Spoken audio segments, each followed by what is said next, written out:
My elder sister is a superstar. Chapter 573 to Chapter 631. As a young hunk whose popularity was comparable to the S-list, he carried the title of God of Stocks, Fast Shooter, Music Genius, and Outstanding Entrepreneur. On this flight from Shanghai, there was almost no one present who did not know him. Although Xianxia was wearing a mask, it obviously could not prevent others from recognizing him. The upper half of his face was easier to recognize than the lower half because the eyes were the window to the soul and the most important part of a person's facial features. In the entire cabin, there were probably only two people who did not recognize him. One was lying down, and the other was standing.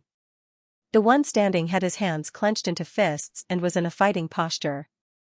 It seemed that he had practiced a few moves. The foreigner was tall and strong. Xianxia was already 182 meters tall, but he was still half a head shorter than him. After getting into a fighting posture, the foreigner stared at Xianxia. He thought that if he came over, he would reward him with a left hook, then a right hook, and then a gas heel. He would simply KO him. Xianxia took a step forward. The moment he stepped in, the foreigner's left hook flew over. It was fast, accurate, and ruthless. As soon as the combo started, it was interrupted. The foreigner's nose was punched. His vision turned black and his whole body fell backward. The girl behind him wanted to support him, but she could not.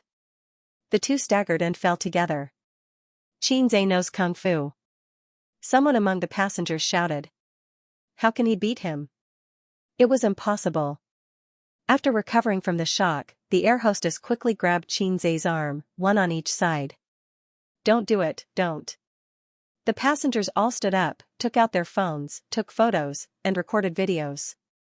The passengers on the other side of the cabin door were a little far away, so they did not react. They pulled the people in the front row and asked about the situation. Asked, what's going on? Why is there such a big reaction? Answered, Xianxia is on the plane. He hit someone. Quickly record a video. Xianxia turned his head and asked the two air hostesses, do you want to send me to the police station? This was what the air hostess threatened the middle-aged man just now. The two air protectors smiled bitterly at each other. After he finished speaking, he looked around. His gaze swept past the passengers and the phone cameras in their hands. He said loudly, since everyone has recognized me, I'll say a few words. Everyone, please be quiet. Since his identity had been exposed, he might as well say something. According to his plan, he would only reveal his true identity to the staff in the cabin. Then, through operations, the impact of this matter was eliminated. The cabin quieted down a little. Xianxia said in a clear voice, just now, this foreigner shouted Chinese pig. Chinese people are pigs. I don't know how you feel, but I feel terrible. He's not only scolding that big brother, but he's also scolding me and everyone here. In our country, there's a saying that goes, if you don't teach, you'll be punished. So I gave him a chance to apologize, but he didn't. Instead, he insulted us even more. I can only use my actions to tell him that Chinese people are not pigs. Clap, clap, clap, Xianxia frowned and glanced at the passengers. But what makes me the most uncomfortable is not his insults, but your silence. Just now, I was on the side, shouting in my heart, don't be silent, stand up and refute. But you didn't. You listened to him call you Chinese pigs, but you just kept silent and acted as if it had nothing to do with you. If a person doesn't even have the integrity of a race, if he doesn't even have dignity, then it's too sad. Most of them were ashamed and speechless. Very good. Xianxia said, Lu Sun said that money can't make your knees hard. If you want to stand up again, you have to stand up from the bottom of your heart first. Lu Sun, F***CK, who's pressing down on my coffin? I'm a public figure. I know that hitting people will have a great negative impact on me, and I'll even be classified as a banned artist and banned, but I still have to do it, because someone has to stand up. Have you ever thought about what would happen if no one stood up for him? After the incident, he would talk to his companions about it and say with disdain, not a single Chinese person dared to stand up for me at that time. They really are like a bunch of pigs. Xianxia said in a deep voice, dignity is something you have to protect yourself. Face is something you have to fight for. In the future, when I meet such people who insult Chinese people, I will beat them up one by one. If I shout a section of I Have a Dream, it will be more emotional, but that's too stupid. I'll recite it later. What if I cross to the Republic of China? Silence, silence. But this silence is different from the silence just now. That silence is indifference, and this silence is shame mixed with boiling blood. One face, each with different expressions. The middle-aged man with glasses had wet eyes, not pretentious, but moved. At the other end of the cabin, Suyu stood at the door of the first-class cabin, looking at the crowd, the man with emotion. Her eyes were unprecedentedly infatuated and adored. After that, Xianxia said to the two air hostesses, "How to deal with it, I will take the responsibility." He brushed past the infatuated stewardess and the flustered girl. As soon as he left, the two foreigners stopped pretending to be dead and angrily said to the air hostess, "Call the police when you get off the plane. I'm going to sue him." This time, the air hostess didn't answer, but called the stewardess, "Take the medicine box to stop the bleeding and rub the medicine." The foreigners repeated in Chinese, "Sue him." The air hostess ignored them. "Please go back to your seat, or we will forcibly send you back. We will help you deal with the wounds." One had a nosebleed, and the other had a bruised face. The two foreigners looked at the girl. The girl hesitated for a moment and said in English, "I think you should apologize." Fuck. The foreigners were so angry that they burst out swearing. Stupid. Son of a bitch. Go away, brainless. In the passengers, suddenly there was a burst of curses in response to the two of them. Xianxia pulled Suyu back to the first-class cabin at the door and said with a wry smile, "It may take a while to get off the plane later." "Sorry, I always make trouble." Suyu shook her head. "You hit people again, isn't it immature?" Xianxia said. Because she is weak, women instinctively dislike violence. She feels that it is immature. Suyu hugged his waist and said softly, "Fighting also depends on the situation. Are those indifferent people outside rational? Are they men? Are they mature? As you said, they don't even have dignity, and they keep silent even when insulted. Is such a person good?" She sniffed Xianxia's breath deeply and became more and more intoxicated. Foreigners are all like this. I have seen a lot of Chinese people who have been discriminated against inside. They not only discriminate against Chinese people, but also engage in internal strife. The discrimination against black people is very serious. But among those Chinese people who are discriminated against, few can stand up and refute. Other bases, I can understand, but if you are discriminated against and insulted in your own country, what is it? Xianxia scratched his head in annoyance. Why can't I stand up? Suyu said, "Why do you think about others? Think about yourself. Will you really be classified as a band artist?" Xianxia shook his head, politically correct, "No." Suyu cleverly said, "Oh," and continued to hug him. Not long after, she let go and rubbed her neck and waist. The door of the first-class cabin was opened at this time, and two foreigners and a girl came in. One of them had a hemostatic cotton in his nostrils, and the other had medicine on his face. They didn't say anything, didn't dare to speak, and sat in their seats. The girl peeked at Xianxia from time to time, and her expression was extremely complicated. Xianxia, he was Xianxia, it turned out that she had been in the same room with her idol. At this time, as a fan, she should have been excited to ask for autographs and photos, but after what happened just now, it was difficult to put down her face and get close to him. The same was true for the passengers in the economy class. Xianxia's words just now made everyone's face burn. At 4:50 p.m., they arrived at Bowen Airport on time. After Xianxia got off the plane, he was asked by the airport staff to enter the VIP room. Xianxia was taken away alone. Is the police going to arrest him? Let's go and see. The passengers who took the ferry also saw that they and Xianxia didn't leave on the same ferry. Let's go and see after we get off. It's in that direction, the airport police station is next to it, let's go directly? Xianxia waited in the VIP room for the police from the police station. He got into a fight again. The two middle-aged policemen who rushed over to take notes had the same thought in their minds at the same time. The incident between Xianxia, Zhao Yuqian, and Sun Wuda was still vivid in their minds. Shanghai and Shenzhen were more than 1,000 kilometers apart, but in the era of information explosion, a haircut was known all over the country, not to mention a fight between a famous person like Xianxia. We received a report that you hit someone on the plane. The policeman said. Causing trouble on the plane was an additional crime. Conflicts between passengers were fine, but if it was a conflict with the staff on the plane, it would be serious enough to warrant immediate detention.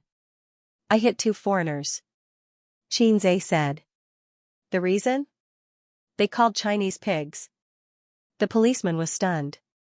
Tell me in detail. Xianxia recounted what happened on the plane. You didn't hurt them badly, did you? The policeman's tone was gentle. Of course not, it's just a normal fight. It doesn't constitute minor injuries. Xianxia said with a smile. It was like a joke, and the policeman laughed too. Some time ago, countless people were concerned about minor injuries. The 2 foreigners are next door, we'll ask them later. After the policeman finished speaking, he left the VIP room. When they opened the door and saw the scene outside, both of them were stunned. There were dozens of people standing at the door. They're out. A group of people came forward. Officer, it was those 2 foreigners who scolded me first. They even pushed me. They were the ones who started it. You should arrest those 2 foreigners. The person who spoke was a middle-aged man wearing glasses. He looked very anxious. He was the one who got into a conflict with the foreigners on the plane. He was also the one who gathered the passengers to watch. Before this, he was actually very disdainful of Xianxia. He knew that he was a celebrity because his daughter, who was in junior high school, was chasing after this Xianxia. It was to the point of blindly worshipping him.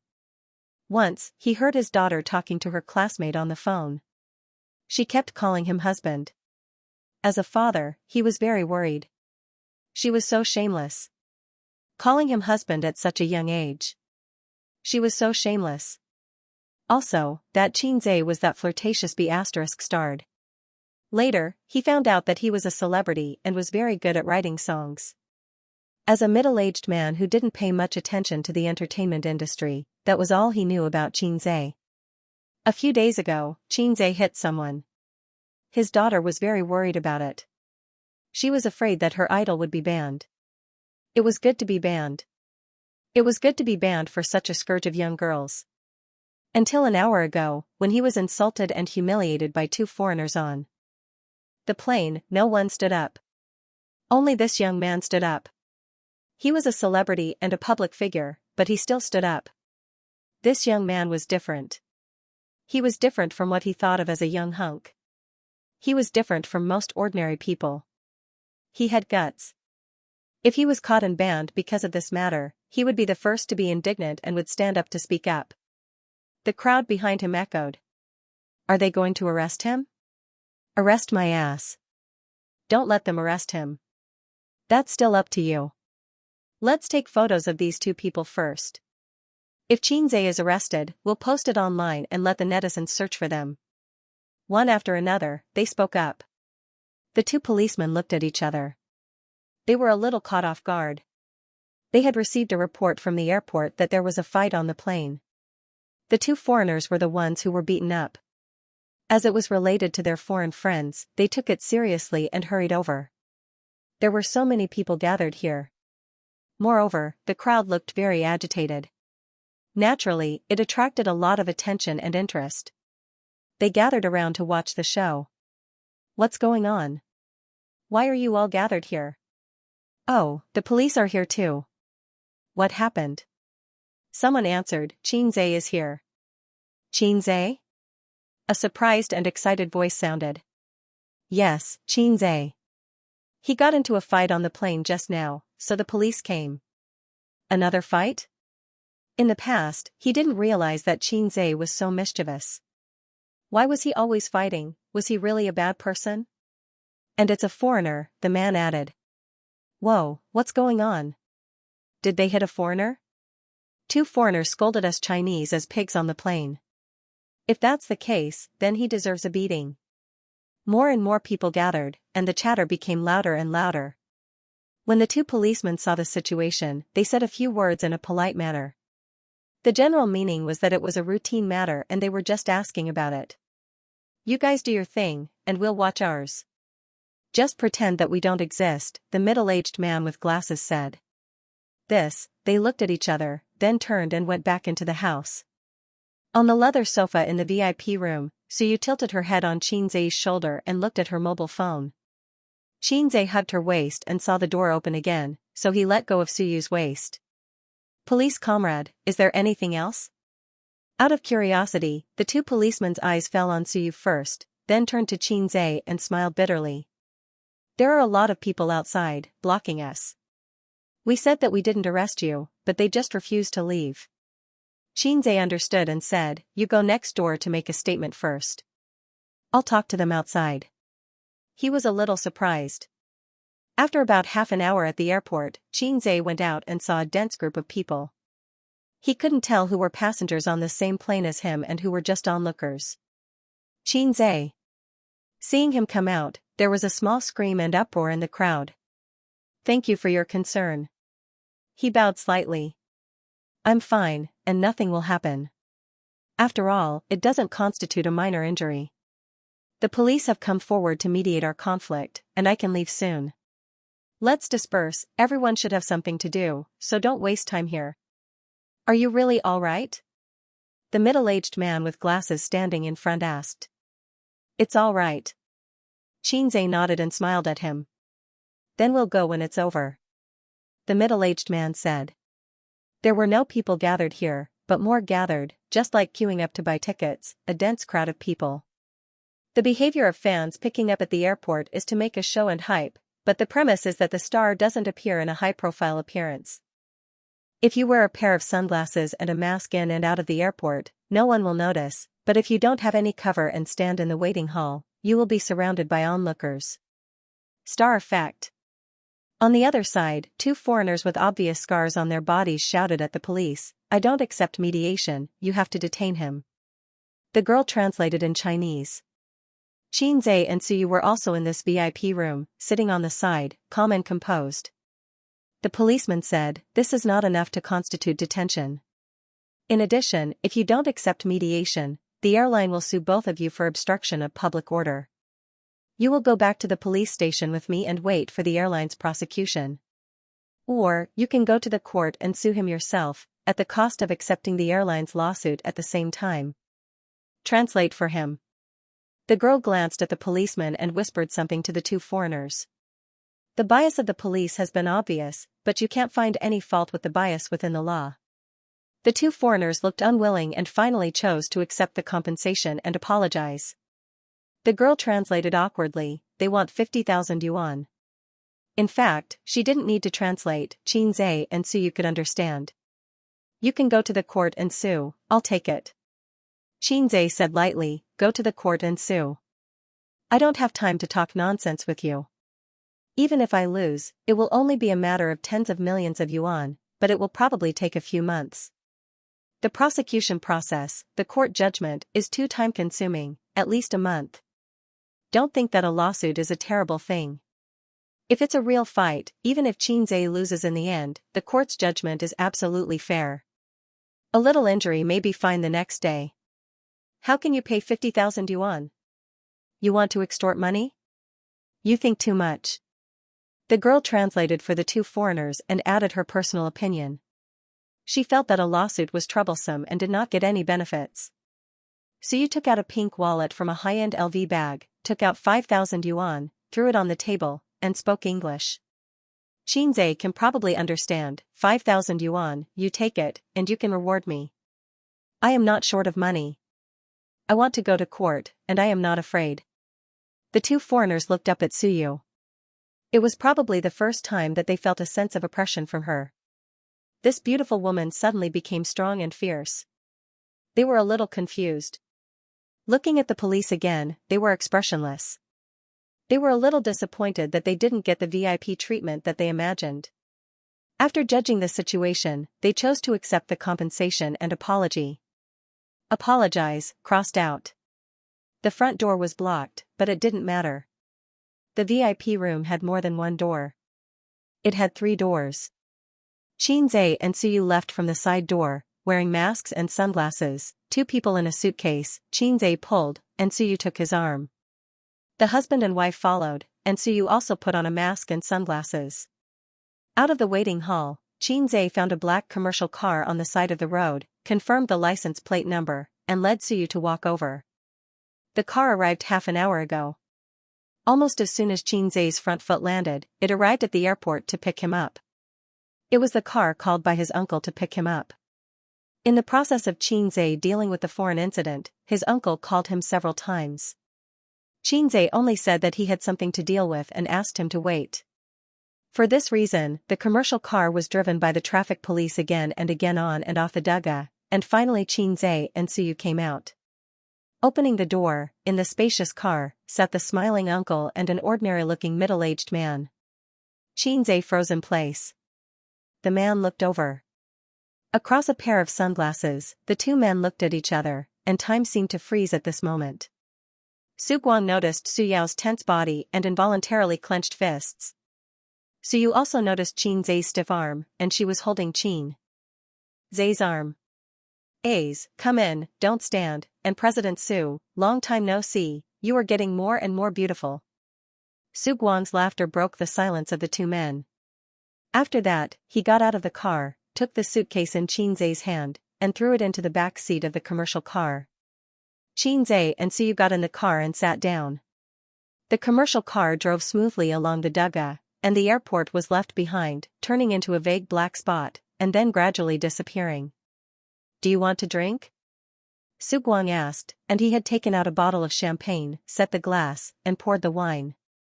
This commercial car is very high-end, and it is the same grade as the nanny car used by his sister, starting at 1 million.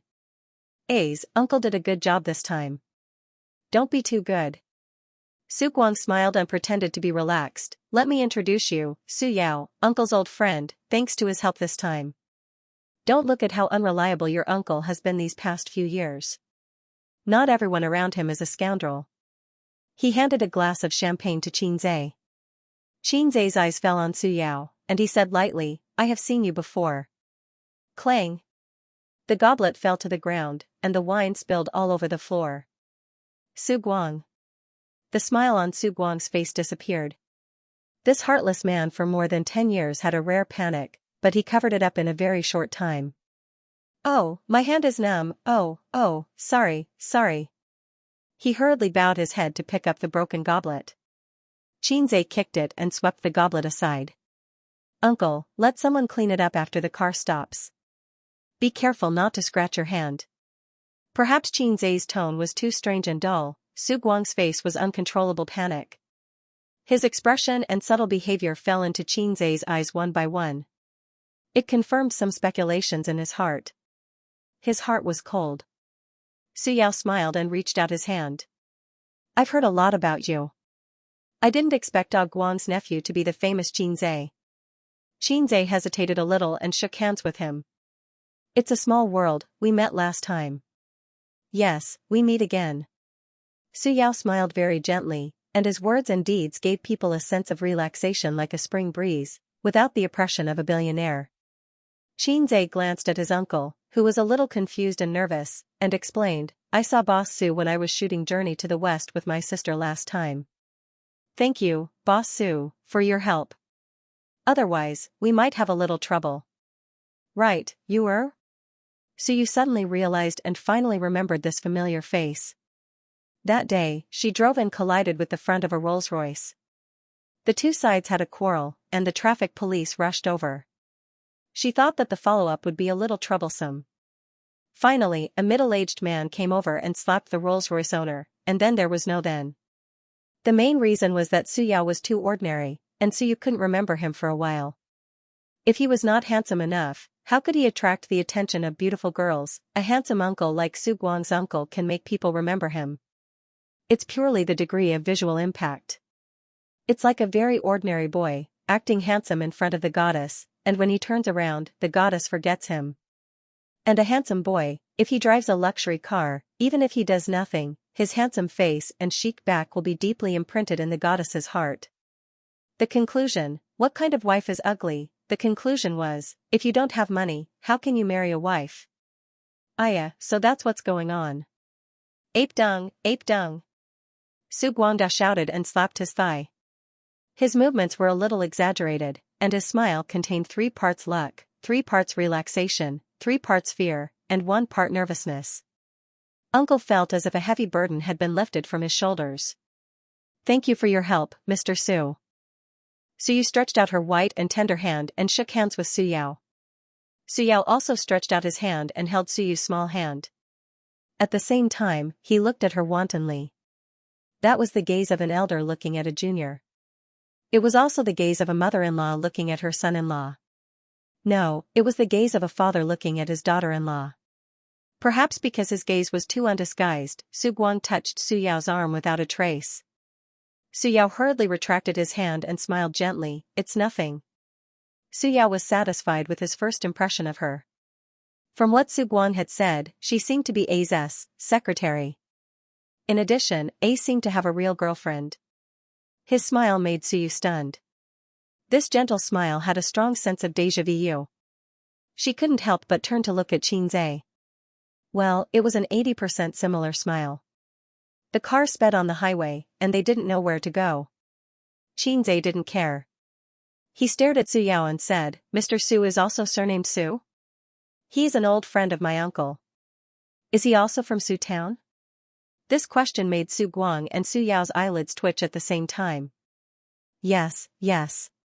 He's uncle's childhood friend. He used to wear the same pants. Su Guang covered up his embarrassment with exaggerated laughter. When I was in junior high school, his family moved away. I haven't seen him for many years.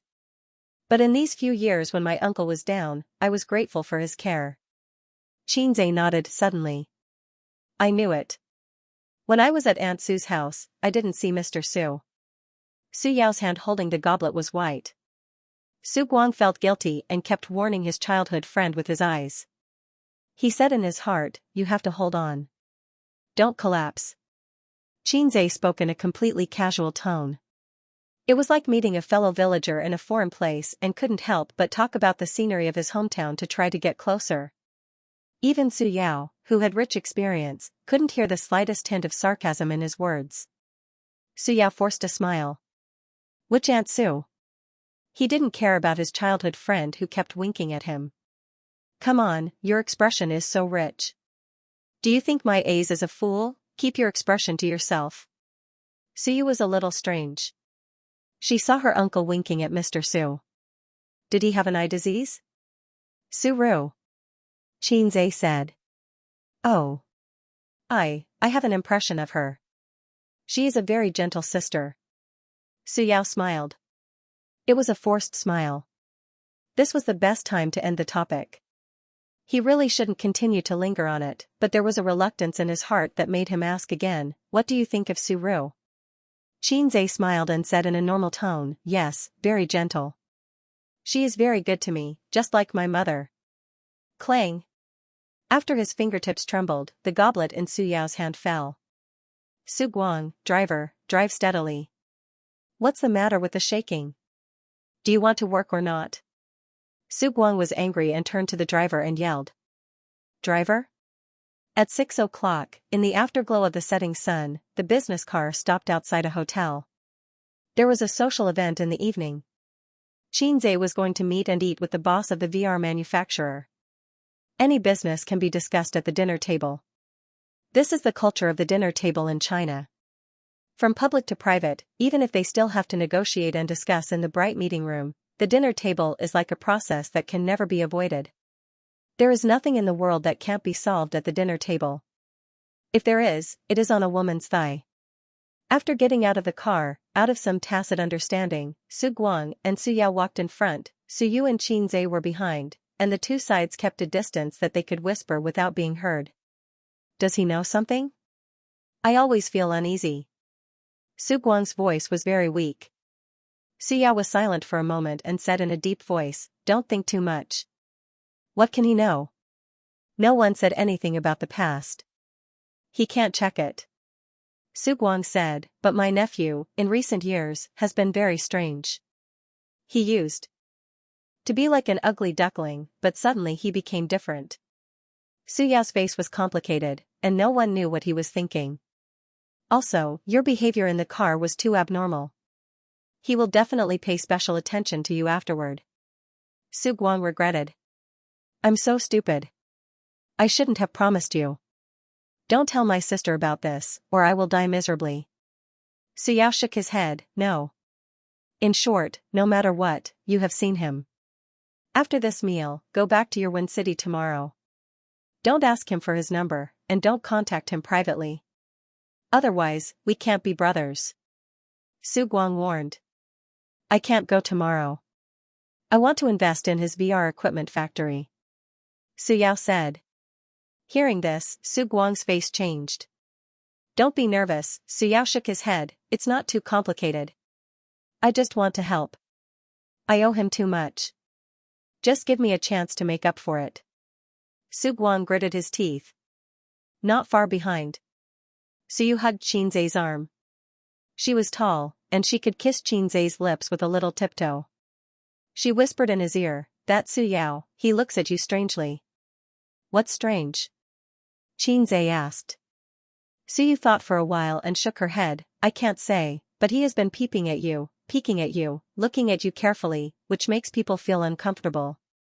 Is he? She hesitated for a moment, is he gay? Xianxia, you've been reading recently, beautiful? Ah, you even know about this. Su Yu said, I just finished reading a book called Devil's Patriarch. Two men lived shamelessly. That kind of life makes me shudder just thinking about it. How could you girls like it? Xianxia imagined two men lying in bed, giving each other a handle.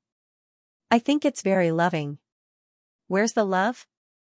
Su Yu raised her eyebrows, stretched out her hand and slapped Xianxia's strong buttocks, and said in a rough voice, Good brother, do you want to do it? Xianxia glanced at her chest and sneered, Little brother, wait for me tonight. The topic of conversation inexplicably changed to a completely different topic. I feel that if we make a gay-themed movie, it may be popular, and it will definitely be very popular with female audiences. You're a beautiful man, why are you gay? Along with the ups and downs of the mountains, the gentle curves, a loud and clear male voice exploded. Xianxia was shocked at first, and then found that the voice was very familiar. Wasn't it his song Borrow from the Heavens for 500 years? In front, Su Guang and Su Yao went to get their phones together. Mine. Su Guang said. Xianxia, it was a déjà vu that could not be any more familiar. Every time the song of the donkey came to mind, he and his sister would subconsciously reach for their phones because their ringtones were the same. I have a little sister, but I never ride, then the siblings hurried to get their phones. Su Yao also set this song as his ringtone, they were really good brothers and had the same taste. A middle-aged man stood at the door of the hotel with a smile on his face and came to greet Xianxia and others. The vice president of the VR equipment factory, surnamed Go. As soon as they met, he warmly shook hands with Xianxia and Su Yao, but when it came to Su Yu, he smiled and nodded. Xianxia noticed that his eyes first fell on himself, then Su Yao, and finally Su Yu. He just glanced at them. The small details were very comfortable. With Su Yu's appearance, everywhere she went was a beautiful scenery. It was normal for men to instinctively look at her a few more times. But he didn't. Old fox. Buy what bracelets? Life just got better, and you started to play around. Su Guang's tone was unhappy. Mom said to buy it and you bought it? How long will it take for us to earn 50,000 yuan? Sister's money is not money. What era is it? The family bracelet is not popular, and Yaya doesn't need it. Bao Bao, you don't have to worry about it. Su Guang hung up the phone. Xianxia asked, Grandma wants bracelets? Uncle waved his hand. Your grandma likes this. She especially likes jade. She said that she wants to buy a pair. She will wear it first and pass it to Bao Bao and Yaya in the future. In fact, she wants to wear it. My goodness, a pair of jade bracelets costs 50,000 yuan. Xianxia frowned and said, if Grandma wants to buy it, then buy it for her. 50,000 yuan is nothing. You can't say that. Our family has been poor for so many years. We can't squander money when we have money, right? Uncle said in a serious tone. Xianxia was stunned. He thought to himself, go eat sh*t. What right do you have to say that? Suyu's eyes lit up and he wrote it down in a small notebook. He would buy a pair for his grandmother later. The group of people entered the elevator, and President Go pressed the button eagerly. The elevator door closed, and the elevator rose slowly. Xianxia was a little angry. You don't have to pay, I'll pay. It was your family's money, said Uncle. My family doesn't have 50,000 yuan. Uncle was a hoodlum. The Su family had been very poor these years. Her aunt's salary was enough to maintain the living expenses of the family of 4. In fact, Xianxia had transferred the tuition fees to her grandmother's account. Xianxia didn't know about these things until later. Xianxia didn't tell them. Now the Qin family was not short of money. When the siblings went home on weekends, they would occasionally give Xianxia a sum of money, tens of thousands or hundreds of thousands. Xianxia couldn't spend it all. She would spend part of it to help her family, and the rest would be saved for her son's wife. Xianxia's wife's money, his mother had a copy, and his sister had a copy. He was so happy that he could marry 2 wives. Or should he save a copy with his grandfather? Uncle added, it's not like there are no jades at home. Your grandmother still has a few pieces, but she won't sell them. I remember when you were a child, you wanted to buy toys, but your father was black-hearted. He thought it was too expensive and didn't buy it for you. He also beat you. At that time, it was Uncle who paid for it for you. Xianxia said, there was such a thing, so I paid for the bracelet. Uncle often bought him good things when he was a child. Xianxia remembered this in his heart. If Uncle hadn't been so good to him, Xianxia wouldn't have cared about him. Uncle, could it be that you've always wanted to raise me up? I didn't mean that. Su Guang said, why should a child want a toy, but the adults don't buy it because it's too expensive, and beat people. When the adults are old, they want to buy some expensive things, and the children have to grit their teeth and buy it for them. Because we have to respect the elders. Xianxia said. Don't you have to love the young? Uncle asked. Xianxia was speechless. You have to repay the kindness of your parents for raising you. Suyu interrupted. Your parents gave birth to you and raised you. When they are old, you have to raise them. Uncle said. Suyu was speechless. Xianxia thought that Uncle must have been beaten by Grandpa for the same reason when he was a child. Some parents were reluctant to spend money on toys for their children. When the children cried, they would beat them. They just had to be responsible for raising them. In the future, when they were old, the children just had to be responsible for their retirement. It made sense. He was speechless. What Basu said makes sense, ha ha ha. Bosco echoed on the side. I'm just saying. Su Guang said, but my mother isn't like that. She doted on me since I was a child. I still have to buy what should be bought. After a pause, he said, wait a little longer. Xianxia's heart moved. After saying so much, he actually wanted to buy a bracelet for his old mother out of his own pocket. He didn't want to use the Qin family's money anymore. He didn't want to owe them. Although he was still supported by his nephew, it was still his own labor. Ding! The elevator opened. The layout of the 21st floor was good. The lights were bright but not dazzling. The decoration was new, and there were many guests. As soon as he entered, he could see the guests around the square black crystal table, eating and chatting. Waiters in uniforms came and went. Because of his identity, Xianxia wore a mask and sunglasses when he got off the car. It wasn't good to turn the shop into a fan meeting. They entered a very spacious private room. There was only one table, and it was almost full. Several leaders of the VR equipment factory and 2 leaders of the inspection team that Xianxia hired. Beside each man, there was a young and beautiful woman accompanying them. Sit down, don't be surprised. It was normal. What was this? The big shots were talking about business at the table, and there were female celebrities accompanying them. Xianxia looked at the scene in the private room and cursed in his heart. Sister owes me the identity of a big shot. The main character was here. Xianxia took off his sunglasses and mask. Many people in the private room were shocked. The only people present who knew that Xianxia was coming were the two leaders of the exam team, as well as the CEO and vice president of the VR factory. The others probably didn't know about Xianxia, especially the girl who was drinking with him. Her eyes lit up. She was surprised and excited. If it wasn't for the wrong occasion, she would probably scream. Except for one girl.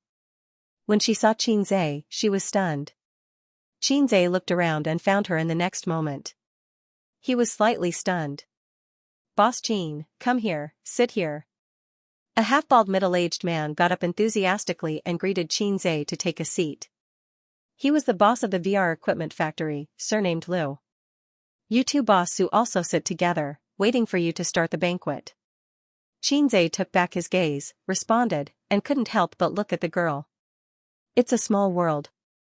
Remember, she said before that she was from Shenzhen. Su frowned slightly. Flirting in front of me, After taking their seats, Xianxia and the VR equipment factory's CEO drank and talked happily. The enthusiasm was high. Every man was accompanied by a woman, who was responsible for pouring wine. Occasionally, they were hugged by a shoulder and waist. Their job. Su sat next to Xianxia. Of course, Su didn't sit here as a hostess. She attended in the name of one of the purchasers, but she was happy to have Xianxia hug her waist. However, Xianxia didn't. It wasn't because he was pretentious, but because of his identity. Even if they were a couple, he couldn't hug Su like other men hugged hostesses. After 3 rounds of wine, Lu Zong said with emotion, "I entered this industry in 2014. At that time, the entire VR industry had just started. If you wanted to buy better equipment, you had to go abroad. Now, domestic manufacturers are not as numerous as the hairs on a cow, but at least they're not rare. VR experience halls are everywhere in big cities, and the application prospects are getting better and better. It's suitable for almost all industries and is one of the trends of future technology." His brother was very talkative, and he was a professional, so he praised the VR industry to the sky. These words were for Xianxia and the others to hear. It was a bit like bragging. He definitely couldn't say things like, "Oh, this industry is very competitive. I can't see the future for the time being. I can't do it anymore." Xianxia clinked glasses with him and smiled. "Since you can't bear to part with it, why did Lu Zong sell it?" Lu Zong sighed. "The investors withdrew their investment. They don't have the money to do research." Vice President Go immediately said, "Lu Zong refused to sell at first and wanted to get more investors, but you didn't agree to invest and only wanted to buy it. We only decided to sell it because of CEO Su." Lu Zong continued, "We're also tight on money. Unlike CEO Qin, who has such great achievements at such a young age and doesn't have to worry about funds. We're just small businesses. Once we stop investing. Haha, let's drink." He seemed to realize that he had said too much and quickly stopped. While everyone was still tipsy and drinking to their heart's content, Boss Lu rubbed his hands and said, "It's like this, Boss Qin. Previously, we agreed on a 50% discount for all the equipment, but I feel that more than half of the equipment in the factory was newly purchased last year, so I want to add 10% to the original price." Xianxia did some mental calculations. 10% was a few million. Su Yao frowned. Without waiting for Xianxia to speak, he said unhappily, "Lu Zong, didn't we agree?" Lu Zong smiled and didn't say anything. Vice President Go said, "CEO Su, didn't we come here to talk about this? This isn't a one-time deal, and we're not buying groceries. We have to talk more." Xianxia smiled. Let's drink, let's drink." The group raised their glasses. After drinking, Xianxia picked up a mouthful of food, chewed slowly, swallowed, and said slowly, "Lu Zong, let's talk." "Go ahead, Boss Jean." Lu Zong was all ears. This was called retreating in order to advance. Listen to what the other party had to say first. Many times, it was not the person who spoke who held the initiative. Experts did not just listen and not speak, but they would catch other people's flaws.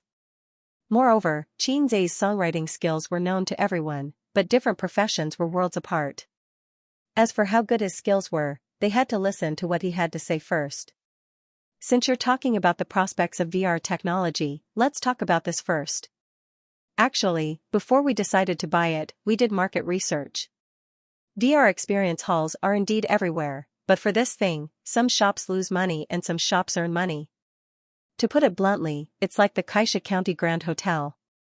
If you choose a good location, you'll naturally earn money. If you choose a bad location, you'll definitely lose money. That's why it's been popular in recent years, but it hasn't been popular. Why? Because the technology is not mature and can't be popularized. And since the concept of VR was proposed until now, it can't be said that it has reached a bottleneck, but at least in the next 5 to 10 years, it will be difficult to have a new breakthrough. Actually, there's no point in saying all this. Since I want to buy it, I naturally like its prospects. It's just that I have the money to spend, but you don't. It's just that I have to make it clear that it's not as good as you praise it to be. Lu Zong chuckled. It's like buying clothes. The shop owner said, my clothes are high-quality goods and are very expensive. The buyer said, your clothes don't feel good. This material will wrinkle after washing for a long time. One praises it, while the other belittles it. Since it's so bad, you might as well not buy it. However, the seller would not say such things because they still wanted to sell it no matter what. Let's talk about profits. The reason why I like your factory is because it's taking the high-end route. It's the kind of business that doesn't run for half a month and runs for 3 months. Your factory's main source of income now is the maintenance and repair of the VR experience hall's equipment. Occasionally, you'll sell a few large-scale VR equipment. The profits are not bad. However, in our line of work, the real loss is in the research and development area. It's too expensive. However, if you don't innovate and only sell equipment to survive, you won't be able to catch up with the times in a few years. Look at the high-end VR developers now. They all have big financial backers behind them. Lu Zong, it's precisely because it's taking the high-end route, isn't it? Value is relative. Xianxia said, let's put it this way. The demand for equipment in the experience centers is already saturated. It's not like the big hotels in Xianxia, which are everywhere. One street can have 2. It would be considered good if there were 10 VR experience halls in the entire CBD area. And these 10 families might not even buy a new set of equipment for an entire year. It was precisely because he encountered such a development bottleneck that Lu Zong gave up the idea of continuing to wade in muddy waters. Am I right? Lu Zong and Mr. Go looked at each other and gasped. He was an expert. He had done some research on it. He had earned quite a bit of money over the years, but his development had indeed reached a bottleneck. If he continued in this line of work, it would only become more and more difficult. To them, the peak of their strength had already passed, and the next step was a long downhill slope. Thus, they had the idea of retreating safely. Xianxia said, actually, the best choice for us is to directly transport the equipment back to Shanghai and set up the factory in Shanghai. You also know that my roots are in Shanghai. Shenzhen is too far away, and it's not easy to manage. So, you'll have to pay for the severance of your employees yourself. Lu Zong's expression changed slightly. This was a huge expense. There was a contract. If he did not pay the severance, he would be sued. He could not be like Huang He and run away with his sister-in-law, right? And this sister-in-law of his wife. He could not help but look at the delicate woman beside him. His sister-in-law was a top graduate from Shanghai. She had worked in Shanghai for half a year. After breaking up with her boyfriend, she returned to Shenzhen and was currently his secretary in his office. His wife had specially arranged for her to be his secretary. His wife gave her sister to him. Killing 2 birds with 1 stone. Not only did he remove the threat of the secretary, but he also arranged for a spy. Lu Zong often had dinner parties, and he would bring his sister-in-law along. However, considering the trouble of hiring in the future, the current decision is based on this situation, Xianxia said. His meaning was clear. Don't raise the price, or we'll hurt each other. I'll give you the extra money. You can use it as severance pay. Lu Zong's expression did not change. He smiled and said, let's drink, let's drink. Come to my office tomorrow to talk about business matters. They would continue to wrangle tomorrow, but Xianxia planned to see how the factory was doing. Suya watched silently with a smile on his face. There was a fatherly relief in his eyes.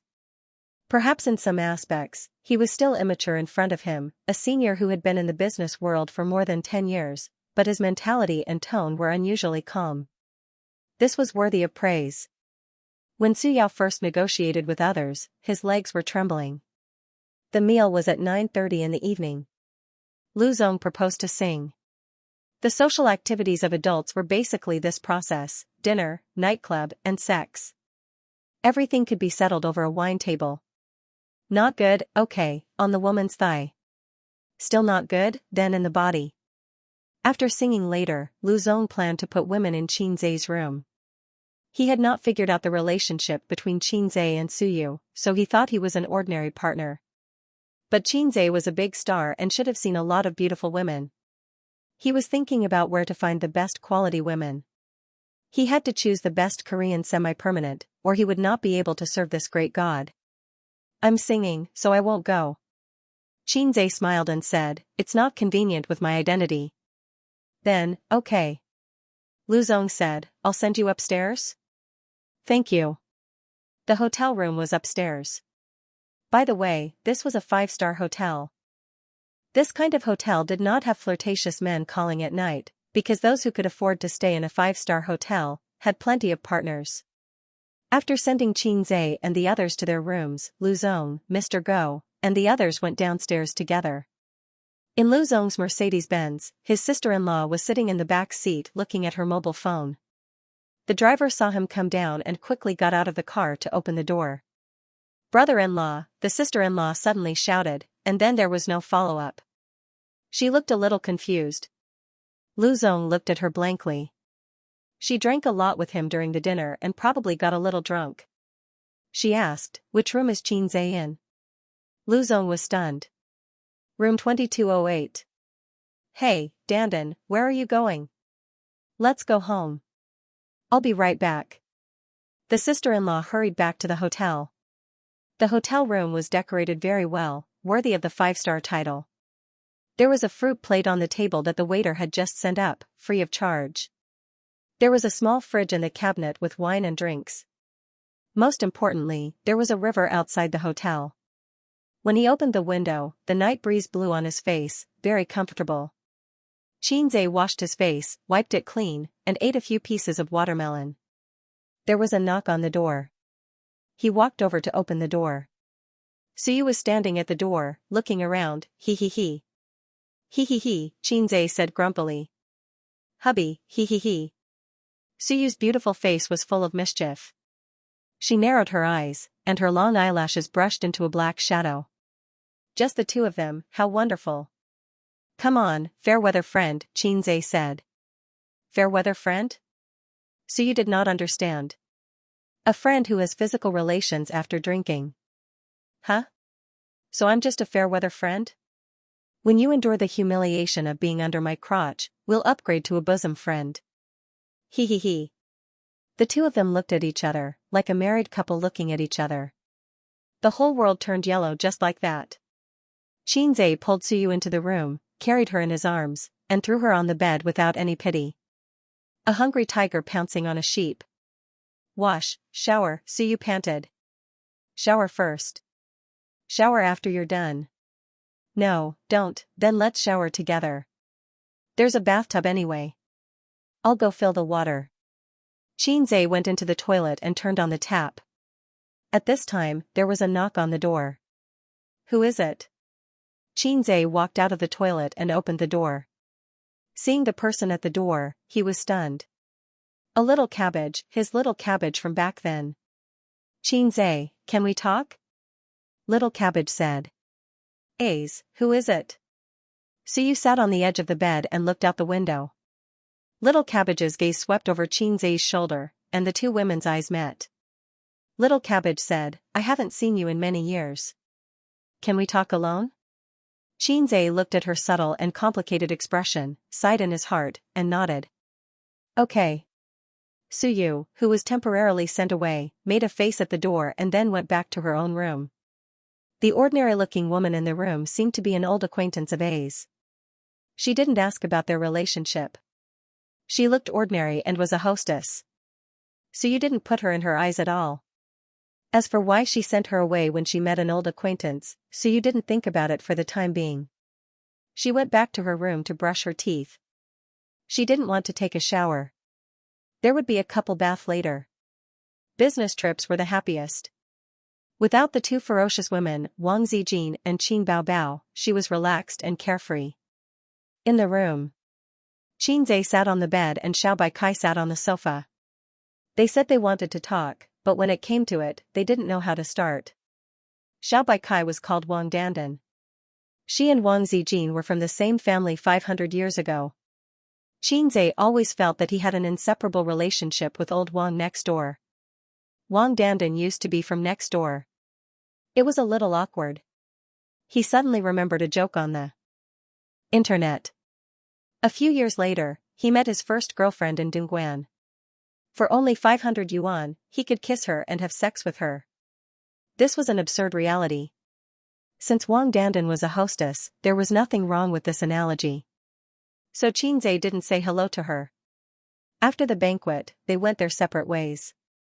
It wasn't that his eyes grew on his head and he looked down on his old acquaintances because he was worth 10 billion yuan. It was purely for her dignity. Do you want to eat fruit? Qin Zhe broke the silence and pushed the fruit plate in front of her. Wang Dandan shook her head and stared at him. You're more handsome than before. Did you have plastic surgery? Qin Zhe said, it's a genetic mutation. Wang Dandan laughed. You're still as naughty as before. How have you been these years? Qin Zhe hesitated for a moment. Why did you go back to Shenzhen? After breaking up with you, I had another boyfriend. After breaking up with him, I went back to Shenzhen. It's not worse than Shanghai, and my family is here. Wang Dandan said. Qin Zhe remembered that she used to like going to Shanghai. When he was chasing her, she said that her house was 150 square meters. Time always changed people and things. Perhaps she had changed. Now that he looked at this little cabbage again, it was even more beautiful than before. She had put on some light makeup, and the charm between her brows was a little alluring. I used to be a little cabbage, but I've become so flirtatious in the eyes of others. Maybe it's not just one person. Qin Zhe was a little melancholy. Although the two of them were only in a pure relationship, after all, she was my first love. She was my first love who I had eaten together with, watched movies with, and held hands with. His girlfriend from junior high was not counted. Right now, you. Qin Zhe hesitated, not sure if he should say it. I'm working in my brother-in-law's factory now. Wang Dandan said, Lu Zong is my brother-in-law. Coming to a realization, he heaved a sigh of relief. Fortunately, a joke was still a joke. That's your girlfriend, Wang Dandan said. Yes. Qin Zhe said jokingly, don't spread it, or I'll be in the headlines tomorrow. Even if I say that I'm Qin Zhe's first love, no one will believe me. Wang Dandan smiled. However, there was something very complicated in her smile. What about you now? Do you have a boyfriend now? Qin Zhe asked. No. Qin Zhe said, oh. That was all he could do. After a short silence, Wang Dandan finally revealed her true intentions. Why don't you explain? There was a strong sense of unwillingness in her voice. Wang Dandan probably liked Qin Zhe before. Otherwise, she would not have agreed to be his girlfriend. When Qin Zhe chased her, she also felt that although this boy was not particularly handsome, he was worth looking at. He was a local of Shanghai, and he was also interesting. She had originally planned to find a Prince Charming in university, but for some reason, she agreed to be his girlfriend. They had been together for about a month. Although Qin Zhe was not particularly outstanding, he was quite good in all aspects. He especially knew how to take care of people, was very considerate, and doted on her. Then, out of nowhere, a flirtatious slut popped out. It was too flirtatious, and Wang Dandan was so ashamed that she did not say anything at that time. She turned around and left. She deleted his friend list, blocked his call, and blocked his call. Wang Dandan was sad for a few days. Her roommates in the dormitory said that her boyfriend was not handsome and his grades were average. If they broke up, they could find someone better. Wang Dandan thought that it made sense, and she was not sad anymore. Later, she dated a new boyfriend. He was more handsome than Xianxia, and his grades were better than Xianxia's. Unfortunately, he was not from Shanghai, and he did not have a 150 square meter house. But at least he had potential. 2 years later, in the summer, a female artist in the entertainment industry suddenly rose to fame. She became the darling of the music industry, and because of her, the most famous fast shooter in history was born, Xianxia, her ex-boyfriend. She watched him build a skyscraper, entertain guests, and be worth tens of billions. Wang Dandan's heart ached so much that she could not breathe. Looking at her current situation, after graduation, she found a job that was neither good nor bad. She went to work every day and spent the rest of her time at home playing games. Potential stock? Haha. When she found out that the flirtatious slut was Xianxia's sister, Wang Dandan's mentality completely collapsed. Not long after, they broke up and returned to Shan City. Today, she met the man who helped her with her homework, brought her breakfast, and went on a date with her. She looked at him, and it was like looking at the living world from the netherworld. They were worlds apart. Just now in the car, she had held it in for a long time. She could not hold it in anymore and rushed up to him. Xianxia understood what she meant. Why not explain? He did not want his sister to be sad. Of course, this was not something he could say. He smiled awkwardly. My sister said to help me check. At that time, both of them were in a state of cowardice. If Wang Dandan was not so arrogant and did not leave without any reluctance, then when they sat down for a meal, his sister would naturally not be able to continue acting and would come clean. Then, with Xianxia's character, if Wang Dandan did not say that she wanted to break up, he would not take the initiative to do so. Wang Dandan choked, and her expression dimmed.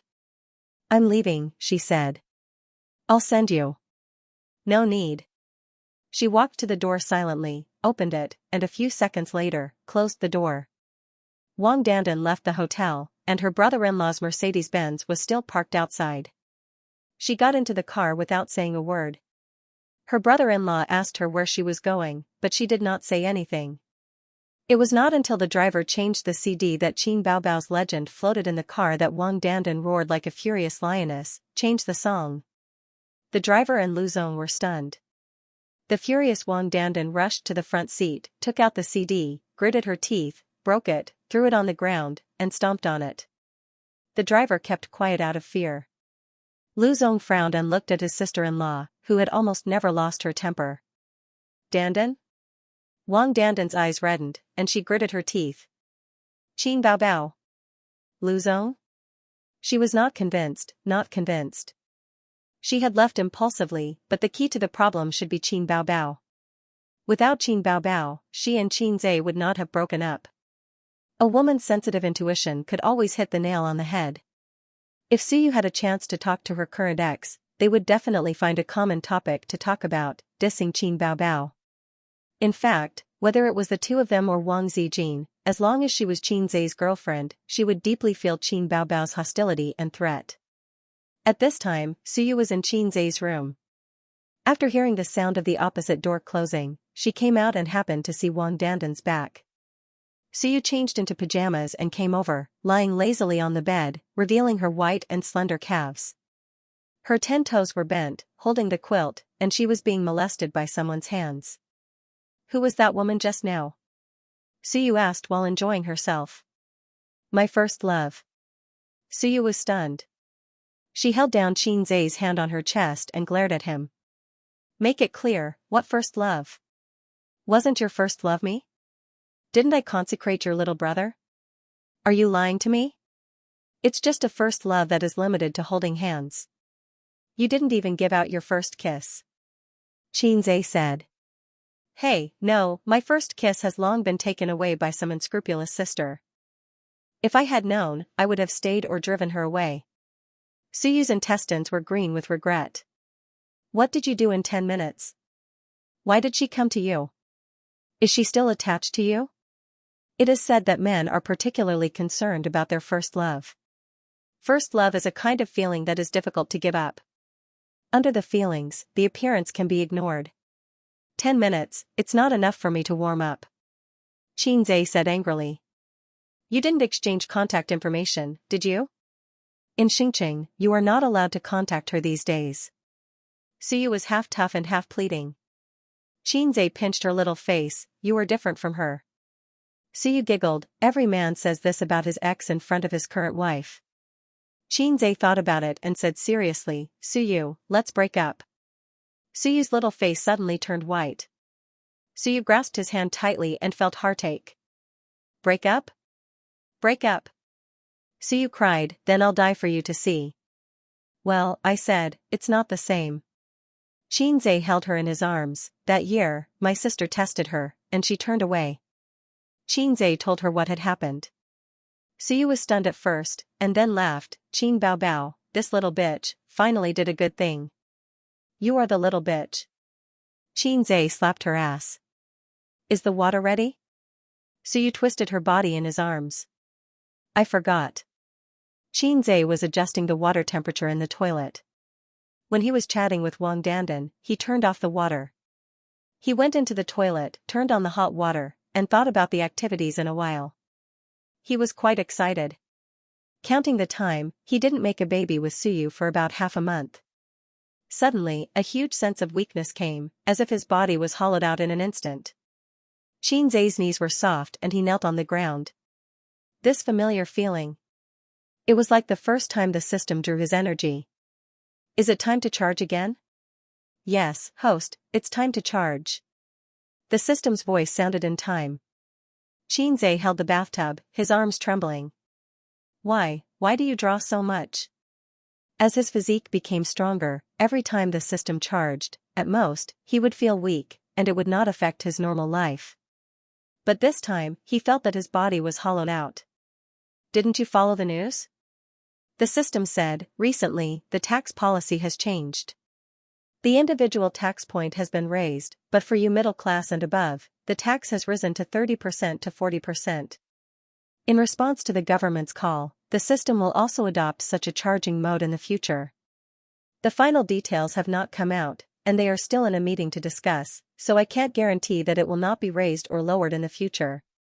In short, it's like this for now, 30% to 40%, draw so much energy, why don't you go Rob? Xianxia leaned on the edge of the bathtub weakly and yelled, I beep beep beep beep, day, can't curse. Beep beep beep beep, the system said considerately, host, I automatically blocked it for you. You can curse as much as you want, the river crab beast can't hear it. Beep beep beep beep, Xianxia cursed happily. I've never seen such a shameless system. We agreed to just take a little energy, but now it's increased to 40%, and nearly half of the energy has been taken away. There's no contract spirit at all. And I can't resist. Using my sister's catchphrase to describe it, a black-hearted maggot. This low level, it's okay if the functions are outdated, but it still has the heart to follow the trend. Then, Xianxia mourned for the middle class and himself for 3 seconds. A 30% to 40% tax, he was so distressed that he couldn't breathe. He had paid attention to this policy, and it was still being implemented. It would be a long time before it was officially released, but it would come sooner or later. If you earn 100,000 a month, you have to pay 30,000 to 40,000. That's awesome. To contribute to the motherland and build a harmonious society, we should all be determined to lay down our lives and shed our blood. Let's attack, and offer our hearts. TT, system, we agreed, how can you suddenly increase the tax? Do you want me to live? Xianxia's hands and feet were trembling, just like the 1000 MPE exam. Host, with your current physique, you can recover half of it by tomorrow after a night's rest. You'll be fully recovered in 3 days at most. The system said. Damn, what is this, a woman's period? Xianxia was indignant. The system ignored him. Xianxia shouted a few times, but the system still ignored him. F***ck, Dowdo. This feeling is so painful, so uncomfortable. Beep beep beep beep beep, I still can't curse. Xianxia thought for a while, prosperity, democracy, harmony, justice. F***ck beep beep beep, Xianxia, the system said, host, you're so naughty, luckily I muted you in time. Xianxia said, damn you, let's discuss it again. The system ignored him. Suyu wore cotton slippers and ran to the toilet door. What are you blabbering about? Why are you sitting on the ground? It's so dirty. Help me up. Xianxia was in his weakest state. Did you fall? Suyu hugged Xianxia's arm and pulled him up, and then Xianxia lay on her back. Don't move.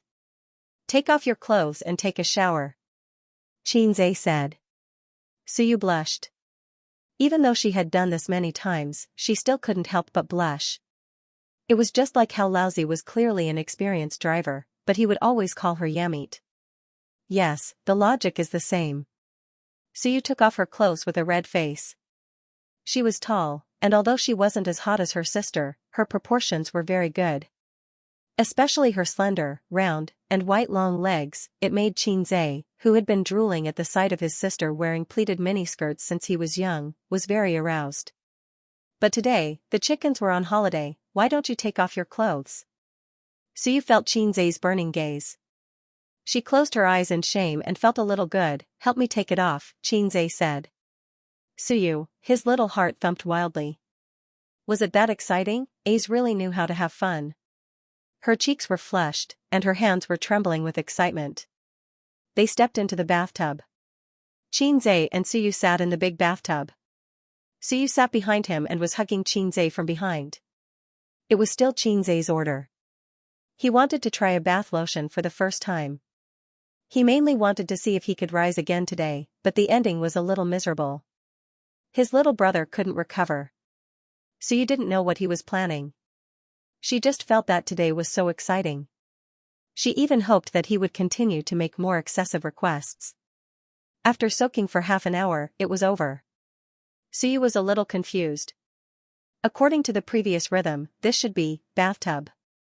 They put on bath towels, dried their hair, and the exhausted Xianxia fell asleep on the bed. Suyu's hair was long. When she dried her hair and came out, Xianxia was lying on the bed, snoring slightly. Suyu, she climbed into bed, sat like a duck, and woke up Xianxia angrily. Xianxia opened his eyes and looked at her blankly. What are you doing? It's not easy to come out. Suyu bit her lip, and her beautiful face was full of blame and resentment. I'm tired. I want to sleep. Xianxia frowned and said in an impatient tone. Sleep your ass, get up. Suyu pushed him hard. Xianxia pondered for a moment. Well, how about this, you come up by yourself, move by yourself, and lie on it yourself. You do your thing, and I'll sleep mine. Suyu thought about it, and that was the only way. Xianxia was so unreliable that she had to do it herself. So she sat on Xianxia. Left hand and right hand in slow motion. No response. Right hand and left hand in slow motion replay. Still no response. Suyu said angrily, what's the matter with you? Xianxia said, men, there are always a few days of inconvenience every month. Suyu's mentality collapsed. At this moment, she was neither up nor down, and she was very uncomfortable. She had been looking forward to it for a long time. Even the posture and the sound of the decibel were rehearsed in her mind. Her heart moved, and her beautiful face changed slightly. Did you do something indescribable with that first love? No. Yes, or why can't you stand up? Suyu held 20,000 miles under the sea and said fiercely, if you dare to lie to me, I'll break it. You know my length best. What can I do in 10 minutes? But. Suyu thought it made sense, but she couldn't explain the situation in front of her. She said, can't you stand up? Xianxia was angry. How can a scholar's matter not stand up? This is called restraint. Huh? Like his impulse, love is restraint. Xianxia found an excuse for himself. I don't love, so I restrain, no problem. No problem, then sleep. I have to go to the factory for inspection tomorrow. He pulled Suyu into his arms and pulled the quilt. Late at night. The room's soundproofing effect was very good. Xianxia fell asleep quickly and made a slight snoring sound. Suyu lay in his arms, smelling the masculine smell and the fragrance of the shower gel. Xianxia's chest was uncomfortable because it was too hard, but because of this, it seemed particularly masculine. Women with big breasts, buttocks, and long legs can make men appreciate them with relish. Men with strong figures can also make women obsessed. In the darkness, the outline of Xianxia's side face could be vaguely seen, handsome and worth looking at. He was handsome, had a good figure, was talented, and was rich. Any of these could make a woman fall in love with him. What's more, so many advantages are gathered in one body. Suyu began to reflect and introspect. Did she usually ask for too much? Or, he was young and didn't know how to control himself. She was several years older than him. She should persuade him to control himself instead of gritting her teeth. Such an excellent man can't be lost to her. Suyu took out the mobile phone under the pillow, opened the online shopping platform, and searched Baoji Tang Luwei Dihuang pills. Love him, then strengthen his yang. The next morning, Xianxia didn't wake up at 5:30 as usual. He opened his eyes, the room was dark, and the blackout curtain blocked the sun outside.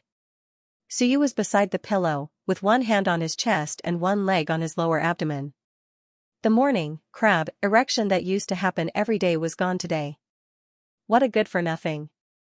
There was still a sense of emptiness in the limbs, and there was no strength in clenching his fists, but it was not as uncomfortable as yesterday. Sleep was really the best rest. Xianxia gently hugged her small waist, and the other hand slid along her thigh to her buttocks. Suyu was awakened by him, took a long breath, stretched, and then pressed the hand on her chest, and said angrily, "Your body is tired, and your hands should be honest. Don't tease me." Xianxia turned on the bedside lamp and looked at his mobile phone. It was 8:30 in the morning. It was not too late, and he could still make it in time for breakfast. He got dressed, washed his face and brushed his teeth. Suyu went back to her room to get dressed and knocked on the door.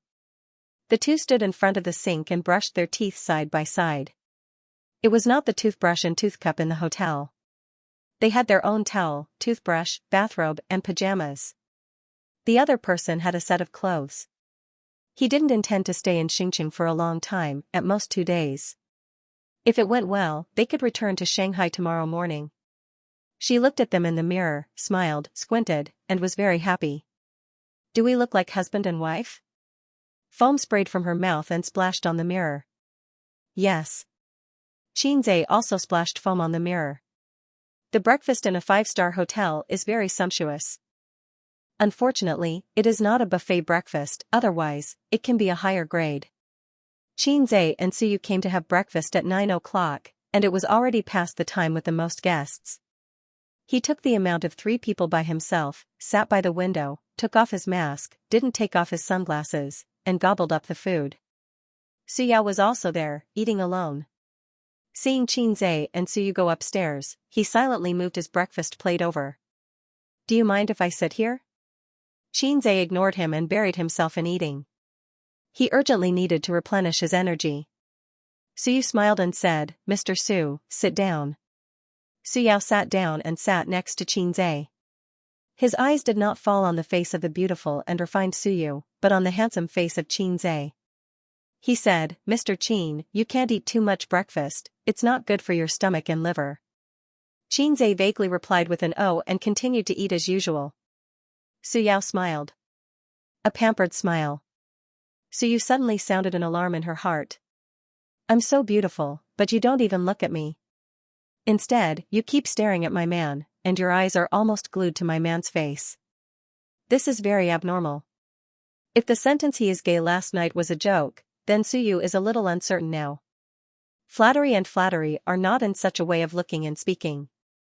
This man gives her a strange feeling. The way he looked at Xianxia, inexplicably, made a sentence appear in Suyu's mind. A father's love is like a mountain, damn, a father's love is like a mountain, don't you have any special hobbies? Like the old bacon of little fresh meat, she has been abroad for many years and has seen a lot of chrysanthemums blooming in the evening breeze. She is not surprised, and even when she looks at the beautiful literature, she feels it's quite beautiful. But when there is such a suspected gay old man coveting her man, she can't accept it. If he is not gay, how do you explain this man's unreasonable affection for Xianxia? Eat an egg. Suyao handed a boiled egg to Xianxia. Thank you. Xianxia took it. Boiled eggs are good, they are nutritious and the most suitable for men in the holy ground. Suyao smiled. Suyu frowned.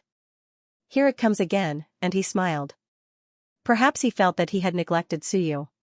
Suyao reluctantly withdrew his gaze from Qinzhe and said, Mr. Su is young. It's not easy for him to do this. This sentence actually has a lot of connotations. Although Suyao and Suyu have met once, they didn't even say a word last time. This time, it can be said that they officially know each other for the first time, but the tone in his words seems to be familiar with Suyu. It meant that his idiot uncle had told him everything. Suyu smiled modestly. President Su, the one who graduated from the university. Yale. An overseas returnee? Suyao smiled gently. Back then, it was already extremely difficult for us to get into a university. We even dreamt of going abroad. Perhaps the conditions didn't allow us to do so. Times are getting better and better. Many young people are under a lot of pressure and it's hard for them to make a name for themselves. But they can't imagine how we lived in that era. Your era? Qin Ma used to say that in her time, people were happy as long as they could eat their fill. Those who went to junior high school were cultured people. At that time, life in the city began to get better, but life in the countryside was still poor and backward. They worked to eat, not to make money. Qinzhe couldn't imagine what life was like in the 1970s, and he couldn't understand Suyao's expression at this time. It was very complicated, like regret, like reminiscence, like pain, like nostalgia. Damn, how can he be so sentimental? Did he touch that sensitive nerve? Suyao and Suyu chatted while eating. Unexpectedly, Suyao could talk with Suyu for a long time in finance. In terms of business, Suyu was not afraid of Suyao, who started from scratch. This scene had a strong sense of déjà vu, like when Suyu and the old man were chatting. Only she had this kind of background. Replaced by Wang Zijin, what do you think of the industry recently? Follow the policy closely, follow the pace of the party, the government will lead us to prosperity. What do you think of finance? Follow the policy closely, follow the pace of the party, the government will lead us to prosperity. Replaced by his sister, what do you think of the industry? Huh?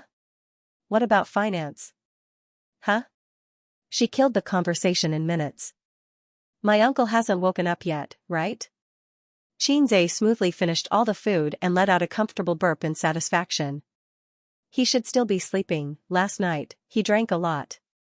Suyao said. Qinzhe took out his mobile phone and dialed his number. The phone rang for a long time before it was connected. Ace? Su Guang's voice was a bit hoarse. It's almost 9:30 now, we have to go to the factory. Get up quickly and come up for breakfast. At this point, Qinzhe paused. He could hear a woman on the other end of the line complaining after being woken up. Last night, Uncle slept with a woman. Qinzhe felt sad at first. He could have had fun last night. Then there was anger, which was a subtle feeling. He knew a lot of experienced drivers, such as Huang Yizong and Zhao Taizhu. Both of them had families, but when it came to this kind of thing, Qinzhe could dance with them. But his uncle was his family, and Qinzhe felt uncomfortable seeing him fooling around. Who sent him the woman, Liu? Qinzhe said with slight anger. It should be. Suyao smiled bitterly. About 10 minutes later, Su Guang came up with a tired face. The dark circles under his eyes were obvious. Why don't you just die on the bed? Qinzhe was so angry that he couldn't vent his anger. Su Guang said, Uncle was tired last night. Qinzhe sneered. That's all you've got? Su Guang paused and said awkwardly, Lu Zong forced me to come to my room, I couldn't refuse. Don't tell your aunt. Let's eat, then lead the way for me after eating. Qinzhe was too lazy to talk to him. How should he put it? Nowadays, when it came to business dealings and social interactions, it was definitely not something that could be settled by just going to a coffee shop for a chat or reading some documents in the office. Otherwise, where would the culture of dining come from? Where would the bosses come from? Every time a small leader of the bank came over, Li Linfeng would receive them. The first thing he did was to transfer the money to the employee's account in advance, and then let the employee go to the bank to withdraw the money. At least 100,000, at most hundreds of thousands. Send them to the hotel, and then have a dinner party in the evening. Eat and drink well, call a few quality women and send them to the room. This was the basic operation of business dealings. Uncle would encounter more such incidents in the future, and Xianxia would not be able to watch over him all the time. However, when this matter is settled, Uncle doesn't have to travel long distances, and then Aunt will be around, and there will be no need for these flirtatious women. Suyu bowed her head and looked at the mobile phone silently. She was clear about this kind of thing, but she never touched it. It was inconvenient for her identity, so unless she met a particularly important client, she would personally receive it. Generally, she would hand over the general clients to the managers under her. When it came to the clients that Suyu needed to meet in person, they didn't look at the basic operation. After all, it was a basic operation. The headlines on Weibo attracted her attention. A video on the plane, was the video of Xianxia teaching a foreigner a lesson in the cabin yesterday. Unsurprisingly, it was in the headlines again. The video was posted last night, and it went viral this morning. Search keywords, Xianxia, plane, fighting, more than a dozen videos can be searched. The video that Suyu saw was the most comprehensive, with the most comments and forwards. In addition, she found that Qin Baobao and Wang Zijin had at her in the chat software. Click on it. Qin Baobao, why did Ace fight again? Did he get hurt, Suyu? Wang Zijin, he said no, but did he really not fight again after that? Suyu curled her lips. No wonder he had been holding his mobile phone to reply to messages in the elevator just now. It turned out that he was sending messages to his sisters. Suyu, little treasure, little fairy. Little fairy, don't worry, everything is fine. After a while, Qin Baobao, you want to be beaten. Wang Zijin, little fairy. Little fairy. What the hell, anger? Suyu imagined the eyes of the two old enemies gnashing their teeth, smiled, happily closed the chat software, returned to Weibo, and clicked on the video. She was watching from a distance and didn't see the whole process. It was good to watch the replay. The hotel's Wi-Fi was not good, and it buffered for a few seconds before it was officially played. In the picture, there was a quarrel. It was the man who had a conflict with the foreigner. The air hostess and the air hostess were persuading him. I just went to the toilet, he kept knocking on the door, after I came out, I said a few words to him, he pushed me. Through the quarrel, the audience probably knew what had happened. Because of a trivial matter that may be insignificant in the eyes of countless viewers, but the development of the matter made countless people angry. Can't you just apologize? It's not a big deal. He's not a woman. Is it so hard to say sorry? It's annoying. Pretentious, what's wrong with apologizing? The attitude of the passengers around was angry. They didn't blame the foreigner, but asked the middle-aged man to apologize. And then, fuck. F***ck your mother.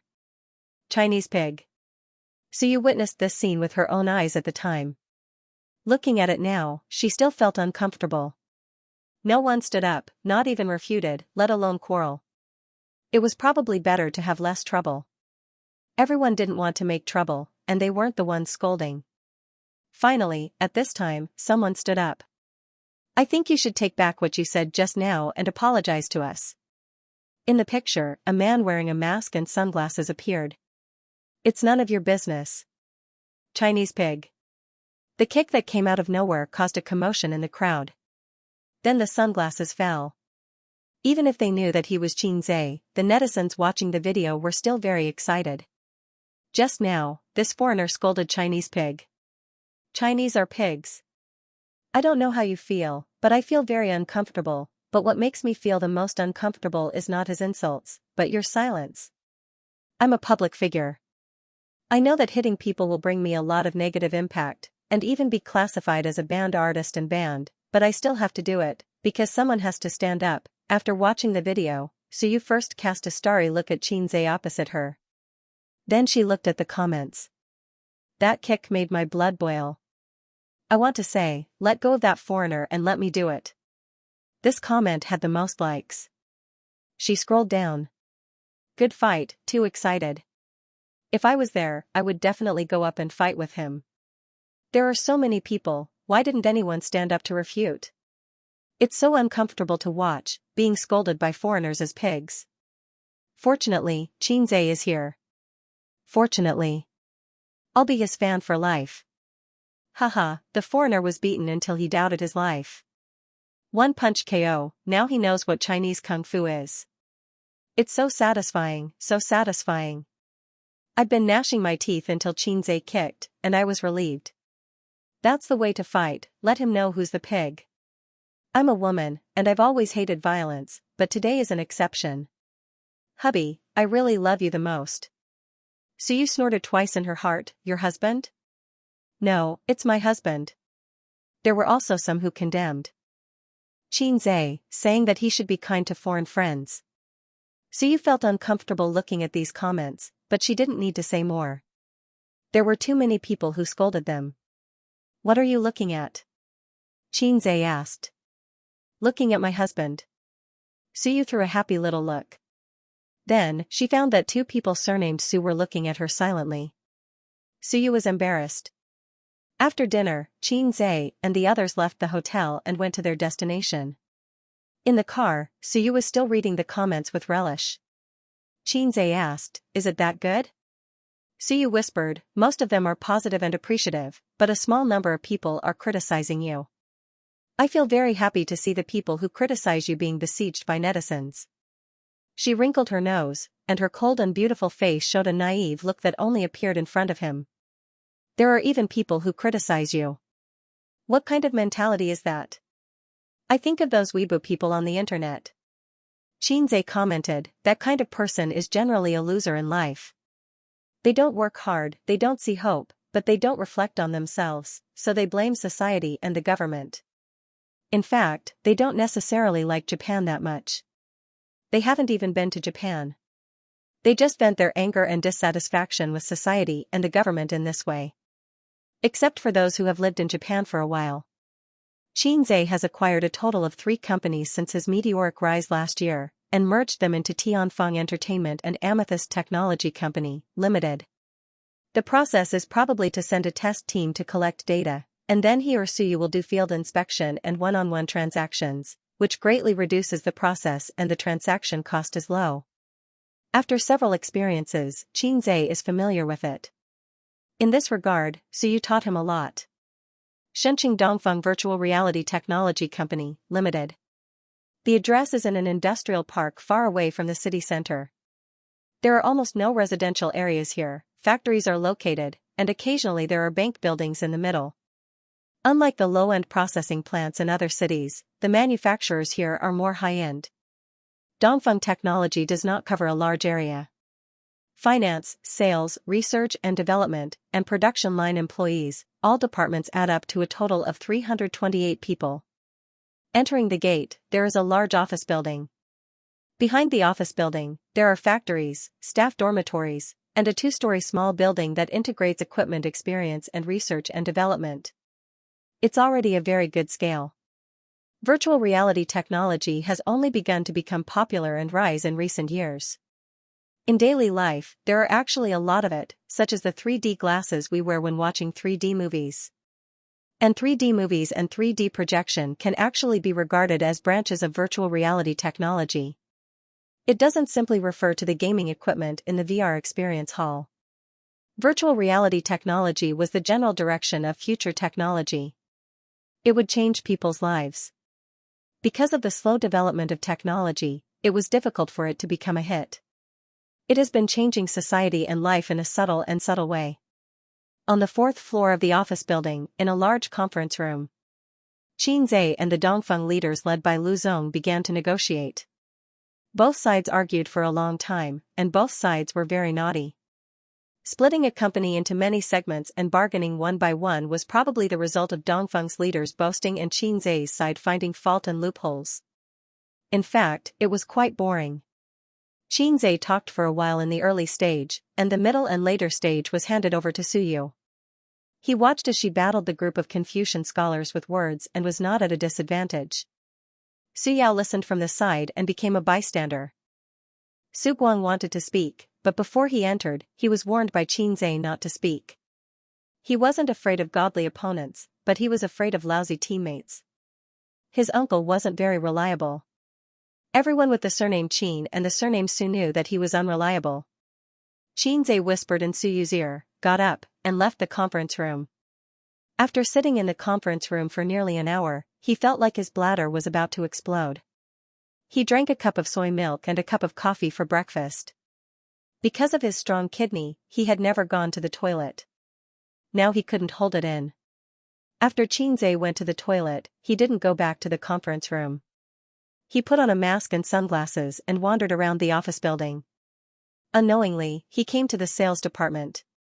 In the big office of the sales department, half of the seats were empty. A dozen people sat listlessly. Some were lying on the table and dozing off, some were watching movies, and some were playing games. In the seat by the door, a young man leaned comfortably on the chair. The computer was on, showing the desktop, and he was playing a mobile game. Oh, it was a primitive world. The mobile game copied by Zhijian's programmers, a pirated version of Deceased Pesticide. You play this game too? Xianxia laughed. The young man just died and was resurrected. He heard the sound and looked up at him. You are? Old Chen brought me here to see the equipment. I want to open a VR experience hall, but he seems to have something to do. He went to a meeting. I wandered around and waited for him. Xianxia said. Old Chen was the sales manager. He was in the conference room and was qualified to participate in the negotiation, but he had no right to speak. When he introduced himself, Xianxia remembered it. His memory was very strong. It turned out to be a customer. The young man immediately cheered up. Shall I take you to the back to see the equipment? Xianxia showed an embarrassed look. I'll wait for Old Chen. The young man said, our company is going to be sold. If you want to buy equipment, you'd better slow down. There may be a discount after a while. If you buy now, the price Old Chen will give you will definitely be 10% higher than the original price. So blatantly digging in the corner of his direct superior, Xianxia said in his heart, even if the company is sold, your boss is still your boss, your leader is still your leader. The young man said in a low voice, Old Chen is Lu Zong's relative. If the company is sold, he will definitely leave too. Xianxia's heart jumped. Your company is all about connections? The young man nodded. Many connections take the money but don't work. But the buyer doesn't know about this, so the connections can continue to stay here. Even if they are fired, they have to pay a severance fee. After all, they have signed a contract. If they buy the company, they have to inherit a lot of things. It has legal effect. I can't just deny it. You won't understand. But Old Chen is the leader. He definitely can't continue to stay in this position. Xianxia said, oh, which area are you in? I play this game too. Let's play together. The young man reported his ID name. Xianxia logged into the game. Other than the young man, there were 3 salespeople in the office who were also playing this game. 5 people in total. I remember a few days ago when I played this game, the popularity of this game wasn't very high. It took a long time to find a match. Xianxia said. The advertisements are good. The web-based game is Blue Moon, and the mobile game is Chaos World. The young man said. What do you mean? Xianxia didn't understand. 10 mobile apps, 10 of them have advertisements for it. Video apps and movies also have advertisements for it. If you go online, you will see its advertisements in less than half a minute. It's as crazy as Blue Moon. The young man said, I was brainwashed by the advertisements. Then I downloaded it to try it out. I found it quite interesting. The graphics are good, and there are many experts. It's not like Pesticide, where there are elementary school students everywhere. The 5 of them played together. It was quite interesting. The office was filled with slogans like the opposite side is red, gather at the river, and mid-lane team fight. Xianxia placed the cigarettes on the table and gave one to each person. Almost half a pack was gone. Can I smoke? He could already smell the faint smell of smoke. It meant that someone had smoked before, but he still had to ask. Big chicken tyrant, good smoke. The young man's eyes lit up. He didn't expect Xianxia to be a rich person. He handed Xianxia a business card. If you want to buy gaming equipment in the future, give me a call. I'll give you a discount. It's definitely lower than the market price. Xianxia took the business card and said thanks. He looked at it. Oh, Xianxia. He's so awesome. He's actually a boss with 2 surnames.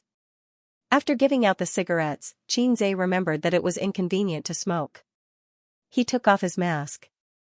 I'm not bragging, but the whole office will explode in an instant. After a round, Xianxia said, I'm not playing anymore. I'm going out to get some fresh air. Oh, Xianxia shouted, I'm waiting for you. Xianxia waved his hand and left the sales department. After that, he moved to the finance department. The finance department's office was much smaller. There were about 7 or 8 people in the finance department. They were all dressed in office lady suits. They were chatting and laughing. What's the matter? A big sister at the door asked when she saw Xianxia. Xianxia hesitated and asked, Are you guys usually free? The woman looked at him strangely. Who are you? I'm just asking. Crazy. What does it have to do with you? Xianxia could only turn and leave. Behind him, he vaguely heard a conversation. Who is it? I don't know. He's wearing sunglasses and a mask. I can't see clearly. It's not the buyer, right? Impossible. He's in a meeting.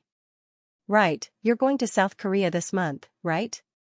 Help me buy a set of cosmetics. No problem. It would take a few hours to negotiate. After dinner, they would probably have to continue chatting. Xianxia planned to take a look at the factory. Lu Zong claimed that the equipment was top-notch and the most advanced in the country. He had to see for himself what it was like. The factory was similar to many other industrial factories. It had a triangular steel roof. The only difference was that the environment inside was very clean. There were many pieces of equipment that Xianxia couldn't understand. There was a processing center, a welding machine, and even a CNC machine. With so many processing equipment, it meant that Dongfeng could indeed build a VR game equipment independently and did not need to find other factories to process it. However, he did not see the real core technology, the display, motion sensor, processor, wireless connection, etc. That piece was the real soul of VR technology. Of course, it was impossible for any tourist to see it. Xianxia saw a group of uniformed employees squatting at the entrance of the factory. They were smoking and chatting. Xianxia went up to them and gave each of them a stick of chicken. Why aren't you working? He asked curiously. What work? A middle-aged man asked. Xianxia was stunned. It's not like it's based on the piece, another middle-aged man said. There's a lot of equipment in the factory. They're all stored in the warehouse, just opposite. There are fewer people buying them now. We're usually quite free. Oh right, what are you doing? I'm here to buy equipment. I came to take a look first, Xianxia said. Oh. Xianxia chatted with them for a while and roughly knew their work situation. They were not too free usually. They still had work to do. In addition to their own factory production, they also took on outside work to help process a part, such as a seat, equipment frame, and so on. They were not based on the piece and time, so they could often get together to smoke and brag. They did not care about their lives and time was shameless. It really made sense. Xianxia returned to the conference room and heard Suyu's faint voice. Lu Zong, Dongfeng is not our only choice. I believe that we are not your only choice. It's best if we can reach an agreement. If not, we can only meet again, right? Lu Zong laughed a few times. President Su is right. Oh, President Qin is back. You took a long time in the bathroom. Xianxia smiled casually. I ate too much breakfast. Lu Zong, it's getting late. Why don't we visit Dongfeng first, then have lunch and talk in the afternoon? Lu Zong looked at his phone. It was 11 o'clock, so he nodded. Okay. Xianxia noticed that as soon as he finished speaking, a leader of Dongfeng took out his phone and sent a message. The visiting team was very spectacular. Xianxia and Suyu walked in front, with Manager Lu on the right and Manager Go on the left. Behind them were the leaders of Dongfeng and the review team. Xianxia was wearing a mask and sunglasses. Suyu, who was walking beside him, gave him a helpless look.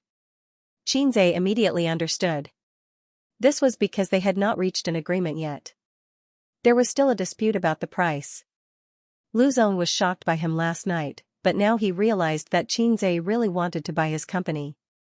When we were young, our mother must have told you this: when you see something you like, don't show that you want it. This would make the seller fearless and difficult to bargain. Small business and big business were the same. Along the way, he went to a few departments. The employees were all sitting upright and still, immersed in their work. Su Guang sighed. Not bad, the atmosphere is good. Lu Zong said happily, although the company is not big, they are all of one mind and are all good employees. Uncle was very satisfied and smiled. Not bad, not bad. Soon, they went to the sales department. They must have been notified in the company group. In the sales department's big office, the salespeople were talking on the phone. Their voices were sonorous and powerful. All of them looked very serious and hardworking. They were working so hard that they did not seem to notice the arrival of Xianxia and the others. Are they so serious? Did I come to the wrong place just now? Playing games, sleeping, chatting, are all my illusions? Yes, it's you. You were so happy playing games just now. Xianxia patted Xianxia on the shoulder. Xianxia pretended to not care and said loudly on the phone, "Can you come today? If you come today, I will give you a discount. It will definitely be lower than the market price. It's a pity that you can't come today. Let me tell you, our Dongfeng equipment is absolutely first class. It's not worse than imported foreign equipment." The sales manager, Old Chen, coughed and said, "Xianxia, I know you are working hard. Stop calling, Mr. Qin is calling you." Xianxia, okay, then come another day. I will personally introduce you. Tomorrow you." As he spoke, he turned his head and suddenly his voice stopped. Xianxia looked at Xianxia and then at the leaders of Dongfeng. He had a mental breakdown. Manager Chen smiled and said, "Although this kid's performance is average, he's really hardworking. He makes phone calls for 9 hours a day and often goes on business trips. But there are more than a dozen people like him in our office." Xianxia was speechless. The portrayal of his inner thoughts, the cold icy rain was randomly slapping his face hurt. Not only him, but the other salespeople in the office also looked back. Just because they took an extra look in the crowd, their mentality collapsed. The man wearing sunglasses and a mask, wasn't he having a good time playing games with them just now? He even sent them a chicken overlord. Don't tell me this is the acquirer. This is President Qin, the purchaser of the company. Lu Zong clapped his hands. Then, he realized that the air was suddenly quiet. Lu Zong frowned unhappily. Although these salespeople's performance was average, they were all old foxes. At this moment, they should have stood up and enthusiastically shouted, "Boss Qin." "Why are you in a daze?" Xianxia smiled and said, "Hello, everyone." Everyone was speechless. Xianxia said, "Everyone's skills are good. In the future, let's play games when you're free. Anyway, we've added each other as friends." Everyone was speechless. Xianxia covered his face and thought desperately, "Will I be fired?" Sob sob sob. Xianxia looked at Lu Zong. "Then, let's go to other places?" The group of people left, but Manager Chen slowed down and didn't follow.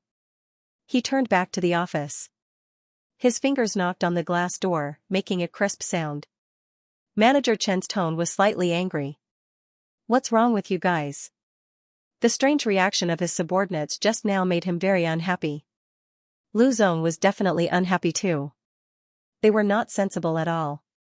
No one answered his suffocating question. Manager Chen said angrily, "With your performance, when the company is acquired, it's still unknown whether you can stay. Who can you blame if you don't live up to expectations and lose your job?" Xianxia said guiltily, "Manager, that President Qin, he just came." Manager Chen was stunned at first, then his heart turned cold. He knew the group of people under him very well. "Then what are you doing?" Playing games. He even played a game with us, so we didn't know that he was." Xianxia's expression was ugly. Xianxia once again wandered to the finance department. The big sisters were sitting quietly in front of the computer, silent. There was no longer the chatter from before. The big sister at the door heard the footsteps and looked up first. She saw Xianxia with a mask and sunglasses at first glance. Her face with makeup was instantly stunned. The other finance people looked over with smiles on their faces. When they saw Xianxia, they were also stunned. They were dumbfounded. 10 faces were dumbfounded. Xianxia looked at her and asked again, "Are you guys usually free?" Dongfeng's finance department manager said, "Yes, our finance department is very busy." After he finished speaking, he found that his subordinates all looked embarrassed. Lu Zong frowned and realized that things were not simple. It was too abnormal. Whether it was the sales department or the finance department. When they saw Xianxia, they all looked like students who were caught by the teacher eating chicken with each other. They were embarrassed and scared. After that, they toured the factory. It was the same here. The employees were not working hard or slacking off.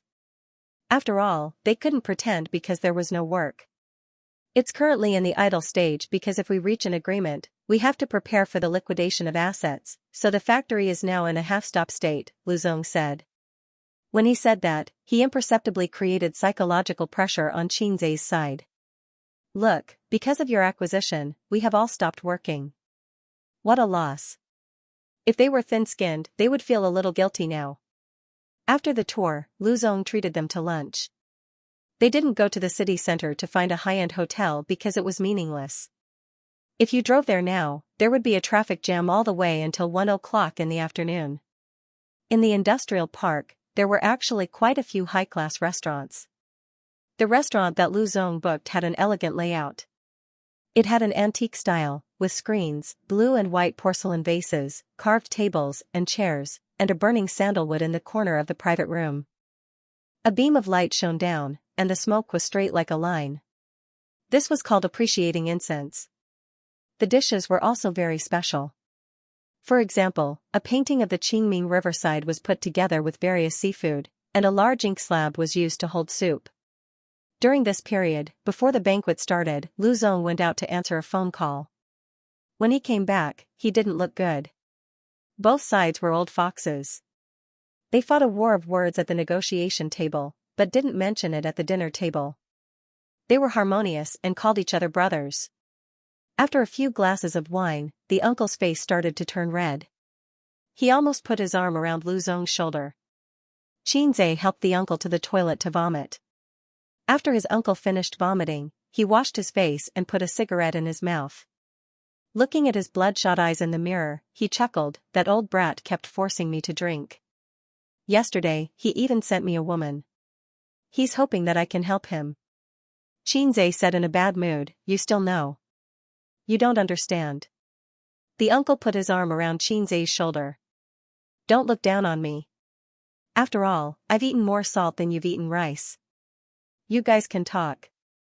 Look at how red your faces are in the meeting.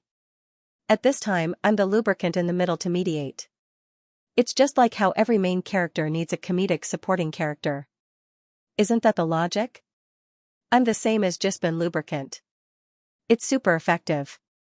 Xianxia thought to himself, "Durex might be able to give you 10 times the advertising fee." The uncle was obviously drunk and didn't think through his words. The lubricant was for the convenience of friction. If there's friction between us again, the acquisition will most likely fail. From this, it can be concluded that friction equals yellow. Actually, I think that 5% is not a big deal. You don't need that much money. The uncle said. You don't understand. This company actually has a lot of flaws that you can't see. Besides, 5% is more than $1 million. So much? Then let's continue to argue. The uncle was shocked. The uncle and nephew stood in front of the urinal, comfortably relieving the pressure in their bladder. They both shook their bodies and their little brothers. Su Guang laughed and said, "A's, we're sworn brothers now." "Sworn brothers," Xianxia said angrily, "Get out, can't you be more like an uncle?" He felt that he could no longer look directly at the word sworn brothers. No, it should be said that he finally understood the word officially. The banquet gradually came to an end. "Boss Qin, there are a lot of fun places in Shen City. I'll get someone to take you around these few days." Lu Zong proposed a toast. He was preparing for a long battle.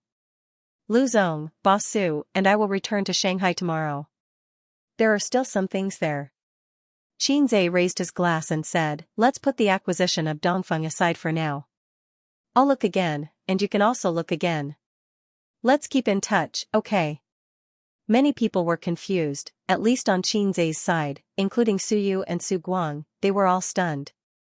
Most of the people on Dongfeng's side were also confused. Boss Qin, you're embarrassing your brother. Lu Zong hurriedly said, if you have any opinions, we can talk about it again. You just left without saying anything. Aren't you making fun of us? That's too much. Xianxia said, how is it making fun of us? A good or bad product can't be judged by its appearance, and its quality can't be ignored, right? Many people were still confused, but Lu Zong understood. My flight is tomorrow night. We still have a day to talk. Let's call it a day. With the end of Xianxia's words, the banquet also ended. On the way back to the hotel, Su Yu softly asked him what he planned to do. Su Guang and Su Yao looked over together. Xianxia's behavior just now was a bit similar to bargaining with a street vendor. Boss, how much is this silicone doll? 100 yuan. Is it for 10 yuan? Not for sale. I'll leave if you don't sell it. Then he turned around to leave. Waiting for the boss behind him to shout, there is true love in the world, I'll sell the doll to you for 20 yuan. But this was not shopping. It didn't matter if it was a few yuan short. This was a company acquisition, which could easily cost tens of millions or hundreds of millions of yuan. Xianxia's approach was particularly petty and self-righteous, making people laugh at him. Just now, when you were in the meeting, I didn't go to the toilet. I just walked around the factory, Xianxia said. And then? Su Yu and the others looked at him. I had a good chat with several employees in the sales department. Xianxia paused and said, I also played a game. Su Yu, then I listened to the sisters in the finance department discussing Chanel bags, Estée Lauder's face cream, and Dior perfume. Finally, I discussed with the employees in the production line why the equipment in the warehouse can't be sold for the time being. Xianxia said, these things should have been known by Lu Zong just now. In other words, it was psychological warfare. Su Yu nodded and frowned. The inspection team didn't talk about these in detail. Su Yao said, the main responsibility of the inspection team is to evaluate. The details can be written or not written. You hired a professional inspection team. They should have received some benefits, so they didn't record it in the evaluation report. Xianxia said, in this way, tomorrow we will do a detailed evaluation of Dongfeng, an asset inspection, and then consider whether to buy it or not. Whether we buy it or not, we will leave at night. Xianxia's original plan was indeed to return to Shanghai on the third night. He and Su Yu would only stay in Shenzhen for 2 days, regardless of whether the acquisition was successful or not. If it was successful, at most, they would sign the agreement first. There were a lot of processes in the middle, which could not be solved in 1 or 2 days. So they still had to come to Shenzhen again after a while. If he didn't succeed, then everything would come to an end. Naturally, he would have to return. When they arrived at the entrance of the hotel, Xianxia did not get out of the car. Instead, he asked Su Yao, Mr. Su, can I borrow your car? Su Yao looked at him. Su Yu said, we want to go and play. Su Yao nodded. It was rare for them to come to Shenzhen City, so it would be too boring to only talk about business. As one of the few first-tier cities in the country, it had too much to eat. Whether it was the prosperity of the modern city or its historical significance, it was worth visiting. Xianxia remembered that a manager of Baoza Investment once told him an interesting story. When he was young, he found a girlfriend in Beijing. Because of the long-distance relationship, they only met once a month. Every time they met, they would eat, drink, and sleep together. 3 years later, they broke up. His impression of Beijing was only which hotel was comfortable to sleep in, which hotel had the best facilities, and which hotel had the best breakfast. He had never been to the Great Wall or Fragrant Hill. He had only seen Tiananmen Square from afar a few times. A city is like a woman. If you only go in and out of one place, how can you appreciate her beauty? He had to change places to explore. The first stop was the overseas Chinese town in the east of Yantian district. On Saturday, there were more people. After the two got off the car, they asked the driver to wait in place, or they could go and play by themselves. Xianxia said that they could play by themselves, and all the expenses could be reimbursed by Mr. Su. In the hot summer, Suyu bought a woman's hat to shade her face, neck, and white slender arms with a layer of sunscreen. Then she held Xianxia's hand and began to wander aimlessly. Suyu looked at the map at the entrance of the scenic spot and said, "Let's go to Xianxia Valley first. The scenery there is good, and there are few people, so we don't have to line up. After that, we can go to the theme park." She said, "There is a wet program." "Who are you wet for?" Xianxia said angrily, "I'm not going." Xianxia Valley was an ecological park, a place to enjoy the natural scenery. For the two of them, Xianxia Valley was the best choice. Looking at the colorful flower fields and watching the blue sky and white clouds was far more interesting than waiting in a long line in the theme park. If you want to play, it's better to go back to Shanghai and go to Disneyland. Suyu stood by the colorful flower field and took a deep breath. She held Xianxia in one hand and opened the other hand, pretending to be facing a cool wind. In fact, both of them were hot and wet in their crotches. Suddenly, there is an impulse to live in seclusion in a beautiful place, plant a few acres of flower fields, and live a hermit's life. Suyu sighed, leisurely see Nanshan Mountain. Xianxia nodded, "You can't ignore the very important chrysanthemum picking under the eastern fence, and the maple forest evening. The ancients have told us that the leisurely life of a hermit is comfortable." Suyu sighed, "It's a pity that it's not convenient for you to take photos, otherwise, let's take a good photo together, and sister will not waste this trip." Xianxia laughed, "Then you post to your circle of friends, 'Today I came here for a date with my husband, and it's so cool.'" Suyu pretended not to understand. "Yeah, there's a KFC over there. Let's go and have a drink." She took Xianxia and trotted all the way. They ordered 4 egg tarts, 2 mashed potatoes, 2 cups of iced cola, and a hamburger. The KFC was overcrowded, and the air conditioning in the hot summer brought tourists the motivation to live. Xianxia glanced at the KFC, and then observed the tourists outside through the glass wall.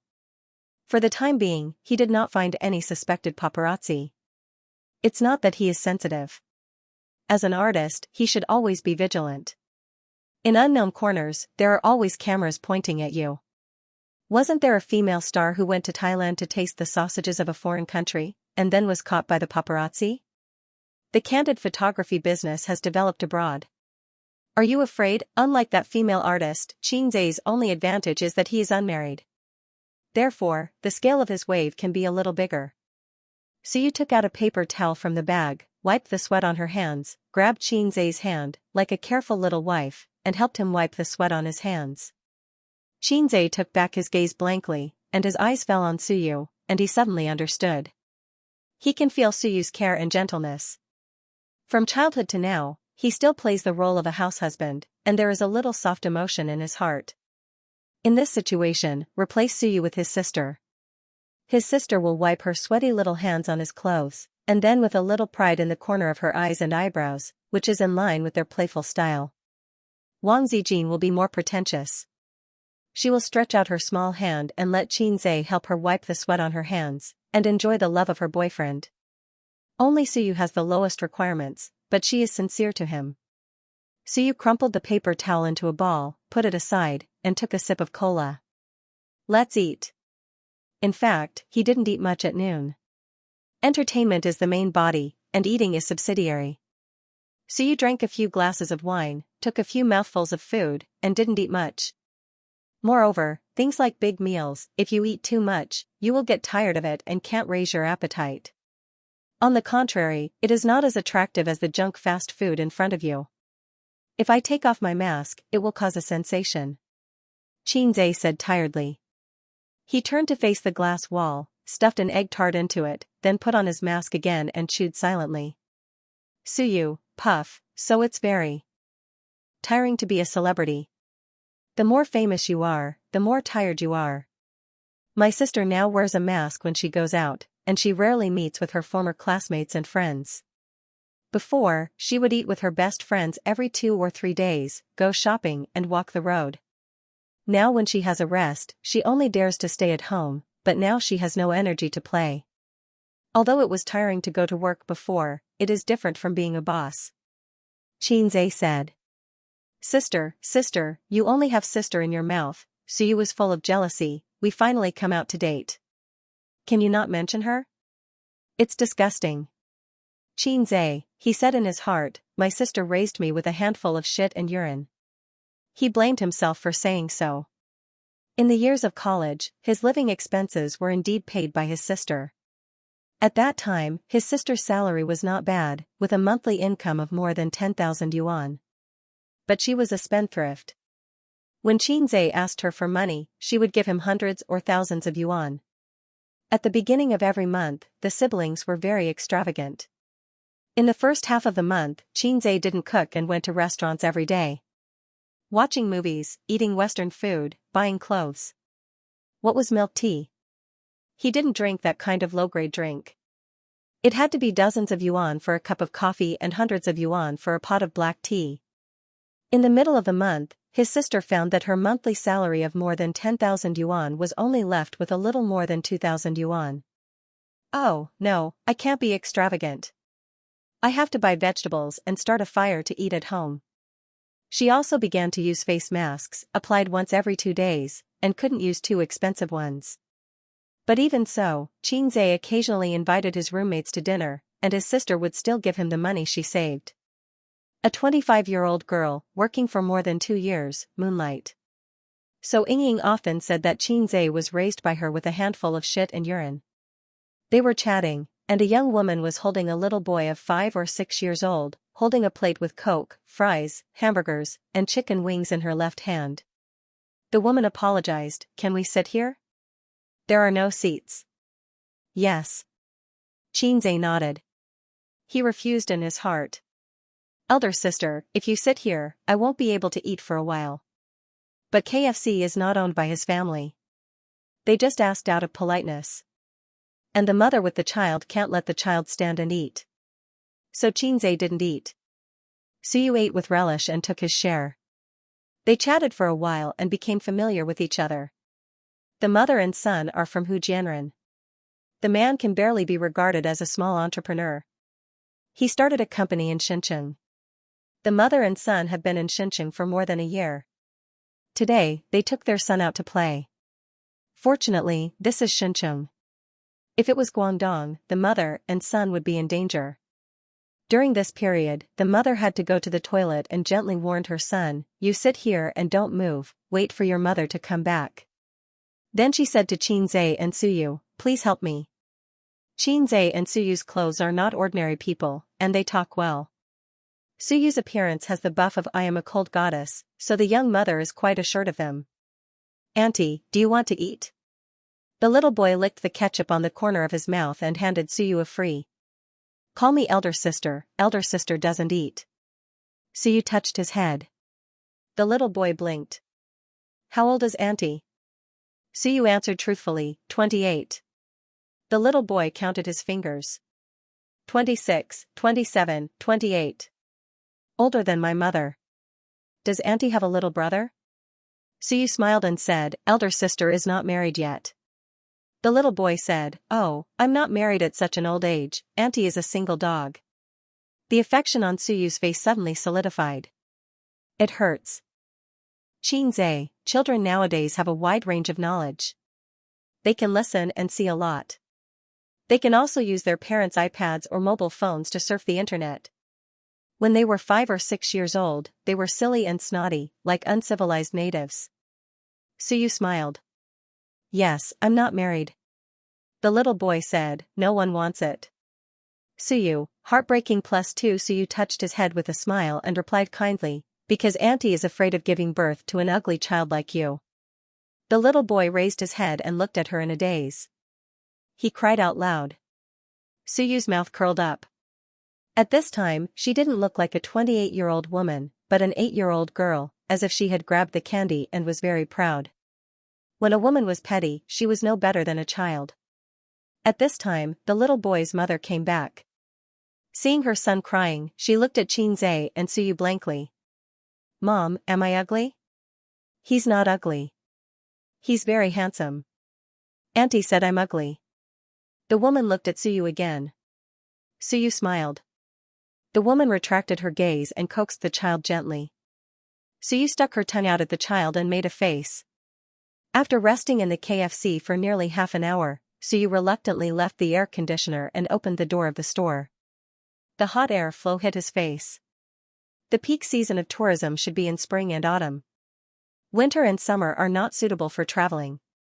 The former will freeze into a dog, and the latter will become a hot dog. Before leaving the KFC, Suyu went to the toilet, washed her face, and added a layer of sunscreen. In fact, her face was okay, with a big brimmed hat to shade the sun, but her arms were troublesome. In such a big sun, even sunscreen was not guaranteed to withstand it. It was the hottest month of the year, which was a nightmare for girls who love makeup. Suyu had light makeup today. After all, she had to attend negotiations. It was best to wear makeup when attending meetings and meeting clients. While washing her face, she also washed off the makeup. It was clean and refreshing. Xianxia said, "Your appearance has dropped a level." Suyu was stunned and turned to go back. "Wait for me, I'm going to touch up my makeup." "Hey, I'm kidding." Xianxia pulled her and walked out with his arms around her shoulders. Just now, if it was Qin Bao, she would definitely say, "Go away, sister never wears makeup, sister is a little fairy." "Well, you are also a little fairy." Suyu's expression was happy and pretended to be disdainful. "Your sister is pretentious." It was too hot outside, and it was very uncomfortable to hold, so Xianxia let go. Suyu hurriedly hugged his arm and walked forward like a little bird.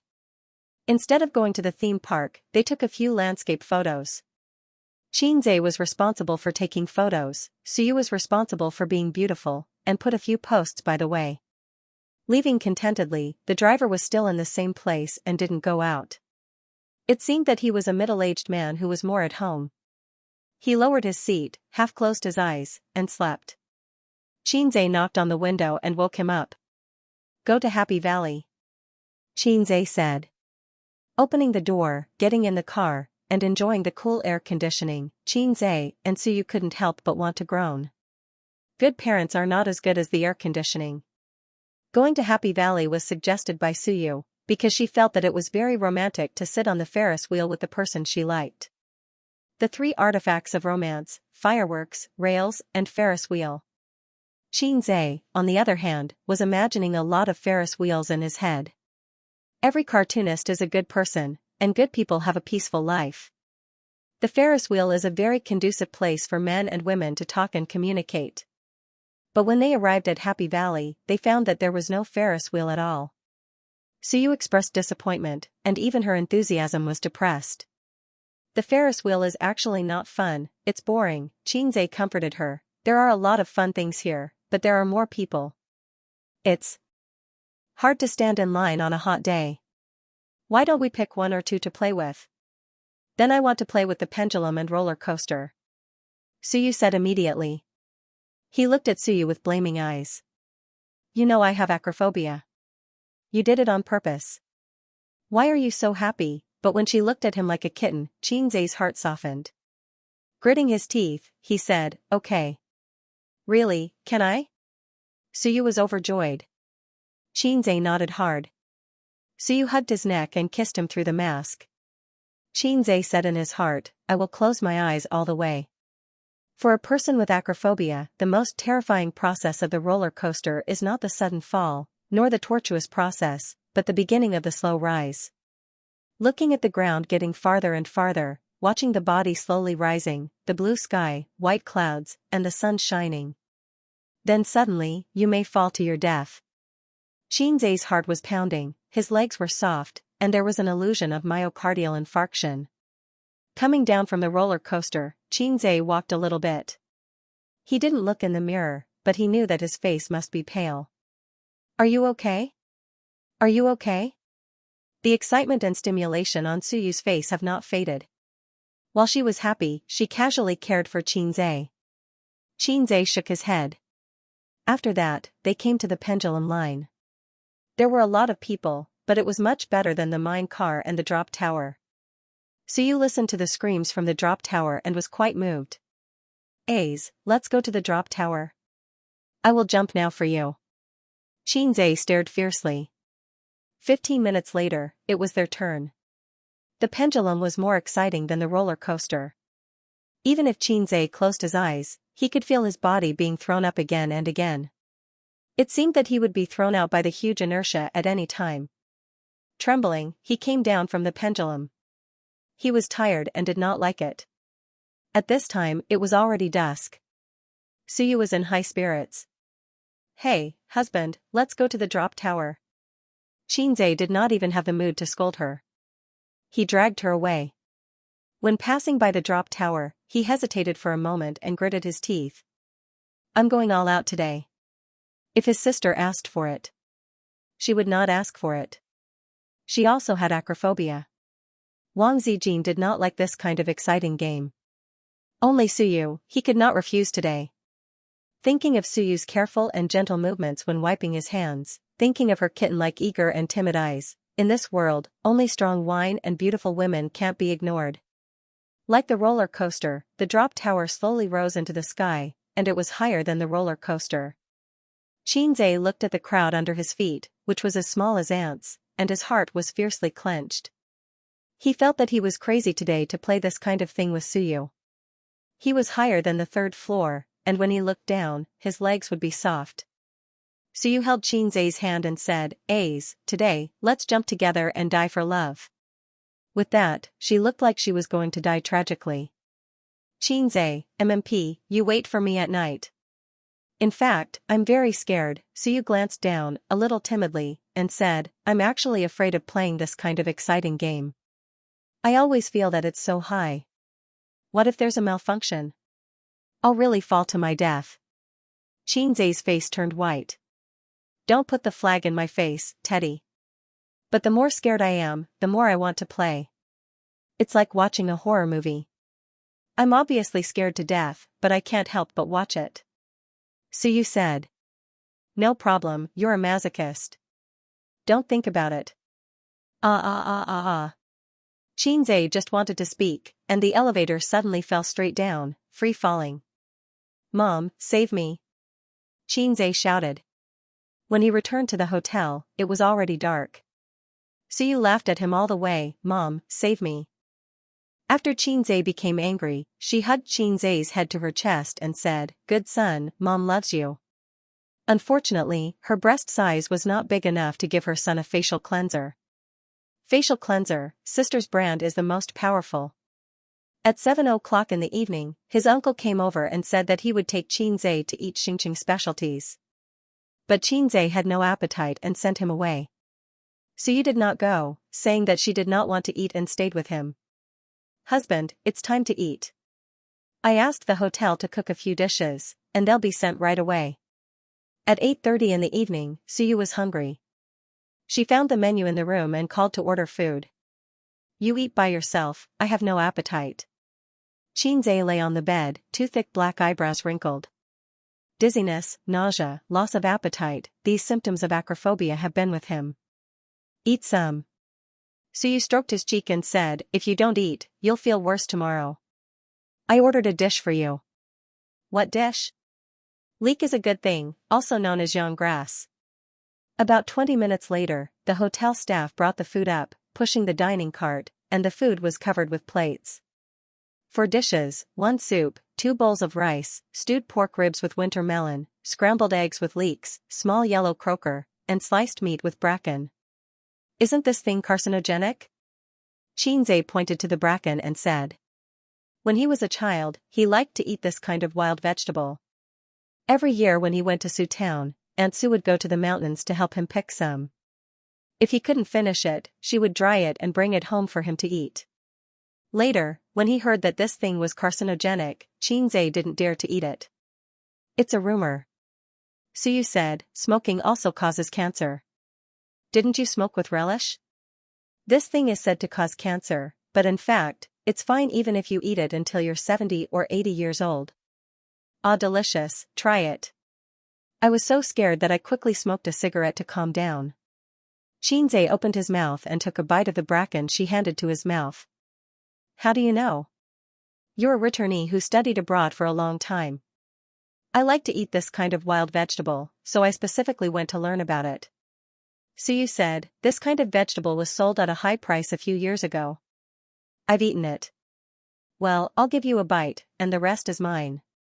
As she said, she took the vegetables in front of her and pushed the plate of leek fried rice to Xianxia. You eat this, eat more, and your body will be good. Xianxia was speechless. Have I been reduced to the embarrassing situation of relying on leeks to regain my masculinity? Are you kidding me? Do I need to nourish my teddy kidney? I'm Qin Ritian. Do I need things like leeks? Even if I starve to death, I won't eat this kind of thing. Eat, it's delicious, although it's not as good as your cooking. Suyu ate in small bites.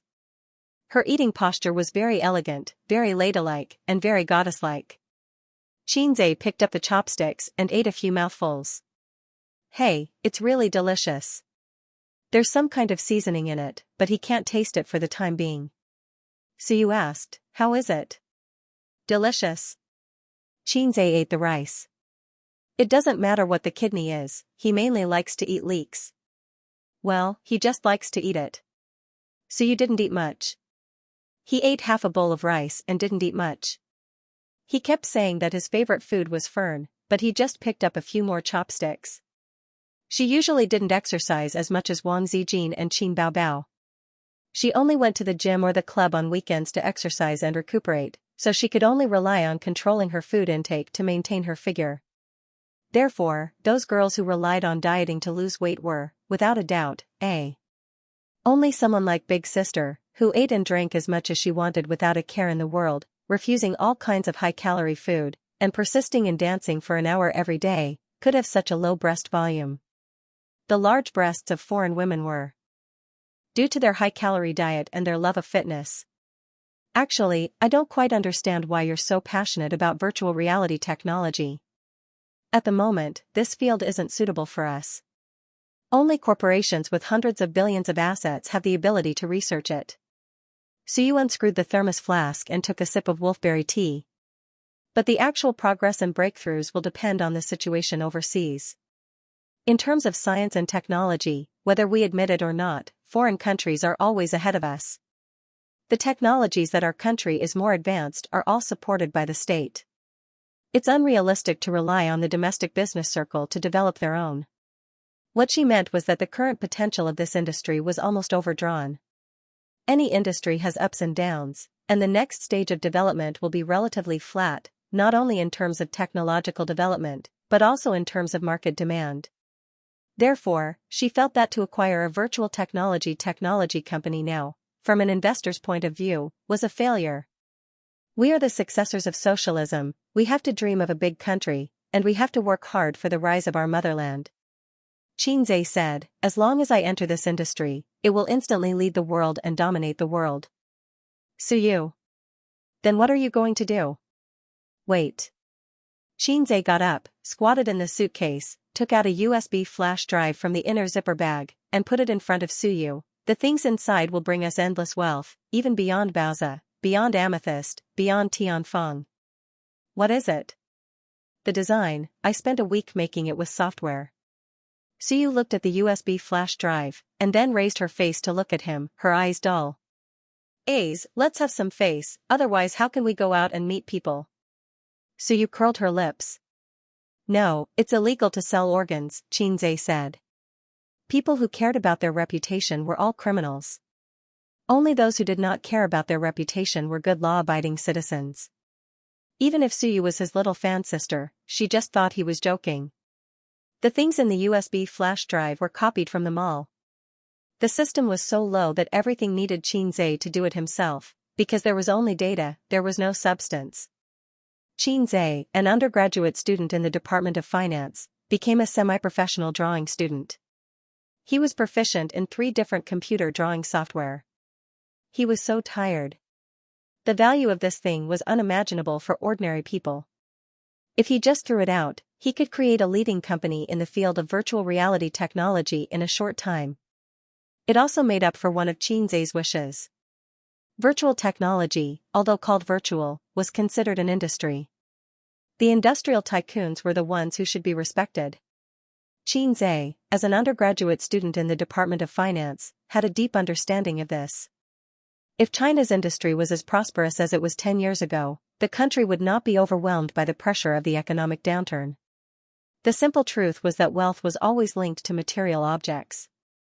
Those internet tycoons who made money by games and software were not ashamed. Especially Brother Ma, who was condemned by thousands of people, were not ashamed. Hurry up and sell the company to me, let me bear thousands of curses. The current Xianxia, compared with those top tycoons, was a lot worse. But in terms of net assets, he was very good, he had no debt, and did not have much cost, and those tycoons only relied on cash. The gap between the two sides was not that big. But in terms of capital, Xianxia could only type GG now.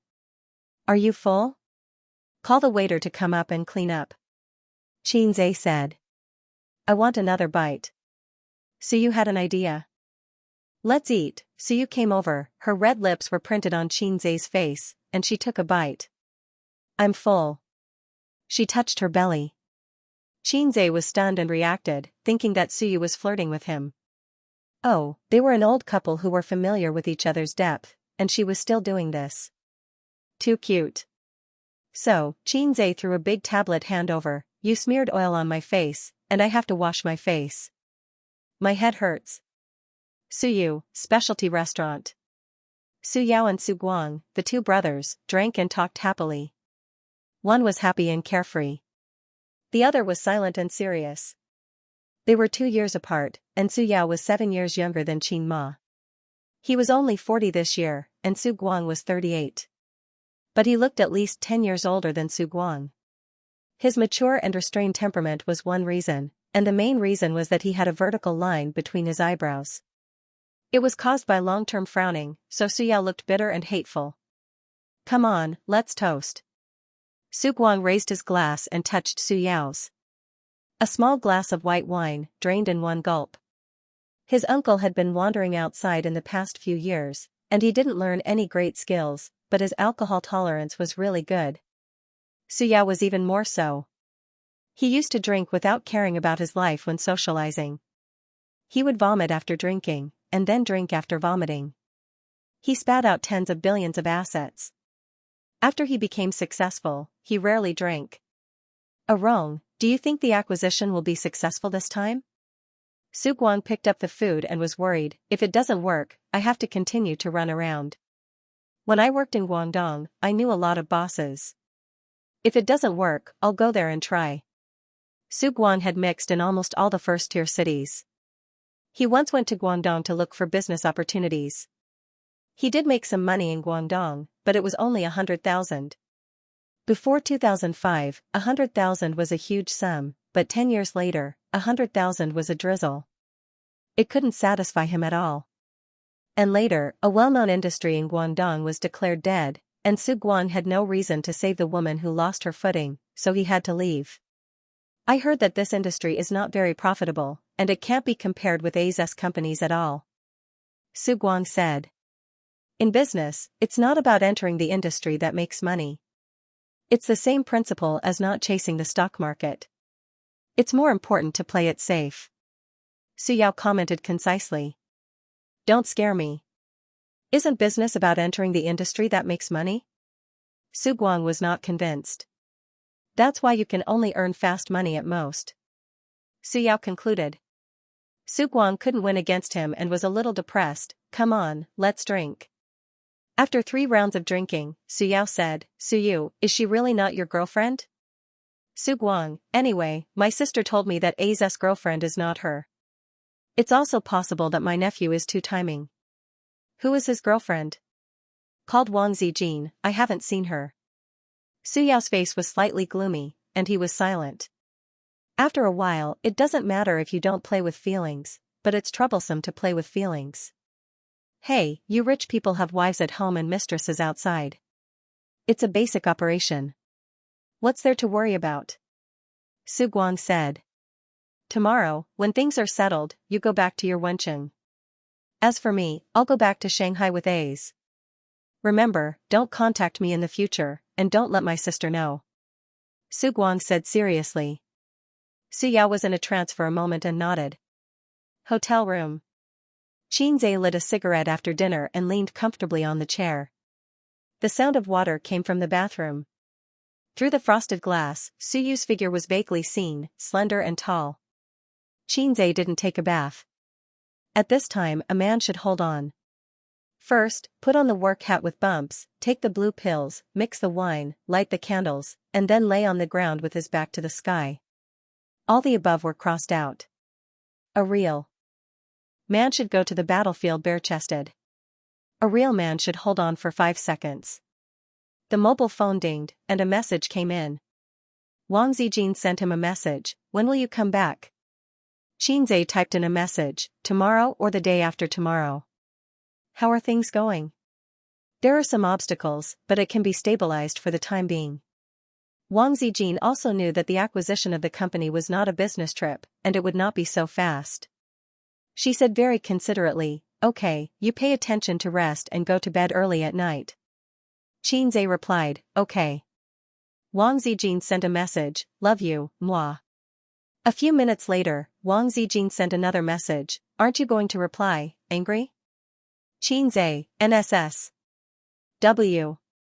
Wang Zijin? Xianxia, look at it upside down. A few seconds later, Wang Zijin sent a series of blushing pictures, "So good, wait for you to come back, sister will cook for you." In fact, I not only have a way to coax my sister, but I'm best at flirting with my sister. Xianxia was floating. Wang Zijin, like Qin Bao Bao, began to try to cook. "Oh, it's impossible to cook, only cooking can be done because it's simple." Suyu took a bath, washed her hair, washed her face, and brushed her teeth, which took a total of 30 minutes. Women took a particularly long bath, whether it was Suyu, his sister, or Wang Zijin. It was as short as 10 minutes, and as long as half an hour. Xianxia was bored and logged into the corporate chat software that he hadn't used for a long time. Most of the chat records were from the chat group, so he didn't need to look at them. But a friend sent him a message, "How is the company recently?" ID, Human Filth Warehouse. This was a friend he met when he was trading stocks last year. This guy was twice as old as Xianxia. Now he was an uncle. It was said that he was also a god of stocks when he was young, so he chatted very well with Xianxia. They didn't have much contact, but Xianxia found that this guy was very rich, and he was a hidden rich man. But this is nothing. After all, Hei's king, have the system, and sooner or later I will be richer than him. How could a person without cheats compare to a cheater? In addition, he was also a person who had a foot in several boats. Xianxia typed in a message to ask him for advice on how to make his beloved concubines live in harmony. The other party's answer was, "Rely on your face." Degree? Xianxia told him to stop fooling around. The other party then said, "Relying on a man's bastard aura." Xianxia didn't reply to him. He didn't want to expose the fact that he was a salted fish that didn't have the aura of a king. He silently exited the chat program. Heavens, what should I do? At first, Xianxia was sitting at the table with his legs crossed, smoking like a big shot. Now, he was lying on the bed like a salted fish, playing with his phone while waiting. He also smoked while he was at it. He thought to himself, F***ck, if you continue to shower, I'm going to sleep. We are having a proper exchange. The car is on the national highway, not the narrow and winding roads. Why are you washing so seriously? At this moment, he felt a little urinating. He pinched out the cigarette and went to the bathroom door. Suyu, have you finished washing? Not yet. Give me 2 more minutes, Suyu said softly. And then I'll give you 5 minutes to dry your hair. Xianxia's mouth twitched. But I want to go to the bathroom. Then come in. Right, what am I waiting for? My wife is bathing inside. I'll just go in and pee. I'm not an outsider. Cameraman, go away first. Don't follow me in. He pushed the door and entered. Suyu's beautiful figure was shrouded in the mist. She raised her head and welcomed the hot water from the showerhead. Xianxia tilted his head to admire the beauty bathing. He lifted the seat and took out the salted fish in the grass to pee. Suyu finished showering and turned off the showerhead. She found that Xianxia was still standing in front of the toilet. Aren't you going to the bathroom? Why are you standing there? Xianxia lowered his head and glanced at the I want a life in full bloom needle. How can I pee? After awakening, I can't pee at all. Damn it, I shouldn't have looked around. He silently put the bird into the file, careful not to let the zipper clip, and said, you dry your hair first, I'll pee later. It only took Xianxia 5 minutes to wash his face, brush his teeth, and take a shower. He put on a bathrobe and went out of the bathroom. Suyu sat at the head of the bed, also wearing a bathrobe. The white color of her chest was particularly attractive. She was stroking her hair. Her movements and expressions had the unique charm of a woman of this age. Xianxia threw Suyu down on the bed. She pushed Xianxia's chest with both hands. You're not feeling well. Forget it. I don't have to do it these few days. She was afraid that Xianxia was young and didn't know how to control himself. Last night, her left and right hands kept moving slowly. Xianxia didn't respond. This was not ordinary tiredness. When they returned to Shanghai, the Luwei Dihuang pills had also arrived. Xianxia had to recuperate for a while. After all, the future was long. He couldn't lose money at such a young age. Xianxia was stung by her gentle eyes and concerned tone. Don't do anything. Lie down. I will take you flying. Xianxia said. Then, okay, after all, she couldn't bear to refuse him. Suyu thought, let's try it first. 2 bathrobes were thrown on the ground. Xianxia held Suyu's 2 legs. Little rabbit, open the door. I want to come in. Wait a minute. Suyu stopped. You don't want to open the door? No, I want to be on top. Xianxia frowned and said, just lie down. He liked to take the initiative in this kind of thing. Unless he was in sage mode, he would let Suyu come up by herself. I'm a man. I'm on top. Nonsense, Suyu refused to accept. How do you write the word man? Go up to Tian Shali. Then who is Tian? As expected of a big man with a doctorate degree. I lost. I'm willing to submit to others. Xianxia lay down and made a hole with the stem. The air was full of a happy atmosphere. After a long in-depth communication, Suyu's kindness to Xianxia was repaid with a spring. To use a sentence that everyone was familiar with, they both reached the peak of pleasure. Next was the time for smoking. Xianxia was surprised. He found half a cigarette burning slowly in the ashtray at the head of the bed. At 2 o'clock in the middle of the night, there was a slight breathing sound in the room, only one. Xianxia had fallen asleep. Suyu curled up in the quilt, thinking of today's experience, and cried a little. On the plane, husband, would you like to bungee jump with me? Psycho. You really love Wang Zijing more. If she asks, you will definitely agree. That's not going to happen. I won't agree to her request. What if I die suddenly?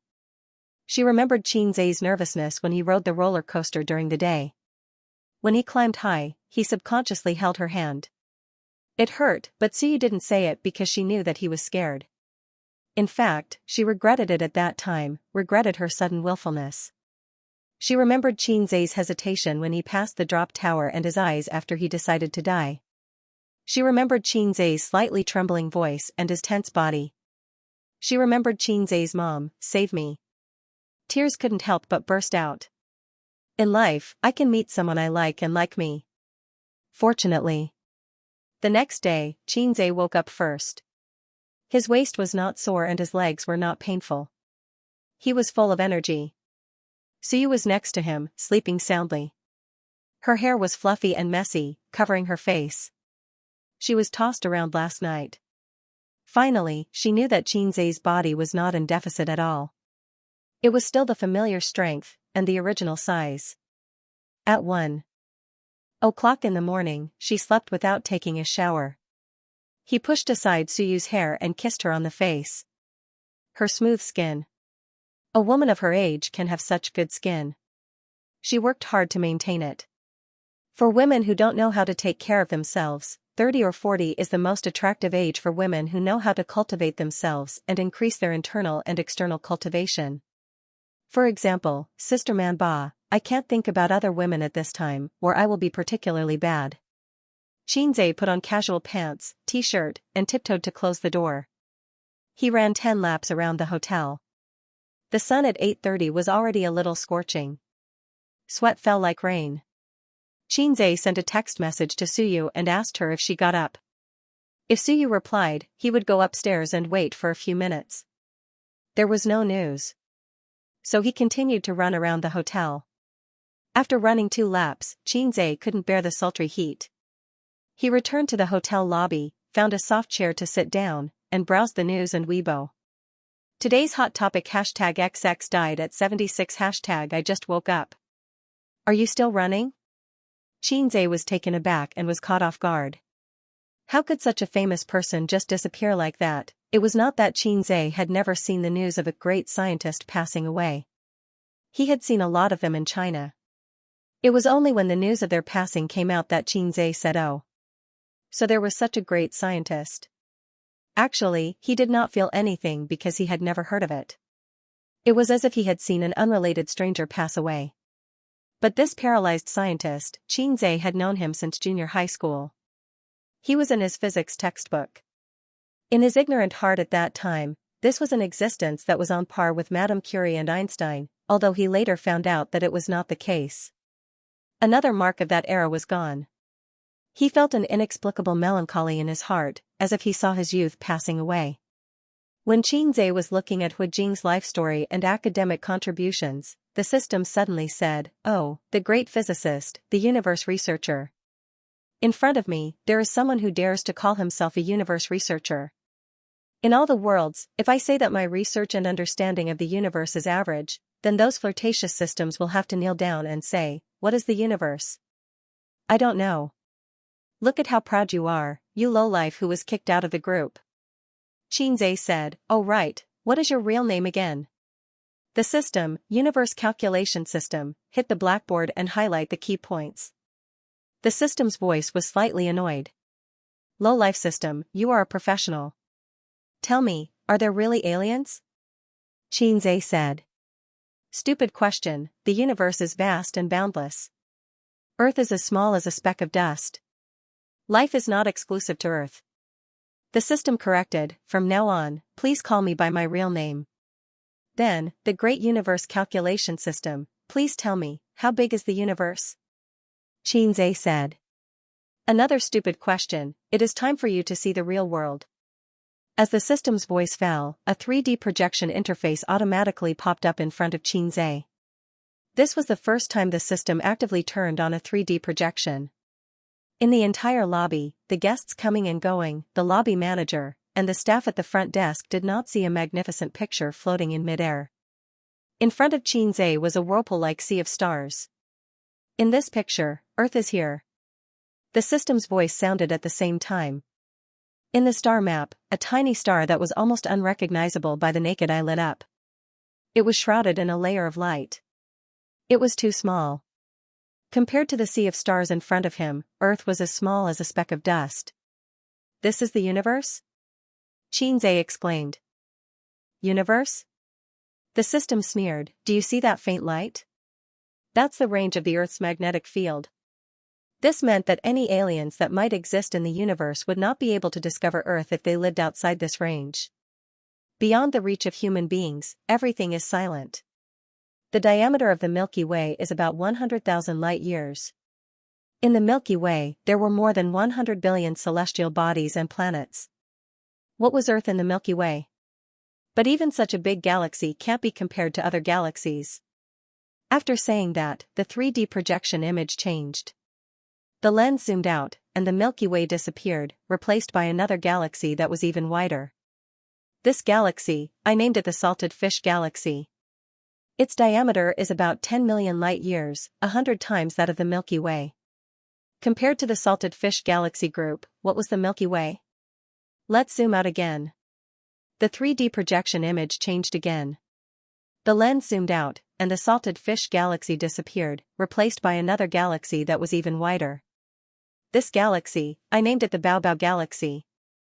In the Baobao Galaxy group, there are 100 Salted Fish Galaxies.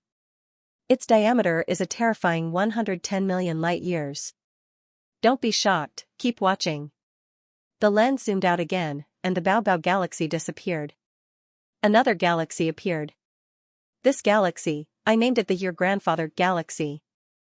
The Bao galaxy is just the tip of the iceberg of the Your Grandfather Galaxy. Its diameter is a terrifying 560 million light-years. Xianxia said, I don't know what to say about the way you name things. The name is just a title, to give you a deeper impression. So in your eyes, salted fish is inferior to Bao? The system ignored him. The system said, even if it's your grandfather galaxy, it's only an insignificant part of the entire universe. There are countless galaxies as big as his, and according to my calculations, there are at least 2 trillion your grandfather galaxies. There are more galaxies than there are grains of sand on Earth. The diameter between Earth and any observable edge of the universe is a shocking 65.4 billion light-years. Earth is not even a molecule in the universe. However, do you know what else is in the observable universe? Xianxia's eyes were blank. What? The system said, unknown. Unknown? Even with my ability, I can't explore deeper unless I level up. What's interesting is that the observable universe is not the entire world. Don't overlook the existence of parallel space. I don't belong to this universe. Space and time are not singular. Theoretically speaking, space can be stacked infinitely, but time has countless parallel lines. You Earthlings once said, a grain of sand, a world. The person who said this was right by accident. From a scientific point of view, it is indeed so. Maybe every cell in your body is a universe, and every universe has an Earth. Nonsense. It's not nonsense, it's just that the dimensions of existence are different. I feel like you're talking nonsense with a straight face. It's normal for you to think so.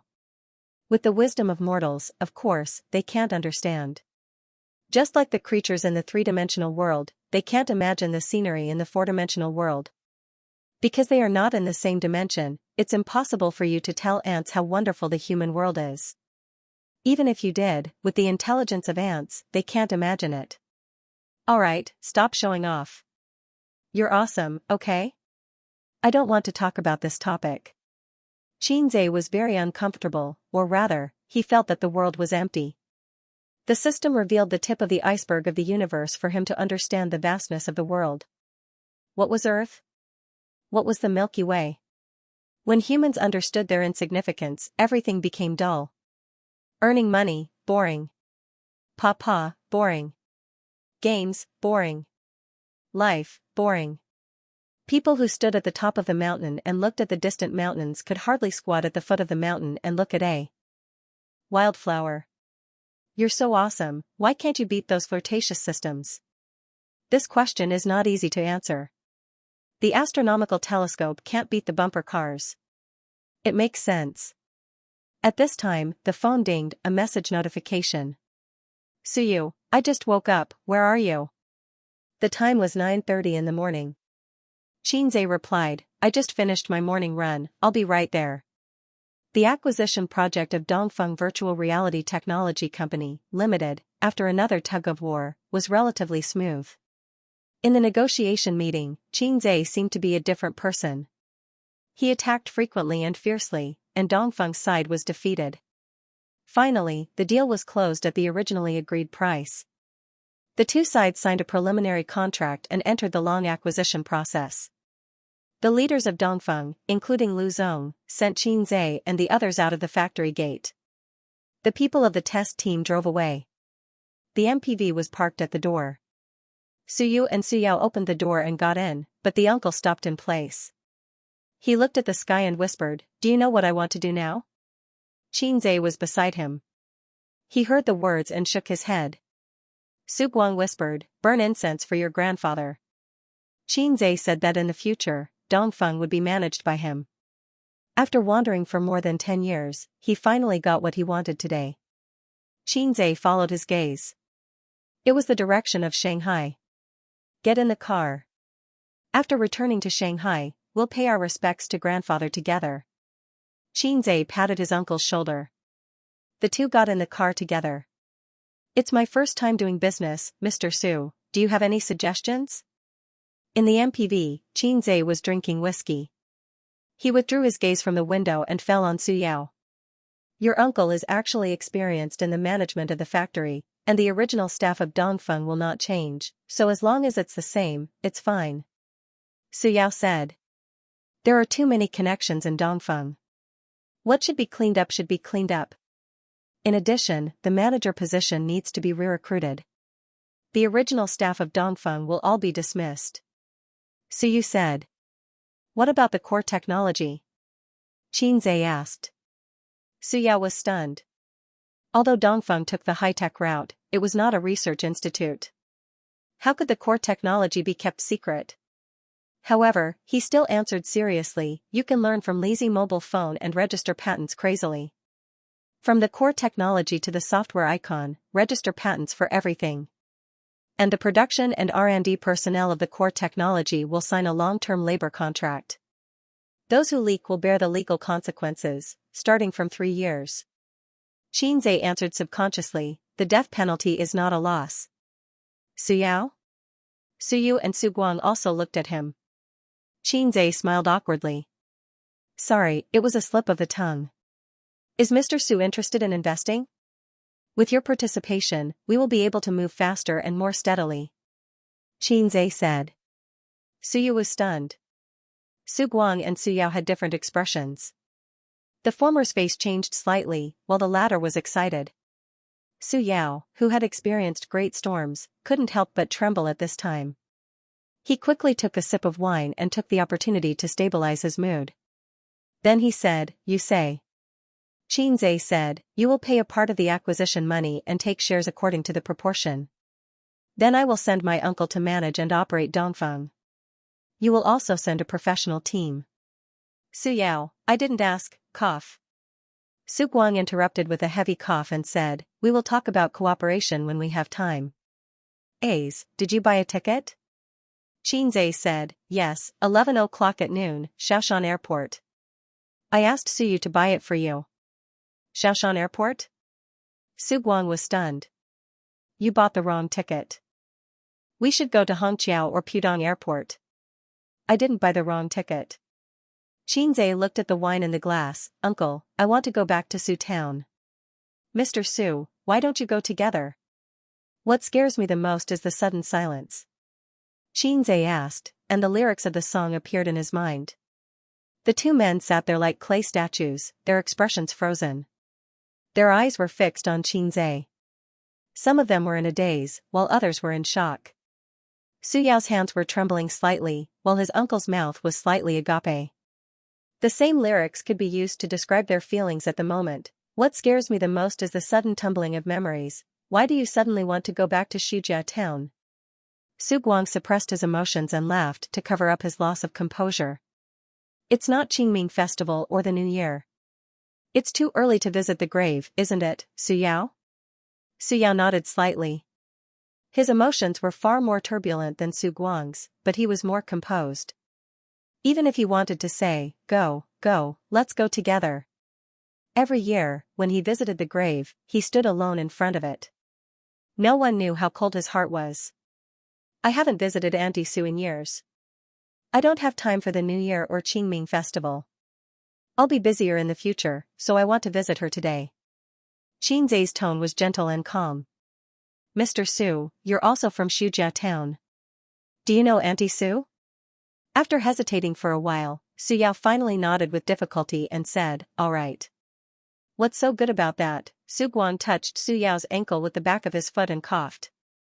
A's, how about this? Go back to Shanghai first and ask your mom to come with you another day.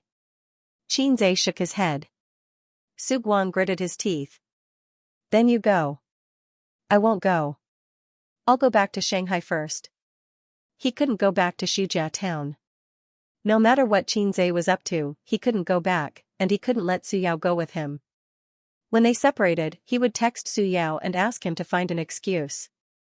I can't be the general manager, Qinzhe said lightly. Su Guang was speechless. You win. At the airport. Qinzhe and the other three sat in the seats of Starbucks with a cup of coffee in front of each of them. This thing could only be considered a high-class drink. There was less coffee and more milk, and there was also a mess of flavors and other flavorings. There was a coffee machine at home. Qin Baobao asked a friend to bring some high-quality coffee beans from abroad for Xianxia to drink when he stayed up late. His sister would usually drink it too. When she first bought it, she would brew coffee every day. Once the novelty wore off, she would not do it herself anymore. If she wanted to drink it, she would ask Xianxia to brew a cup for her. At this time, Wang Zijin would say, "Aze, help me take out the tea tray. I'll make Jin Jun Mei for you." Xianxia didn't like this kind of tea. He felt that it had been hyped up by the Wui Mountain black tea, just like those shameless articles on the internet that follow the trend and even more shamelessly plagiarized articles. After drinking a few mouthfuls of coffee, Su Guang said that he needed to go to the toilet, and Su Yao went with him. At the airport, he could always see a few graceful women. In the summer, they wore denim shorts, and their white and tender legs were pleasing to the eye. Especially a long-haired girl with an oval face who had walked past before. With those two legs, Xianxia's harsh vision, which had been influenced by his sister for years, could not find fault with them. So Yu pinched his earlobe and said, "Do you want me to dig out your eyes and send them to that girl?" If Su Yu got up and walked around, she could also harvest a cluster of amazing eyes, which would only be more amazing than the girl just now. Sitting here at this time, there were several young people and uncles on the side who peeped at her intentionally or unintentionally. "Do you know why this society is dirty and ugly everywhere?" Xianxia said helplessly. "I don't know. It's because there are too many narrow-minded women like you, blocking men's eyes to find beauty." So you hit him and asked, "Who is Aunt Su?" It sounded like a relative of Xianxia, and the relationship was very good. As his wife. So you thought so. She should also go to worship. And where did Aunt Su's family live? In the future, it would be easy to find the door to send gifts for the new year. At least, she should meet them first and brush her face. So you knew that Xiujia town was Qin Ma's hometown, and the Su family came from there. A very important person. Xianxia paused when he spoke, probably not knowing how to say it. So you did not ask, and obediently said "oh," then leaned sideways and hugged Xianxia's arm, playing with her mobile phone, and leaned her head on his shoulder. Xianxia keenly found that several young people who were peeping at Su Yu's eyes were dim. Their inner activities did not need to be deliberately guessed, and they could be categorized into 4 words, MMP. Xianxia had seen this kind of eyes before. When his sister took him out to play, the eyes of the men around him were like this. At that time, the passers-by's inner activities were, "Oh, beautiful women love salted fish." In the toilet, Su Guang and Su Yao stood in front of the urinal, stepping on both sides of the Yellow River. The two of them were true sworn brothers who had grown up together since they were young. When the 2 spillers beside him shook their bodies comfortably and left, Su Guang whispered, "I'm very weak now. You said that Ace suddenly wanted to worship Sister Ru. What happened? Did he know something?" Su Yao said, "Little Sister Lan confessed?" "Confess my ass." Su Guang looked at the direction of the door and lowered his voice again, "She will never confess." Su Yao nodded and calmly said, "That's all right. Let's not talk about what happened more than 20 years ago. Under the premise of no files and records, the government can't find out, let alone him. That's the truth, but why did he propose to go to the tomb now and drag you in?" Su Guang was worried. 2 reasons. Su Yao left the urinal, went to the sink, washed his hands slowly, and then took out a tissue to wipe. First, it was a coincidence. He himself had the idea of going to the tomb, and I happened to be there. I'm also from Xiujia town, and he intended to take this opportunity to improve our relationship. Second, he found something and wanted to verify his conjecture. Su Yao threw the tissue into the trash can. Su Guang trembled. What did he find? Su Yao patted him on the shoulder. It's just my guess. Don't think too much. If you really have any guesses, the panic you show will only make people sure of their thoughts. He took the opportunity to wipe the remaining water stains. Su Guang murmured, "If that's the case, I will be killed by my sister." Su Yao nodded seriously. "I will plant you in the land of Xiujia town. It seems that a new Su Guang will not grow up in this year. Get out." The two returned to the Starbucks seat. It was 10 o'clock in the morning, and the flight was at 11:30. It was a very awkward time. They definitely couldn't eat lunch here, but there would be free lunch on the plane, but it was a bit unpalatable. "Uncle, what's the matter?" Xianxia asked. After Guang came back, the worry between his eyebrows was even stronger. He didn't drink coffee and just sat there in a daze. No one knew what he was thinking.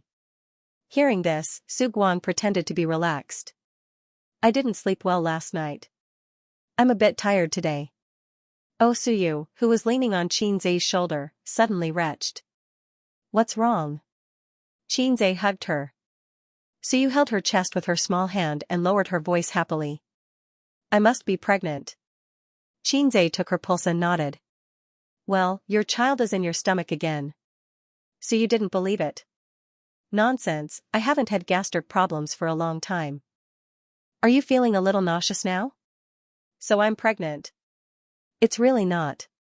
It's probably because of the coffee. You were tired last night and didn't have a good rest." Xianxia explained, gastric problems are difficult to pull out. It takes a long time to recuperate. It won't recover so quickly. Suyu gently bit her lip with her pearly white teeth and was disappointed. "I can't get pregnant." "Don't worry, take your time." Xianxia held her hand. "Where were we just now?" They were just discussing the acquisition of Dongfeng. "How should we calculate Sister Man's shares? How much should we give?" Suyu said. Nan Man Pei generously gave 100 million, but only 50 million was credited to Bao's investment account. The rest of the money was deducted from the dividends.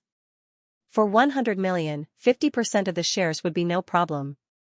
So Xianxia and Suyu were discussing how much shares should be given. 50% was definitely not enough. Xianxia's bottom line was 10%. Suyao's side also had 10% at most. Xianxia took 15% of the remaining shares and then divided it equally among the three companies. Then 8%. "I'll talk to Sister Man about this. We have a good relationship," Suyu said. Xianxia said in his heart, "Maybe it's better for me to talk. If we fight, Sister Man may not help us. Wang Zijin's side is fine. After all, we also need her company to do software support. Why should Qin Baobao also invest?" Suyu pouted. "Think about it. Even if we put Baoza aside, Tianfeng and Purple Crystal can also complete this acquisition." Xianxia said, "A bowl of water is equal." "Equal your sister." Suyu said angrily, "I'm your wife, she's your sister. Which is more important?" Xianxia, sister. Suyu was so angry that she looked up and bit his ear. Guang saw his nephew and the secretary flirting and secretly exchanged a look with Suyao. "A's? Yes? Do you still remember your Aunt Su's family?" Guang asked casually. "Of course I remember." "Then do you know that Sister Ru has a younger brother?" "I know a little, but I've never seen him." Guang stared hard at Xianxia, as if trying to see something from his face. But there was nothing. However, he was relieved. Yes, how could he know what happened in the past, in that backward and poor era, in that ordinary town? Many things could be buried easily. The tallest and most exquisite villa in Xianxia town was located on the side of the road. Even in the town where skyscrapers had been built in recent years, it was still the undisputed leader. According to the owner of the house, it was designed by a famous designer. If it was in a first-tier city like Shanghai or Shenzhen City, it would cost more than 10 million each. The villa was built 6 years ago, but the person who paid for it was not the owner of the villa, but his brother-in-law. To be more precise, it was his younger brother. The owner of the villa was called Song Zhongji, a rotten man who was always idle and addicted to gambling. In that era where people relied on farming to make a living, a man who did not like to work in the field was a rotten man. Such a man was single until he married Su Ru, who was from the same village, when he was 25. Speaking of these two families, there was no difference between the two. Both of them were poor to the point of having nothing but four walls. After getting married, Song Zhongji was still addicted to gambling, but at least he knew how to work in the field and support his family. Su Ru was a woman who was used to working hard, so the couple had a good life. 20 years ago, this house was still a yellow mud house. Every year, Song Zhongji would be seen throwing mud at the outer wall of the yellow mud house. After all, it could not be compared to a brick house. As time passed, the outer wall of the yellow mud house would gradually peel off. At that time, there were already many brick houses in town. In 20 years, the yellow mud house became a brick house, and from a brick house, it became a villa. It really lived up to the old saying, every dog has its day. This Song Zhongji had unknowingly become the most heroic country bumpkin in town. Everything was thanks to his brother-in-law. It was said that he made money from doing business in other places and became a big boss. Good fellow, he built a villa just like that. Song Zhongji's family's BMW, which was worth 300,000, was also given by his brother-in-law. Song Zhongji had 2 sons. The eldest son was left behind by Su Ru, and the younger son was born with his second wife. The eldest son was studying abroad, and his living expenses and tuition were all paid by his uncle. Su Yao, the people in town, was said to be the golden phoenix that flew out of Xianxia town. Unfortunately, Su Ru was unlucky. She died early after a few years of happiness. Such a big villa was taken advantage of by another woman. Su Yao rarely returned to Su town. After Su Ru passed away, he would never come back. He would only drive to visit his sister's grave during Qingming Festival and Chinese New Year. However, he was very generous. A few years ago, when the town was getting richer, more and more people were buying cars. However, the roads were not good, so he went to Song Zhongji and asked Su Yao about it. The next year, the road was repaired. Because of this, Song Zhongji's status in the town rose layer by layer and was unshakable. How could an idle gambler have such a good life? How could he be so lucky? In the end, it was probably because he couldn't find a wife. Because he couldn't find a wife, he married Su Ru. Relay, relay. Are you home? An old man stood in front of the villa's wrought iron gate and shouted with all his might. Soon, a pot-bellied middle-aged man came out of the villa. Song Zhongji turned 50 this year. His face was rosy, and he dyed his hair every year. His hair was thick and black. Years of living like a prince made him look more like a successful businessman than a bumpkin. Your brother-in-law is back, Sir said. Why is he here? It's not like it's a holiday. Song Zhongji was confused. He looked around at the door. Where is he? He's at the entrance of the town. When he came back from the fields, I saw his car parked there, Sir said. He's rich again, right? I'll give him some money later. Song Zhongji patted his chest. Come find me tomorrow. Things that were easily obtained were hard to cherish.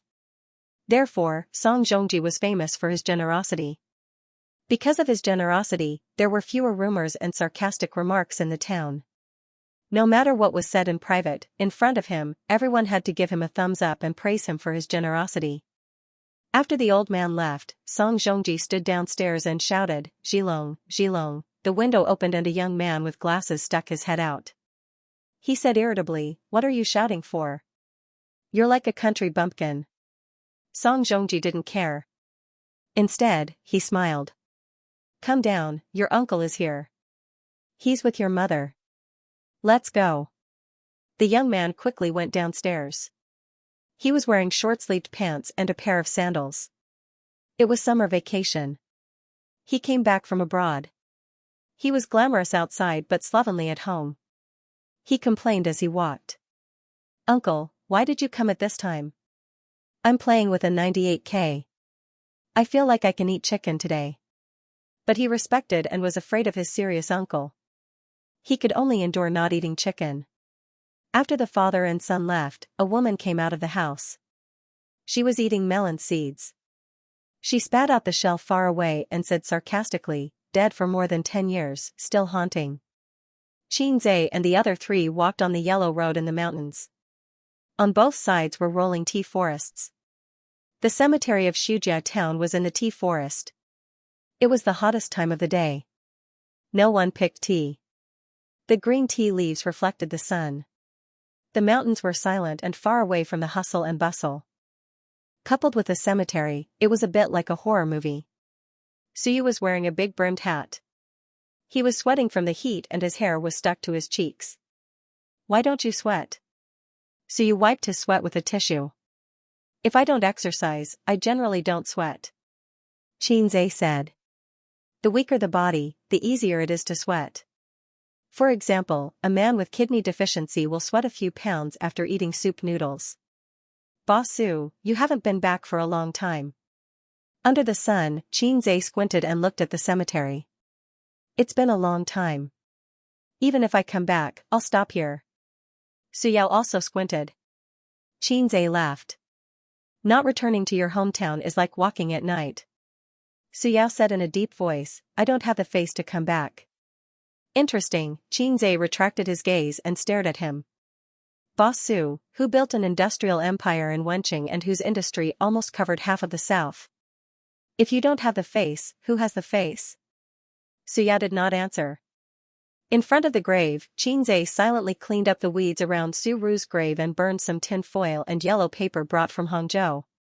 Suyu and Su Guang watched from the side. Suyao wanted to do something several times, but he restrained himself. I bought a little too much.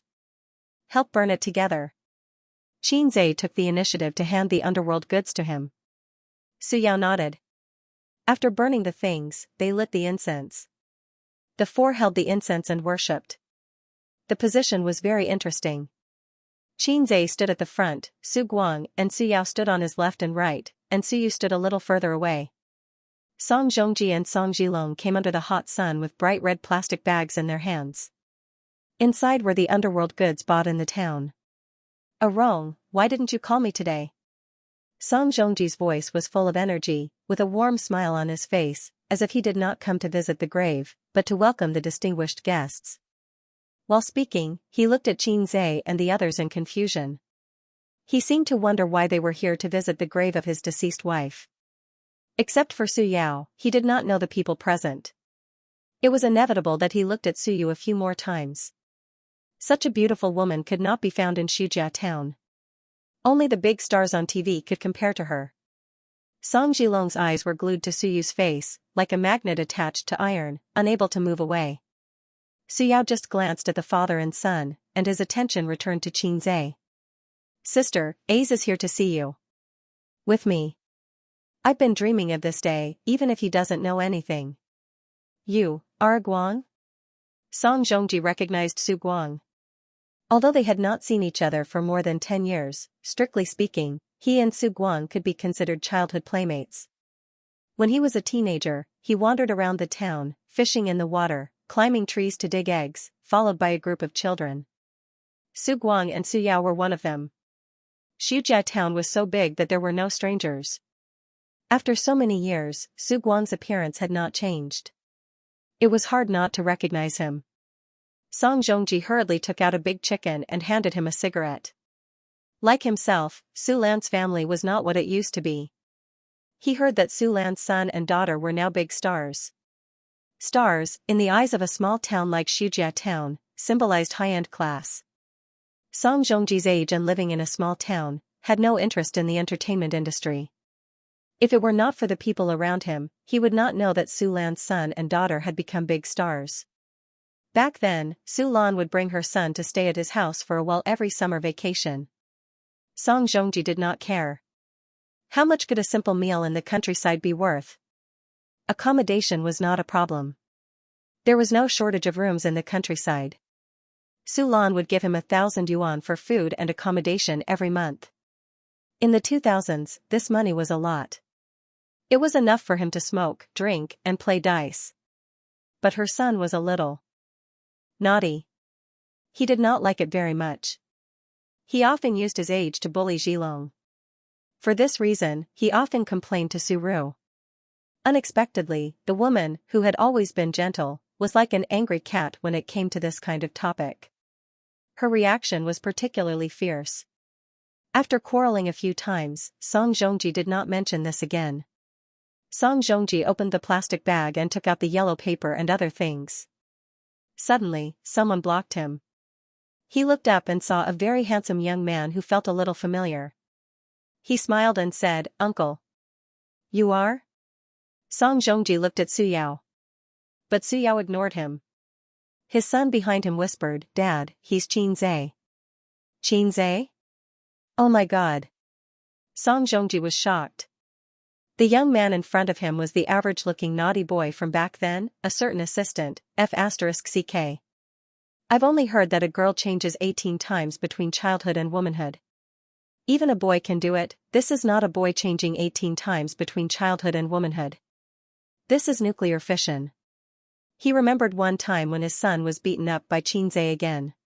He cried in front of him, because calling for his mother was useless. He was also very helpless. He complained to Su Ru and wanted to quarrel. He complained to Su Lan, but she ignored him. So he patted his son's head and said, "This kind of city person has the dirtiest heart. He will definitely not be successful in the future. He will definitely not be as handsome as you." Now, when he looked at Xianxia and then at his slovenly son, he felt a pain in his face. "Ah, A's." Song Zhongji smiled awkwardly. He remembered that he used to glare at little Xianxia in private, trying to scare this little kid from the city. He wanted him to be more obedient and stop beating his son. He did not have the courage to beat him. It was $1,000. It's rare for me to visit Auntie Sue. There are some things I want to say to her alone. You two go back first. Or you can come back after we leave. Xianxia said. His voice was very gentle, but his tone was not gentle at all. It was not a negotiation, but an order. Song Zhongji did not mind. His experience when he was young had made this man abandon his so-called dignity. He was very smooth. These days, young people with a little bit of culture like to think highly of themselves and highlight their individuality. They despised things like celebrities the most. This sentence, in the ears of Song Zhilong, who studied abroad, was particularly harsh. It was especially high and mighty, crushing his dignity. At this moment, he finally remembered the fear of being beaten by Xianxia and the shame of being an obedient little brother. He did not have a good impression of Xianxia. Based on the unhappy memories of his childhood, not only was he often bullied by Xianxia, but also his mother's almost unreasonable favoritism. Every year, the city kid would come to his house, wearing beautiful clothes that made him envious. Between his words, there was always a sense of superiority. "I never eat this kind of 2-cent popsicle. Rat poop, I've long been tired of eating it. Look at you with relish. I don't want to drink this kind of soda. I only drink calcium milk. Do you like that little flower next door? She's so ugly. My sister is much prettier than her." It was infuriating. And just now, when they were paying respects to their mother, this person stood at the front. Even his uncle was a position lower than him. Why, the way his uncle looked at him made Song Zhilong feel even more unbalanced. One had to know that his uncle was so good to him that even his cousins were not as good as him. But he had never seen his uncle look at him with that kind of eyes. "Why?" Song Zhilong said angrily, "why? This is my mother's grave. Why should we leave? Who do you think you are? You're still as high and mighty as ever." "Why? I'm a top student studying abroad. My uncle is a big boss with a net worth of tens of billions. I'm not worse than you. Get out." Xianxia seemed to have lost what little patience he had left and shouted. Song Zhilong felt a strange pressure that made him instinctively timid. But he stiffened his neck and did not move. Suyao frowned and said in an unhappy tone, "You go first." Song Zhilong, he felt so sad. He was like a soldier charging at the front who suddenly turned around and found that his general had surrendered to the enemy. "I'm your nephew. Am I not better than this guy?" "Uncle." Xianxia called out as he watched the father and son walk further and further away from him. Su Guang nodded. Xianxia ignored him. He turned to Suyao and asked, "Should I call you uncle, or should I call you something else?" Suyao felt as if he was struck by lightning. Su Guang sat on the ground. A bolt from the blue. To the two brothers, this was truly a bolt from the blue. The scorching sun shone on Su Guang's face, and his expression gradually twisted. His eyes and mouth widened as he stared blankly at Xianxia. How did he know? How did he know? His heart felt like it was being squeezed by an invisible hand. It was the despair of a family on the brink of collapse after the mother found out that the father had a mistress. This analogy was not very appropriate, but it was very apartment. If Xianxia really knew what happened back then, his sister Su Lan's family would fall apart. Su Guang panicked. He felt that he was to blame. No matter when Xianxia found out, he had contributed greatly to this confession. If his sister knew, she would never forgive him. You. How much do you know? Su Yao asked in a trembling voice. This man who had always been stern and expressionless, known for his strictness in the business circle of Lin Hai, could not control his trembling body and trembling lips. His expression changed rapidly. Shock, agitation, guilt, sadness. A storm of emotions raged on his face. She is my birth mother. Xianxia turned to look at the tombstone. But I don't know who my birth father is. As he said this, he stared at Su Yao. Su Yao, Su Guang's face turned pale. The secret that he had kept for half his life was revealed by Xianxia so easily. How did you know? Impossible, impossible. Su Guang murmured. Xianxia looked at him and thought, although my IQ is not online sometimes, I know what I'm talking about. I brought you here today to confess. I hope you won't hide anything from me. Because there's no point in hiding it anymore, Xianxia said. Yes, she is your birth mother. Su Yao nodded. Xianxia's heart suddenly felt empty. Melancholy and sadness surged in his heart. I really am a freebie. Son, your mother, father, picked you up from the trash can. 100% of people were played by their parents when they were children, but 99% of them were their biological children. I am that 1%. Life isn't just about what's in front of you. There's also heart-wrenching old friends like you. Xianxia's reaction was relatively calm. He didn't have the family members who had been separated for many years hugging each other and crying, or hugging each other's heads and shouting, I won't listen, I won't listen, I won't forgive you for the rest of my life. After all, this was something he had known for a long time. When he was young, he felt that he was the only male descendant of the Qin family. How could he not be his biological son? His sister must have been adopted. She was so pretty, she deserved to be picked up. I'm his biological son, so the old man beats me with all his might. The more Papa hits me, the deeper he loves me. It was all an illusion. Later on, as he grew older, there were some things that he had to face. Xianxia began to investigate this matter. Were you the one who hinted to him? Was it you? Su Guang was like an enraged lion as he pounced on Su Yao and tightened his collar as he roared, Su Yao, who did you do all this for?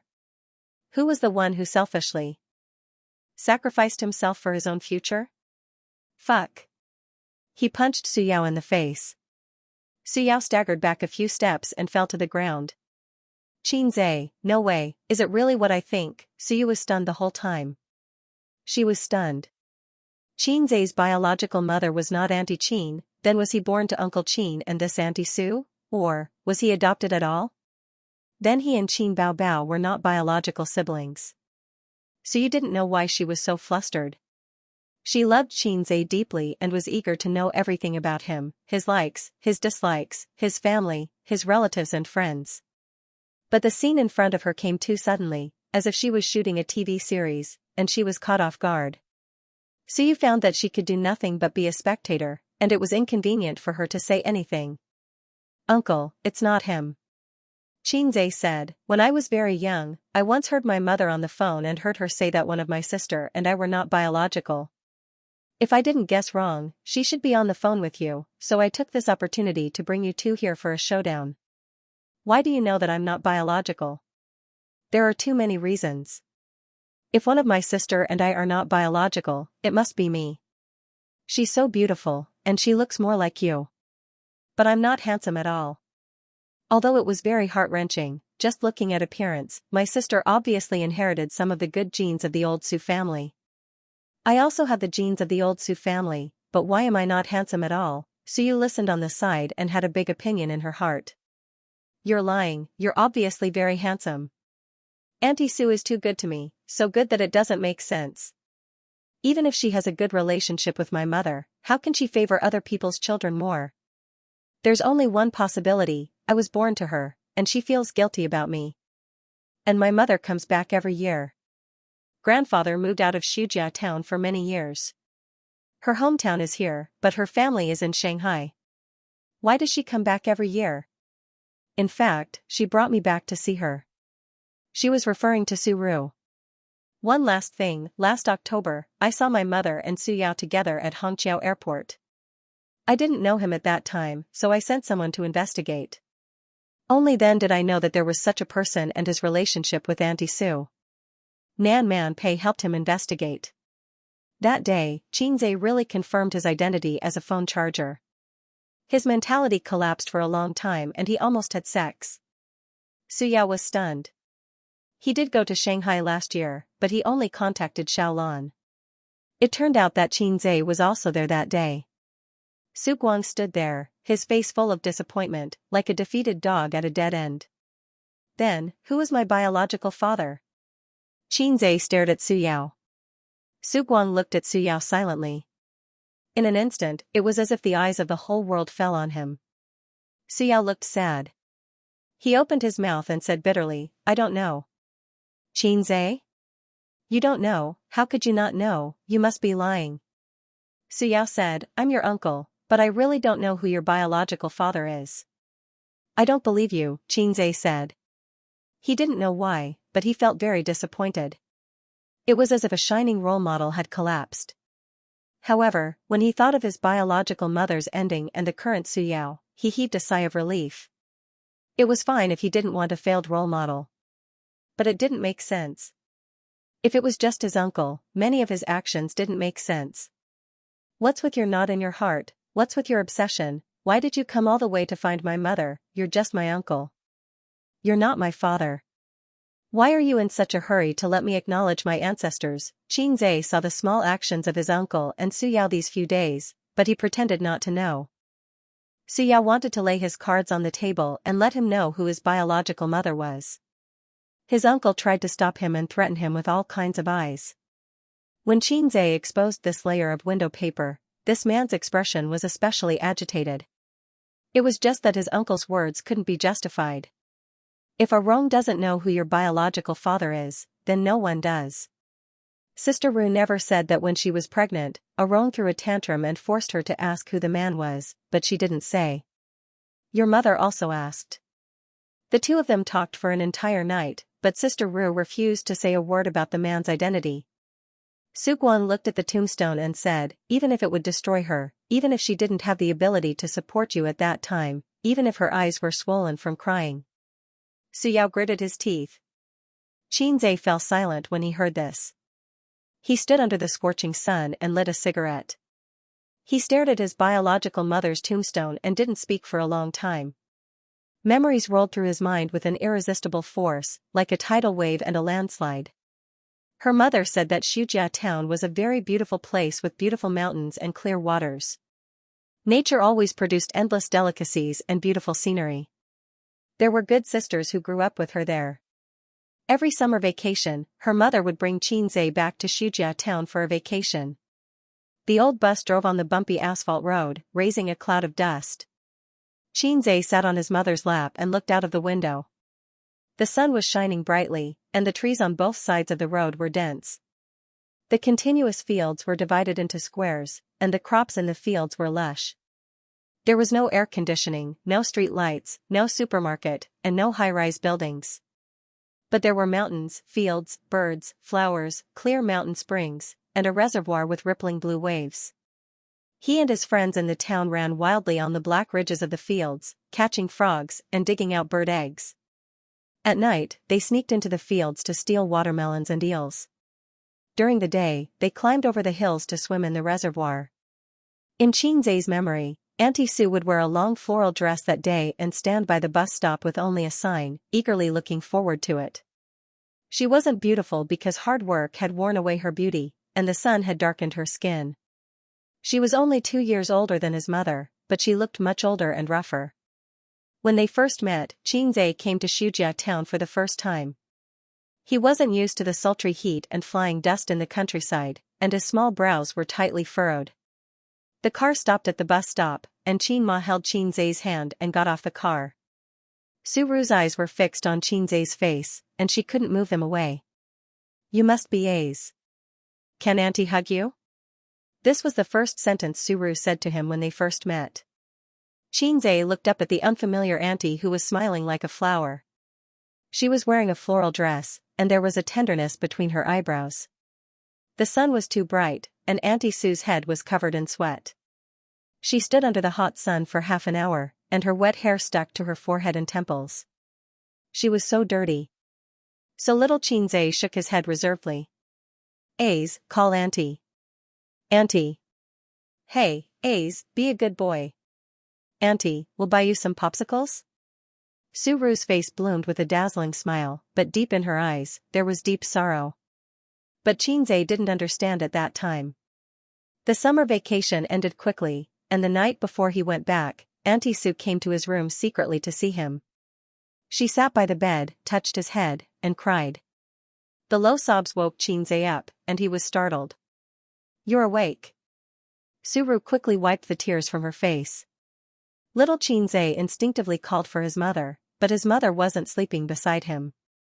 He curled up in the blanket and peeked his head out, looking at her timidly. Auntie just thought that you're going back, and I can't bear to. Suru explained.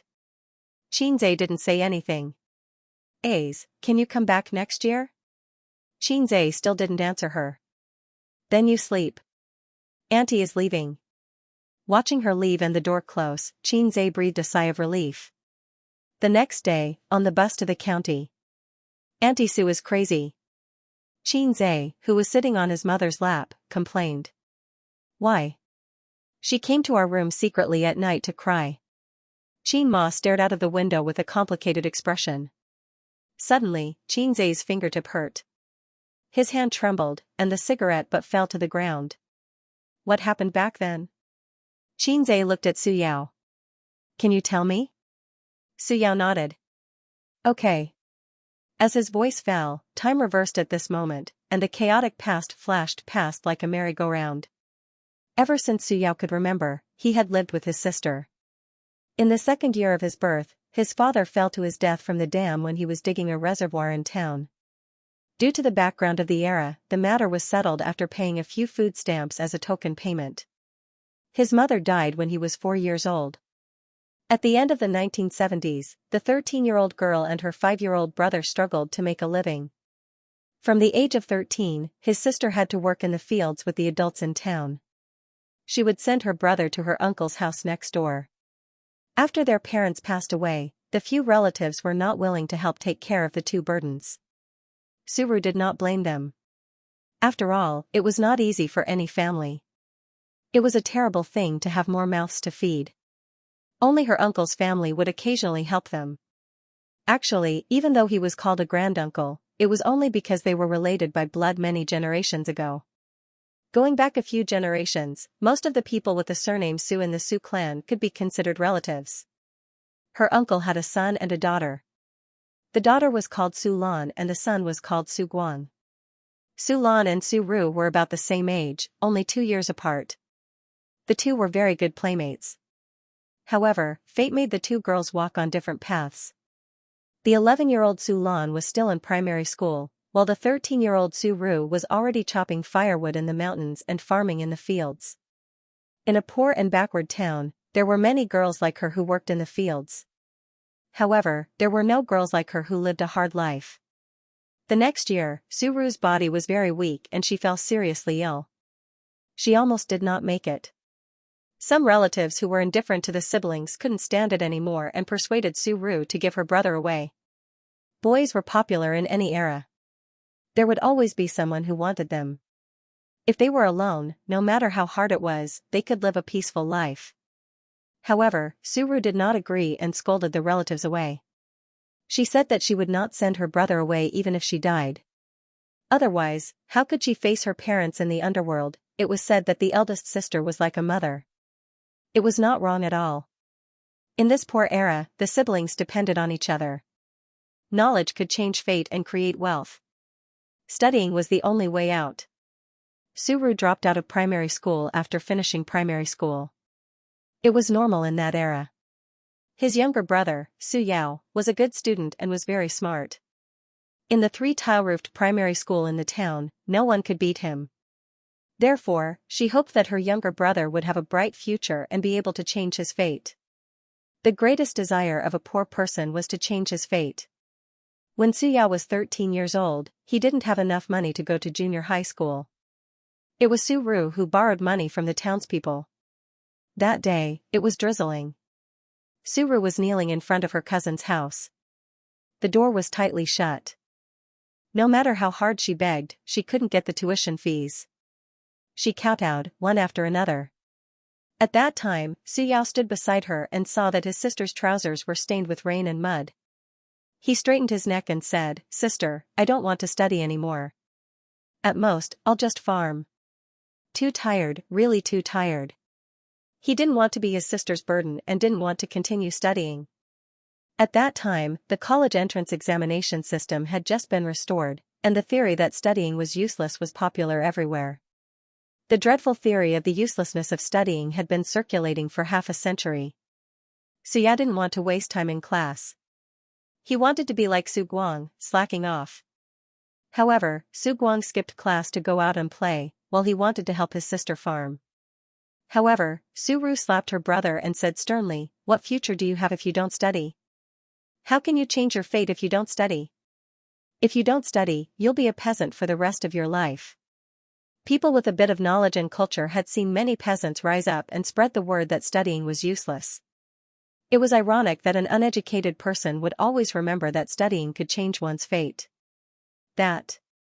"How much do you still owe our Rong school fees?" A gentle voice came from the rain.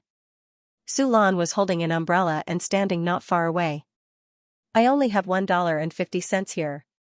The 50 cents is from my savings and the $1 is from Guang." Su Lan said, "Any more and I really don't have it." Su Yao went to the best junior high school in the county. The tuition and miscellaneous fees added up to $8. Su Yao could imagine Su Guang's aggrieved and resentful face when his sister took away his savings. Su Yao did not take the money. Instead, he stared at Su Lan and said, "Little Lan, when are you leaving?" Su Lan walked closer. She held the umbrella with her right hand and knocked Su Yao's head with her left hand. She said angrily, "Call me Sister Lan, you little brat. I'm leaving tomorrow. My dad has been transferred to Shanghai. There's a house there. We'll go together," she said. Su Lan, who had just grown up, was delicate and beautiful. Her figure was slender and graceful, and her pair of black eyes were especially eye-catching. Su Yao said sadly, "He's not back yet?" "I don't know." Su Lan smiled. "Shanghai is too far away from Su Town. I don't know how many years it will take for him to come back." He was shorter than Su Lan by a head. When he looked away from her delicate face, he only felt empty in his heart. The young Su Yao had always liked Su Lan, who was much older than him. He liked to pretend to be deep in front of her and recite a few poems. His face was full of melancholy and vicissitudes of life like a poet. In fact, he was peeking at her reaction from the corner of his eyes, hoping to see admiration on her face. He pretended to be an adult and learned from his sister to call her Little Lan. He wanted to ignore the age gap between them. He wanted to tell himself that it was nothing. "I long to meet a girl who is as beautiful as a lilac, full of sorrow and resentment. She holds an oil paper umbrella alone, wandering in the lonely alley in the rain." Dai Wangshu's poem appeared in Su Yao's mind. Su Lan was the girl he longed for, the girl who was as beautiful as a lilac. But just like the lilac in the poem, she walked further and further away until all that was left was her back. On the day Su Lan left, Su Yao stood outside Su Town and watched her family take a tricycle to the county. He suddenly felt like smoking. After many years, they didn't meet or contact each other. When they met again, the lilac was already married. Su Yao squatted in front of his sister's grave and smoked one cigarette after another. He talked about his past without any expression on his face. There was no emotion on his face. There was only regret, deep regret. Qinze thought to himself, "Damn, I didn't know you loved my mother so much. If my mother is lilac, then what are my sister and I? If my sister is a rose and I'm a green foxtail?" Uncle heard that someone coveted his sister, but he was still calm. Obviously, he already knew about it. Uncle sure has a big heart. If anyone dares to covet my sister, I'll teach them a lesson. What happened after that? Xianxia asked. After that, my sister knelt in front of my aunt's house for an entire night and managed to scrape together the rest of the money. Then, she fell seriously ill. As for me, I went to school as I wished. As my grades got better and better, I got into high school. My school fees became even more expensive. My sister thought that if she continued farming, she wouldn't be able to afford my education. She took me away from Sioux Town and went to the county to work. She swept the floor, washed the dishes, and did the laundry. She did everything. Until my 3rd year in high school, she suddenly got pregnant and gave birth to you. I was born out of nowhere? Xianxia asked. Who did she come into contact with? What did she encounter? Suyao smiled bitterly. How would I know? I only knew how to study. She only wanted me to study. For so many years, she didn't get married. She didn't even have a partner. She raised me by farming and working. She had always been willing to sacrifice for me. She always wanted me to be successful. How could such a person suddenly get pregnant? Be more specific. Xianxia frowned. He had a lot of questions in his heart. It was impossible for a woman to fall in love and have a child without any signs, unless she was raped. If that was the case, Auntie Sue didn't have to hide it. Even if it was shameful because of the age, at least she wouldn't hide it from her only brother. Also, why was I given away? Well, considering the social background at that time, it's understandable for an illegitimate child to be given away. The old man wrote in his diary that in order to give birth to me, my mother fled back to Sioux Town to avoid the evil hands of the family planning department. Where did that me go? There's no need to doubt the authenticity of that me. He must exist. Otherwise, the old man wouldn't have written it in his diary. Suyao's attitude towards him was also very strange. The self-blame, remorse, and guilt he showed were far beyond what an uncle should have. He's not my uncle. Those who don't know him would think that he's my father. This can't be explained clearly. Even if Suyao and Auntie Sue relied on each other and had a deep relationship, at most he would hate that man. Maybe he would hate me too. There's one last question. Why did my mother stop him from seeing me? Was it because she didn't want to be disturbed in her quiet life? I'm not a child. I'm a thinking and rational adult. I won't break down easily because of this. I might even happily hold my sister's hand and walk into the Civil Affairs Bureau. There were too many things that Suyao didn't say. Suyao lit a cigarette and looked at his sister's tombstone. Actually, I have an idea in my heart. I have been thinking about it for so many years. I have always felt that I should have seen that man before. It was in the 90s. That year. At the end of 1993, in an underdeveloped county town, Suyao carried a cloth bag sewn by his sister and walked in a dirty alley. On both sides of the road were mottled old houses. The water pipes were rusty and there was a trash can in front of every house, emitting a faint stench. He and his sister lived in a small alley. The location was bad and the rent was not expensive. In this era, there were very few people who came to the city to work and rent a house. Suyao came to the door of his house, took out the key and opened the door.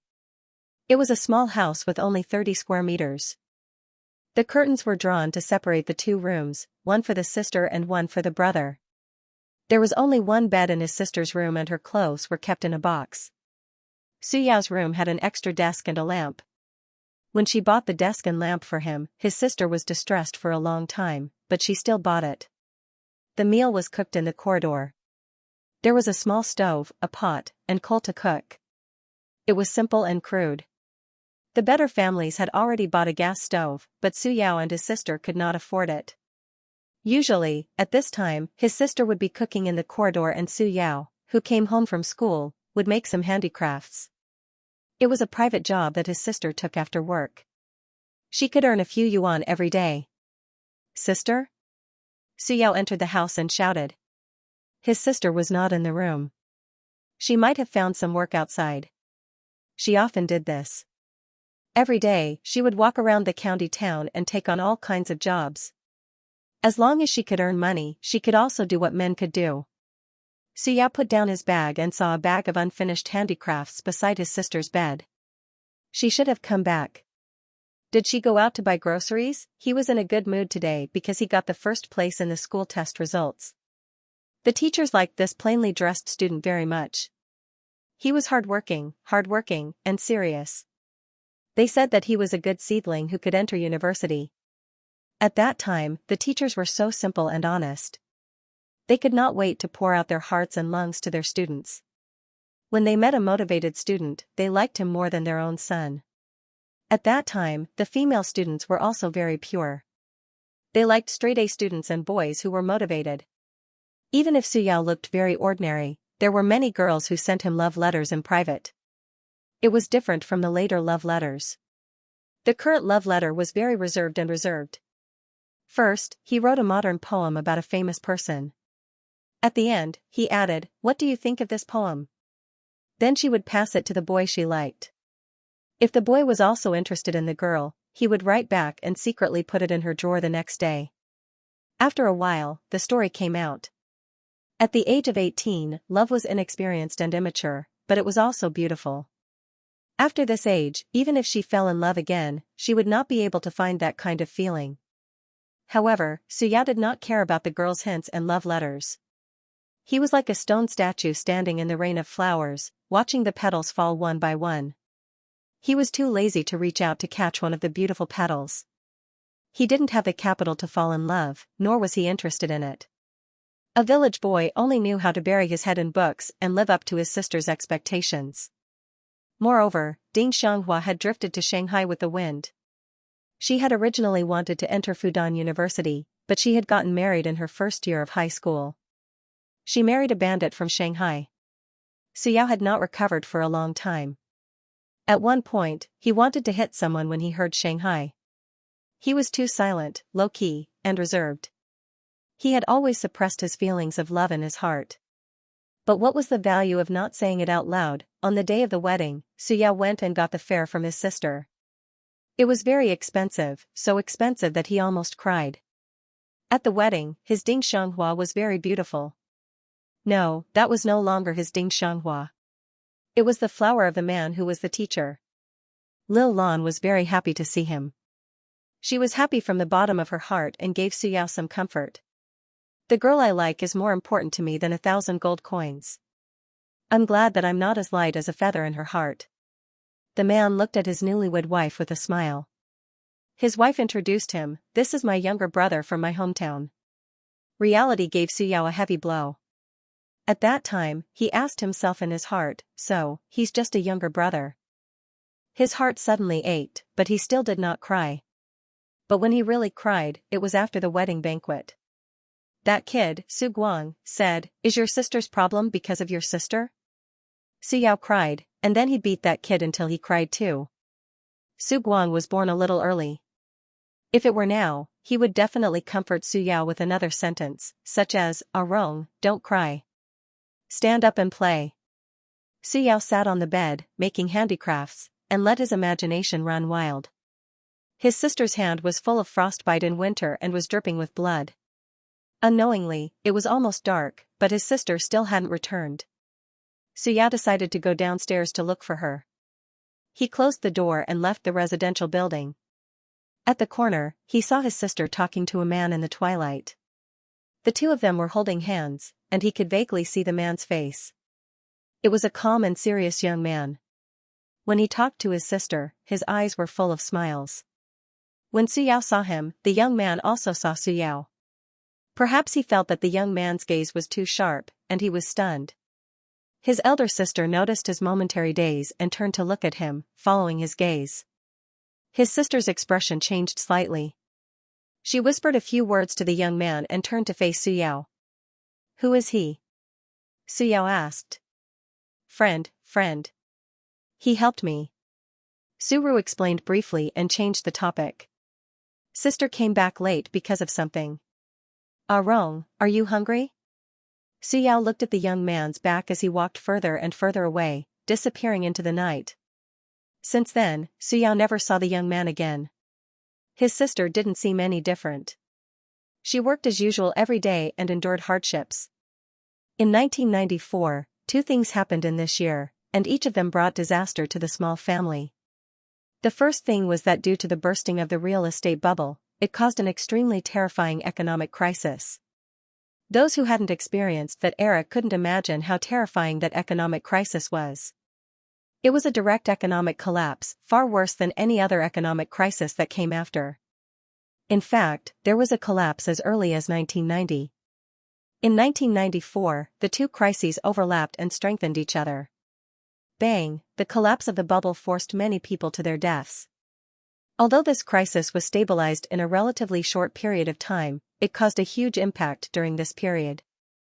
The small county didn't suffer much from the aftermath, but the lives of the citizens did become tight. As a result, Suru couldn't earn money and her life became difficult. The second thing was that Suru was pregnant. That day, Xianxia was still in school, immersed in a sea of questions, preparing for the college entrance examination. His sister asked someone to call the head teacher's office and said that she was sick and hospitalized. Xianxia rushed to the hospital and learned from the doctor that his sister was pregnant. It was a bolt from the blue. Don't work too hard. Your body is important. Go home and rest well. The doctor complained to Xianxia. You're her husband, right? Why don't you care about her at all? The doctor didn't lie. His sister, who recovered from the shock, interrupted in embarrassment. He's my brother. Xianxia developed early. While his peers were excited about the thicker hair in their pants, he already looked like an adult. At least, he didn't look like a high school student. The doctor was also embarrassed and asked, "Then he's your husband?" There was silence. The brother and sister were silent. Back home, as if nothing had happened, his sister sat on the bed doing handicrafts while Xianxia sat at the table writing papers. Clack! The ballpoint pen slammed on the table. The sound wasn't loud, but Suru was shocked. Her hand trembled. Xianxia stood up with a gloomy face.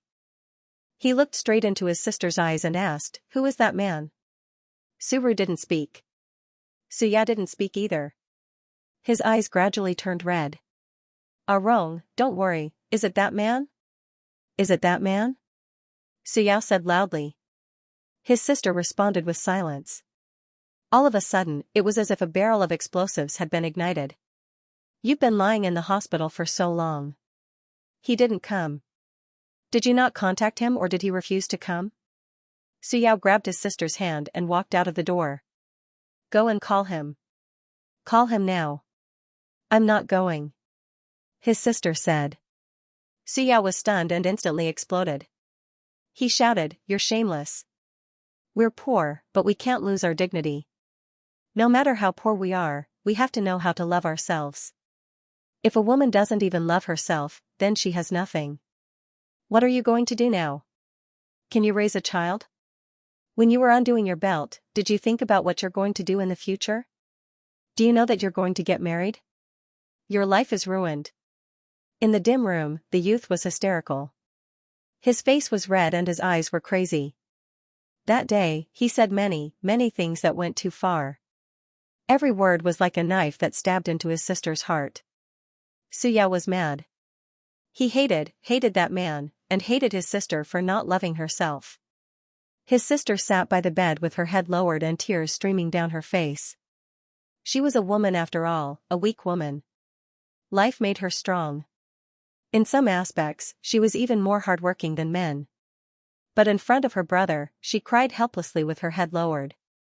Many years later, whenever he thought of this scene, Xianxia would tremble. His body and mind would ache from the inside out. I remember every word clearly. Every word is imprinted in my heart. I hate myself back then. I was too selfish. I never thought about her feelings. I never thought about how wrong she was, how helpless she was, how she longed for someone to help her. She was like a person who had sunk into a swamp, longing for someone to lend a helping hand. But I, her little brother, ruthlessly trampled her down. Xianxia cried bitterly. He lost his father when he was 2 and his mother when he was 4. His sister raised him painstakingly. She was a teenage girl, but the calluses on her hands made her look like a man who had worked hard for years. His sister worked hard to support him.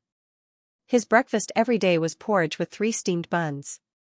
Why 3 steamed buns? That was for lunch. She had eaten steamed buns with salted vegetables for many years. When he was young, she refused to give him away. When he grew up, she was single and unmarried. She gave all her time and hope to her brother. But her brother did not understand her. Xianxia looked at this man in silence. At this moment, he stripped away all his outer layers. Success, seriousness, glory, he squatted in front of his sister's grave like a broken child, crying like a fool. Regret was regret because it was destined to be irreparable. You cried your heart out. You hated yourself back then and wished that time could turn back to make up for your mistakes. But life would never give you a second chance. So, you tried your best to acknowledge me as your nephew. You wanted to make up for your mistakes. You wanted to appease the pain that was hidden in your heart day after day. And then? Xianxia asked in a hoarse voice. An indescribable atmosphere hung over everyone's head. Silence, depression, and sadness made people's hearts heavy. Su Guang understood Su Yao the most. He was also one of the participants in the incident. Su Ru's experience made him sigh. Su Yu looked at Xianxia with pity. She always felt that her life was miserable enough. Her grandmother didn't love her, her uncle didn't love her, her mother didn't love her, and her father didn't love her. They each gave birth to a child to take her place. Su Yu felt that she was wandering in the shadows where the lights of the two families couldn't shine. She didn't fit in with the harmonious atmosphere of their family. It was said that parents were the closest people in the world. She also wanted to, but her parents didn't love her. Perhaps they even saw her as the failure of a failed marriage in her life. But compared to Xianxia, she seemed to be very lucky. Although he had a happy family with a strict father, a gentle mother, and a flirtatious sister. However, he did not know his biological mother. It was only after her death that he found out the truth. And no one knew who his biological father was. Their experiences were so similar. A's and I were a match made in heaven. Su Yu thought happily. The man didn't appear. He didn't appear from beginning to end. The sister's belly was getting bigger. Taking advantage of the summer vacation, the brother and sister returned to Shujia town. In the 1990s, a woman who got pregnant out of wedlock in this remote and poor town would be criticized. For a time, rumors were everywhere. Some said that Su Ru was someone's mistress outside, so she had money to support her brother's education. Some said that Su Ru had a boyfriend outside, but was abandoned by him. Anyway, there were all kinds of rumors. Bad woman, casual, indecent, all kinds of labels were placed on her. It was summer vacation, and the sun was burning the earth. In a small shop in the town, a group of aunties were chatting and waving fans in their hands. Who's the bastard in Su Lan's belly? She's about to give birth. There are so many wild men outside. If she doesn't say it herself, how do you know who it is? This child who lost his parents since he was young is so easy to fool. He's coaxed to bed with just a few words. Who wants her now? Did Aron get into university? Hey, when Su Lan gives birth, how will she have the money to send him to university? The shopkeeper's face suddenly changed, and she winked at the aunties. At the door, outside the shadow of the eaves, Su Yao stood there expressionlessly, his hands clenched into fists. Aron, you're here to get your acceptance letter, right? You just arrived this morning. The lady boss squeezed out an awkward but polite smile. Su Yao took the acceptance letter and left. It was sealed in a yellow envelope. Ever since he returned from the summer vacation, he had heard too many rumors. Some were said behind his back, and some were said to his face. He, who had never fought before, frequently fought with others during the summer vacation. Su Yao hated his sister. He hated her for not loving herself. He hated her for ruining his future. That kind of exasperation for not living up to expectations tormented him every day. He hated the man who didn't recognize him even more. Even though he didn't know who he was, his sister still refused to tell him. No wonder there were so many rumors in town. The old bus slowly drove over. It drove steadily on the newly paved road 2 years ago and finally stopped at the bus stop. A young man and a young woman with a big belly got off the bus. They were Su Guang and Su Lan, who had left their hometown many years ago. Hi, Arong. Su Guang waved with a smile. The aunties in the shop stuck their heads out and looked around. Su Yao looked at Su Lan deeply. After so many years, he finally saw her again. The current Su Lan had lost the innocence of a young girl. She had become round and full. She had the grace of a young woman. Why are you in town? Didn't you and sister Ru move to the county? Oh, my sister is pregnant. She came back to hide. Those sons of the family planning department are useless. They sent my sister to the hospital and want to have an abortion. Look at how big her belly is. Can she have an abortion? A bunch of inhumane animals. My brother-in-law didn't come, so I sent my sister back. Anyway, my dad said that it doesn't matter if I go to work or not. I just know how to slack off.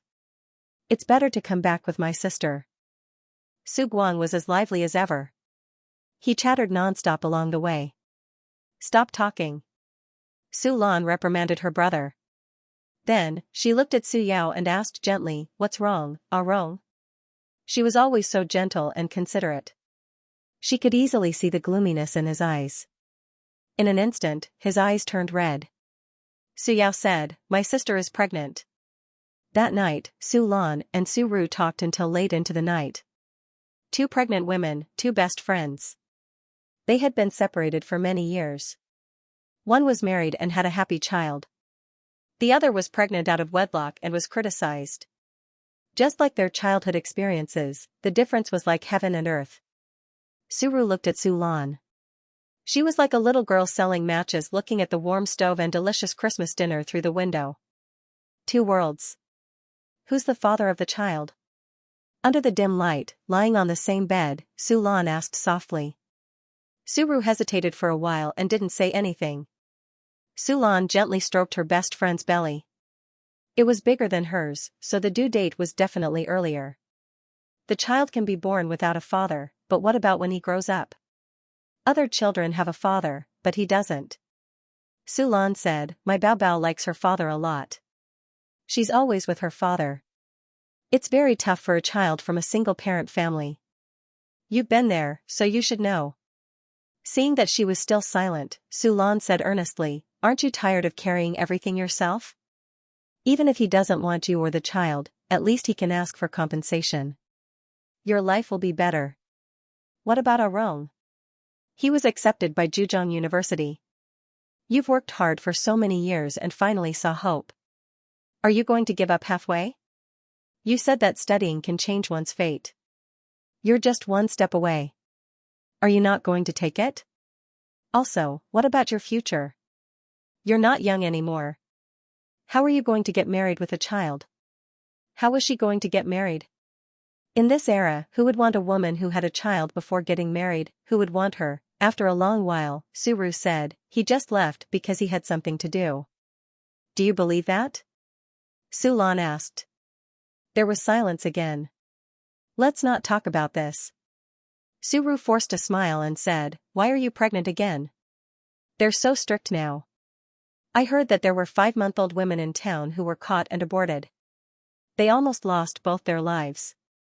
Su Lan said helplessly, "My one wants a son. His father wants it too. They feel that without a son, the Qin family's line will end. Don't think that he dotes on his daughter very much now. After knowing that I'm pregnant, he's so happy. He's usually an old-fashioned person, jumping around like a child." Su Lan's tone was reproachful and helpless, but her face was full of happiness. It pierced Su Ru's heart deeply. "Actually, I can think of a way to pay for Arong's school fees. If it doesn't work, I'll ask my father for it. After all, Arong calls him granduncle." Su Lan sighed.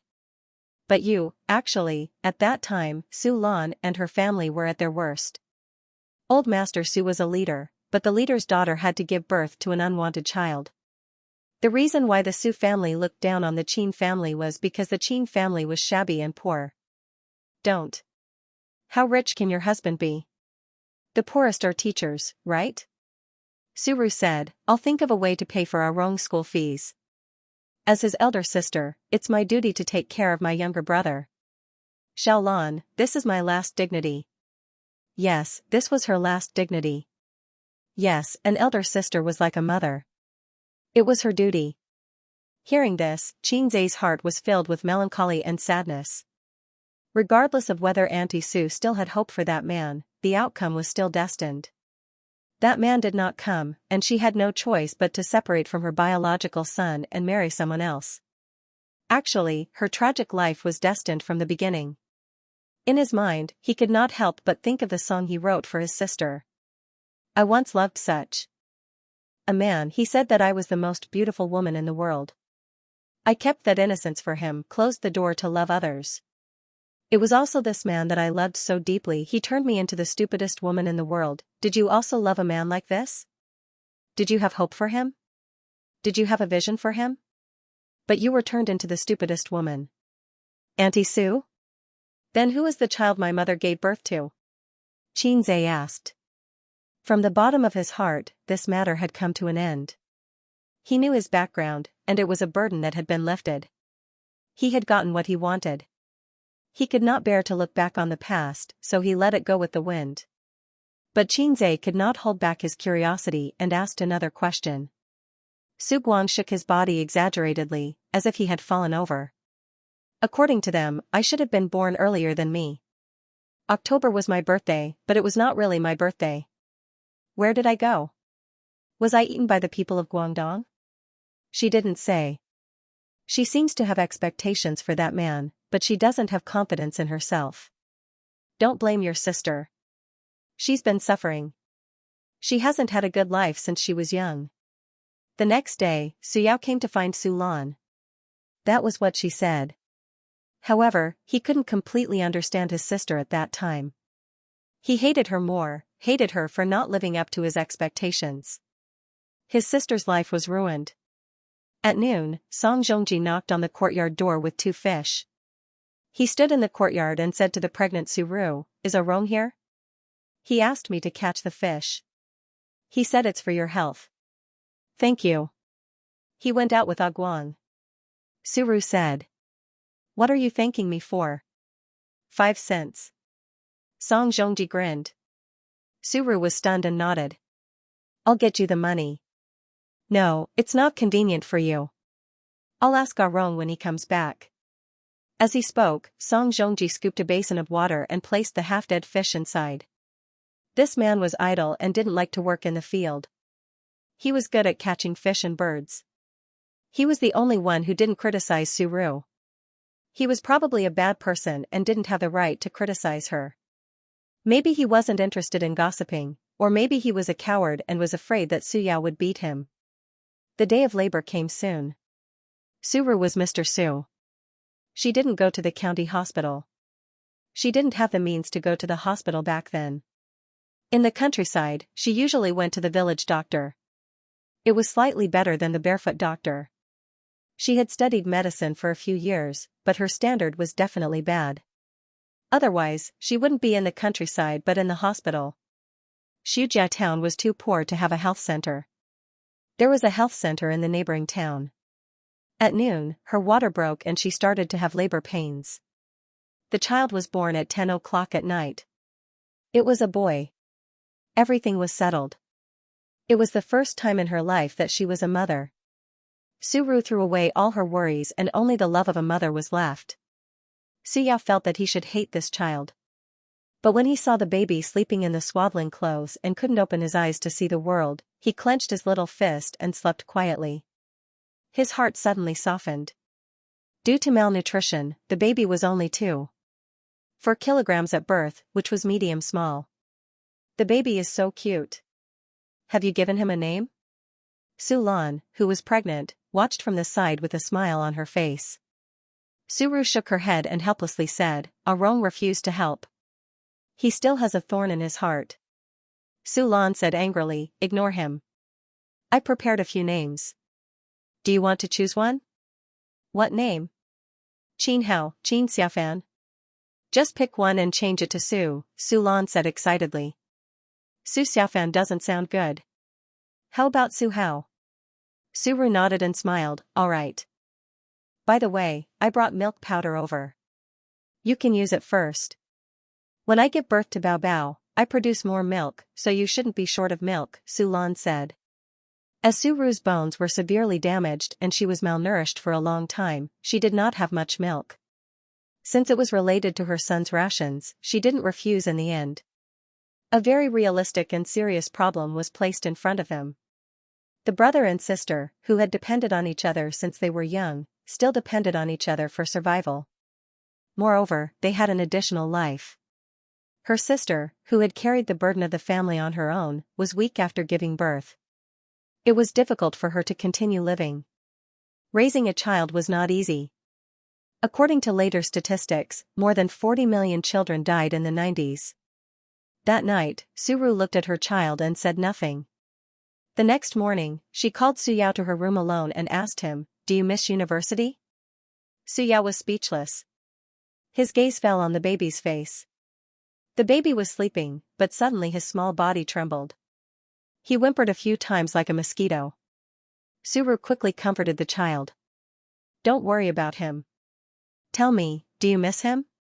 Su Ru said. "Yes." Su Yao said. He wanted it. He wanted it more than ever. Studying can change one's fate. It can also restore one's dignity. He longed for success. He longed to escape poverty. He longed to regain his sister's lost dignity. Su Ru nodded. A few days passed like this. One night, Su Ru was suddenly woken up by urgent knocking on the door. The baby was crying loudly. "Rong, Sister Ru," Su Guang said with a sobbing voice, "my sister fell down." He knocked on the door with all his might. Su Ru sat up in shock. Her sleepiness disappeared. Before she could call for help, Su Yao from the next room had already rushed into the courtyard. When she opened the door, Su Guang was standing there with a panicked expression. "What happened?" "My sister slipped when she went to the toilet at night." She was covered in blood. Su Ru heard it and her face turned pale.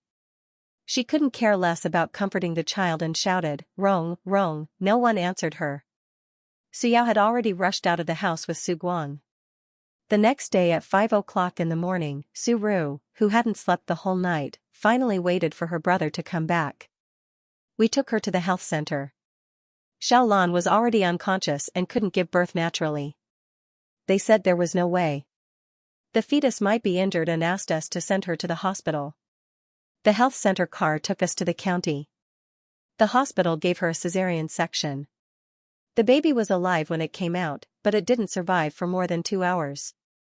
The doctors couldn't save it, they went." Su Yao's eyes were bloodshot. "Where's Xiao Lan?" Su Ru cried. "She hasn't woken up yet. Guang is in the hospital, squatting outside the ward and crying." Su Yao covered his face and said with a trembling voice, "A good child, gone just like that." After a while, Su Ru said, "Rong, let's go to the county now." It was 6 o'clock in the morning when they arrived at the hospital. There weren't many people in the hospital and the air was filled with the smell of disinfectant. 1 or 2 patients could be seen on the benches in the corridor with intravenous drips. The nurse on the night shift looked exhausted. In the small ward, Su Ru saw Su Lan. She had already woken up and was staring at the ceiling with her eyes wide open like a lifeless paper flower. Su Guang's eyes were red as he sat by the bed. "Rong, Guang, go out for a while. I have something to say to Xiao Lan," Su Ru said as she held the child in her arms. After the two left, she sat by the bed and whispered, "The child is gone." This sentence seemed to awaken Su Lan, who was on the verge of despair. Her face was expressionless as her eyelashes trembled. Then, she started crying. She cried heartbroken like a mother who had lost her child.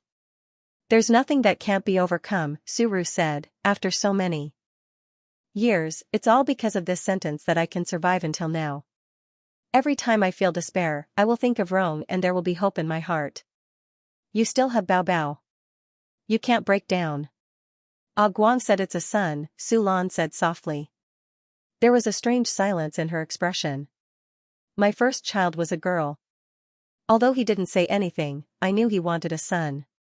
I thought that since I married into the Qin family, I should give birth to a child for him to carry on the family line. The child is gone, and the investigation is so strict now. My father doesn't want me to have another child. I quarreled with my parents.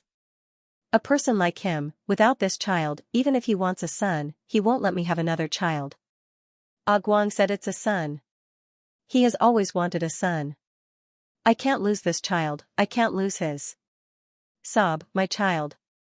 At first, she could speak calmly, but gradually, her emotions became agitated.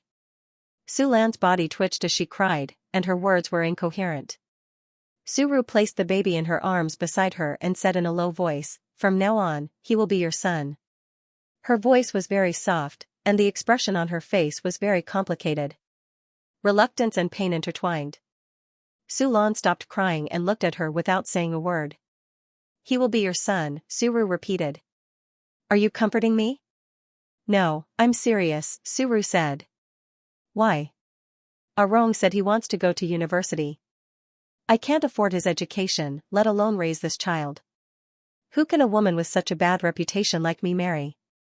Su Ru smiled sadly, the child and Arong are my burdens. I can't bear the fate of both of them at the same time. I have to give up one of them. Su Ru's fingertips trembled as she stroked the child's cheek. Perhaps in your eyes, the birth of this child is a mistake.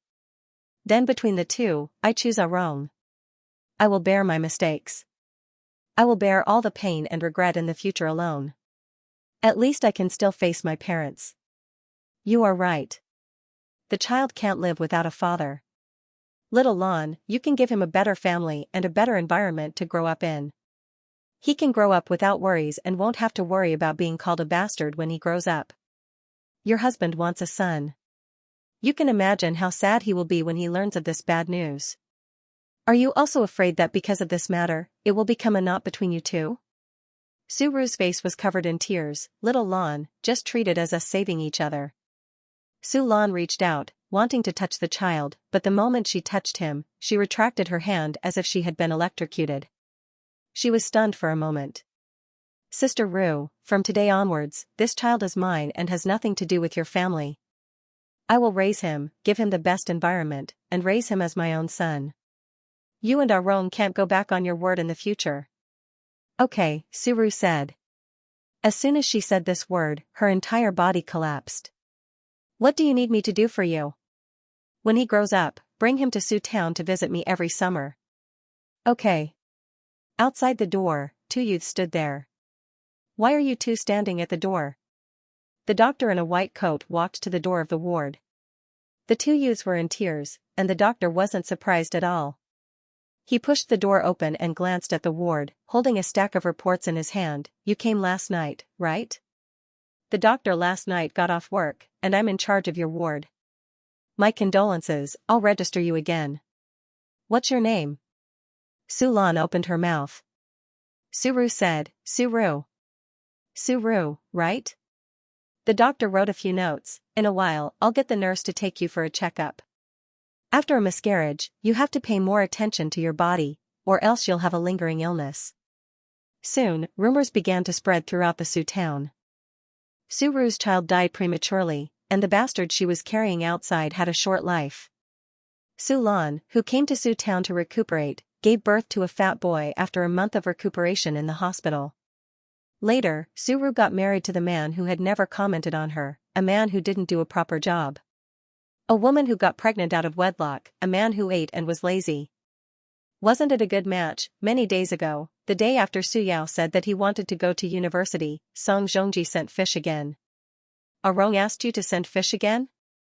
Su Ru said awkwardly, I'm sorry, we don't have much money at home. After sitting around and eating for so long, they really didn't have much money. It's free. We're from the same hometown. It's just 2 fish. Song Zhongji said, aren't you pregnant? You have to nourish your body.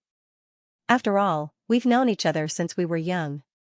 Su Ru was stunned and hesitated. Do you have a girlfriend now? Who's willing to marry me? Song Zhongji scratched his head.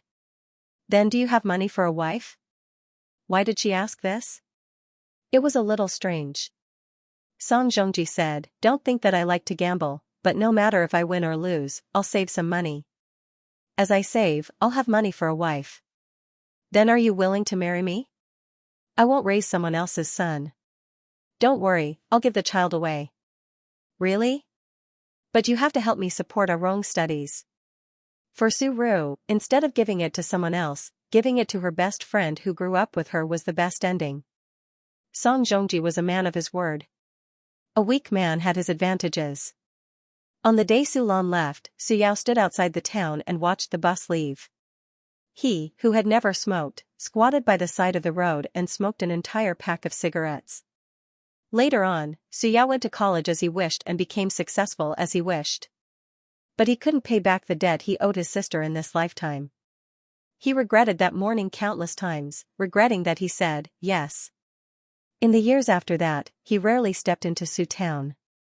He married a rich lady in Wen City and settled down in Wen City.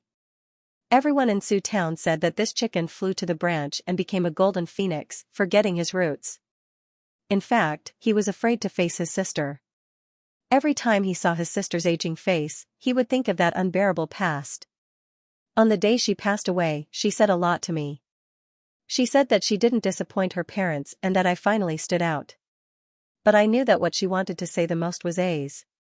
We worked hard to change our fate, but I couldn't change the past in my life. Su-yao sat in front of the grave. His expensive suit was covered in dust. After my sister died, my biggest wish in life wasn't to stand out, but to bring you here one day, point at this tombstone, and tell you that she was your biological mother. This was her biggest wish before she died. She didn't say it, but I knew. It was because of me that you and your son were separated for more than 20 years. It was all my fault. It was my responsibility. This was the biggest pain in his life. Therefore, he went crazy and wanted Xianxia to acknowledge his ancestors in order to make up for his past mistakes. He wanted to make his conscience feel better. But we promised Xiaolan that we wouldn't talk about this in our lives. As long as she doesn't agree, I won't tell her. Xianxia said bitterly, that means, my dad doesn't know about this. That's not important. Su-yao said. A's, you can't tell your dad the truth. It might be your mom's fault for hiding it from him, but this kind of thing can only be kept a secret. The longer it goes, the more you can't tell him. Su Guang's voice was almost pleading. This was very important, very important. Xianxia said in his heart. He had read the old man's diary and knew what was going on. But he hoped that the old man knew about this but kept it to himself and pretended that he had a son. Think about it, any man would know that the son he raised for more than 20 years was not his. His mentality would explode. The situation would get out of control. What would happen to Mom? What would happen to me and my sister? I'm sorry, I don't know who your biological father is. Su-yao said dejectedly. It's okay. Just pretend that he's dead. Xianxia's tone was calm. I only have one father. His name is Qin Jianzhong. And Jilong. What does it have to do with me? Xianxia interrupted him. I don't have any brothers, only my sister. I can accept what happened back then and face my biological mother calmly. I can also face you, my uncle calmly, but that's all. I have my life, I have my family. There's no need to cut off contact, but I hope you won't take the initiative to disturb my life in the future, especially in front of my mom. Su-yao nodded. After crying and untying the knot in his heart for many years, he felt much more relaxed. Can you call her mom? Su-yao looked forward to it. Xianxia was stunned. He stared at the tombstone. He opened his mouth and spat out a very simple word, but he couldn't spit it out. The high-speed train to Shanghai. Su-yu snuggled in Xianxia's arms. Women were always emotional. After shedding a few pounds of tears for the biological mother of her beloved, Su-yu became listless and didn't feel better for a while. Xianxia was much calmer. Do you think it's too cold? Xianxia's fingertips flowed through her hair. Su-yu wanted to shake her head, but finally nodded. Sadness doesn't have to be shown. The past is all in the past, and the people who leave will never come back. You can't change anything. Xianxia sighed. If she was still alive, I would treat her better, but, as they agreed, I will always have only one mother. Raising kindness is better than giving birth to kindness. Don't you want to know who your biological father is? do you think I should go find him? Suyu thought about it, shook her head, and said, you shouldn't look for him, but you can't help but think about it. Think? Why do you want to think about it? He may still be in that small county, living a mediocre life for half of his life, or he may sigh that he had an illegitimate child. But what does it have to do with me? The world is so big, I can't go find him. I said, let's just treat him as dead. Why do you want to find him? Do you want to cry and recognize him as your flesh and blood? I'm afraid that he will stick to me like a dogskin plaster. Anyway, he's a big boss with a net worth of billions. What if he makes my family restless? 2018, midsummer in September. Xianxia, who finally learned about his life, could finally face his life more calmly. On the journey from Shujia town to Shanghai, the Harmony train passed through the tunnel, crossed the fields, undulating mountains in the sun, and rippling ponds. Suyu sometimes bowed her head to play with her mobile phone, and sometimes peeked at the silent Xianxia. In silence, he was expressionless, just staring at the scenery outside the window, wearing a mask and no sunglasses. This was a first-class seat, and there would be no people coming and going. At this moment, Xianxia had an indescribable charm. Especially the melancholy hidden in his eyes. In fact, he was still very sad. After all, that was his biological mother, a person who had worked hard to change her fate all her life. She had no hope, so she pinned all her hopes and beauty on her brother, and bore all the pain and regret alone. If you want to fly, I'll carry the pain. And Su Yaoji showed far more emotion than an uncle, because he could never care about the past. He felt that he caused the separation of his sister's mother and son, causing his sister to die of depression. The sister who raised him since he was a child, the sister who gave up half of her youth for him, he had been asking for it all his life, until he wanted to compensate, but it was too late. Life was like a play, it was not wrong at all. She leaned her head on Xianxia's shoulder and closed her eyes. Tenderness and sadness surged in her heart, filling her chest. She hoped that this was a journey without an end. She hoped that in the future, she could always lean on this shoulder. Husband, do you love me? Suyu murmured. Oh, don't say such sad things. Xianxia unscrewed the mineral water. Come on, good brother, deep feelings, drink it.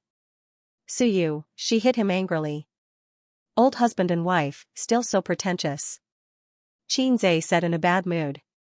When Suyu heard it, she happily hugged his waist, with shallow dimples. When Xianxia noticed her, Suyu had already fallen asleep. Her face was serene, with a round nose, a ruddy mouth, and long eyelashes that were like the wings of a flying bird. He didn't know if it was an illusion, but she seemed to have become much prettier. Xianxia always feels that no matter how beautiful things are, after looking at them for a long time, there will be aesthetic fatigue. He tries to recall the scene when he first met Suyu. The deepest impression in his mind was not her beautiful face, but her tall figure. She was wearing a sexy OL suit, very cold and very goddess-like. Before he met her, she was like a cold daisy in the cold wind. She was beautiful, cold, and unapproachable. After getting to know her, she shed her disguise. She was a beautiful lily, blooming delicately in the rain and sunshine, nourished by the sun. Xianxia carefully took out his mobile phone and tried not to wake her up. He opened the chat software and sent a message in the Salted Fish Harem group. Suyu and I are going back to Shanghai today. The things in Xingqing have been settled. Are the funds ready? At cross-dressing boss Qingqing Zijing Xiangxi Hongda Wang Zijing, I'm ready to invest. Qin Baobao copied and pasted, I'm ready to invest. Nan Manpei was a little late. He probably felt that it was not good to ignore Xianxia, so he copied and pasted, I'm ready to invest. Xianxia was overjoyed. Oh, there are suddenly 3 new shares. I'm caught off guard. Qin Baobao? Wang Zijing, what are you talking about? I don't understand. Nan Manpei, generally, it's best not to delve into things that you don't understand, especially when it comes from Xianxia's mouth. Wang Zijing. It seems to make sense. Qin Baobao, this black-hearted maggot is always saying some nonsense in front of me. I don't understand most of it. Wang Zijing, Nan Manpei, don't say it out loud. How am I supposed to respond to that? Nan Manpei imagined the nonsense Xianxia said to his sister and shuddered. Also, it was extremely scary. Xianxia was thick-skinned. What are you talking about? I don't understand at all. You're thinking too much. Qin Bao Bao, then explain what you meant by that last sentence. Xianxia, new shares. Haven't you played with stocks before? I'm not afraid even if the crab comes, I'm not afraid. Qin Bao Bao was speechless and sent a series of flips table emojis. Xianxia, Sister Ziwei, wait for me to come back. You said you would cook noodles for me. I like noodles and soup, not hot noodles. Wang Zijin, she had the urge to go crazy. As an editor who had been on the internet for a while, she could actually understand instantly. That day, she had a private chat with her boyfriend and was a little naughty. In the group, her style of chatting had always been dignified and serious. Xianxia actually hinted in the group. Nan Manpei definitely didn't understand. Speak human language. Do you need my help with the follow-up matters in Shin City? Xianxia, no, Suyu and I will take care of it. Sister Manpei, let's play the game of eagle and chicken another day. Nan Manpei, question mark. Wang Zijin, A's, what's wrong with you today? She felt that he was a little unrestrained and wasn't in the right state. Was he provoked? Qin Bao Bao didn't say anything. She was confused and thought that her brother was just talking nonsense. Xianxia didn't answer her and put his phone in his pocket. He was very happy to be mischievous and had found the right state of life. Don't think about it. Let bygones be bygones. The affairs of the older generation have nothing to do with us. Don't be conflicted. Don't be depressed. Don't be sad. At this moment, his phone rang. The caller ID showed that it was Huang Yuding. Xianxia was helpless. He gently woke Suyu up and indicated that he needed to answer the call. He held his phone and put on his sunglasses. He got up and left his seat to open the toilet at the end of the car. Click. The lock popped back and Xianxia picked up the call. Old Huang, what's the matter? Huang Yuding laughed. Mr. Qin, there's something I want to tell you directly. After all, we're old friends. I've discussed it with my agent. I think we can release one song from the album in the second half of the year. I want to sing it now. I haven't had any works in the past few months, and the company's composer isn't very satisfied with the song. Huang Yuding chattered for a while. Among the artists that Xianxia had poached, Xianxia and Yi Lu had gone out to film. As for the singers, Huang Yuding and Su Jiao were busy with work and didn't have any new works for the time being. There were some rumors circulating on the internet that the two of them might have gone silent and jumped ship to Tianfeng. In the end, they didn't have any works for half a year. If it weren't for the fact that they were directly advertised in variety shows, the audience would have forgotten about them. Huang Yuding had taught a newcomer in his previous company. That newcomer's catchphrase song became popular on the internet recently and his fame increased greatly. On the other hand, his master hadn't made any progress and was a bit agitated. No problem. What kind of song do you want? Xianxia asked. I'm still worried about your work. Huang Yuding said modestly, just a hit song will do. Get lost. I'm just kidding. Huang Yuding said, I just want to sing a song with feelings. A song with feelings. Xianxia thought for a moment. Then I have a lot of songs here. I just thought of one. It's said to be quite popular. Huh? It's said to be quite popular. What do you mean? Oh, I think it should be popular. Xianxia changed his words. It's said to be quite popular because the system told him so. It's the most popular online song of the year. Xianxia had a lot of songs here. This kind of song was most suitable for the artists under him to sing. For his sister, he wanted to write some good songs with a little bit of meaning that could be passed down for many years. Do you have a demo? Huang Yuding suddenly became excited. Xianxia's last song, Love Even If You Die, made him famous. Although it was a catchphrase song, it was more beneficial to increase his fame. In the past, his fans were all young people. Now, even those burly men could shout out his fame. Huang Yuding? Oh, I know him. Love Even If You Die was sung by him. He would sing it every time he went to KTV. There's no demo. I'll just sing it casually. Listen to it. If it's good, we'll settle on it. Xianxia said. Okay. Huang Yuding listened attentively.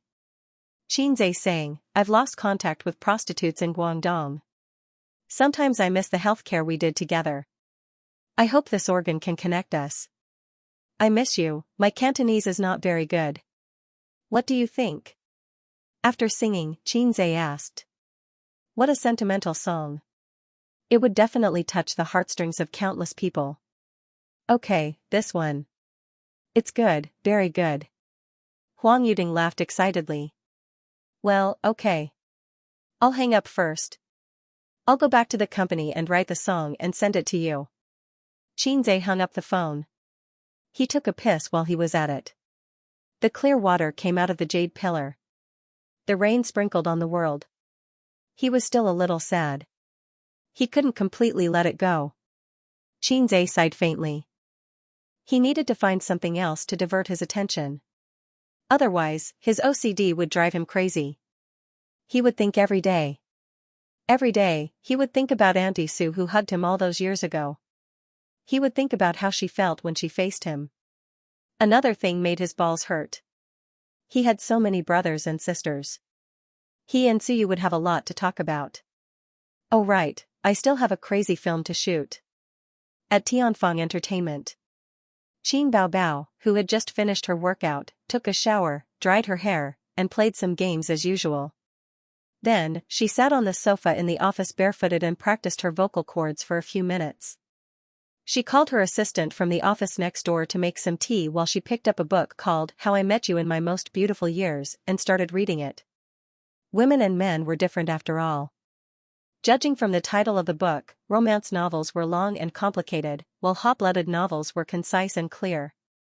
Qin Baobao's way of doing things could not be considered straightforward.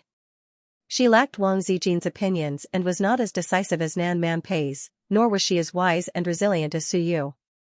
Be it because of her family background or her outlook, she could not compare to them since she was a child. However, she was the only woman Xianxia could not forget about for more than 10 years. Everyone wanted to fight the sobbing monster, but Xianxia was the only one who loved it. Xiangyi's assistant sat opposite Qin Baobao and drank tea. She still had something to do, but nothing was more important than drinking tea with her boss. She could even get some snacks from her boss. The necklace is beautiful. Did your boyfriend give it to you? Qin Baobao asked with a smile. Although her family wasn't as prestigious as her best friends, baby Qin had received a good education since she was a child. In her assistant's heart, she wasn't a boss who was difficult to get along with. Occasionally, she would even say a few witty words to tease her. Xiangyi's assistant even made a barometer based on Qin Baobao's expression in the morning. For example, if Qin Baobao came to work sullenly, Xianxia would definitely not be in Tianfeng today. It meant that it was a sunny day. If she came to the office in high spirits, Xianxia would definitely be by her side, or he would come over later. It meant that it was a rainy day. Yes, she said. It's so good to have a boyfriend, Qin Baobao sighed. It's not convenient for you to have a boyfriend. Xiangyi's assistant nodded and flattered her. But you have a younger brother. Many people are willing to exchange their boyfriends for your younger brother. Qin Baobao said in his heart, I don't want a pair of broken shoes that have been used by others. What about you? Are you willing to exchange your boyfriend for it? The assistant was stunned and shook his head. Boss Qin, you're joking. Is my younger brother not good enough? Good, very good. The assistant said against his will. Xianxia was handsome, rich, and talented, but he always put on a straight face and used emotional abuse on her. In the novel, this kind of man was a domineering CEO who deliberately treated the innocent and naive. In reality, she really wanted to hit him. The assistant often criticized Xianxia silently to her friends, saying that she was under pressure in the company that did not match her beauty. Then you can be my younger brother's assistant, Qin Bao said. He could quit his job at any moment. Qin Baobao wanted to laugh when she saw her assistant's disgusted expression. She knew that her brother didn't dislike the assistant, but he was using this method to vent his anger on her, silently resisting her. It was similar to the rebellious mentality of a teenager. What Qin Baobao wanted to do was to touch his head and say, "Good boy, Mama loves you." Cross it out. Describe it again, sob sob sob, can't you be satisfied with your sister's beauty? This was the right way for the siblings to open up. Finally remembering that she had something to deal with, Qin Baobao sent her assistant away and reluctantly put down the book. She rubbed her eyes, put on her high heels, and planned to work hard at her desk. She couldn't be too lazy. After all, she was the CEO of a big company. In recent years, her brother had been climbing up the ranks like a rocket, and she couldn't keep up. They had said that they would be salted fish together, but suddenly he became a big shot. He started a company and made movies. Qin Baobao's dream was to walk on the screen and become the national goddess. The reason was that every time she saw her beautiful face in the mirror, she felt a sense of loneliness. Good things couldn't be hidden, so she had to share them with the whole country. Qin Baobao was very reluctant to become the big sister of an entertainment company when she was caught off guard. It was too tiring to be a boss. But what could she do? The most important person in her life suddenly jumped on the high-speed train and sped away. The only thing she could do was to ride a donkey and chase after him. Even if she couldn't catch up, at least she could shorten the distance between them. Otherwise, she would only be abandoned. "I have a donkey, but I never ride it." The phone on the other side of the sofa rang, and the screen showed that the caller was Xianxia. Qin Baobao threw herself on the sofa and happily picked up the call, but her tone was fierce. "You're finally back. You made Zijin and I eat noodles for 3 days. My mouth is so bland. It's my fault, my fault." Xianxia said, "I'm downstairs in the company. Do you want to go out and play?" "Where to play?" Qin Baobao's eyes lit up, and her long legs slapped the sofa happily. "You'll know when you come down," Xianxia said. Qin Baobao immediately jumped up from the sofa and left the company happily. She didn't forget to put on a mask. At the parking lot downstairs, she saw her brother's car, which was worth 200,000 yuan. Because of the concealment, the car window didn't roll down. Qin Baobao stood beside the car and knocked on the window. The car window slowly rolled down. As a sister, she shamelessly winked at her brother. Xianxia got it and said, "Get in. You're the right person after confirming with my eyes." It wasn't rush hour now, and the road was still smooth. Xianxia followed the navigation and drove on the highway. His sister sat in the passenger seat, and the seat belt made a very naughty curve on her chest. A big-breasted brother was more pleasing to the eye than a small-breasted brother. "Did you have fun in Shin City?" his sister asked casually. "What's there to be happy about?" "I'm so tired. I only cared about chatting with the other side and didn't have time to play in Shin City," Xianxia said. For his sister's wit, he knew it in his heart. "You came back 2 days later than expected. Where did you go?" his sister asked again. They took a plane to Hangzhou Shaoshan Airport, and then from Shaoshan Airport to Xianxia town. They rested for a day. The next morning, the car called by Su Yao arrived, and they went to Xianxia town to visit the grave together. "I went to see Aunt Su," Xianxia said. "I originally said I would wait for her birthday, but then I was lazy and didn't go." His tone and expression were very calm and steady. "So you also went?" "Well, I have nothing to do anyway." "Oh." His sister looked at the highway outside and asked curiously, "Where are we going to play?" "I'll take you to a place you've never been to before." Xianxia was enraptured. Qin Baobao expressed that she was looking forward to it. "By the way, do you want to participate in my next self-directed movie? Is there a kissing scene?" "No." "Is there a bed scene?" "No." "No, get out." Xianxia was not reconciled. This is a movie for the purpose of word of mouth. If it can be popular, it will be very good for the reputation of the actors. Anyway, you are quite free recently. He was afraid that his first self-directed movie would be a flop, so he wanted to pull his sister together, so that he could attract a lot of attention. "I'm not free. I'm busy at my desk all day, or I run out to shoot commercials and commercial performances. I'm tired." Qin Baobao casually talked nonsense. "Nonsense, Sister Ziwei told me that you have nothing to do at the company and at home." Xianxia exposed his sister's lie. Qin Baobao gritted her teeth after being stabbed in the back by her best friend once again. Qin Zhe expected better from her. You should be more careful. Now many people are eyeing you covetously, saying that they want to empty you. The car got off the highway, passed 2 traffic lights, and stopped in front of a building gate. Here we are, he said. Shanghai No. 3 Mental Hospital.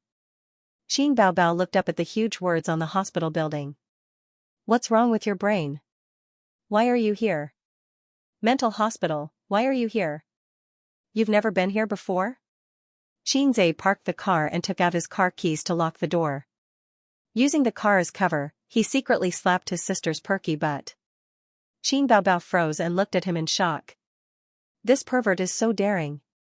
She looked around guiltily to see if there were any paparazzi hiding nearby. The traffic was busy, and the pedestrians were rushing. No one noticed them. Do you want to die? Qin Baobao glared at him. She was not angry or embarrassed when her brother took the initiative to tease her. Instead, she was secretly happy. Qin Zhe smiled and looked up. My intelligence has limited my imagination, and I can't understand the feelings of patients with schizophrenia. So, I need to find professionals to help. Other than trashy movies and fast food movies, all movies with a little depth need the help of professionals. For example, the director of a Grandmaster movie had been preparing for 10 years. During this period, he had visited many martial arts masters.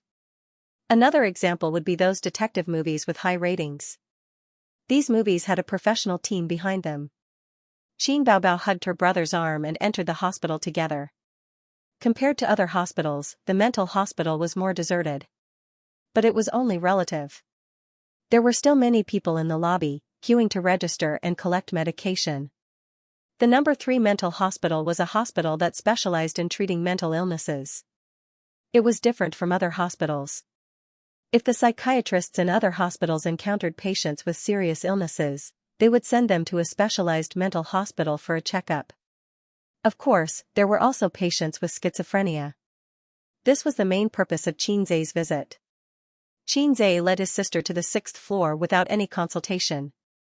Then, he told the receptionist that he was looking for Director Li. You've already contacted them? Qin Baobao blinked her eyes and asked curiously. Of course. Why else would we rush in here? They don't have time to entertain us. Qin Zhe said, I've asked someone to contact the hospital. When the hospital heard that I'm going to shoot a movie, they were very happy. After all, it's a form of publicity. Also, I've hired Director Li to be my consultant. He's an expert in schizophrenia and has a lot of experience. This time, I'll pay him a visit and have a chat with him so that I can get some inspiration. I thought you were really going to ask me out to play. The elder sister was disappointed. What am I? A vase that serves as a foil? Don't speak so bluntly. Qin Baobao pinched his waist but did not manage to pinch his soft flesh. She snorted and said, Your waist is getting harder and harder. It's not fun anymore.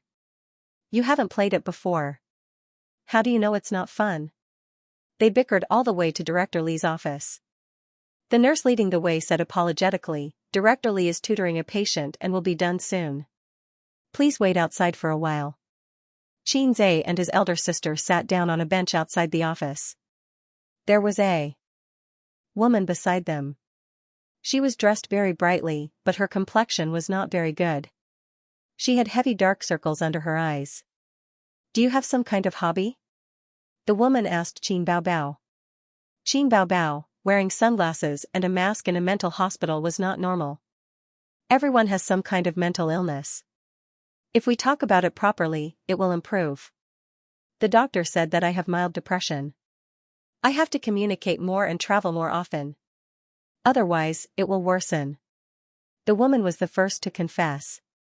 She tried to break down Qin Baobao's psychological barrier. Qin Baobao thought to herself. Crazy. I'm just an onlooker. I'm not sick. She wanted to ignore her, but her younger brother poked her waist. After many years of tacit understanding, Qin Baobao immediately understood her younger brother's intention. He wanted to collect material. Qin Baobao said in a low voice, Yes, I'm too beautiful. If I don't wear a mask, those men will have bad intentions when they see me. I'll be on tenterhooks. Xianxia, the woman looked at her sympathetically. This should be a patient with extreme inferiority, which led to delusions. What about him? Your husband? The woman asked. Yes, he accompanied me to see the doctor. The doctor said that I'm under too much psychological pressure. Qin Baobao said, what about you? What's the reason? The woman looked at Xianxia. He was a normal person. He was not on her side. Hence, she whispered to Qin Baobao. There was a saying, mental patients all think that they are not wrong. It was complete nonsense. In fact, most mental patients knew that they were sick. Only those with severe mental illnesses would lose their minds. Do you think men are disgusting? The woman suddenly said in a very low voice. This? Qin Baobao looked at her younger brother. He was not disgusting. He looked very attractive. Oh, you have a husband. The woman continued, my marriage with my husband is on the verge of collapse. But he loves me very much. I also think that it's good to live with him. I want to save this marriage, but I think men are disgusting. Why is it like this? Is he not good to you? Qin Baobao said in a sympathetic tone. The woman said slowly, before I married my husband, I had 3 boyfriends. The second one was especially big. Qin Baobao was confused at first. He did not understand what she meant by especially big. Just like Teddy, he wanted it every day. Later, we broke up. I dated another boyfriend. He was very handsome. He was a very warm man. But his size was not very optimistic. Once, when we quarreled, I told him my ex-boyfriend's size in a moment of excitement. I even made a comparison. Qin Baobao understood and thought to herself, this is really heart-wrenching. After that, every time we did it in bed, he would always ask me, is my ex-boyfriend really that big? He's a little older than me. Compared to him, who makes you feel more comfortable? The woman's face was lactic. What do you think this is? Does he treat my AC as an arena? Qin Baobao did not know how to answer such a sad question. The woman sighed. The root of my illness was probably formed during that time. Not long after, I broke up with him. I felt that men were disgusting and did not fall in love for a long time. Qin Baobao asked, how long? The woman replied, about 3 months. Qin Baobao, you must cherish your time. It's mainly because of my current husband. After he met me, he started pursuing me crazily. He was so good to me that I did not know how to reject him. So, not long after, we got married. But I realized that I had a psychological trauma about things in bed and was very resistant. On the night of our wedding, I lay on the bed and cooperated with him. After that, he wanted to do it, but I rejected him. Our married life was seriously disharmonious after marriage. Now that we quarrel every day, I'm gradually becoming depressed. Qin Baobao was puzzled. Then are you depressed now, or can't you do it with your husband? The doctor said that it's just a psychological trauma. Time will erase it. Everyone has psychological trauma, right? But I must not be depressed, or it will be very dangerous. I still have a chance to save it, the woman said. Her condition was not serious, or she had just started showing signs of depression. Otherwise, she would not talk so much. It was also possible that she was forcing herself to chat, trying to make herself feel better. Xianxia said, you don't mind if I say a few words, right? The woman frowned and chose to nod. Xianxia said, the reason why you are depressed now is because you feel sorry for your husband, or because you quarrel with him too often and are bored. Is it because you want to get rid of the psychological trauma of the arena, or because you are slightly depressed? I realized that he is treating me worse and worse. He knows that I have a psychological trauma, but he still doesn't understand me, the woman said. Then it must be the latter. Speaking of which, why would he take back his wife if he could not have sex with her? Wouldn't it be better to buy a silicone doll? Xianxia thought for a moment and said, I'm just saying. How about this? You treat your husband as a brother. If you can't stand it, go home and change the double bed to a bunk bed. He will sleep on the bottom and you will sleep on the top. He will be your brother sleeping on the top bunk bed. Since he is your brother, it's not unacceptable to have sex with him occasionally, right? After all, friends walk together for life.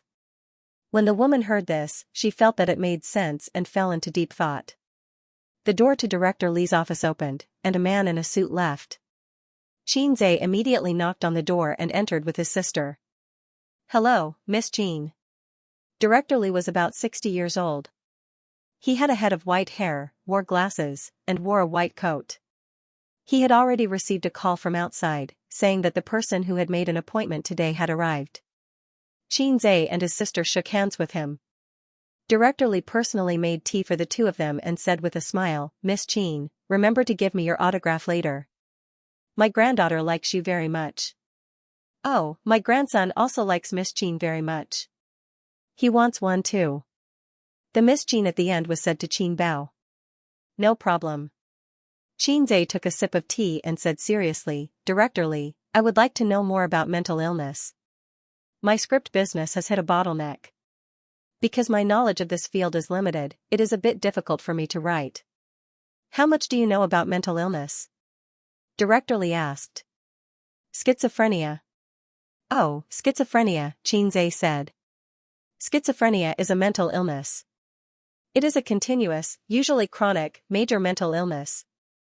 It is the most serious type of mental illness." Director Li smiled and said, "When it comes to writing a script, only this type of person can write a good script. When it comes to mental patients, many people will subconsciously think of words like delirious, scary, and not illegal to kill. Actually, everyone more or less has a small mental illness, such as mania, anxiety, and mental weakness. Internet addiction is also a type of mental illness. Right, there are also those who say the first floor makes sense and those who like to raise dogs in the comments section." Xianxia asked curiously, "What type of mental illness do the last two people belong to?" "Congenital brain disability," Director Li said. Xianxia nodded slightly. As expected of an expert. "Your description hit the nail on the head. I have learned something new. People like them usually behave like normal people, but once they are online, they can't help but control their hands. Even if people often scold them, they know that this behavior will cause dissatisfaction. However, they never get tired of it because their brain's sensory ability has changed.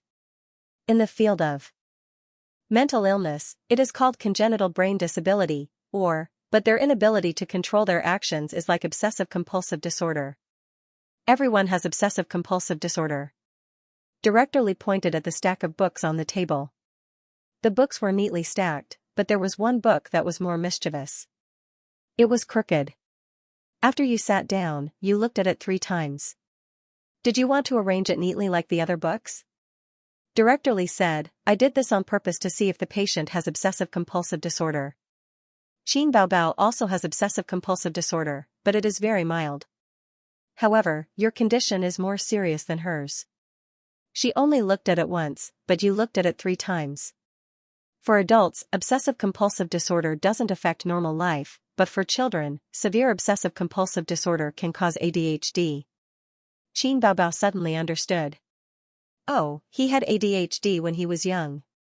Xianxia kicked his sister and asked, "I want to know if it is possible to set the main character with dual personality?" "You want to ask about the relationship between schizophrenia and dual personality, right?" Director Li asked. Xianxia nodded.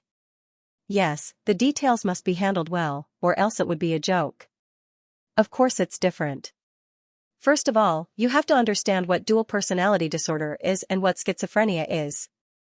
Dual personality disorder is a type of multiple personality disorder. This disease has a very prestigious scientific name, dissociative identity disorder.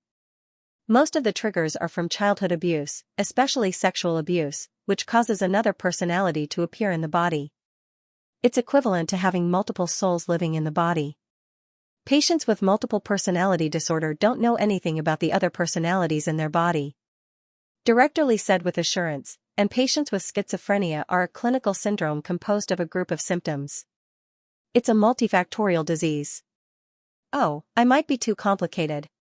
To put it simply, schizophrenia is far more complicated than multiple personality disorder. Its symptoms are not simple confusion of mind. Clinical symptoms include perception disorders, thinking disorders, emotional disorders, consciousness and behavior disorders, cognitive dysfunction. Xianxia and his sister looked at each other in silence, both dumbfounded. To be honest, Xianxia had always thought that dual personality disorder was schizophrenia. Director Li looked at their expressions and smiled. Then I'll put it more simply. Multiple personality disorder refers to the different characters in the body. Their personalities, names, and genders may be different. The patient will switch between different personalities. This kind of patient is very rare. In ancient times, people called it ghost possession. Have you seen Brainstorm? The protagonist is a police officer, but he's also a criminal. He arrests criminals, upholds justice, and plans murders to commit the perfect crime. But the two personalities of the police and the criminal are not connected. They don't know each other's existence. Schizophrenia means that the patient has separated himself from the real world. He is still a persona, but this persona lives in a different world. He rambles nonsense, he is crazy, and he is completely cut off from the world of rationality. Qin Baobao suddenly understood. In other words, multiple personality disorder, in a sense, is actually no different from normal people. And schizophrenia is a lunatic. Director Li pondered for a moment. It's one-sided, but it's not wrong. Xianxia said, "Can I see a specific example with my own eyes?" Director Li smiled and nodded. Miss Qin came this time to understand the details. No matter how much I say, it'll be confusing to you. Come with me. This kind of professional mental hospital was large and had two types, open and closed. The former was for mild mental illnesses such as depression, mania, and so on. The latter was the type that couldn't be released. On the way, Xianxia held his sister's shoulder with one hand. He actually wanted to hug her waist, but they were in the hospital, so it was inconvenient. If he brazenly hugged his sister's waist, Director Li might be kind enough to give him psychological counseling and tell him that it was wrong to have a sister complex, whether it was mentally or physically. To keep up with the times, he directly handed over an orthopedic specialist's business card and patted his shoulder. "This is all I can help you with." The reason why he had to hold his sister's shoulder was because he was sending a message with his head lowered. His partner was Xianxia. The petite beauty discussed the script with him in high spirits and complained about the director's harshness. The single female artistes in the company all liked to chat with him. Yi Lu, Su Jiao, Li Wei, they all messaged him for no reason. Xianxia wasn't impatient at all. He wasn't aloof either and tried his best to chat with the other party happily. Qinbao looked at the naughty pictures Xianxia sent and frowned unhappily. "We're doing business. What are you chatting about? There are always flirtatious sluts trying to seduce the pig that I raised painstakingly." His sister's jealous expression could tug at one's heartstrings. Xianxia comforted her, "Don't be a coward." "Right, I can't afford a Qinbao." Director Li called over a doctor on duty and asked, "Did you give any counseling to the patients in the ICU today?" The doctor said, "Teacher, not yet. According to the usual practice, it starts at 3 p.m. Director Li said, "Let's start earlier today." Then, he said to Xianxia, "Let's go to the treatment room." The so-called treatment room was a small room. The walls were painted blue and the furnishings were simple. There was a table and 2 chairs. The light above their heads was very gentle. Director Li said that simple decorations could suit the patient's emotions. There was psychological knowledge in it. Psychiatry and psychology were closely related. The doctor's surname was due he was Director Li's student. At this time, he took off his white coat and wore a short-sleeved shirt. The white coat would irritate the patients and make them resist or even overreact. He sat at the table and waited for patient number 3 to be sent over. There was a huge mirror on one side of the small room. It was actually a one-way glass. Xianxia, his sister, and Director Li stood behind the glass and could watch the whole treatment process. Seeing the symptoms and treatment of schizophrenia patients with their own eyes would be helpful for Xianxia to write the script. Soon, a patient was brought in by a nurse. It was a young man. He was no more than 25 years old. Except for his pale face, there was nothing wrong with him. Dr. Du said, "Hello, friend. We meet again." The young man glanced at him and did not respond. he just sat there in a daze. Dr. Du tapped on the table gently. It implied a certain rhythm and gradually attracted the young man's attention. How's your health recently? The young man nodded. Dr. Du casually chatted with him. The young man did not seem to have any special symptoms so far. Dr. Du said, "You have a girl you like?" "Yes." The young man said, "My Wei Wei is the prettiest and the cutest, but I can't find her." Suddenly, he became agitated and stared at Dr. Du with pleading eyes. "I can't find her. I can't find her. Can you help me find her?" Dr. Du nodded. "We have already informed the police. You just wait quietly. There will be results." "Oh right, you can buy some flowers and give them to her when you see her." The young man nodded hard. Dr. Du probed, "What do you think of chrysanthemums?" The young man's face changed. His expression became frightened. He fidgeted and his body trembled slightly. "Roses. I think roses are good." Dr. Du said, "What do you think?" The young man quieted down and nodded slightly. Behind the one-way glass, Director Lee said, "You see, since he entered the room until now, he has been very anxious and does not like to communicate with people. This is a typical emotional disorder in schizophrenia." Xianxia nodded hard. "Did he suffer a setback in his relationship?" Director Lee said, "No, this person is a web writer. Because of the huge workload, he could not bear the burden. Because he could not bear the increasing pressure, he stopped updating." Xianxia said, "This will get him a razor blade." Director Lee said, "His situation is worse than a razor blade." After he stopped updating, a few readers pretended to care about him and enlightened him. They came to the city where he lived to meet and chat with him. That day, they drank. After drinking, he was taken to a hotel by a few readers and was subjected to inhumane torture. Then, he had schizophrenia. From then on, he could no longer hear the word chrysanthemum. We once thought that this was the cause of schizophrenia. Later, we found out that it was not. After he was hospitalized, he often said the same thing, "I can't find her. I can't find her." The person he could not find was called Wei Wei. His girlfriend? No, that's the female protagonist in his book. He's actually mentally ill since a long time ago. He confuses the real world with the virtual world, imagining that he has a perfect girlfriend named Vivian. He has cut himself off from the rational world, and the things that the readers do are just the trigger for his illness. This is another kind of cognitive dysfunction in schizophrenia. What's his pen name? I think it's called. Director Lee thought for a moment. Newspaper seller? Xianxia nodded. He had a better understanding of schizophrenia patients. The next patient was number 9. He was a middle-aged man. He was neither dull nor anxious. Instead, he talked with the doctor. Director Lee said, "He was locked up for intentional injury. You see, he doesn't seem to have any problems, but in fact, his schizophrenia is the most serious." "What do you mean?" His wife had always been in love with her ex-boyfriend and had cheated on him many times. Later, her ex-boyfriend died unexpectedly and his wife was depressed. This man loved his wife so much that he imagined himself as her ex-boyfriend. After a long time, he started to believe that he was really her ex-boyfriend. The two identities caused his consciousness to be confused and he spoke incoherently. One moment, he said he was her ex-boyfriend and the next, he was sober. What he got was not his wife's love but her fear. During an argument, he accidentally pushed his wife down the stairs and she was seriously injured. So far, our treatment has not improved. Mental illness is very troublesome. It requires long-term psychological counseling and medication. Even so, many people can't break free for the rest of their lives. The symptoms are very similar to the previous online author. Love is a ray of light, so green that it makes you despair. This was probably the most realistic portrayal of a middle-aged man. Xianxia sighed. He moved on to the next patient.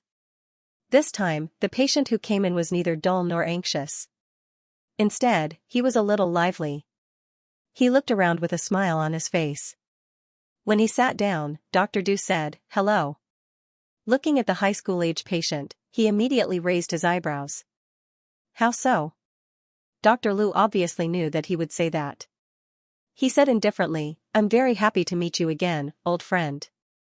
The high school-age patient asked, "How happy?" Dr. Lu was unmoved. "Can we talk?"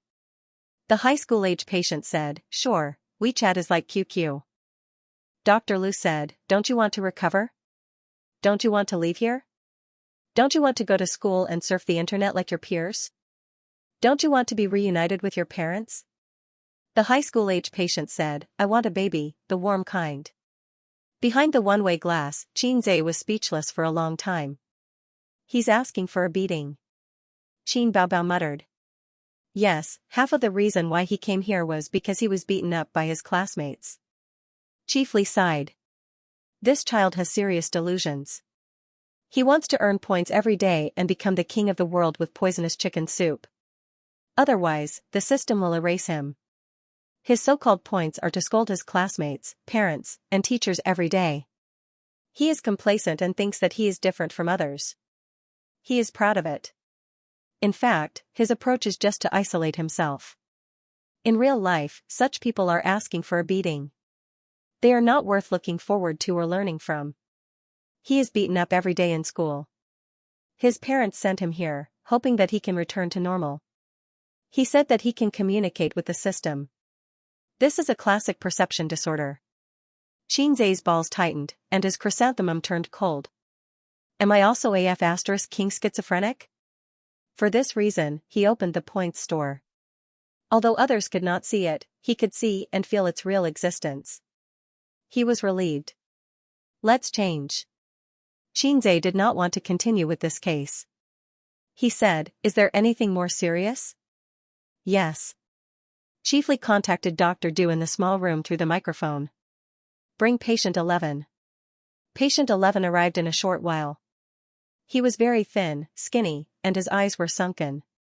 He was led by the caregiver, and he looked very nervous and anxious. Dr. Du said, "What's your name?" Patient 11 said, "Lao Yang." "What's your job?" "I am the emperor." "Why don't you kneel?" Patient 11 spat at Dr. Du and said angrily, "Kneel now, or I will drag you out of the Meridian Gate and behead you." Dr. Du waved his hand helplessly. The caregiver immediately went forward and carried him away. "Let go of me, let go of me." Patient 11's shouts could be heard faintly. "There are always unruly people who want to harm me, there are always unruly people who want to harm me, this is hopeless." Chief Li sighed. As a doctor, perhaps it is not suitable, but it is indeed hopeless. He already has very, very serious schizophrenia. He said that he is the emperor, but the lie detector could not detect it because he believes from the bottom of his heart that he is the emperor. Moreover, he is the emperor in distress whose country is in a precarious situation.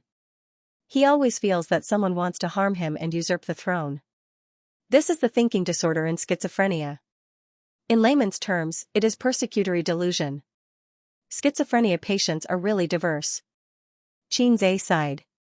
Multiple personality disorder was a person with one or more personalities. It was easy to define. Schizophrenia had a variety of clinical manifestations. Some patients showed completely different symptoms, but they were all schizophrenia. This was very helpful for Xianxia to write the script. It expanded his thinking and allowed him to understand schizophrenia patients better. He even felt a little inspired. Seeing so many schizophrenia patients, could he use them as a model? At least he could learn from them. Forget about the web author. If he was used as a model, he might accidentally make it into a dreamy movie and it would not pass the censorship. Love as a ray of light could be used as a model. After all, the theme was love. Love was the favorite theme of filmmakers, and this kind of heart-wrenching love would add more points. As for the high school student, forget it. It was too unreal. There were always unruly people who wanted to harm the king. Forget it, it was hopeless. There was no way to make it exciting or innovative. If you had come earlier, I have a more troublesome but more interesting case to show you. Director Li said. Director Li, what is it? Xianxia handed him a big chicken stick. Director Li took it and glanced at Qin Baobao. He probably felt that it was inconvenient with a lady beside him, but Xianxia had already brought the Zippo lighter over. The two sat in the small room. Through the one-way glass on the left, Dr. Du was counseling a patient with depression. Smoke rose slowly and was sucked into the exhaust fan. When there was no one else, Qin Baobao would not let her brother smoke. When there was an outsider, she would be very virtuous and generous. She quietly listened to the conversation between her brother and Director Li. He was sent here about 2 years ago. He was a middle-aged man wearing glasses. He looked gentle and spoke very gently, but this person was abnormal because he kept saying that he was a university student and believed it without a doubt. Is this also a thinking disorder? Director Li took a deep breath and exhaled. He shook his head. This situation is more complicated. Schizophrenia patients may have thinking disorders or emotional disorders. They may also have both. I'm telling you this because I hope you can understand its inclusiveness. When creating a protagonist, don't cling to a single obstacle. Xianxia nodded. How complicated is he? Director Li said, the situation is somewhat similar to that high school student. He imagined himself to be a university student and accidentally discovered the true appearance of the world. He is cultivating immortality in the city. Chen Beixian? Ah? I'm sorry to interrupt you. Please continue. Director Li nodded. He's not crazy. His usual behavior is no different from an ordinary person, but he goes to the university every day after work. Stop classes there, go to school, and pretend to be a university student. At first, his family thought that he wanted to learn something, so they didn't pay much attention to him. Until one day, he began to bring along a green onion. Every day, he was inseparable, and claimed to be her demon pet. One night, she was actually awakened by his voice. Seeing him sitting by the bed and talking to the air, his wife felt her hair stand on end. The man discovered that his wife had woken up and said, I'm talking to my light of virtue. Oh, you can't see him. His family had no choice but to send him to the local hospital for treatment. However, he managed to escape 3 times in a row, causing quite a commotion and appearing on the local news 3 times. He claimed that he was showing his divinity in front of the masses and that he was giving a profound sage speech. Not long after, he was sent to our hospital. I analyzed it with a few students and found that his illness was very troublesome. He had entered a deep state of self-hypnosis. No, half of his body was in the real world, and the other half was in the cultivation world. In his brain, the two were perfectly combined into one. He said that he went on adventures every day, but in fact, he was working. Because of his family, he didn't spend much time in the university. In his own words, because he was busy cultivating, he had very little time to go to the university. At first, we didn't know where to start because the patient was too stubborn. But as time went on, his symptoms became more and more serious. When he saw people, he would shout, feel the love of a mother. And then stare at you. If the caregiver forcibly restricted his freedom, he would shout, Senior White, save me. And then? Xianxia couldn't help but ask. For a patient with schizophrenia like him, the most important thing is to find a breakthrough. He said that he accidentally joined a cultivation chat group and embarked on a different path. But when we communicated with him, we couldn't find the chat group on his mobile phone. This was a flaw. We were very happy and were about to take measures, but later, he said that he didn't need the chat group on his mobile phone anymore. He had developed something called the Virtuous Network, and he could chat with his golden core. This is the problem with this patient. He imagines a world like a game, and he is a programmer, so he can fix the loopholes regularly. Later, we learned that he had been cultivating since, he said so himself. It had only been half a year since he started cultivating, but his achievements were something that others couldn't achieve in hundreds or even thousands of years. In fact, his schizophrenia appeared half a year ago. So, using this loophole, we did a deep hypnosis on him. Using his spear to attack his shield, together with medical treatment, we finally helped him return to normal. But, he didn't seem to be happy. His whole person seemed to have collapsed. Now, he is a little depressed, but overall, he is normal. Qin Baobao scratched her head. Listening to it, I feel like I'm going to have schizophrenia. Director Li knocked on the table and agreed. That's true. Among us doctors, we also regularly counsel each other. Because human emotions are sometimes interconnected. Just like the man in the Cultivation chat group, he was actually very happy. He was immersed in his own world, and there were different adventures every day. It was very interesting. But we shattered his world and pulled him back to reality. The reality was that he was aging day by day, and he had achieved nothing. The reality was that he was just a greasy middle-aged man. We could feel the sadness of that moment. Qin Baobao went to the toilet halfway. Xianxia took the opportunity to say, directly, I have a friend. Because of her family when she was young, she lacked love and a sense of security. So, she likes others to criticize her and whip her. If you talk to her nicely, she won't care. If you say sweet words to her, she will be happy. But after that, she will feel empty and insecure. But once you are fierce to her, you will be very strong and throw all kinds of things to her. She will be very satisfied and happy. Directorly said, your friend is a masochist, right? Xianxia. You are quite up to date. Directorly, in that aspect? Xianxia, also, they were both adults. No, one was an adult, and the other was an old man. Everyone understood. Directorly, it's hopeless. Xianxia, it's just a joke. Directorly smiled and said, in a narrow sense, SM refers to sexual, abuse. In a broad sense, SM is actually a psychological need. As you said, because of the lack of love and the indifference of her parents, she is extremely insecure. In her eyes, the lashing and criticism of others is a kind of importance. Don't you young people have a very good saying? Compared to him hating you, you are more afraid of him ignoring you. Is there still hope? Will it worsen? Actually, worsen was not bad. Then, the whip and candles would be useful. Why should we save her? You have obsessive-compulsive disorder. Have you thought of treating it? No one is really mentally healthy. More or less, they have some kind of mental illness. As long as it doesn't affect their normal lives, it's fine. In her situation, as long as you give her more care, she will naturally get better. I understand. Then is there any way to make it worsen? Directorly looked at him from the corner of her eyes. The air was silent for a few seconds.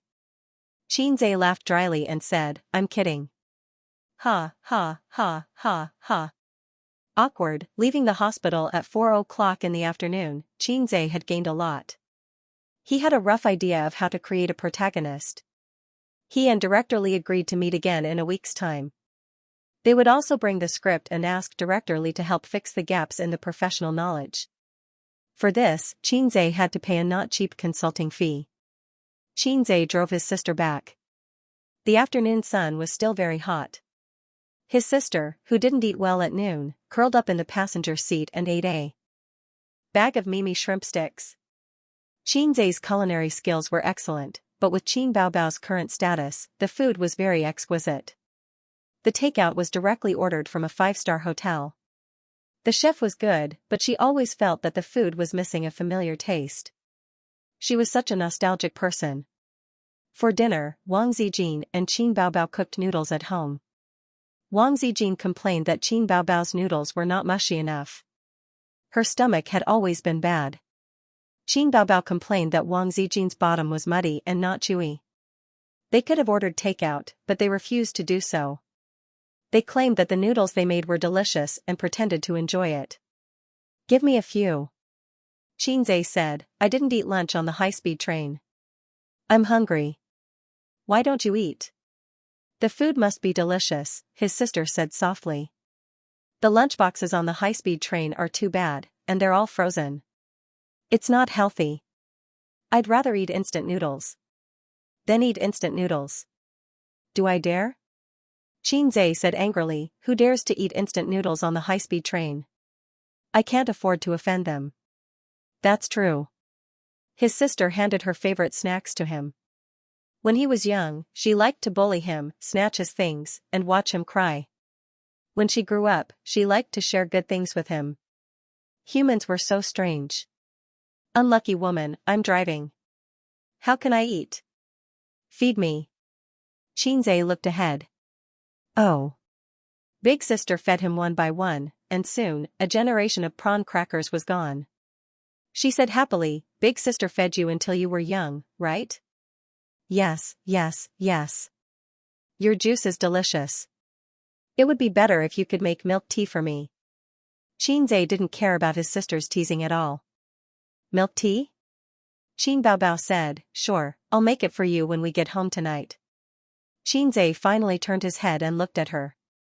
To be precise, he looked at his sister's chest. This might have to wait until you're pregnant. Passing by the Shanghai City Tower, the tallest city in the country, Qin Baobao sighed with emotion. I've always wanted to take a look. He didn't have the chance in the past, but it was inconvenient now. Oh, I promised you before that I would go up and take a look. Xianxia said. He suddenly had a strong urge to bring his sister up there to take a look. He remembered the first time he brought Sister Ziwei here. Afterwards, his sister looked jealous and disappointed. At that time, he really didn't have time. He had a lot of time, but his sister didn't. Later on, he forgot about it. No, the paparazzi are very annoying, and I might be recognized if I'm not careful. Qin Baobao said with a straight face and fixed her eyes on the screen.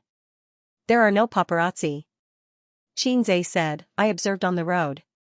There are no cars following us. It was impossible for paparazzi to tail them 24/7. They were not CIA agents. Moreover, the siblings' private lives were too serious. There were very few paparazzi who persisted until now. At most, they would squat at the entrance of the neighborhood. Occasionally, they would come to the company, but they didn't see them today. This was because Xianxia and the bodyguards said that if they saw paparazzi taking photos secretly, they would beat them up until they called for their father. Then, Xianxia would pretend to stop them and check on the paparazzi. If they didn't have any injuries, he would be very disappointed. If they were injured, he would be happy to pay for it. Many celebrities did the same. However, most celebrities didn't have personal bodyguards. Xianxia and his sister only had bodyguards at the company, but they didn't have any at home. They bought tickets and went upstairs. Standing on the observation deck, they were wearing masks and sunglasses. Even their mother might not recognize them. Baby Qin was still able to attract a lot of attention. Just looking at her pair of long legs was enough to make people fall in love with her. She also had a pair of cropped pants that outlined her buttocks. She had a full chest under her short sleeves and a small waist that could be held with one arm. A woman with a good figure could attract attention even if she didn't show her face. Many people liked to climb up and look into the distance. However, in first-tier cities like Beijing and Shanghai, it was actually not recommended for people to climb up and look into the distance. Because in addition to looking at the scenery, there was also humility. Look, the owner of each house was richer than you. There were 1.4 billion people in China, and you were probably behind 1.3 billion. It hurt. The two siblings looked at the scenery and didn't dare to get too close. They were afraid of heights. A few days ago, Xianxia accompanied Suyu to play the jumping machine. He really felt that he was only one step away from death. The last time he was so excited was 24 years ago. He was almost caught by a group of brothers and sisters behind him. Xianxia looked at the scenery of the Bund, the curved Huangpu River, and the densely packed buildings. He sighed. Last year, when he came with Sister Ziwei, he was still a little salted fish. This year, when he came with his sister, he was already the king of salted fish. Now, he was rich and counting money until his brain cramped. Next to him was his tall and charming sister. For a moment, he was full of pride. Xianxia pointed at the scenery below and said, "What do you see?" "What a beautiful scenery." Wrong answer. Xianxia slapped his sister's butt. Answer again. Picturesque mountains and rivers. Qin Baobao rubbed her butt. Wrong answer. Xianxia slapped her again and said, "Wrong, it's my picturesque mountains and rivers." Qin Baobao, okay, act tough king, let's go downstairs for coffee. His sister rolled her charming little eyes. Unfortunately, Xianxia couldn't see through the sunglasses. Weren't my words cool? In the elevator downstairs, Xianxia asked his sister. Yes, very cool. His sister said perfunctorily. If you are the emperor, then what am I, she thought. They had a cup of coffee in the cafe downstairs and brought some desserts to fill their stomachs. When Xianxia and his sister returned home, it was almost dark. Sister Ziwei's call, help me answer it. On the way, he received a call from Wang Zijin. Xianxia handed his phone to his sister. Hello, Aze, are you home? I want to eat today. Before Wang Zijin could finish, she was interrupted by her best friend. He's not home. He's in Shan City. What the hell? Where did this flirtatious bitch come from? Why do you have my Aze's phone? Wang Zijin said sarcastically. You're asking for a beating. Qin Baobao raised her eyebrows. I'm scared to death. Xianxia shouted, Sister Ziwei, we're on our way home. Wang Zijin heard and replied, then I'll get off work early too.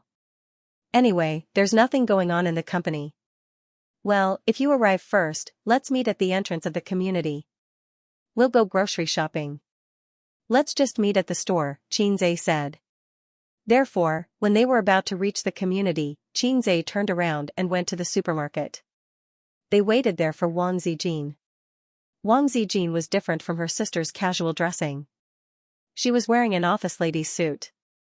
She had a beautiful oval face, long black hair, and a smile on her face. If she was wearing home clothes, she would be a smiling girl next door. I want to eat a big meal today. Wang Zijin stared at Xianxia and kicked her heels.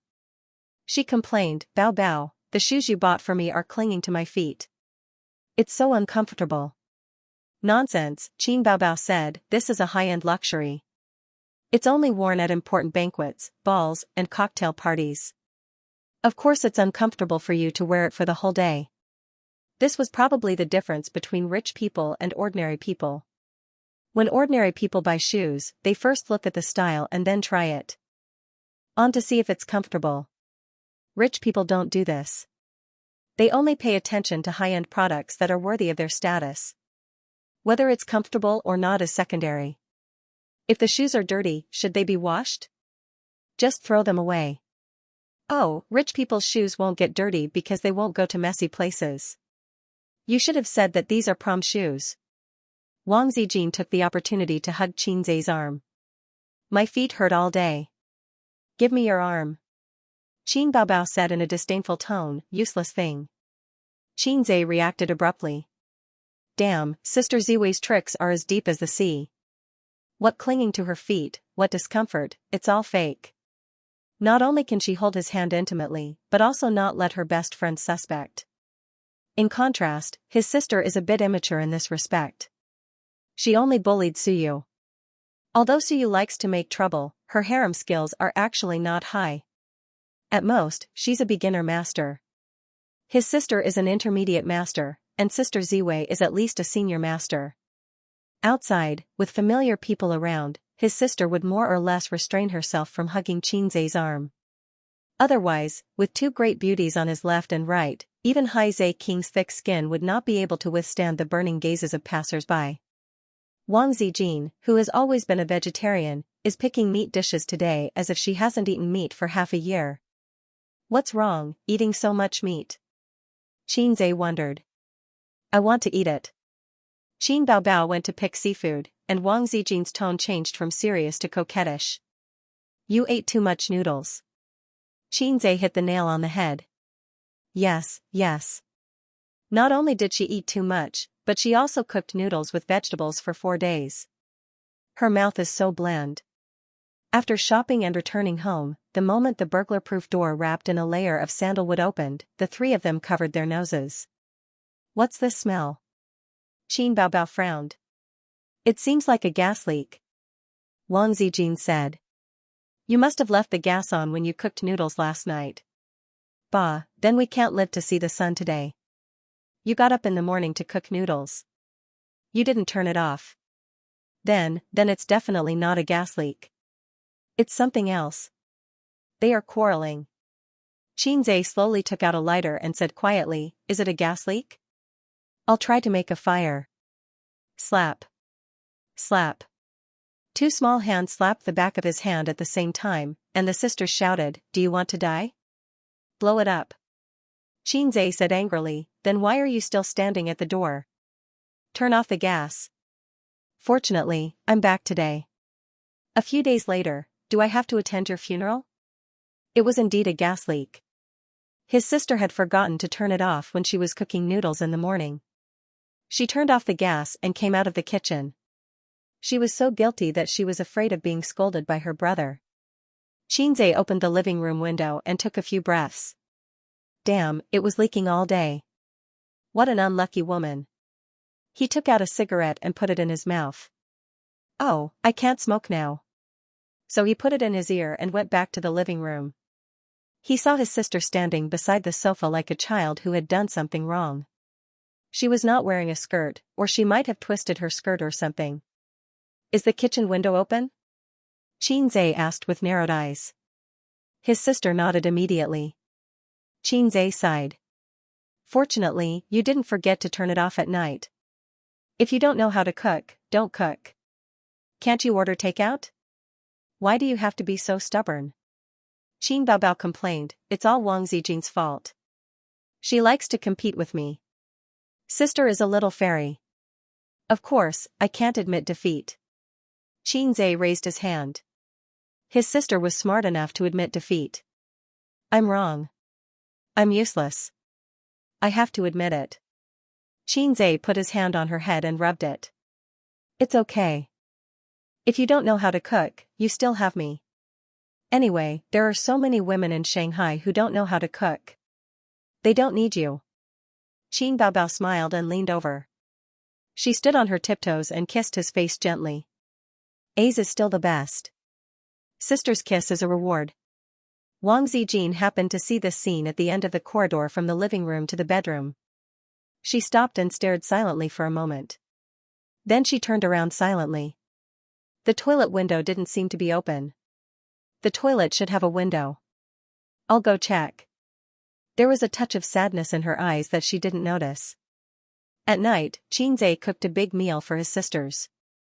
They didn't care much about their table manners and ate with flying chopsticks. Qin Baobao hadn't eaten chicken stewed with mushrooms for 4 days. She couldn't wait to hold it in her arms and not share it with the wolf in the house. In fact, she was the only one who liked chicken stewed with mushrooms. Wang Zijin had long been sick of it, even though Xianxia's cooking was delicious. Eat slowly. Xianxia said sarcastically. That's right, sister, are you really not going to act with me? Xianxia said. No. Qin Baobao said, I'm preparing to hold a concert in a while. Why didn't I know? Xianxia was stunned. What do you know? I don't know what you're doing all day. Qin Baobao was full of resentment. Now that she was more and more familiar with the company's business, she didn't need her brother's help to hold a concert or something like that. Where's Sister Ziwei? Xianxia asked again. It's okay. The company plans to imitate PUBG and make a mobile game, Wang Zijin said gloomily. Aren't many similar copycat mobile games banned? We're different, Wang Zijin said calmly. She did have the confidence to do so. Qin Baobao seized the opportunity to rebuke her best friend. What's the difference? Did you grow up eating shit? Wang Zijin snorted and saying that we're different is actually the same, because we're all wearing plain military uniforms. She had been rebuked by Qin Baobao like this before. Now, she had already thought of a way to break it. Let's see how you're going to respond.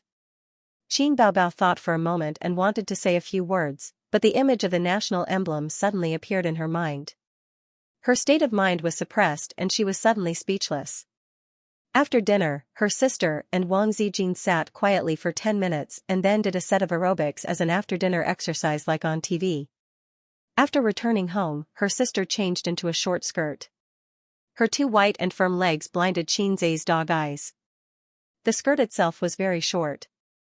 Even if it was an after-dinner exercise, it would still float up. Xianxia stared hard, trying to peek at the infinite scenery under the skirt. Unfortunately, she was wearing a pair of safety pants inside.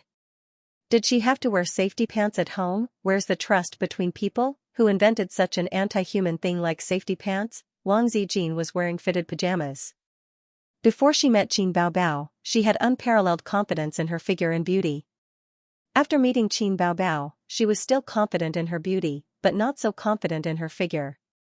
Xianxia had comforted her many times in private. Your figure is also very good. You exercise every day and your proportions are very nice.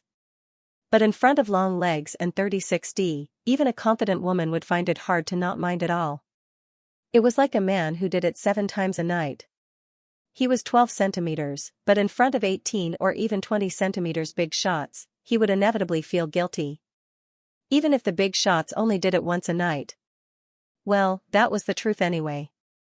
After the aerobics exercise, her sister went to take a bath.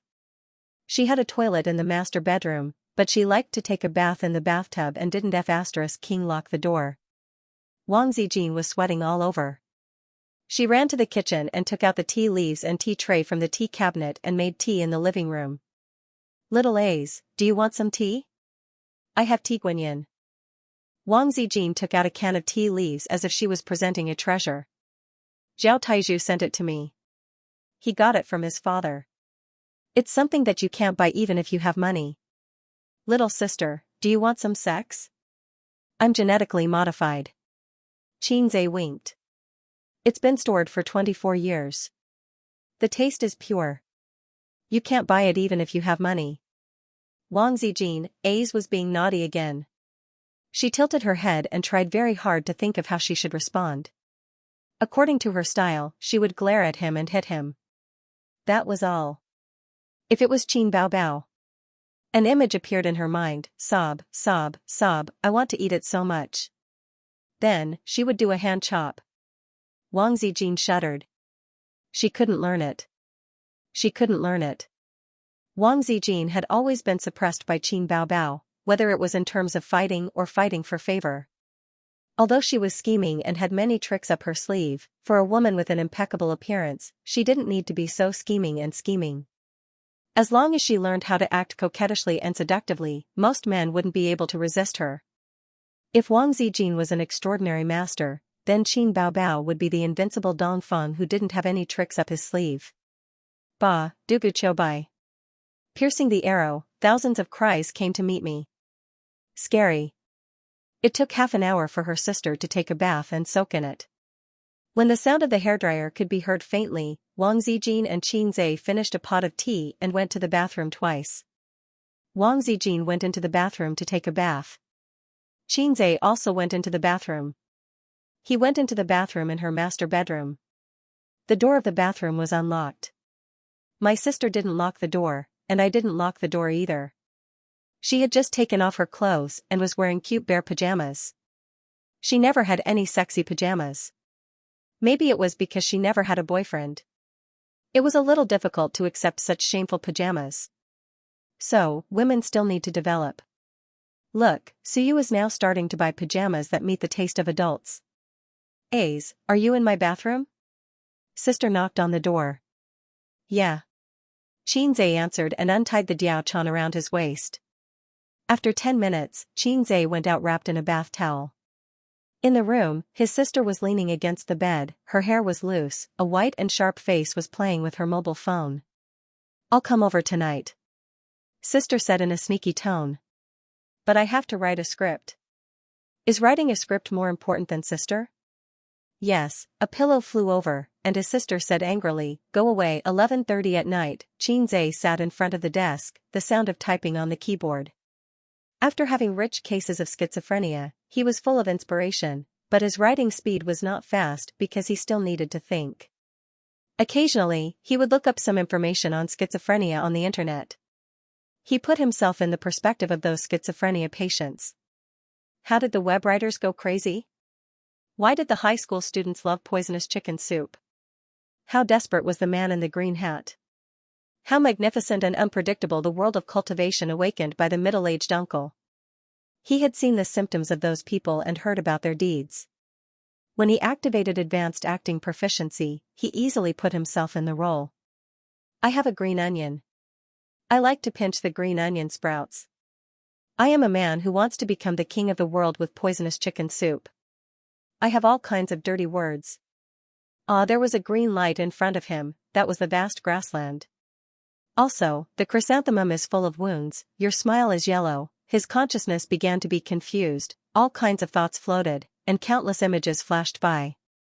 The whole world became illusory, and his consciousness began to be separated from the rational world. He was like a person who fell into the deep sea, watching the sunlight reflected by the waves gradually disappear, sinking into the deep sea, and darkness. A's. The call came from the darkness, like a mother's gentle whisper.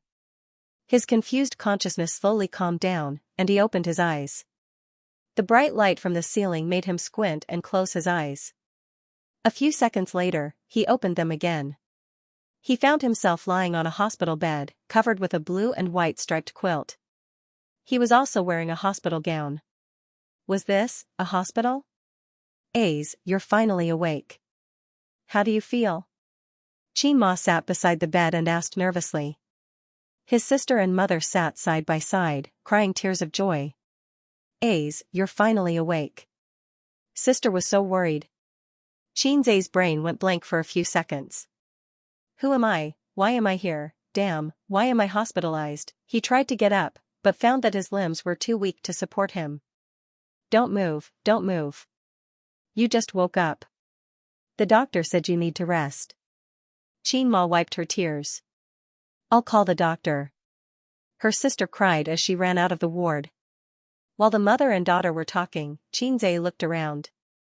Yes, it was a ward. It was not big, only a dozen square meters. There was a sofa and a TV. It should be a private ward. But why am I in a ward? They say that fortune favors fools. Rephrasing it, they say that ordinary people have a stable life. I don't have any disasters or illnesses in my life. He looked at his hand again and was shocked. How was this a hand? It was a chicken claw. He was bony and his skin was wrapped around the bones. His bones were clear. At this time, his sister returned with the doctor in a white coat. The doctor checked Xianxia's eyelids and listened to his heartbeat. After a simple checkup, he said, "It's okay. He's awake. I'll help you line up. Later, the nurse will take you for a full checkup." The mother and daughter cried tears of joy. Xianxia took out her phone happily. Hello, old Xian. Your son is awake. He's finally awake. Mom. What happened to me? Xianxia said in a terrified tone. Do you still remember? That day when you left the internet cafe, you were stabbed by someone. It was only an external injury, but that group of bastards not only stabbed you, they even kicked and punched you. When you were sent to the hospital, you almost couldn't be saved. You almost fell into a permanent vegetative state. As Mother Xian spoke, her tears flowed out again. Xianxia's hair stood on end. He felt a chill rising from his tailbone and crackling to the top of his head. His scalp went numb. Last year, he had indeed been stabbed by someone and had been hospitalized for 7 days. That was the first time he had been hospitalized in his life. Mom. How long have I been lying there? What time is it now? Xianxia said, You've been lying in bed for a whole year, A's. Mom was so afraid that you wouldn't wake up. As she spoke, tears streamed down her mother's face. Her sister also cooperated with her sobbing. His sister was still as beautiful as ever. She had chestnut-colored curly hair, a fair and charming face, and a pair of seductive eyes that were filled with tears. However, Xianxia wasn't in the mood to appreciate his sister's beauty. His scalp was about to explode. I became a vegetable and was hospitalized for a year, then what about my experience in the past year? Was it a dream? He clearly remembered that he was writing a script. Because he tried to put himself in the shoes of a schizophrenia patient, his brain was overwhelmed and his consciousness was in a mess. Although he woke up, he found himself lying in a hospital bed. His thoughts were clear and there was nothing wrong with them. But it was because of this that he was terrified. The clearer his thoughts were, the clearer his mind was. Putting himself in the shoes. Was everything now real? A great sense of fear enveloped him. Soon, the old man arrived as well. His leather shoes made loud and clear notes on the smooth tiles. They hadn't seen each other for a few days. Oh no, a year. The old man had aged a lot. His hair was white and the crow's feet at the corner of his eyes were deeper. He stood by the bed. His eyes were wet. He gently touched Xianxia's greasy hair and choked, It's good that you're awake. It's good that you're awake. It's my fault. If I didn't let you learn from Professor Lee, you wouldn't have encountered such things. It's all my fault. The old man's face was full of regret. Xianxia felt an inexplicable sadness. This man must have really wanted a son back then. So he was strict with himself and hoped that his son would succeed. So his mother made up a big lie and raised him as a son. No, if all this is a dream, then what is my background? Xianxia looked at his sister. Mother Qin held her daughter's hand and said earnestly, "All right, now that your brother is awake, I'll arrange a blind date for you. You're already 26 years old today. If you don't get married soon, you'll be an old lady." Xianxia was speechless. "Mom, your son has just woken up and you want to marry my sister off. Are you still my mother?" His sister's bright eyes fell on him. She hesitated and sighed. "I know, Mom. Then you have to go on blind dates. Don't be perfunctory." "Well, if I see a suitable one, I will go with him. If he is good, I will marry him." Xianxia's heart sank. "I can't marry him." "Why?" his parents asked in unison. His sister's eyes also lit up. "I can't marry him too early. I have to wait until I get better," Xianxia said weakly. The light in his sister's eyes dimmed. "By the way, old Qin, let's go down and pay the bill. The nurse just reminded me this morning. It's time to pay the bill." Qin Ma told Xianxia to rest well and left with the old man. The ward quieted down. Only Xianxia and his sister were left. Xianxia whispered, "Sister, are you really going on a blind date?" The beautiful sister nodded. "Yes, I am already so old. Even if I don't get married, I should get a boyfriend." "What about me?" Xianxia's voice was hollow. "You?" His sister looked at him strangely and smiled gently. "You are my brother-in-law." Xianxia stared at her and thought, "You are too good at pretending. It's as if we have never coveted each other. What happened to going to Europe to see the orthopedics doctor? You parachuted halfway and left me alone on the plane." "That. Where is Sister Ziwei? Where is she?" Qin Baobao felt even more strange and said in a surprised tone, "Who is Sister Ziwei? Don't you only have me as your sister? She is your best friend." Xianxia was stunned and his heart beat wildly. He thought of a possibility. "My best friends don't call it tissue," Qin Baobao said angrily. His heart seemed to be dug out. It was so painful that he could hardly breathe. "Then, do you know Suyu?" "Who is Suyu?" his sister wondered. She frowned and touched her brother's forehead. "Is it because you have been unconscious for too long that your consciousness is confused? System, where are you?" Xianxia called out to the system in his mind. Soon, he was flustered and exasperated. "System, come out. Come out. Come out." His sister was shocked.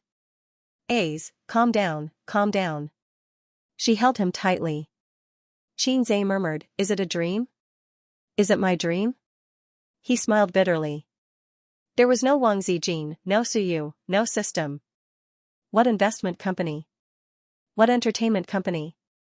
What Teddy Sue? They were all just a dream he had when he was in a coma.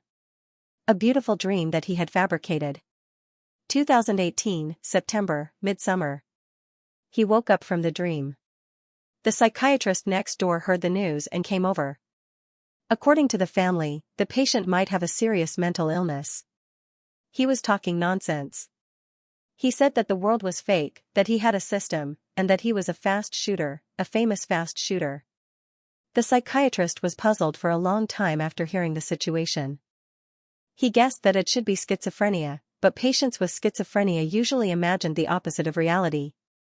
The more failures in reality, the more glorious and successful they would be in their imagination. Fast shooter. What was going on? What was a system? After rushing to the ward, he found that the patient's mood was actually quite stable.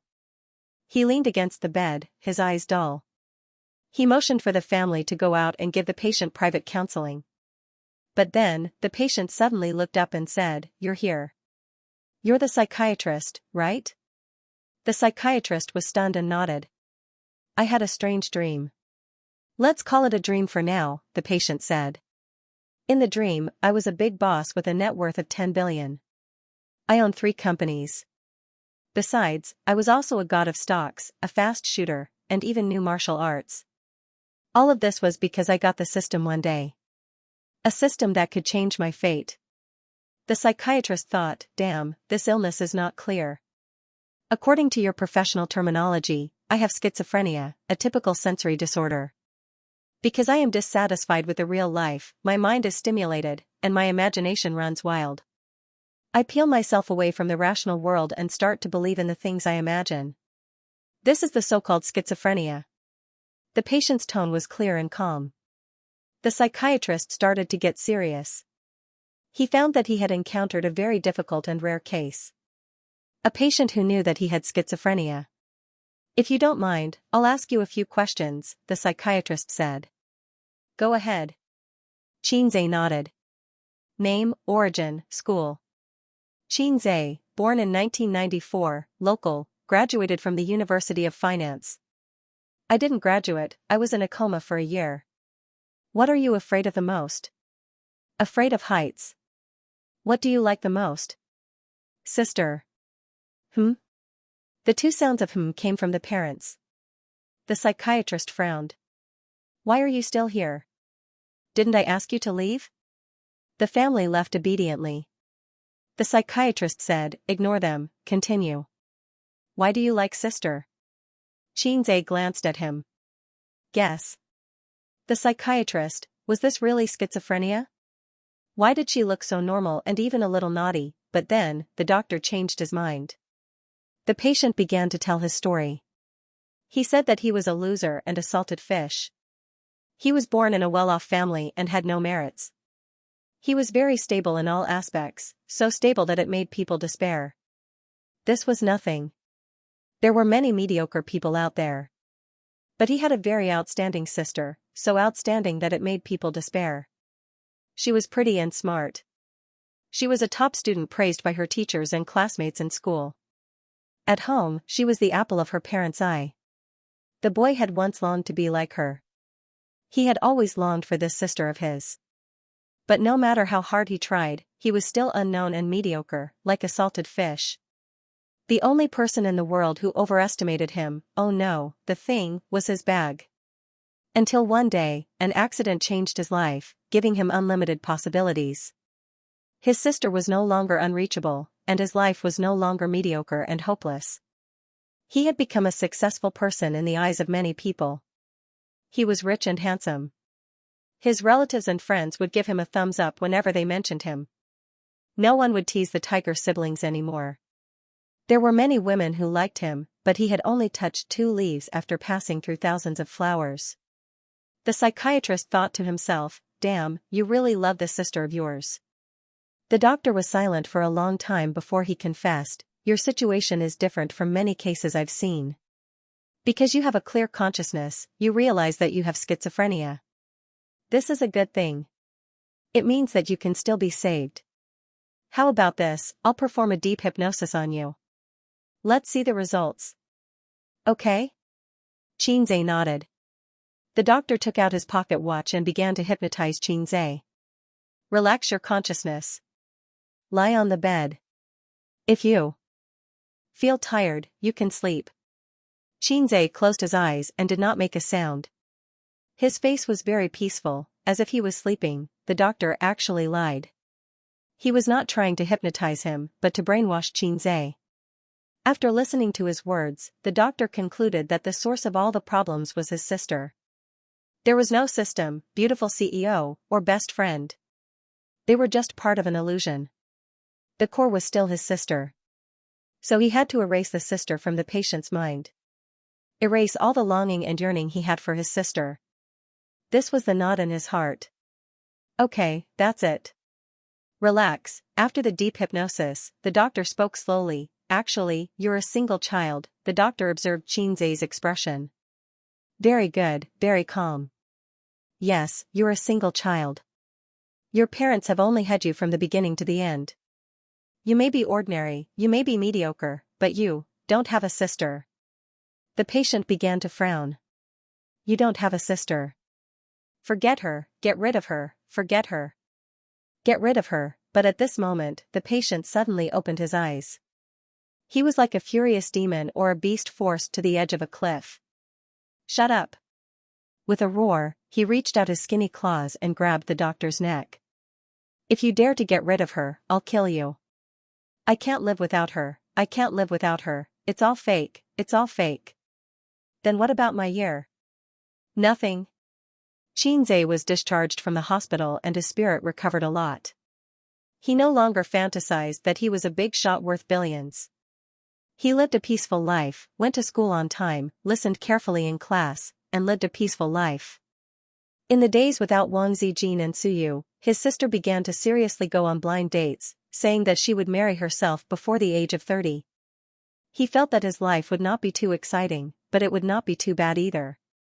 After all, his father was a professor and his family had a big house of more than 100 square meters. After graduation, he joined the workforce, hoping to find a girlfriend before 25, then get married, quietly live through his youth, and enter middle age, until one day, on campus, in the library, a girl's phone rang. Through the window, I know what's on your mind. Xianxia was struck by lightning and questioned the girl, why is your ringtone a song I wrote? The girl was confused, Deep Well Ice, this is Jay Chou's song. Xianxia was furious, fuck Jay Chou, how dare he steal my song, I'll kill him. As he spoke, he broke down. He turned around and ran out of the library. His back stumbled like a panicked dog. On the rooftop of the teaching building. Almost all the rooftops of the school were locked. He searched for a long time and only this one was open. Maybe he forgot to close it by accident. Xianxia stood on the edge of the rooftop, the sun was shining, looking down. At this moment, he remembered the fear of being dominated by acrophobia. He was a little hesitant about whether to die in a more handsome way. It would be better to jump. If he jumped, he would bid farewell to his mediocre life. He was still Hei's king, a fast shooter, a god of stocks, Suyu, Zijin, and his sister. He didn't know when a group of people gathered below, watching there. Some people held up their phones to take photos and videos. Soon, Xianxia's class teacher ran up. Xianxia, take it easy, don't jump, the class teacher said anxiously. Xianxia turned his head and looked at him silently. Xianxia, don't jump, although you are a little stupid and your exam results are a little bad, don't give up treatment. Xianxia silently retracted his gaze and suddenly found that his acrophobia was cured. This boring life, it was better to end it early. So he jumped. Class teacher, thank you for your assistance. Dong. The loud sound of his head hitting the ground and the pain woke Xianxia up. He first covered his head and grimaced, then realized that he was lying on the ground with the window open. The wind blew in from the outside and lifted the curtains. There was a laptop on the desk and a half-written script. Outside the window, vehicles passed by, the wheels and the ground rubbed against each other. It was 2:30 in the morning. Xianxia was lying on the ground with his arms and legs spread out, sweating profusely. He breathed out a sigh of relief. It was just a dream. Fortunately, it was just a dream. I'm still Hei's king, sister's little cutie, Suyu's pillar, and sister Ziwei's boyfriend. This was definitely the most terrible nightmare in his life. It was 10,000 times more terrible than the dream of a cute little sister waving at him when he was a teenager. Suddenly, he felt that life was so beautiful. The reason why he had such a terrible dream was that because of the script, what he thought about during the day, he almost had schizophrenia. Host, you're awake? The system's voice sounded. In Xianxia's ears, it was simply the sound of nature. The sound of nature was just like that, it was countless times more pleasant than Suyu's sound. System, say a few more words for me. Okay, host, you're awake. The system was very cooperative. Xianxia burst into tears. This is the first time I found your voice so pleasant, like a girl's first love. This metaphor doesn't make me happy. Besides, you don't have a first love. The system said. Let me tell you, I had a dream, a terrible dream. Xianxia sighed. In the dream, I had nothing, just a salted fish, not even qualified to be my sister's flute boy. I know. The system said. You know? I'm bound to your brain, of course I can receive your brainwaves. The system said, "Congratulations, you finally experienced the true feelings of a schizophrenia patient." What do you mean? You almost had schizophrenia just now. To some extent, acting can be linked to hypnosis. The system said. Bullsh*t. If I act as a dog, will I really be a dog? Xianxia retorted. Some people pretend to be good people. After acting for more than 10 years, they really become good people. I once read a short story. In the past, there was a righteous and kind police officer. He sneaked into a gang as an undercover agent and tried his best to act as a heinous bastard. Many years later, he successfully completed his mission, but left the police force and became another gang leader. Because he doesn't know how to be a good cop or a good person anymore. He's rotten inside and out. The system said, acting is actually a form of self-hypnosis and suggestion. Hypnotizing yourself into the role of the character in the script and immersing yourself into the situation. The more profound the acting skills were, the more hypnotic it was. Activating acting proficiency, crazily hinting that you have schizophrenia, and then putting yourself in the shoes of those patients with schizophrenia. It's a crazy idea. Xianxia was speechless and could only complain, "This is the mission with the lowest sexual value I've ever received. Now that I think about it, I still have lingering fears. I almost had a grand finale." The fear comes from the bottom of your heart. The system said, "The reason why you had that dream. It's actually not a dream. You were awake from the beginning to the end, and you didn't lie on the table to sleep. It's just that your consciousness was messed up." I didn't sleep? Yes, you sat on the table like a fool, talking to yourself, and occasionally doing body movements. Finally, you climbed onto the bed, stood by the bed, and jumped. It was wonderful, but I couldn't have a bucket of popcorn. Oh right, the reason why you had that dream is actually the fear in your heart. You're afraid that my existence is just a dream of yours. After all, it's too unbelievable. You're afraid that when you wake up, you'll have nothing. This fear has been suppressed in your heart until today. Through this opportunity, it's infinitely expanded, and expanded.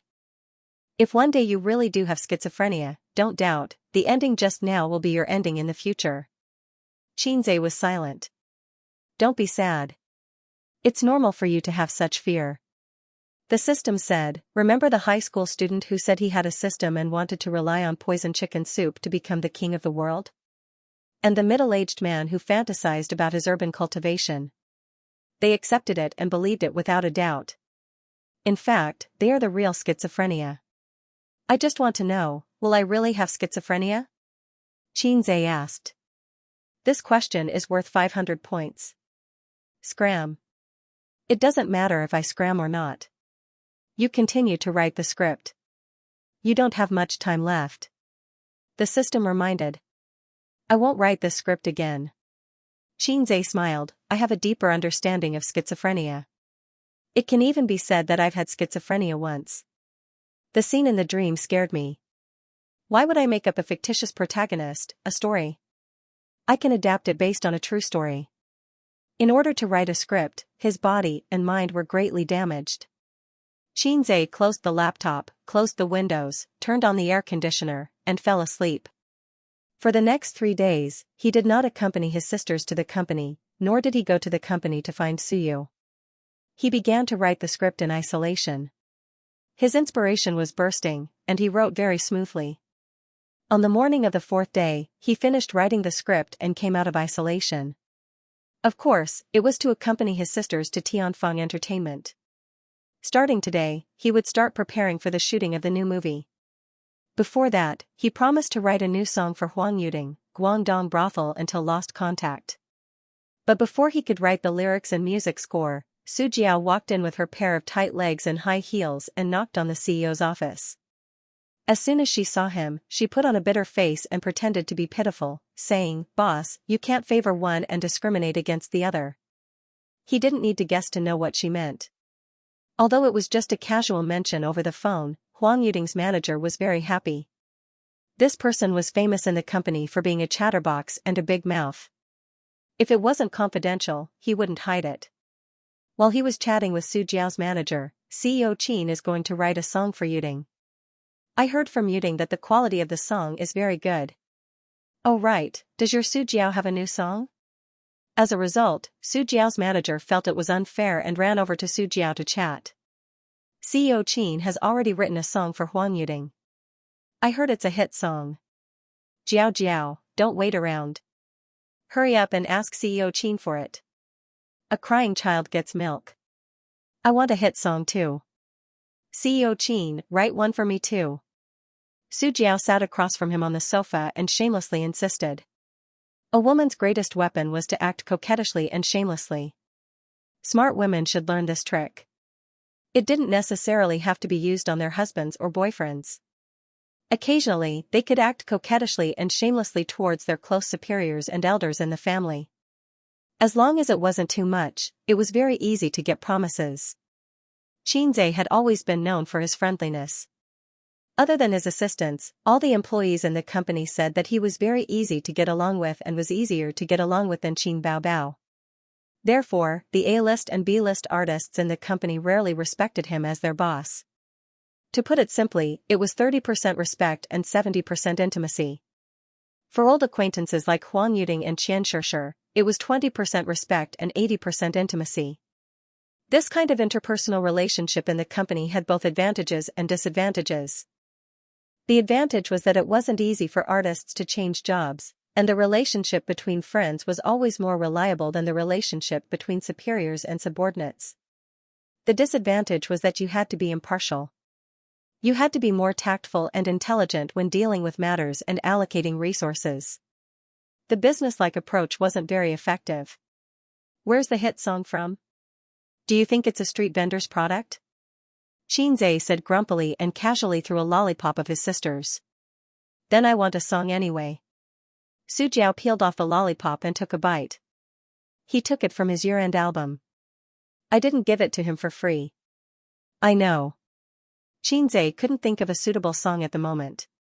He hadn't listened to a song in a long time, and he rarely listened to the female version.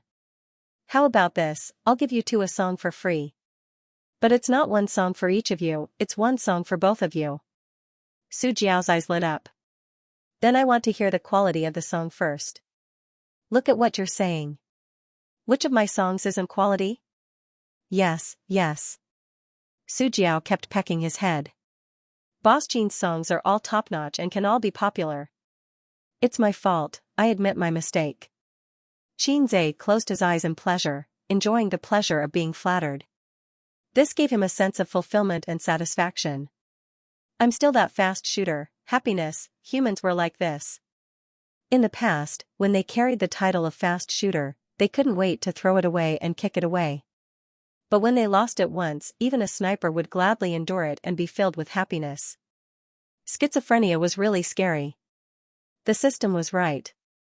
He was infinitely close to schizophrenia last night and had a clear mind, but it automatically blocked out a lot of key information, such as his knowledge, his vision, and so on. These things had already become his own. But he didn't remember at all last night and was terrified. That wasn't a dream, it was the feeling of a schizophrenia patient after their consciousness was disrupted. If it was in a Xianxia world, I would probably die from an inner demon tribulation. Su Jiao blinked and didn't know how she got CEO Qin's G-spot. Look at his satisfied face, he even squinted his eyes. Is Huang Yuding in the company?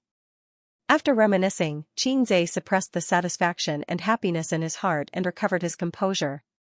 Yeah, he pushed away all the unimportant jobs in order to wait for you to come to the company. He's anxiously waiting. Now that you're here, he's probably looking forward to it in the office, Su Jiao said. Xianxia asked his sister's assistant to call Huang Yuding over. Huang Yuding was dressed in high-end casual clothes. Even if he didn't go on stage or perform, his hairstyle was still very handsome. The man was 30 years old and didn't have any wrinkles, but he had a more mature temperament. His figure was also very well maintained. He was the top handsome guy in his age group. Yo, why are you here? Huang Yuding sat beside Su Jiao and crossed his legs comfortably. He tossed a cigarette to Xianxia. When Xianxia put the cigarette in his mouth, he took out his lighter and leaned over to light the cigarette for the boss. Don't smoke in my office. Not far away, Qin Baobao, who was flipping through documents at her desk, frowned. Huang Yuding's hand paused in the middle of lighting the cigarette. He couldn't help but look at Qinzhe. When men talk about things, smoking is to improve their relationship. What are women blabbering about? Unexpectedly, Qinzhe quickly put the cigarette on the coffee table and was very obedient. He even coughed to cover it up. I don't smoke. My throat is uncomfortable. Huang Yuding. All right. Yuding, Jiao asked me for a song, but I've been busy with the script recently, so I don't have the energy to compose a song. So, I'll compromise and let you guys sing a duet. Qinzhe asked, what do you think? Actually, that was not the case. One song only cost 30 points, and 2 songs cost 60 points. If they sang together, Qinzhe could save 30 points. Wait. Su Jiao had a flash of inspiration. Boss Qin, you said you want to shoot a new movie? Yes. Then can I sing the theme song? Huang Yuding beat him to it. Hey, I asked first. Su Jiao glared at him. Are you sure you asked first? Huang Yuding glanced at her from the corner of his eyes. Su Jiao puffed up her cheeks and glared hard. Huang Yuding didn't budge and glanced at her from the corner of his eyes. She rolled her eyes and said sweetly, Boss Qin, ladies first, right? Let me sing the theme song. Then do you still want a duet? Su Jiao pursed her bright red lips and said weakly, yes. Huang Yuding gave her a thumbs up. I'll spit on you with a mouthful of salt soda. Qinzhe rolled his eyes. I plan to use the song I sang before for the script's theme song. You must give me the rights to the cover song, Huang Yuding said. We'll talk about it later. I'll write the duet song first. You guys try to record a demo, Qinzhe said. They prepared the staff and 2B pencils. Huang Yuding and Su Jiao watched in high spirits. The former had once watched Qinzhe compose a song on the spot. His pen flew without any pause as he finished writing the lyrics. Huang Yuding liked to watch Qinzhe's rough composing process. As a composer who often had trouble with lyrics, watching Qinzhe compose on the spot was undoubtedly a blessing. It was Su Jiao's first time, and she was dumbfounded the whole time. She wasn't a singer-songwriter and had tried before, but she realized that she wasn't cut out for it. She had seen many excellent composers composing songs. They were like shitting, squeezing out a little bit and squeezing out a little bit. Very few people could pull out a whole string. Once they were disturbed, they would tighten their buttholes and break the sh*t. Then they would fly into a rage. Su Jiao had never seen someone pull out a whole string so smoothly like Qinzhe. Moreover, his composing process was different from others. Normally, he would compose the song first, then fill in the lyrics. But Qinzhe started from filling in the lyrics. If he had already written the song beforehand. How was that possible? A fast shooter always composes the lyrics and music on the spot. Otherwise, how could he be worthy of such a dazzling title? Su Jiao was shocked beyond words. While composing the song, Qinzhe paused and raised his head to look at the sky at a 45-degree angle. Su Jiao and Huang Yuding looked at each other, thinking that he finally got stuck. In fact, Qinzhe was looking at the interface of the points store. He remembered that there were several versions of this song. The song he clicked on now was another version, a failed version that was shackled by the dynamic soundtrack of online songs. It was clearly a song with a sad tone, but it had to be paired with a very dynamic tune. It didn't match at all. The other version's soundtrack was very good.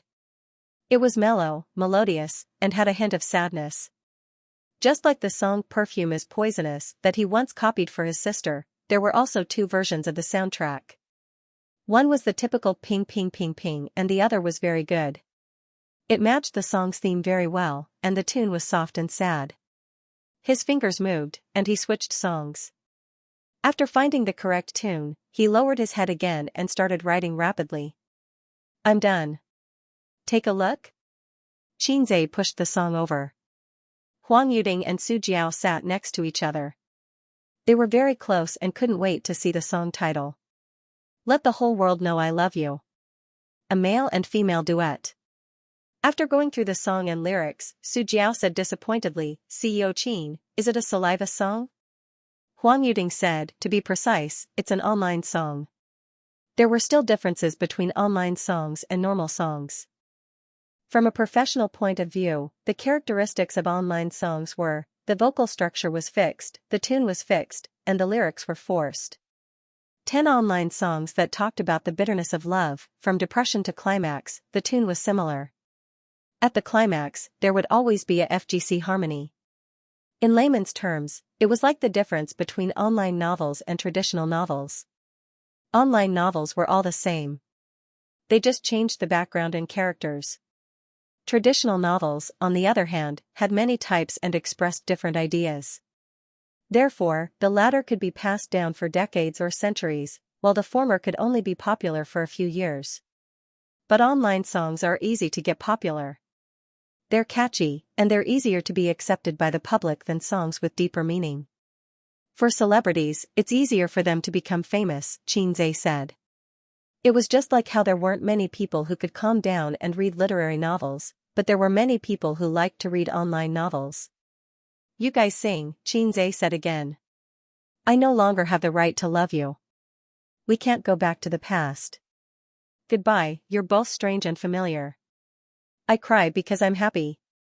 After singing the song once, they stumbled a little. Sing again, Xianxia said. The second time they sang the song, it was much smoother. The catchy characteristics of online songs were reflected. When they sang the song for the third time, Sujiao said, it's so magical. My head is full of this song now. Huang Yuding was pleasantly surprised. After singing for a while, your emotions will be stirred up. It feels, not bad. Especially when you sing to the climax. Xianxia, right? It's not a problem to let you guys be popular for a while.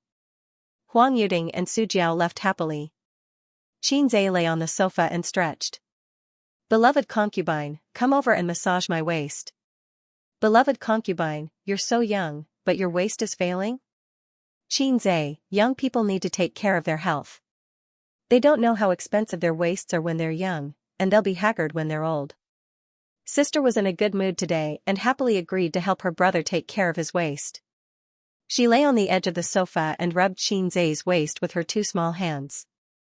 In the hot summer, she was only wearing a shirt with 2 buttons on the collar. If Xianxia was lying down instead of lying on his stomach, he would be able to observe her breasts up close.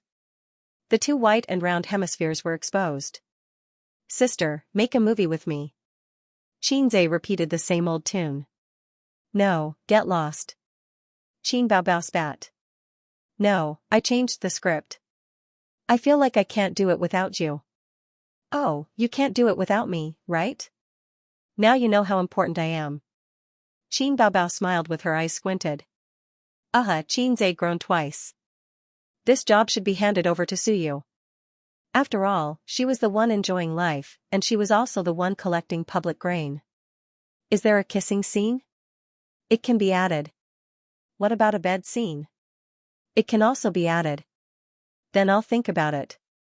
Late at night, in an inconspicuous restaurant. The location of the restaurant was not remote, but it was not very good.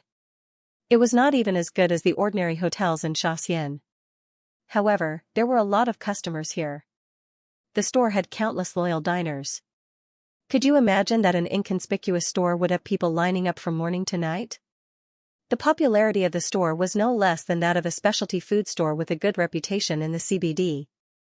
But tonight, after the young store manager closed the store, he left 2 more hours for the crew and promised to play a cameo role that didn't need to talk.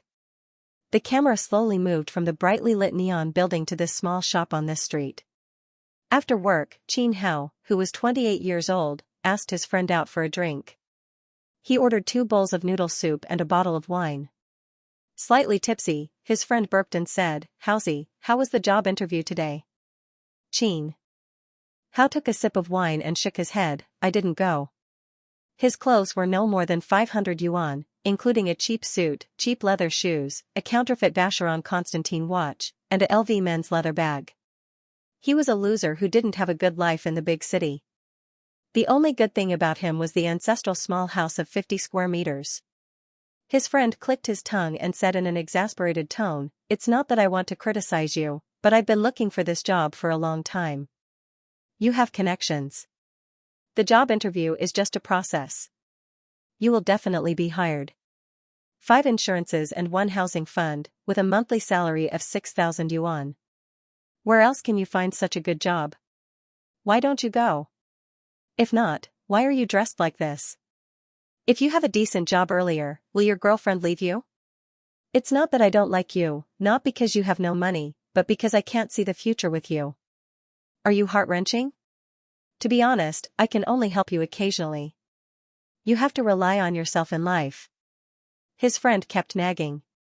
His nagging brought out the character of Qin Hao, who was born in Shanghai. His parents were both dead, and he grew up with his adoptive parents. He was mediocre all his life. When he was 28 years old, he still achieved nothing. At this time, Qin Hao whispered, "She got married today." He said this in a very flat tone, but at this moment, the whole restaurant seemed to be quiet. Silent diners and silent friends. It was very quiet and there was no expression on their faces, but the atmosphere became inexplicably heavy. This scene almost made the director forget to shout cut. "Okay, we passed," the director announced. After that, he cautiously asked for Qinzai's opinion. "Boss Qin, what do you think?" Qinzai nodded and buried himself in the noodles. Although the price was outrageous, the taste was amazing. The crew members stood outside the shop talking and moving the equipment.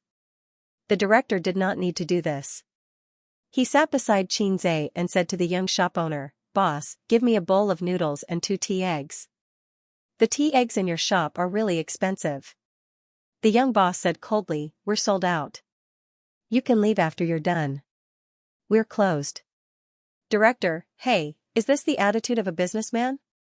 After Qinzai finished his noodles and wine, he smiled and said, "Boss, your cooking skills are better than mine.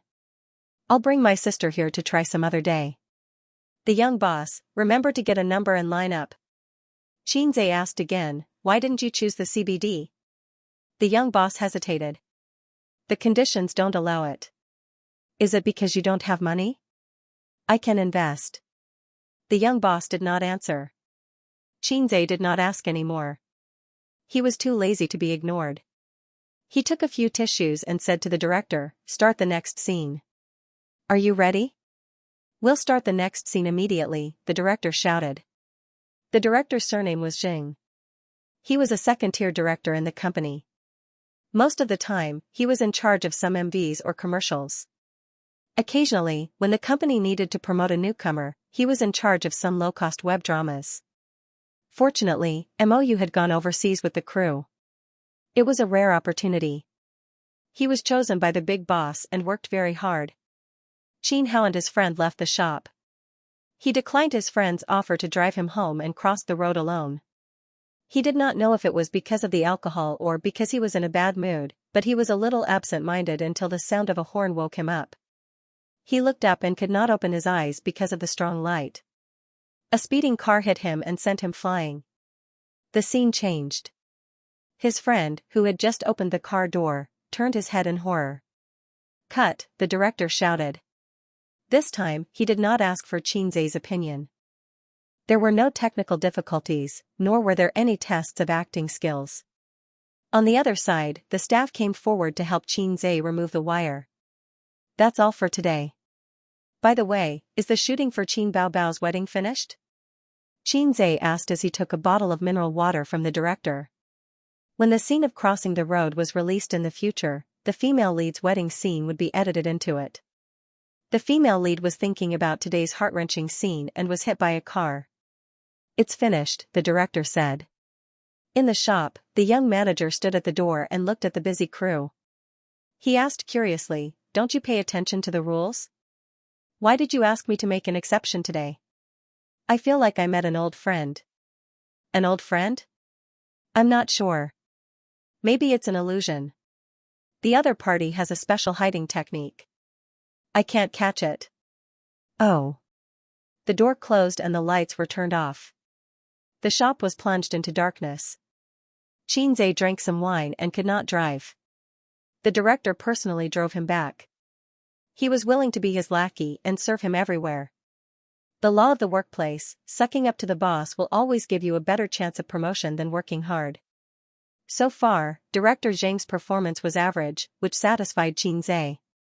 As long as he was not too useless, Xianxia was still willing to train him. Perhaps it was because of the perpetual system, but Xianxia was more casual when it came to using people. As a self-made entrepreneur, he was more rigorous in the use of talents. After many years, he would often be able to cultivate the skill of identifying people. But Xianxia did not need that. His success and rise came from the system. As long as they were not useless, Xianxia would use them and was willing to use them. In other words, even if all the directors and artists in the company all jumped ship, given some time, he could still build a new entertainment industry capital company. I have countless good dramas and songs. I can do well wherever I go. I don't produce works. I'm just a porter between the two worlds. Chairman Qin, why don't you act in a TV drama? On the way, director Zheng tried to change the topic. I don't have time, Xianxia said. A TV drama would take a few months to half a year. He did not have the energy to do that. There were also those that could be done in a month, such as low-cost and fast-food dramas. Director Zheng laughed dryly. Oh right, you've seen the script. What do you think? Good, very good. Tell me the truth. It's very average. Suddenly, he felt a stab in his heart. Director Zheng said, it's actually very high quality. But compared to Chairman Qin's previous scripts, it's a little worse. Xianxia thought to himself, because this was my original work. You didn't read the script carefully. Xianxia said, go back and read it carefully. Once you understand the feelings and the tears at the end, you won't say that. Oh. Director Zheng felt that Chairman Qin was a little angry. But he really did not study the script carefully. The time he had the script was too short. He was busy working. You've been in the company for 3 years, Xianxia said. Yes, it's all thanks to Chairman Qin. I was actually planning to quit at the end of last year and try my luck in Dongguan. Director Zheng said flatteringly, but Chairman Qin, when you came, you immediately changed the company's fortunes. Xianxia said, why don't you drift to the north? There are more opportunities there. Compared to that, Guangdong has been going downhill these few years. Prosperous and prostitutes are everywhere. That's why they can't prosper. Director Zheng nodded. He naturally did not understand the meaning of the latter half of the sentence. They did not speak for the rest of the journey. Xianxia opened the chat app. He wanted to ask his sisters if they had dinner. The university group was bustling. He opened it silently, scrolled through the chat history, and then exited. Nowadays, it was very difficult to joke with his old friends. In the past, they could still chat, talk about beautiful women, and talk dirty. But now, he couldn't do that. If he continued to be the same as before, posting some gifs that made people unable to keep up with his nutrition, or discussing girls with big buttocks and giggling a few times, his chat history might be posted online the next day. Shocking, Xianxia is actually such a person. Shocking, Xianxia actually likes he. Wait. His circle of friends was getting bigger and bigger. But the friends he made when he was down and out, those pure friendships were getting fewer and fewer. Only his sister was still the same. So he could only kiss her often to reminisce about the past. He was so lucky to have a capable sister.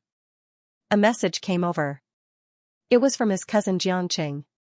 Cousin, it's my birthday today. Give me a red packet. Xianxia replied, ask your sister for one. I already asked, blind crying. His cousin sent a screenshot. It was a conversation between him and Qin Baobao. Jiangqing, cousin, it's my birthday. Red packet. Qin Baobao, wrong name. I'll give you another chance. Jiangqing, beautiful, invincible and adorable cousin, please give younger brother a red packet. Qin Baobao, say it again. Also, it's cousin, not younger brother. Xianxia, beautiful, invincible and adorable cousin, please give younger brother a red packet. Qin Baobao, say it 3 more times. Xianxia sent it 3 more times. Qin Baobao, good boy. Touching head, Xianxia, cousin, where's the red packet? Shy, Qin Baobao, no, get lost. Jiangqing, Qinzhe couldn't help but laugh. So it was his cousin's birthday today. In the past, Qinzhe didn't care about his birthday. At that time, he didn't have money. But it was different now. He was a big shot with a net worth of 10 billion yuan. Qinzhe sent a 5 yuan red packet generously. Jiangqing, you're really my brother, you're so stingy. Qinzhe, nonsense, I'm not your real brother, so 5 yuan is already your greatest love. Jiangqing, 1,000 mountains and 10,000 rivers are always love. Can't you give me more? Qinzhe, no, your sister is in charge of all my money. Jiangqing, funny, why is she in charge of your money? Cousin, can't you make up an excuse earlier? I'll believe you if you say it's in charge of your girlfriend. Qinzhe, you don't understand. Your sister's money is used for marriage first, it'll be useful in the future. Jiangqing, what's the use? Qinzhe, that's why you don't have a sister. You won't understand even if I tell you. In the end, Qinzhe transferred him 500 yuan. Jiangqing had just started high school not long ago, so it wasn't appropriate to give him too much money. Raising a poor boy and raising a rich girl was to raise a poor girl's temperament and mentality. He wouldn't be cheated with a lollipop. After all, in a morally bankrupt society, there were too many uncles who liked young children. Boys had to be raised poor because their material life was too rich. It was easy for them to become useless, not knowing how to improve and work hard. Take his sister as an example. She didn't have to worry about food and clothing since she was young. She had everything she wanted. Even if she wasn't rich, her life was very comfortable. That was why she didn't get cheated of her lollipops when she was young. In addition, Jiangqing was already half useless. His aunt spoiled him too much, causing his cousin to have a rebellious personality. If he didn't spend his money on his girlfriend, he would spend it on games. Out of his cousin's love, Qinzhe wanted to help his aunt educate his son, but his sister said, "It's hopeless, give up." According to his sister, people who were already in high school would have a fixed personality and temper. Unless there was a big change, they could see the future. Qinzhe thought about it and felt that it made sense. After all, not everyone had a crush like him and gave him a system. This wasn't a Xianxia world where families would be destroyed at the slightest provocation. You wouldn't even have the chance to explode even if you wanted to. Unless it was like what those losers on the internet said, men realize their poverty, but women don't realize their dirtiness. It sounded like a chunibu. Abandoned by the female voice and then exploding. Although her cousin was not tall, rich, and handsome, he was still a local. His family was well off, and he was handsome. This trick would not work. Furthermore, this was the plot of the main character. His cousin's fate wasn't good enough. If he forced the plot, it would shorten his lifespan. Cousin is still the best. Cousin loves me. Jiangqing said something mushy. Can red packets represent true love? Of course. Why would someone who doesn't love you give you a red packet? Qinzhe had an idea. He opened the album and found a set of pictures that he would download in the future. He had downloaded the picture of fancy red envelopes last year. He had wanted to use it, but after the new year, other than the red envelopes from his parents, he had not received a single cent. His sister asked him for it, Suyu asked him for it, Wang Zijin asked him for it, and the children of his relatives and friends asked him for it. Everyone tacitly asked for red packets from him. Qinzhe sent a message to his sister first. Sister Bao, are you there? Yes. Qinzhe sent a picture over. It was a picture of a simple and honest koala bear with the caption, "Give me 10 yuan." His sister happily sent a red packet of 10 yuan. She didn't talk nonsense and didn't scram. Sure enough, he was her biological brother. Qinzhe sent another picture. It was still a simple and honest koala bear with the caption, "Give me 20 yuan." His sister still didn't talk nonsense and sent a red packet of 20 yuan. Qinzhe, another 30 yuan. Sister, what's wrong with you? Send another red packet of 30 yuan. Qinzhe, I'm poor. I don't have any money. I have to rely on my sister to help me. Give me another 40 yuan. A red packet of 40 yuan was received. Qinzhe, sister is the best. I want another 50 yuan. A red packet of 50 yuan was received. Xianxia smiled in relief. His sister had always fulfilled his every request. Even if she was whining and complaining, his sister would always fulfill his every request, including kissing him. Qin Bao Bao, do you want more? Xianxia, no, happy emoji, Qin Bao Bao replied with an O. A few seconds later, she said, it's time to top up your wife's money. 500,000 yuan. It's up to you whether you want to give it or not. Xianxia, this was very Qin Bao Bao. 50 yuan for 500,000 yuan. It was a good deal. Xianxia helplessly and reluctantly agreed to top up his sister's wife's money. When it came to wife's money, it had to be topped up. If it stopped working, his wife's card would be bought by someone else. Xianxia sent the same message to Wang Zijin, Sister Ziwei, are you there? Wang Zijin replied instantly, yes. She must be watching a movie or drama at this time, and she liked to watch it on her phone. Xianxia sent a picture of a simple and honest koala bear, give me 10 yuan. Wang Zijin sent it. Until he sent a set of pictures, Wang Zijin didn't say anything, didn't ask anything, and sent him 5 red packets. Xianxia, thank you, Sister Ziwei. Mwah. Wang Zijin replied with a touching head emoji, well, I'll continue to watch TV. Sister Ziwei was so good. She loved her brother and didn't bargain with him. Bah, she loved her boyfriend. He sent the same picture to Suyu, give me 10 yuan. A few minutes later, Suyu sent a red packet of 10 yuan, okay, honey. Xianxia, give me 20 yuan.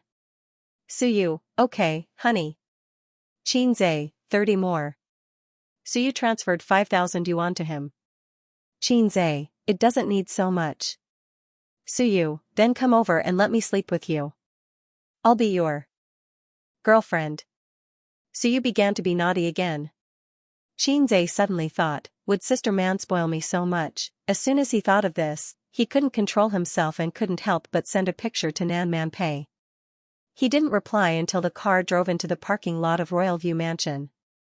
The director said he would take a taxi back and watched Xianxia enter the elevator. In the elevator, Nan Man Pei's reply came late, I was busy just now. What's wrong with you? She sent a red packet to him. Xianxia, give me 20 yuan. Nan Man Pei sent another red packet, I'm busy. If you have something to say, just say it.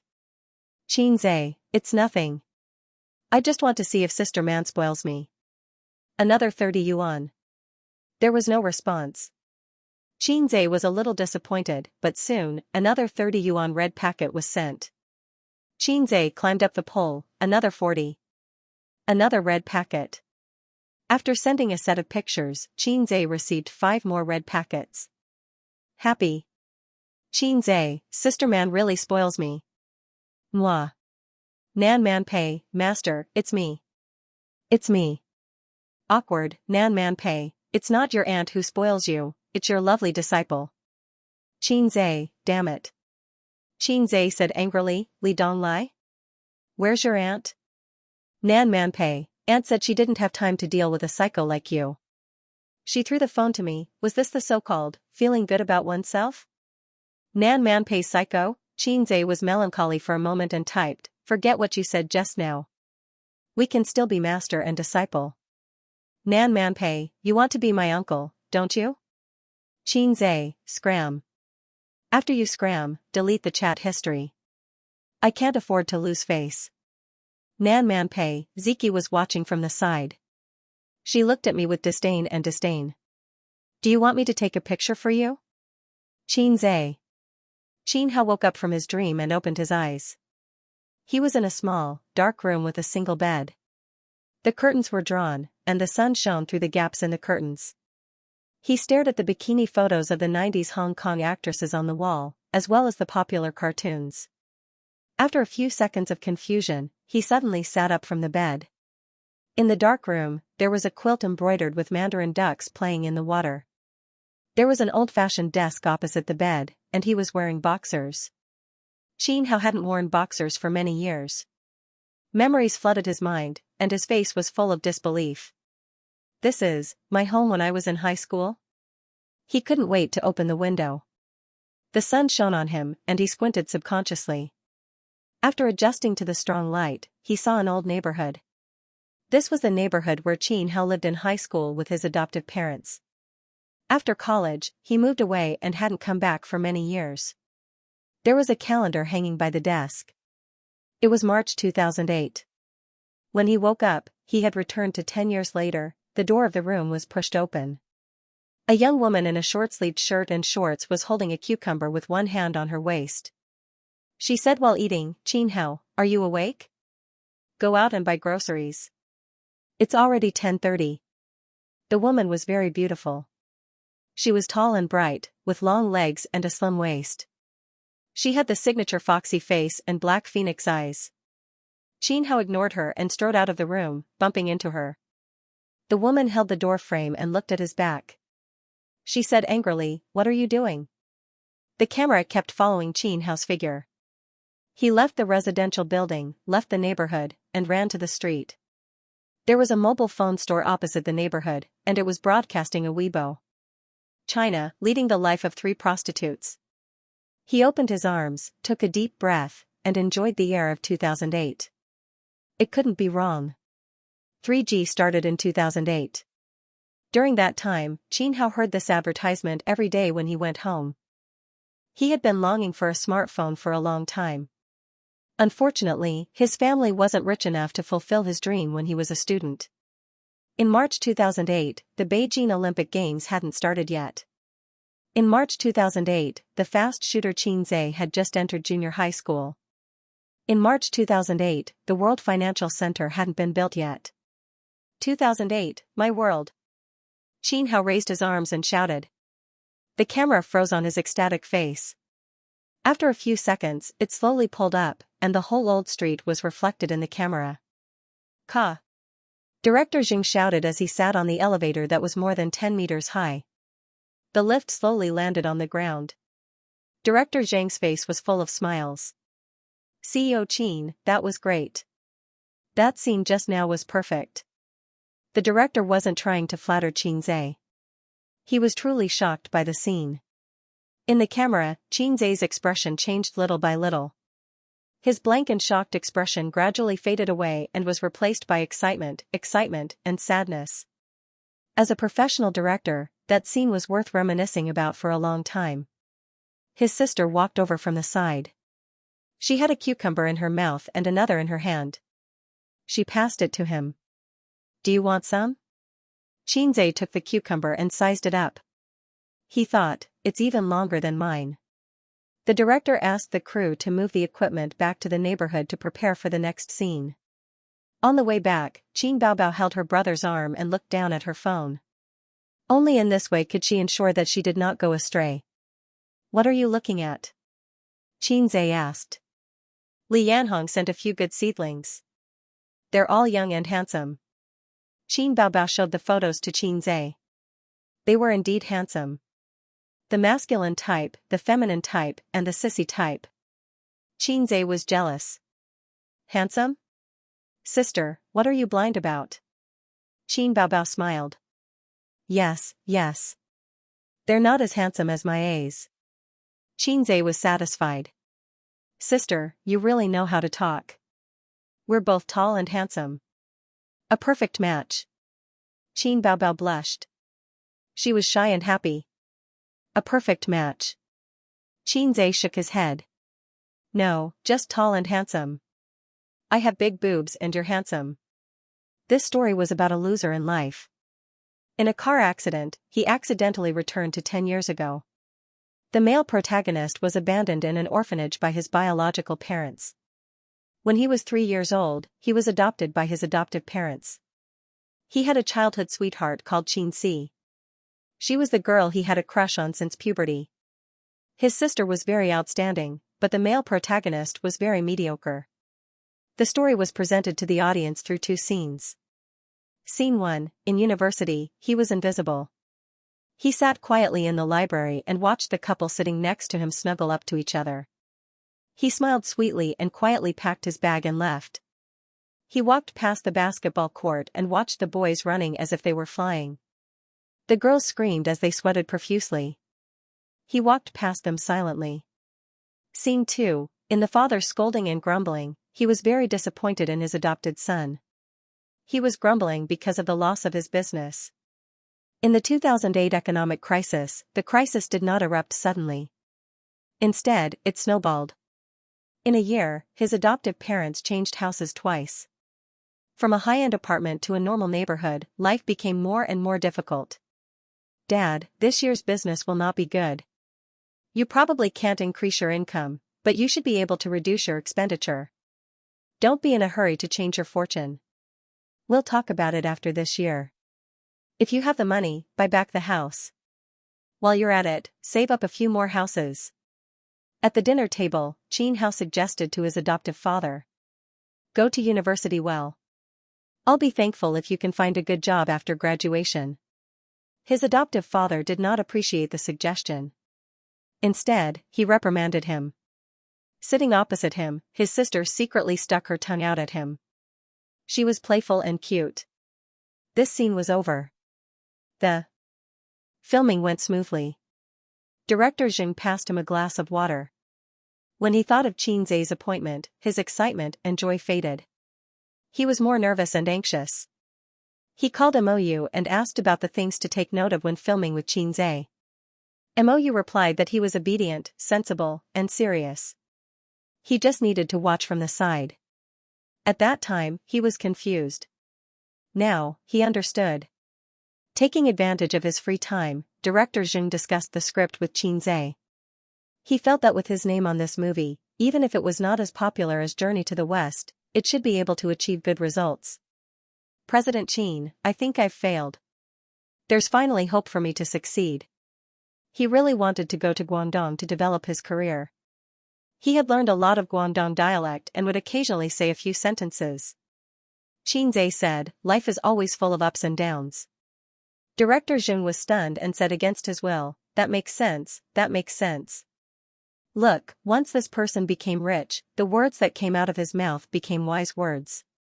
When he said these words when he had no money, he would probably be told to scram in return. Xianxia had been learning how to persuade horses recently. As a capitalist, it was better to have a fluent tongue than not to have one. He had studied a lot of persuasive speech videos. In conclusion, it sounded very reasonable, but when he thought about it later, it was all F***king nonsense. In the end, his adoptive father did not listen to Xianxia's advice and put all his eggs in one basket. In the end, he lost everything and even borrowed money from loan sharks. Not long after, the loan sharks came knocking on his door. His adoptive parents were terrified. They hugged each other and trembled like quails. They tried to sound tough but they were timid inside, telling him not to mess around. "If you don't pay back the money, I'll send you to the rooftop today." The loan sharks showed their ugly faces. Smack. A cucumber fell from the sky and smashed on the head of the small gang leader. His sister stood at the door of the boudoir with her hands on her waist like a majestic little tiger. "Yo, Mr. Qin, you have such a beautiful daughter?" The small gang leader's eyes shone. "You should have said so earlier. We can avoid the interest. As long as you accompany me and talk about my dreams." As he spoke, he forced himself on Xianxia. 100 years ago, loan sharks were rampant in Shanghai. In the famous financial center of the country, there were many people who relied on finance to make a living. Even in today's Shanghai, loan sharks were everywhere. They just changed their name to finance companies.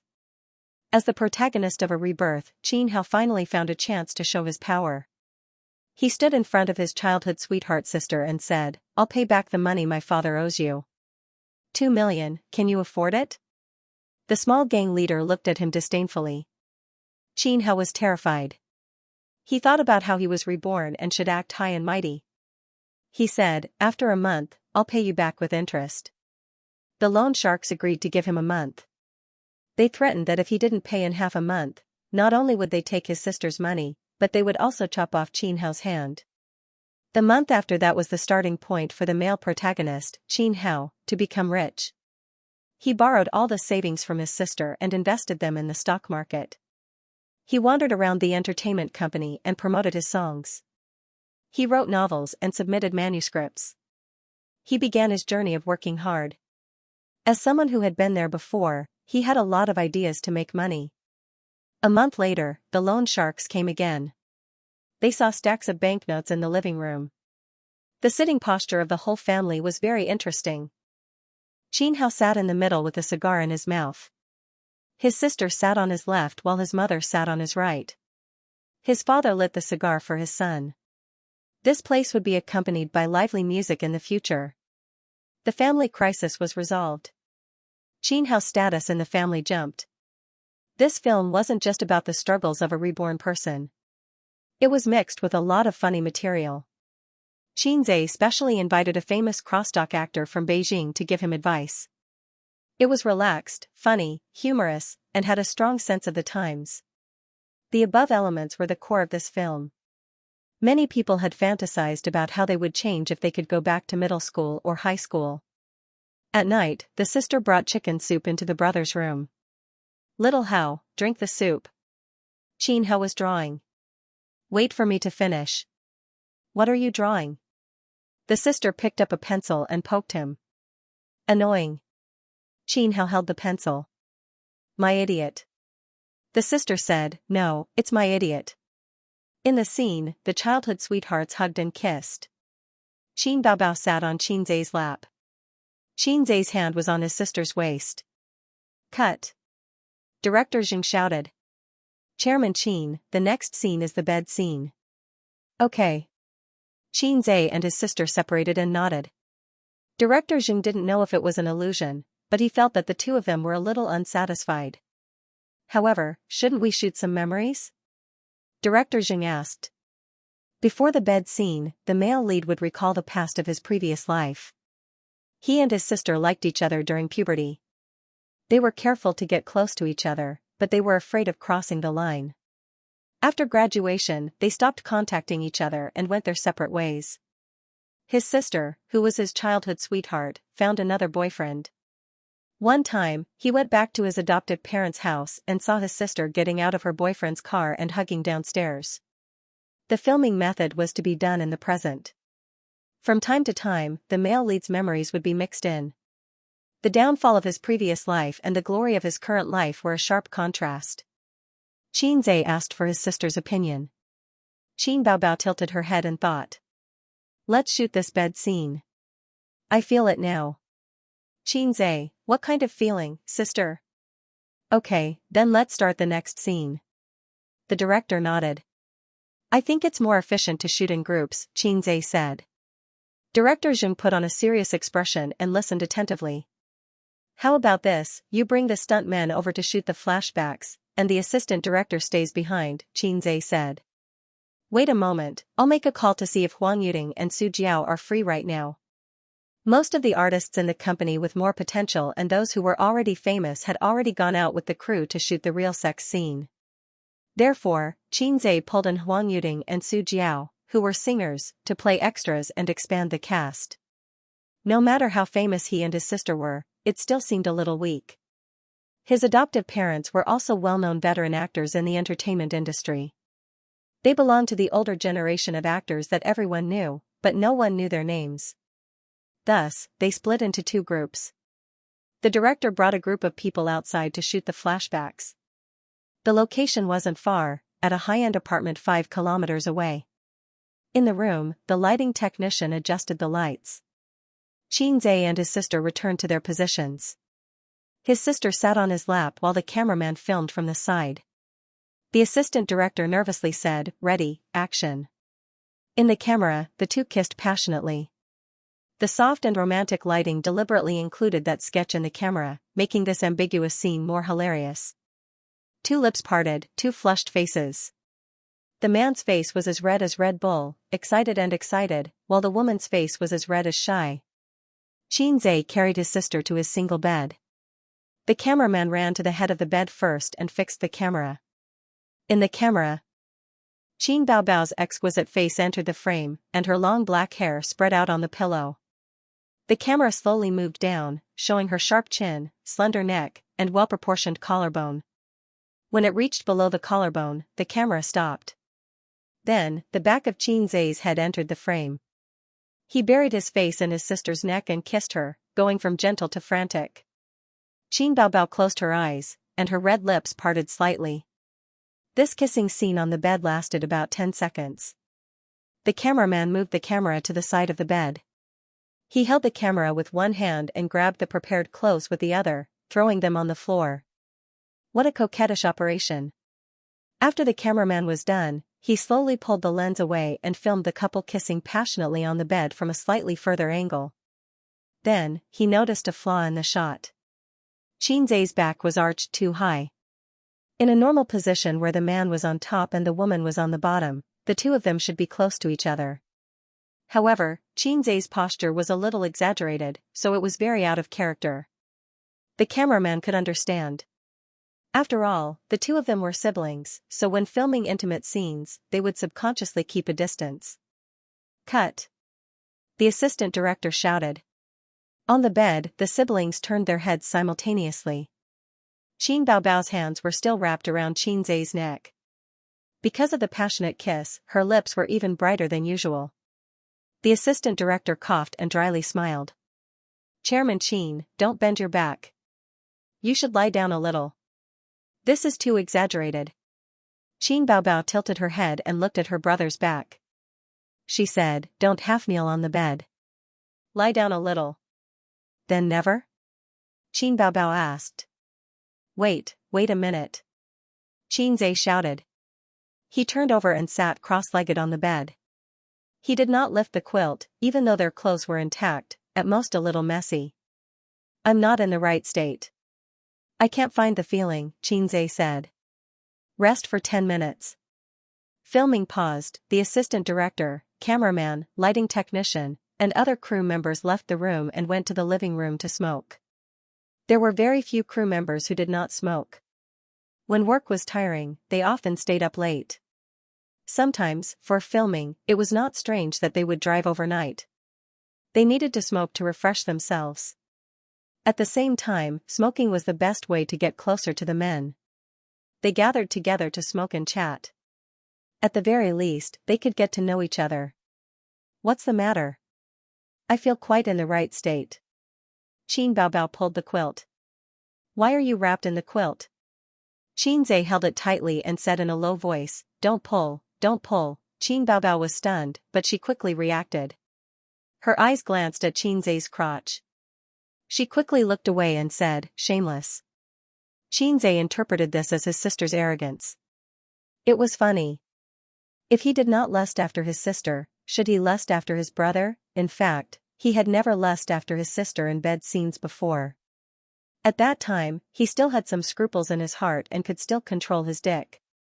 After returning from Su Town, there were more heavy things in his heart, but at the same time, a knot in his heart was untied.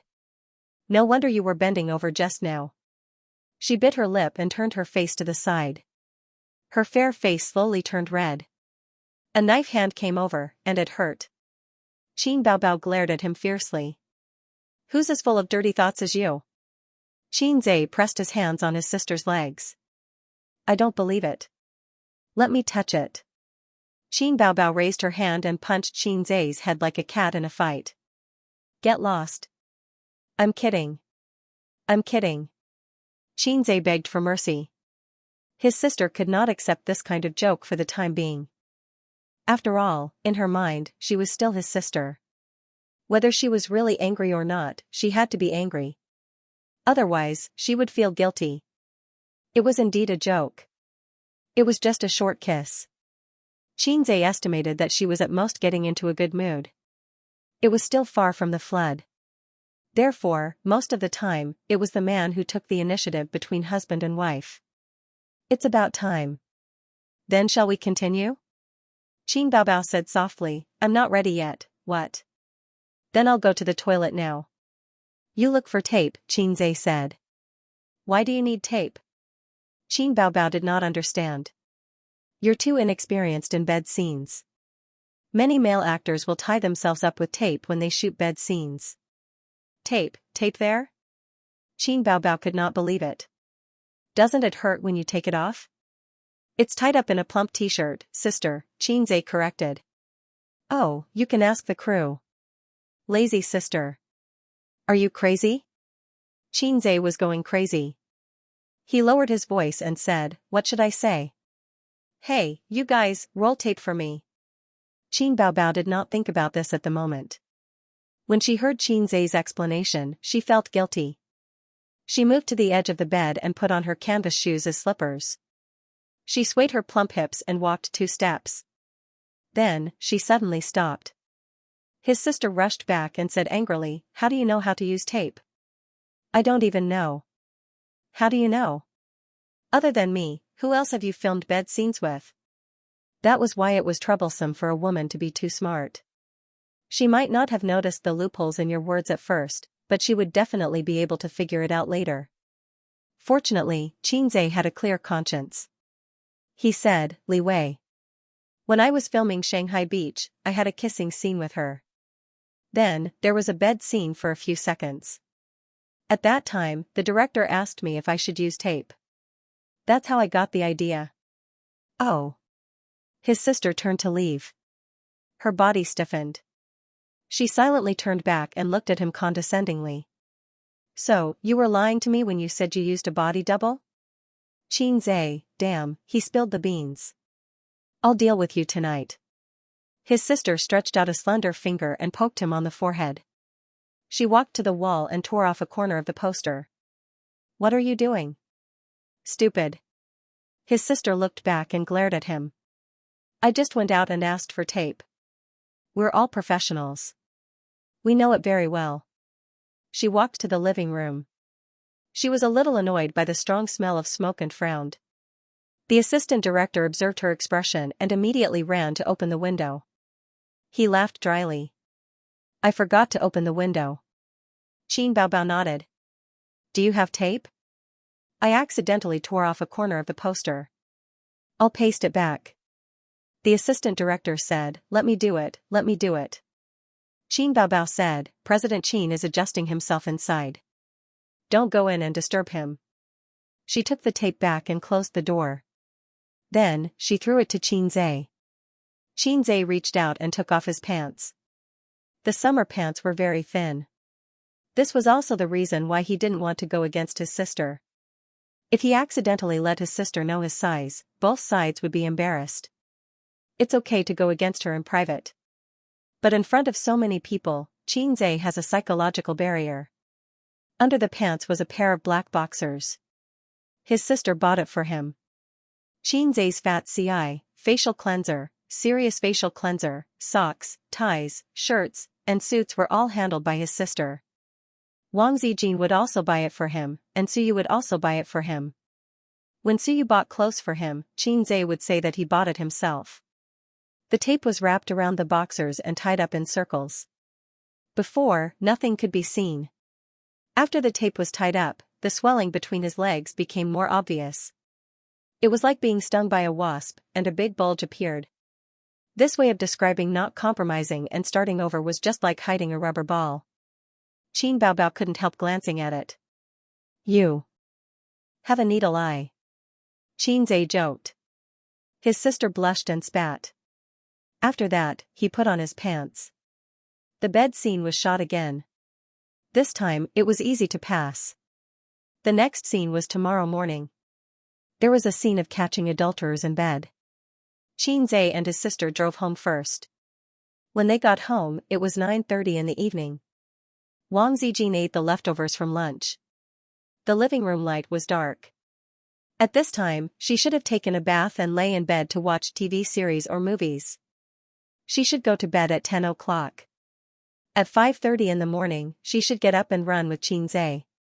While his sister was taking a bath, Qin Zai slipped into Wang Zijin's room. She really didn't sleep. She was sitting at the head of the bed with her mobile phone on her lower abdomen. There was a plate of cut dragon fruit on the bedside table with a toothpick inserted. Qin Zai threw off his slippers and got into bed. "Sister Ziwei, I'm coming." He stretched out a finger and gestured on her chest. "Sunflower acupoint technique. Let's see if I can hit the bullseye." Wang Zijin ignored him. Qin Zai was in a difficult position. He deliberately pointed at the wrong spot and pretended to be disappointed. "Sigh, it seems that my experience is shallow. I still need to practice harder." "Okay."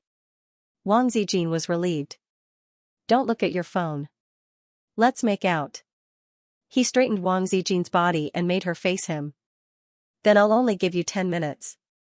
Wang Zijin chuckled. 10 minutes is not enough. Xianxia bargained. Half an hour. No, I want to sleep before 10 o'clock. Wang Zijin brushed her bangs and rested her head on his chest. They lay on the bed in this position and looked at the ceiling. Xianxia said, "You don't love me at all." "I love you quite a lot." "I don't feel it." "Is taking advantage of you love me?"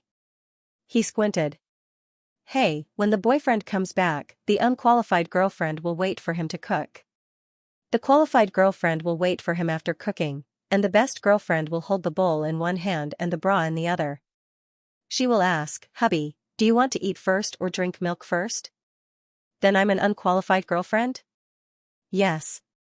"Then you can change to another one." "I can't change, little sister." "Why?" "Once the goods come out of the closet, I won't be responsible." Sounds familiar. Bank? Yes, this is the style of the Red Party. It's your shameful fourth generation. So I can't return it. If you don't agree, then tell me about qualified and unqualified boyfriends. Unqualified boyfriends don't do any work and only sit and wait. Qualified boyfriends will help with the housework after earning money. The best boyfriend will ask, 'Honey, do you want fresh milk?'" Wang Zijin. They had agreed to sleep at 10 o'clock, but they ended up chatting until 10:30. Xianxia didn't take advantage of her.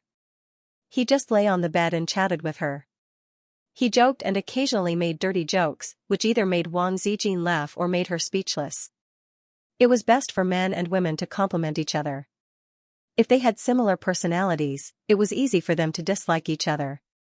Excluding those scheming people, Wang Zijin was a relatively decent woman. She couldn't act coquettishly like Qin Baobao. She only acted like a little girl in front of Xianxia occasionally. Xianxia's flirtatious and flirty style just made up for her well-behaved style of life. People like her who came from a family were taught to be righteous and moderate since childhood. They always acted within the rules. This way, no one could find fault with them. Unorthodox ways would only lead to a miserable and quick death in the official career. This was one of the reasons why she liked Xianxia. When she was with him, she could always laugh happily and unrestrained. Occasionally, she could indulge herself, occasionally throw a tantrum, and occasionally break her image and act coquettishly. There was no pressure at all. This was something that Zhang Mingqing couldn't give her. Zhang Mingqing was too well-behaved. He wasn't as sinister and cunning as his sister. The older generation thought that he could be cultivated. However, this was the flaw that Wang Zijin hated the most. When the two of them were together, other than treating each other with respect, what else did they do? She had a psychological shadow of a husband and wife who treated each other with respect. Wang Zijin herself was bound by rules and regulations. She didn't want the other half of her life to be such a person. "Your sister is drying her hair. Go back." Wang Zijin pushed his waist. "Good night." Xianxia brushed her bangs aside and kissed her forehead gently. He closed the door and turned off the lights. Wang Zijin wrapped herself in a thin quilt, revealing her head. The corners of her mouth curled up. She felt so sweet just now. Her blue eyes were filled with joy and she was ready to fall asleep. Xianxia paid for his sister's bath water. He gave himself a simple wash, dried his hair, and went back to his room to sleep. Southerners always bathed cleanly and cleanly. They bathed every day, so there wasn't much dirt on their bodies. When he was young, he saw on TV that bathhouses and scrubbing were very popular in the north. He had never understood why. When she asked her mother, Qin Ma said that she loved to be clean, unlike you, who didn't even scrub your little brother clean after taking a 5-minute shower. Xianxia's habit of rubbing his little brother before taking a shower was cultivated at that time. Lying on the bed, he didn't sleep. He counted from 1 to 100. Just as he finished counting to 66, there was the sound of the doorknob being twisted. It was very soft, as if someone was doing something sneaky. With a knowing smile, Xianxia said in his heart, "Sure enough, it's here. Little red guy, are you asleep yet?" The older sister tiptoed in and closed the door behind her. No. Xianxia watched as she twisted her waist, trotted to the bed, and crawled under the covers. A delicate fragrance rushed into his nose. It was the fragrance of the shower gel and perhaps the smell of shampoo. Mixed together, it was not unpleasant. Instead, it was very comfortable. He couldn't help but want to bury his head in his sister's big chest and take a deep breath. "I haven't chatted with you for a long time," the older sister said, trying to cover it up. "What are you chatting about?" "Let's sleep." Xianxia moved to the side. Xin Baobao felt it and quietly moved into his arms. She said angrily, "Don't be so far away. It's cold." Cold, in the midsummer weather, people in Guangdong were so hot that they didn't want to live anymore. "I'm not cold. I'm quite hot," Xianxia said. "It's just cold. Sister's energy is too strong. Your air conditioner is too low."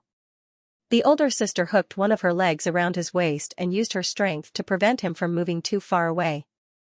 Through the thin pajamas, Xianxia could almost feel the smoothness of his sister's thighs. In the past, when he was restless, he was restrained by his salted fish personality. Now that he was a salted fish out of control, he had fewer scruples. Moreover, at that time, Brother Eel did not know the taste of meat and was already very satisfied with the five-fingered girl. Now, he couldn't. It was like a person who was used to riding the high-speed train. How could he be willing to take the green train, he thought to himself. What a sin. In the past, he was the one who flirted with his sister. Now, it was his sister who flirted with him. His sister was still the illiterate sister from before, and he was already an experienced driver. "Sister, let's sleep in plain clothes," Xianxia said. Xin Baobao stared at him in the dark and giggled. Pretentious. Xianxia was speechless. "There's a bed scene tomorrow. Let's rehearse it first." Xin Baobao leaned close to him and pecked her soft lips. "It's a bit boring at night." The dry wood was suddenly ignited. Xianxia turned over and pressed her on top of his body just like during filming. They kissed passionately. After a long time, their lips parted. His sister's chest rose and fell violently as she panted. She looked like she could not survive. Xianxia's lips moved down, to her chin, neck, collarbone, and further down, it was blocked by a thin layer of pajamas. "Hey, sister, let's rehearse." "You said it." Xianxia's voice was full of hormones. Fortunately, his sister was wearing pajamas and not a nightgown. Otherwise, Xianxia would touch her all the way.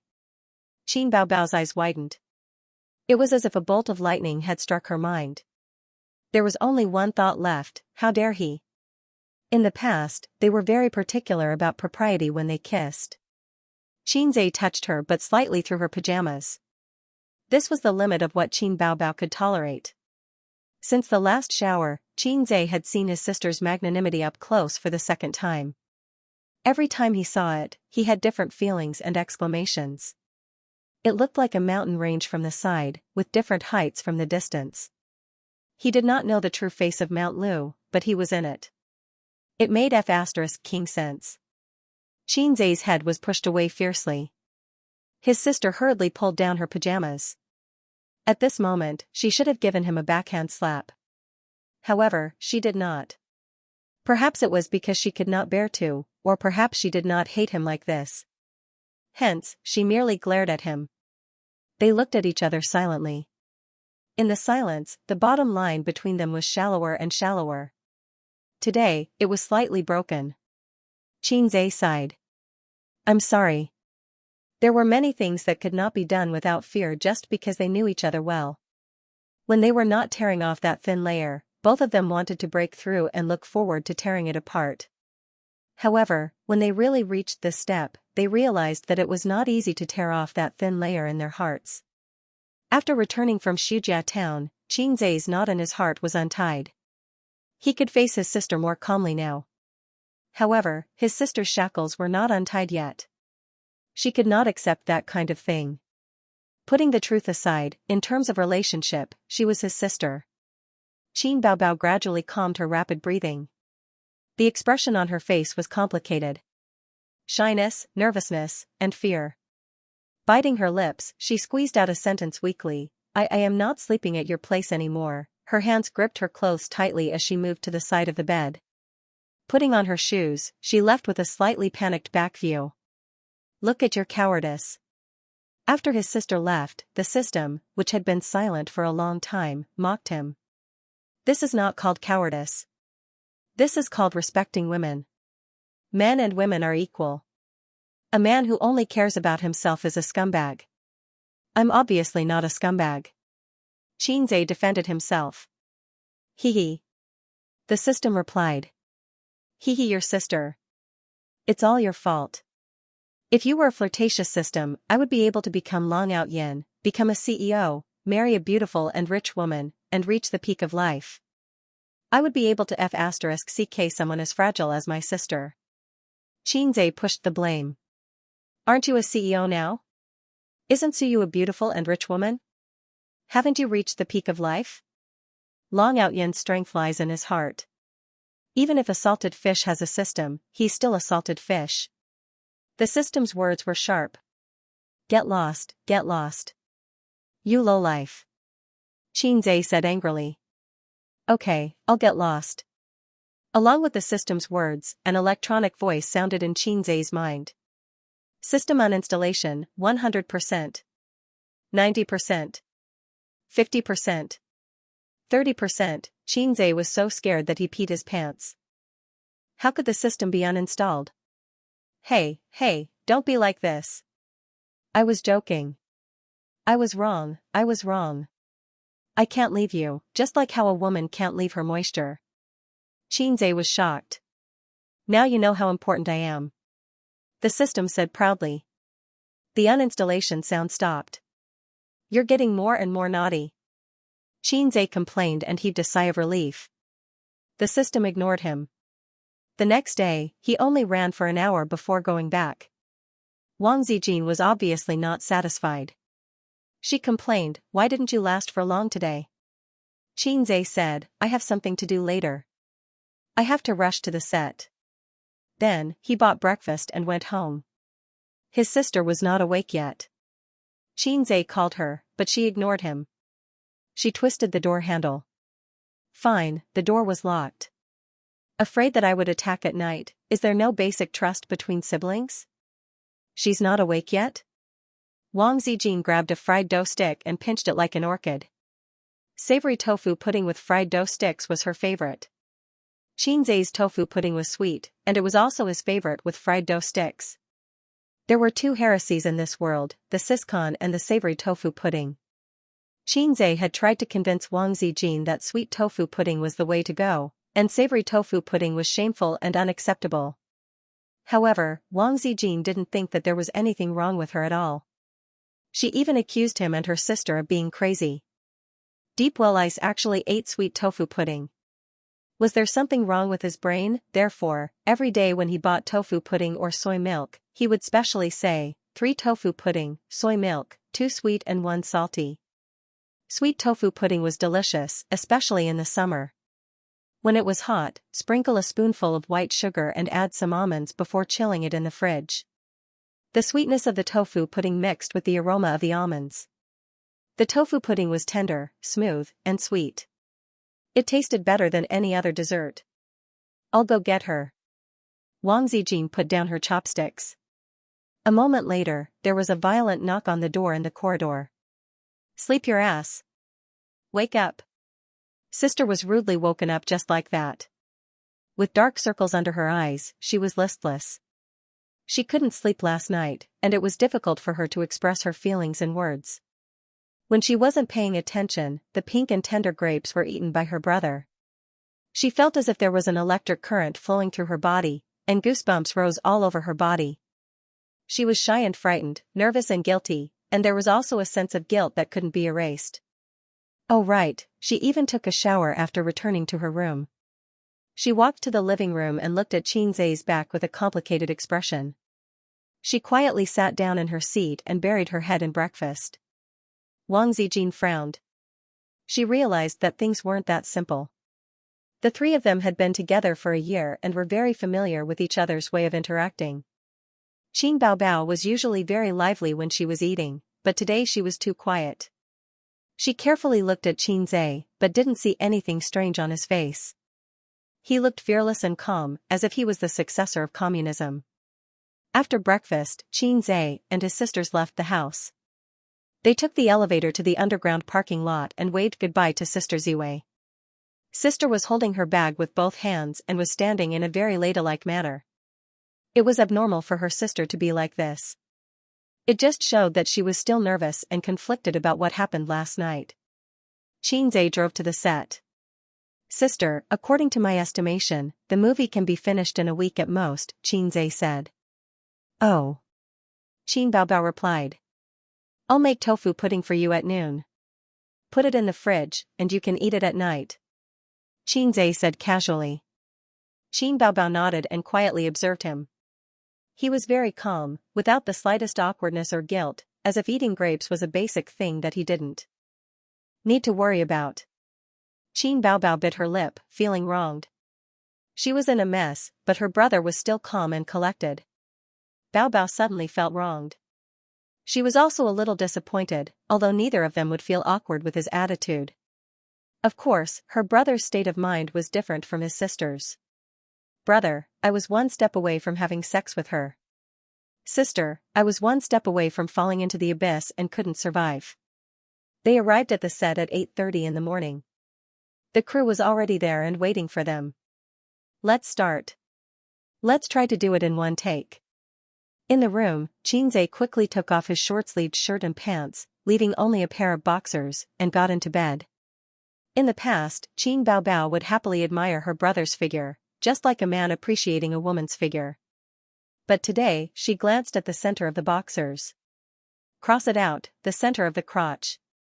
She immediately retracted her gaze, looking very uneasy. Boss Qin, go over there and change your clothes. Director Xing asked the lighting engineer and cameraman to get into position and said to Qin Baobao. Qin Baobao needed to change into a wrap, the kind that exposed her shoulders. She couldn't lie in bed in a short-sleeved shirt. The male actor was much more casual and didn't need to go through so much trouble. He just needed to wear a pair of boxers. Let's get a stunt double, Qin Baobao said. Qin Zhe was stunned. But we don't have a stunt double. Director Xing was in a dilemma. There were no action scenes, no danger scenes, and no stunt doubles in this movie. The lighting engineer suggested, Director, let the female colleagues in the crew do it. I'll do it. Director, let me do it. Boss Qin, I'll be the stunt double. At the door, several female colleagues in the equipment team raised their hands. Qin Baobao, so many people want to take my place, Qin Baobao frowned and suddenly changed her mind. Forget it, I don't need a stunt double. The female colleagues hissed, their faces full of disappointment. The morning sun shone in through the window, and the room was quiet. A man and a woman snuggled together. The girl's hair was messy, and her head was buried in the man's neck. Her side profile was as beautiful as a painting. Their clothes were scattered under the bed. There was a knock on the door, and the man and woman woke up with a start. After a few knocks, the door opened, and the camera pointed at the door. The middle-aged woman stood at the door, dumbfounded. You. The middle-aged woman said in a trembling voice. The cameraman gave her a close-up. As expected of a veteran actor, he played the expression of "Oh my God, my son and my daughter are in bed" very well. Just like that, this pair of childhood sweethearts developed feelings for each other, and the fact that they couldn't help but have sex with each other could no longer be concealed. How did I give birth to such a shameless daughter like you? His father flew into a rage in the living room like an enraged lion. Dad, it's my fault. Don't scold my sister, Qin Hao said loudly. Pa. His father slapped his face and became even angrier. How can you face me? How can you face your mother? How can you face our kindness of raising you? Qin Hao clenched his fists. My sister and I are truly in love. You still have the face to say that. She is your sister after all. How can I face you? How can she face you? The biggest mistake I made in my life was to adopt you. Get lost now. From now on, our family has nothing to do with you. If you dare to contact us in private again, I will break your legs. The slap was real. He didn't use a dislocation technique or a stunt double. A bright red palm print appeared on Xianxia's face. The veteran actor's acting skills were superb. He portrayed the image of an enraged father clearly and powerfully. It indeed made the eyes of the crew, including the director, light up. The camera focused on Xianxia's face, and he first revealed a dazed expression. In this scene, there would be a flashback. In his previous life, Xianxia and Xianxia would also have feelings for each other, and they would also have sex, but their parents wouldn't allow them to be together. In the end, they broke up. In his previous life, Xianxia didn't have the courage to fight against his parents. He was too mediocre, too ordinary. Without the support of his adoptive parents, he couldn't even finish college. Memories flashed past. Xianxia and Xianxia had no choice but to separate. From then on, they went their separate ways and walked on their own paths. They were like strangers. Many years later, he still lived a mediocre and helpless life in the big city. His sister met someone who truly loved her and got married. Until that car accident brought him back to 10 years later. Enough. In the silence, he exploded with a roar. The whole family was shocked and looked at him in shock. Xianxia clenched his fists tightly, his expression agitated. He swept all the things on the tea table to the ground and roared, "Face, face, you always only care about your face. Have you ever considered us? In your previous life, you broke us up because of your face. Now, you still want to do this, still want to do this." They quarreled loudly, their faces flushed red, venting all the resentment in the heart of a loser. His acting skills were off the charts. At this point, the show was far more exciting than expected. The camera fell on Qin Baobao. Next, it was time to test her acting skills. They wanted to see if she could match up to the first two actors. If there was too much difference, they would have to stop. Director Zheng was a little conflicted. If he called for a stop, it would probably make Qin Baobao a little embarrassed. If he didn't call for a stop, it would give Xianxia the impression that he was doing things half-heartedly. At this time, Qin Baobao looked a little absent-minded. No one knew what he was thinking. Fine, he directly stopped the adjustment. Director Zheng sighed. Logically speaking, for this kind of drama, it would be best if they could finish it in one go while they still had the feeling. But at this time, Qin Baobao reacted quickly. She wiped away her tears and connected this small flaw. Then, she stood up and said, "Dad, Xiaohao and I are truly in love. Whether you agree or not, I will be with him." Meeting her father's angry and fierce gaze, she added, "I like him." She immediately established a firm and unyielding image of a girl. This was a contrast to Xianxia's character. Xianxia was a traditional girl who resigned herself to adversity. In the original script, she should be crying and begging at this moment and then be heartlessly rejected by her parents. But with this small change in character, director Zheng felt that it was not bad. Cut. That's good, that's good. Director Zheng clapped. The atmosphere suddenly relaxed. The crew members who were holding their breaths and not making a sound began to talk and laugh. Director Qin's acting skills are amazing. The old actor who played the father gave a thumbs up. Not to mention the little fresh meats, there are very few young actors who can compare to director Qin's acting skills. He's completely at the level of acting king. The old actor who played the mother chimed in. There was flattery, but there were also sincere praises. Xianxia was an expert in acting.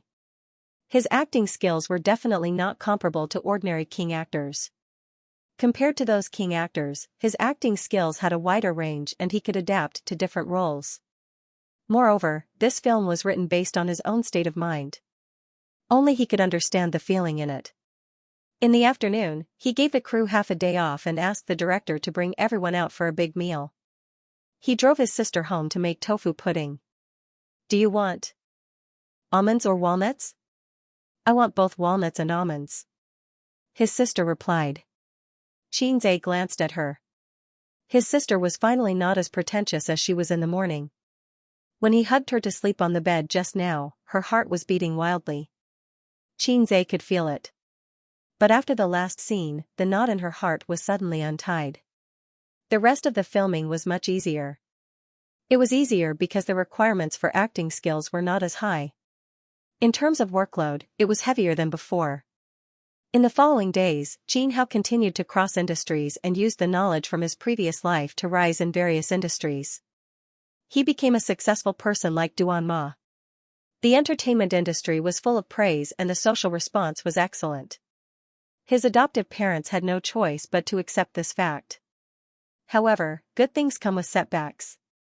His and his sister's relationship was exposed on the internet. Paparazzi secretly took photos. Media interviews. His adoptive parents were harassed by the media and scolded on the internet. His sister had a breakdown because of this. Under the pressure of public opinion, Xianxia and his sister gradually drifted apart. He lived in a villa, owned a luxurious house, and lived a good life. But he was not happy. After a few years, he suddenly heard the news that his sister was getting married. Xianxia woke up. He had lost his love in his previous life. In this life, he finally came back. He could not let the tragedy happen again. So he drove away from home to stop his sister from getting married. He drove in a hurry and was racing against time. Usually, when one was driving emotionally, they would get into a car accident. Xianxia was no exception. He collided with a van. The broken car rolled to the side of the road. The person in the car was bleeding and unconscious. The music floated, tired, trying to stay awake as usual, also thinking of you as usual. Afraid that I will fall asleep in peace, my heart will not listen to me in my dreams and will stop. The scene changed. A blurry white light appeared first, and then the scenery slowly became clear. On the hospital bed, there was a seriously injured person in a coma. Outside the ward, the family and the doctor were anxiously communicating. The music stopped here. The doctor shook his head. He's awake. Go in and see him for the last time. The adoptive parents were struck by lightning. His sister rushed into the ward, followed by her newlywed husband. In the ward, on the bed, Xianxia opened his eyes. He tried hard to open his eyes and looked at Xianxia. It was as if he wanted to imprint this face in the depths of his mind. In silence, the siblings looked at each other. The music floated again. Listen, breathing is like waves. The more beautiful it is, the more uneasy it makes me. What else can I cherish? If I can't even control my own pulse. Xianxia raised his hand, wanting to hold on to something, but he was too weak. He couldn't change anything. He could only smile at Xianxia and close his eyes. His life gradually faded. The heartbeat meter suddenly straightened. If I become a memory, withdraws from this life. Leaving you crying in shock. My cold body can't hug you. Xianxia stood by the bed, covering her mouth as tears streamed down her face. In the company's screening room, after the sister saw the ending, her eyes turned red. She kicked her brother beside her. Then in the end, was there a rebirth? The movie had been edited. Xianxia personally supervised and participated. The sister's expression was similar to that of most of the female colleagues. She also asked the question that many people in the crew had. They had participated in the entire filming process. Some of them had read the script, while others had not. Those who had not read the script had originally thought that this was going to be a relaxing and happy comedy. However, in the end, they suddenly burst into tears. After the editing, when they watched it, the ending made them feel suffocated. Those who had read the script were clear about the ending. However, when they watched the edited movie, they suddenly realized that they had neglected a question when they read the script. Was there a rebirth? This was an oversight when reading the script. Both lives ended because of a car accident. Then, was the entire movie an encounter after the rebirth, or was it a dream of the protagonist when he was hospitalized? The former was a little comforting, but the latter was a heart-wrenching. It's not important whether it's a rebirth or not, Xianxia said. Anyway, in both lives, he didn't catch the person he liked. Whether it's a rebirth or not, let the audience guess to add a little depth. You're so annoying. Qin Baobao kicked him hard. She was unwilling to give up. She waved her hand and slashed wildly. She glared at him and said, "Don't ask me to shoot such movies in the future. I was very annoyed the last time. Why are you so bad? The last time was referring to the movie where the lovers became siblings. She didn't have any negative feelings for the similarly tragic A Journey to the West. However, when the relationship involved siblings, it was a tragedy. Her mentality exploded. Then I'll ask you to shoot it next time? Xianxia joked. Get lost. His sister roared and pinched his arm. Don't shoot such movies in the future. Then what do you think of the reputation of my movie? It's a bad movie. Don't joke. I'm serious. It's a bad movie, his sister said angrily. Is it a bad movie? Is it a bad movie? Xianxia's finger poked her waist. Qin Baobao immediately collapsed in his arms. She wriggled and begged for mercy. Don't poke me. You're so annoying. It's barely a bad movie. It's so forced. Then I'll continue. No. Anyway, I feel so bad that I want to cry. The ending is also very deep. Is it okay? Good girl. Finally, another mission was completed. Xianxia was relieved. The next step was to send it for review and then arrange for the release of the movie. The box office was not important. If the reputation was good, the mission would be completed. Xianxia's heart was calm. Because of the rampant bad movies in the domestic market, as long as the logic of his movie was not wrong, the plot was not bad, the ending was deep and thought-provoking, and he and his sister were popular, the overall rating would not be low. Change all of them. Uncle, I'm telling you, if you let me know that you received gifts from those guys and left them in the factory, I'll take you down immediately. As for the hiring of personnel, let Su Yao's people take care of it. Get it done by the middle of this month, and don't miss any patents. In the commercial car leaving the airport, Xianxia and Uncle Su Guang talked on the phone. Actually, with your uncle watching over there, we can worry less.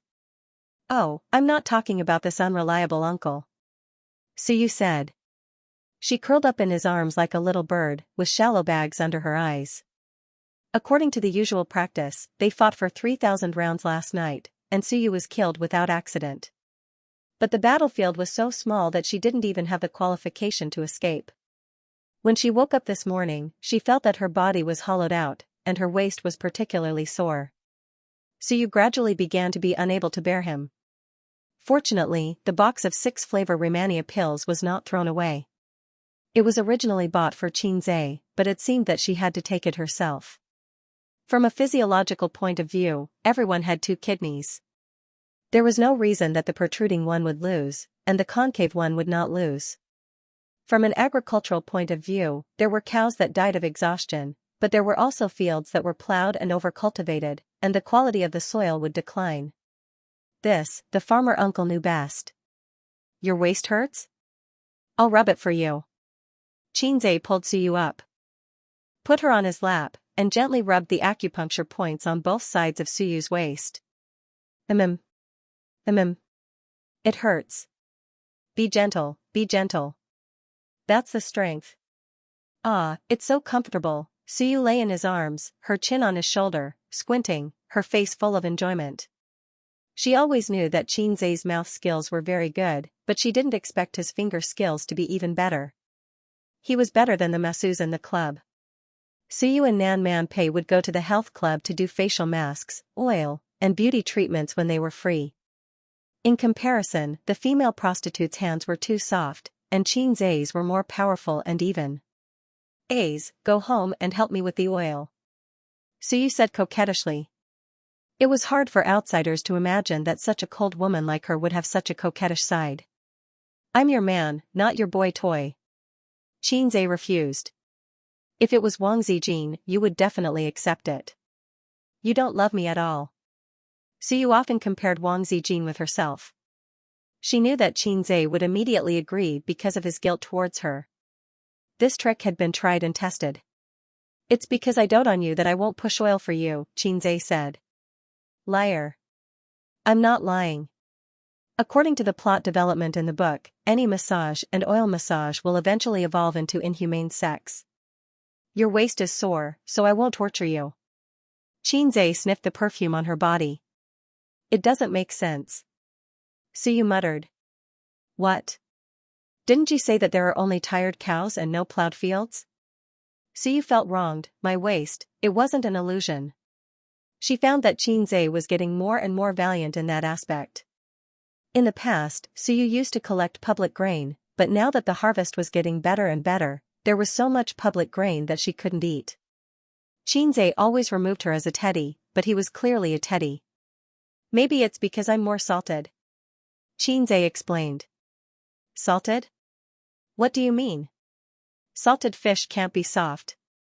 Xianxia said in his heart. Let's sing a song to ease the atmosphere. Suyu reached out to take out her mobile phone from her bag, opened the music app, and played it. I once wanted to let the whole world know that I love you, but in the end, we couldn't be together, but I met the right you at the wrong time.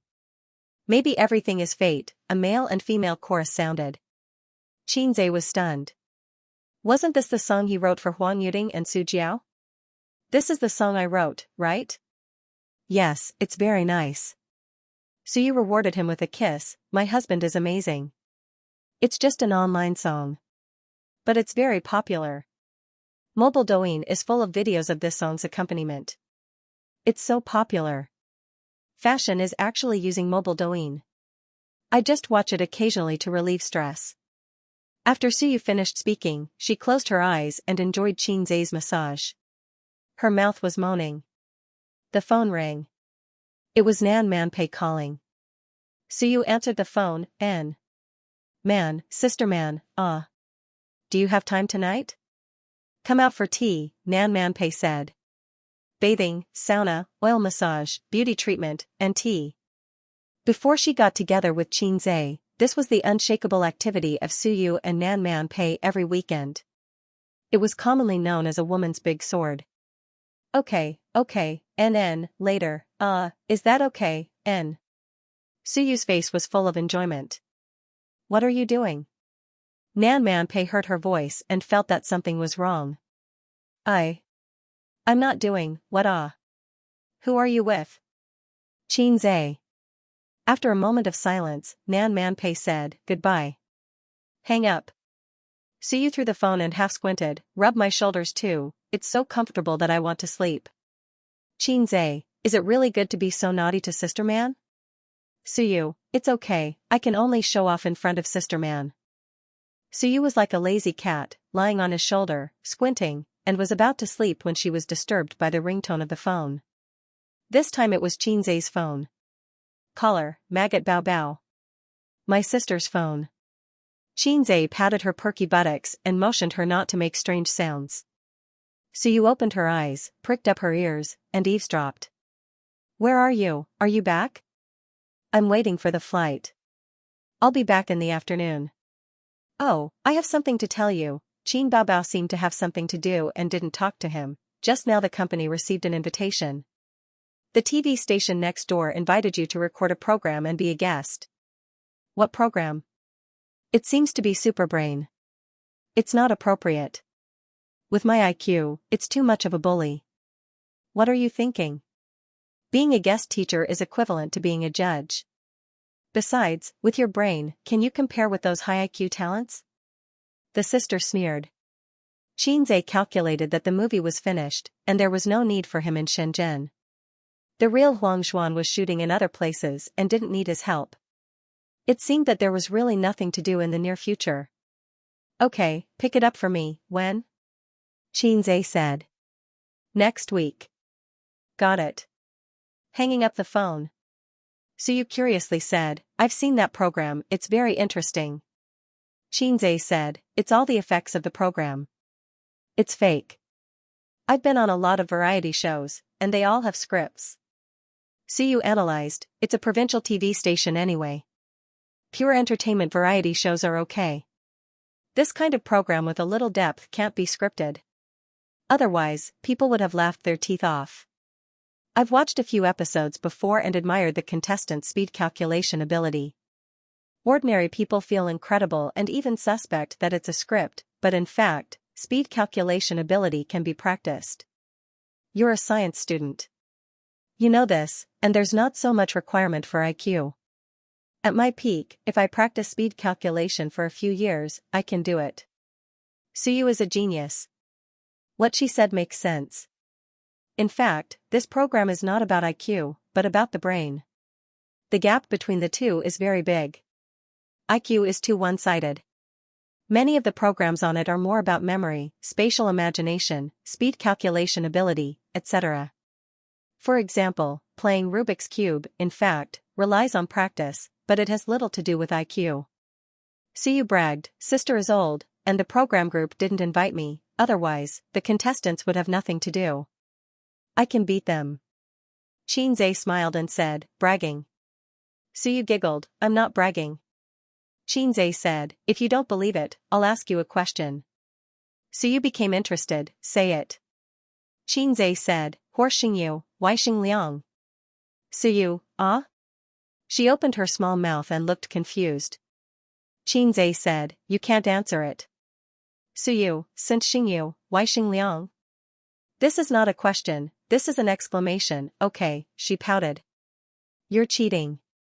"If you don't know, then don't know," Xianxia snorted, "you're a PhD student. You've read too much. Your brain can't turn. You're too inflexible." The driver took them to Suyu's hardcover apartment.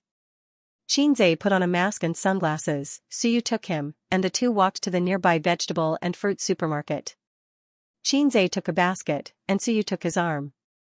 After buying the vegetables, Suyu said coquettishly that she wanted to push the oil first and didn't want to eat. She had essential oils at home and would give them to him. She took off her clothes without saying a word. She took off her coat but didn't take off her underwear, deliberately leaving it for Xianxia to take off. It was so exciting. She lay on the bed, her black hair spread on the white pillow. Xianxia unbuttoned the B-cup, and the buckle slipped down along her smooth and tender skin. Her snow-white back, the vertebrae from her hips to the back of her neck, walked in a sexy arc. She had a good figure, well-proportioned, but it felt bony. Xianxia found that he had neglected it before. He only cared about being a man on top of her, and rarely tried to be a man behind her. He poured the oil, pushed her back, and let the thick liquid spread all over her back. He had taken the Chinese medicine proficiency skill book, and the acupoint technique was more powerful than most men. Suyu was served by his hands and gasped comfortably. I've thought about it for a long time." Suyu sighed and felt comfortable all over. "What are you thinking about?" Xianxia asked without stopping. "Since you was born, why was Liang born? How do you answer?" Suyu wondered, is there an answer? In her opinion, it was a very ordinary sigh. "What kind of question is this?" "I refuse to answer," Xianxia said. "Why?" "No reason." Xianxia bowed his head and massaged carefully and patiently. "A regular answer, of course, it's because Liang gave birth to Liang." A casual answer, hey, hey, hey. Xianxia ignored her, and Suyu was silent. It was mainly because she was too comfortable. Last night, she tossed too late, her waist hurt, and she lacked sleep. When Xianxia asked her if she was hungry, she was already asleep. Her face was quiet, like a newborn child, innocent and innocent. Probably every beautiful woman sleeping quietly looked like this, and his sister was the same. When she closed her eyes, her temperament changed greatly. Sister Ziwei's oval face was even cuter. People couldn't help but want to pinch it, but they were afraid of waking her up. He didn't know what she looked like when the baby fat on her face was still there. Xianxia helped Suyu cover the quilt and wanted to wake her up and let her sleep in a different position. She was not big, and if she was squashed. After thinking about it, he didn't disturb her. He closed the door and left the room, put on an apron, washed vegetables, and cooked. There were a few times when he rested here. He found it troublesome and wore a pair of boxers to cook. Suyu said that he looked very sexy in boxers and apron, which made her fall in love with him. But Xianxia imagined the picture of himself stroking his hair coquettishly, and he never did it again. When shopping in the supermarket, Suyu unreasonably bought a bunch of vegetables, so much that the refrigerator couldn't fit them. Xianxia didn't often come here to cook. She didn't know if she was seeking psychological comfort or simply enjoying the joy of shopping with him. 2 meat, 2 vegetables, and a soup. The soup was stewed pork ribs with wax gourd. There was celery in the vegetables, which Xianxia didn't touch. For men, it was like killing their children. But Suyu loved it. Outside the small window on the left, the sun was shining brightly. The constant noise of cars in the big city was annoying. Xianxia missed the sound of cicadas when he was young in Xianxia town. At least it was lively. He recalled the conversation he had with Su Yao when they parted ways at the airport. Actually, I've been looking for him. Su Yao said. Why are you looking for him? Are you trying to make trouble for yourself? Find him. Sink him into the sea. Xianxia looked at him and didn't say anything. He was thinking, why are you telling me all this? Are you going to get rid of my biological father with me? I'm not Yang Guang. Or to give me a heads up in case something like this happens in the future, watch carefully. Today, your uncle will show you his skills and turn your old man into a box. Oh no, a box that sinks into the sea. That's your business. It has nothing to do with me. If you find her, and I mean if, don't rat me out. Otherwise, my mother will be dead. He was now a big shot with a net worth of tens of billions. If that useless son of his knew about his existence, he would be finished. He would definitely pester him endlessly. The whole world would know about it. He felt that something was wrong. I know. I won't tell anyone. Su Yao said, I don't want his life. I just want him to experience the taste of despair. Have you found her? No. There are so many people. I haven't found her. If you're looking for her, remember to send me a video when you sink her into the sea. Okay. Before boarding, Su Yao said, oh right, your cousin's name is Su Yanyan. I'll send you a photo to confirm it. Xianxia stir-fried the shredded meat and thought, so, are you trying to remind me of something? Or do you want me to acknowledge my cousin whom I've never met? Don't joke around. I don't even want to acknowledge you as my uncle. Last year, when he first met Su Yao, Xianxia thought that he was his sister's biological father. Later, when he read the old man's diary, his guess was like this, I'm Auntie Su's son. The man suspected of being my mother's adulterer turned out to be my biological father. He and Auntie Su had a son together and left him to my parents. At that time, he thought, that's right. With your mediocre face, you must have the same genes. Then, he sighed in anger. Dad, come, your son will personally take off your crown. He was sincerely happy to be your son. Later, in the information that Sister Man gave him, the mediocre Su Yao was actually Auntie Su's younger brother. At that time, Xianxia's heart was traumatized beyond words. He imagined many kinds of immoral love that the secular world could not tolerate. But there was a trace of doubt in his heart, and he felt that something was wrong. After Su Jiaozhen confessed, he found out the truth. There were so many twists and turns. The truth was far more complicated than he imagined. The spring of 1995 was a pain that could not be erased for Auntie Su, Mom, and Su Yao. Forget about his uncle. At most, he would be sad for his nephew who died prematurely. At the same time, Xianxia also understood what was wrong. It was said that close relatives were either geniuses or idiots. Are you kidding me? With my IQ, am I qualified? If I were a genius, I wouldn't have lived in my sister's shadow for more than 20 years. I wouldn't have endured the humiliation of the old man's magic weapon for more than 20 years. I think too much. Xianxia made lunch and returned to the room to wake up Suyu, but she had already woken up. Leaning on the bed, holding the clothes of her small chest in her arms, and the other hand holding the mobile phone to send a message. This erotic scene caused Xianxia's chicken to move. The blanket was very thin, and it highlighted her graceful figure. It happened to cover her lower abdomen, and there was a kind of temptation to stop talking. There was also the small bra in her arms, which was half covering and half hiding her body. It was clearly a very proper bra, but it suddenly became indecent. Do you want to eat? Xianxia sat down on the bed and reached out to play with her breast. Or, do you want to do it first?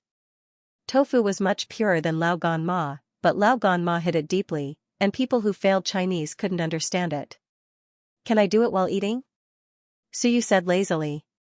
That's too exciting. My heart can't bear it. She answered like this, which meant that she agreed. Xianxia happily took off his clothes. Do you have a salted fish #2 work cap? I asked you to buy it last time. Did you buy it? Who wants that kind of thing? My stomach is not up to expectations. Do you think it's because I stayed with Sister Man for a long time that she was infected? Don't think about it.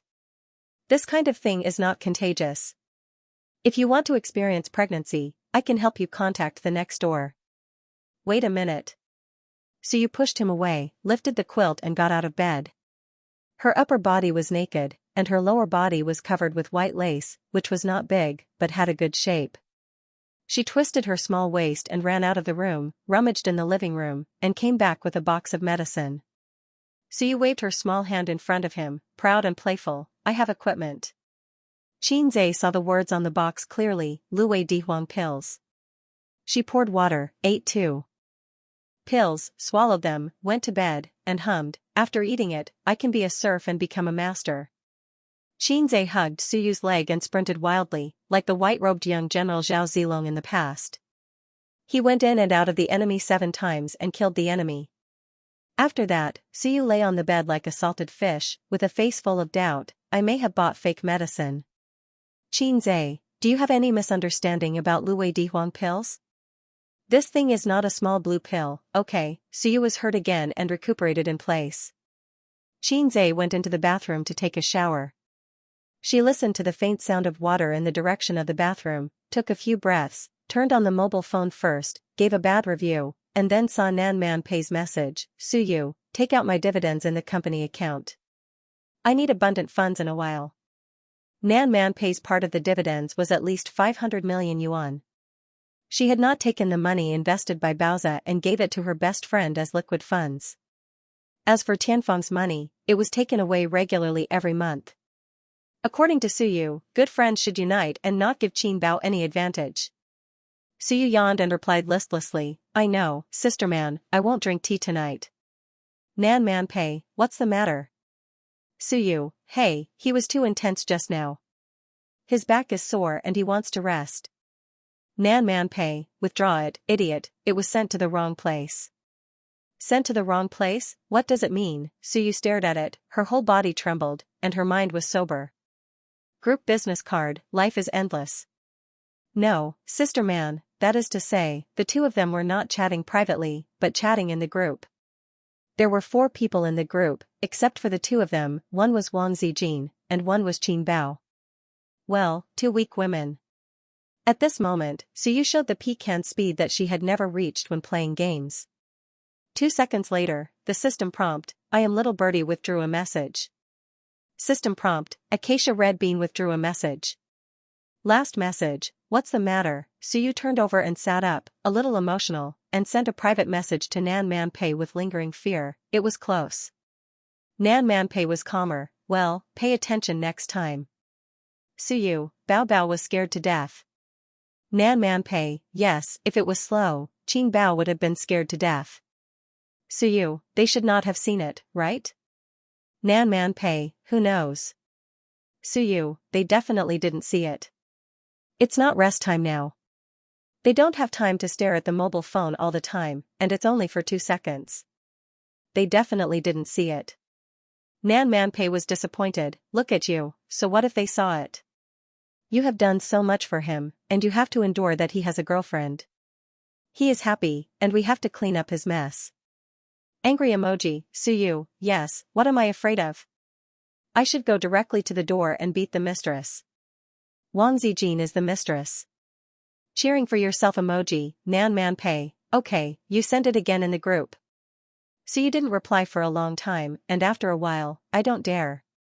Nan Manpei, useless thing. You can't bear to leave him? Suyu, no, my reaction just now was not that I was afraid of him. I was afraid that Qin Bao Bao and Wang Zijin would come to the door and beat me. Then take off my clothes and take nude photos. Nan Manpei was speechless. Suyu, am I too scared, Sister Man, cry? What was there to be afraid of?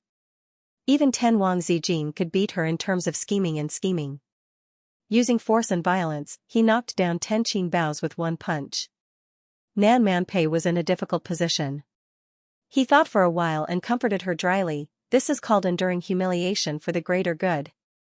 Suyu, yes, yes, yes, endure the humiliation. After I poach Qin Zhe over, I'll humiliate Wang Zijin with him. If Qin Baobao dares to get in the way, I'll have Qin Zhe beat her up too. Motivated expression, Nan Man Pei sighed. This girl was hopeless. Qin Zhe took a shower and put on his clothes. He saw Suyu sitting cross-legged on the bed, looking angry and gnashing her teeth. If you lose, you lose. The concave can't beat the convex, because the latter has a weapon. The former can only accept it passively, just like a perm can't beat a tattoo. It's not that. Suyu said bitterly. Hurry up and take a shower, then come out to eat. Qin Zhe didn't ask much and went back to the living room to sit down. I've got the rice for you. Take a shower and come out. Don't take too long. You just took a shower in the morning. I'll eat first. I'm starving. He habitually took out his mobile phone and opened the chat software. He happened to see Suyu and Nan Man Pei's message retracted. He turned his head and asked, Suyu, what did you send? Suyu walked into the bathroom with a well-shaped chest, stopped at the door, and stammered, no, nothing. Qin Zhe didn't know that he had just stepped into the gates of hell. This time the shower was finally fast. In a few minutes, she came out after a cold shower. She was wearing thin pajamas and her hair was wet. She didn't dry it and just wiped it. Take a picture for me first. Suyu sat at the table, set up the mobile phone perspective, and took 3 consecutive pictures. A's dishes are delicious. It's a waste not to take a picture as a souvenir. Qin Zhe didn't think too much and put down his chopsticks very cooperatively. Suyu, okay, let's eat. The two of them bowed their heads to eat while playing with their mobile phones. Qin Zhe browsed Weibo to see everyone's expectations for the new film. Qin Zhe and his sister had a dispute about the name of the movie. According to Qin Zhe's idea, the name of the movie was A Dream of Nank. His sister said, in this case, the ending still had the thought-provoking effect. It clearly told the audience that this was a dream. It should be called Waking Up from a Dream. Qin Zhe said, fuck off. Is there a difference in the name? It was better to call it The Wealth of Rebirth. His sister said, it's rustic, call it 10 Years Against the Current. Qin Zhe said, it's a mess. Then the brother and sister compromised and decided on the name of the movie, My 2008. After the movie conference, the internet was full of news about his and his sister's new film for several days. Recently, the popularity has dropped, but there were still people coming to his Weibo every day to express their expectations. After a few glances at the political news, there were no policies and events worth paying attention to after the 2 meetings. Qin Zhe turned off his mobile phone and concentrated on eating. Ding. The phone rang. Ding. The phone rang again. Who was so annoying that they didn't even stop eating. Qin Zhe grabbed the mobile phone, lit up the screen, and opened the chat software. His sister and Wang Zijin each sent a message, where are you, who are you with? After reading the message, with Qin Zhe's high IQ, he immediately smelled the signs of something wrong. There was too much tacit understanding.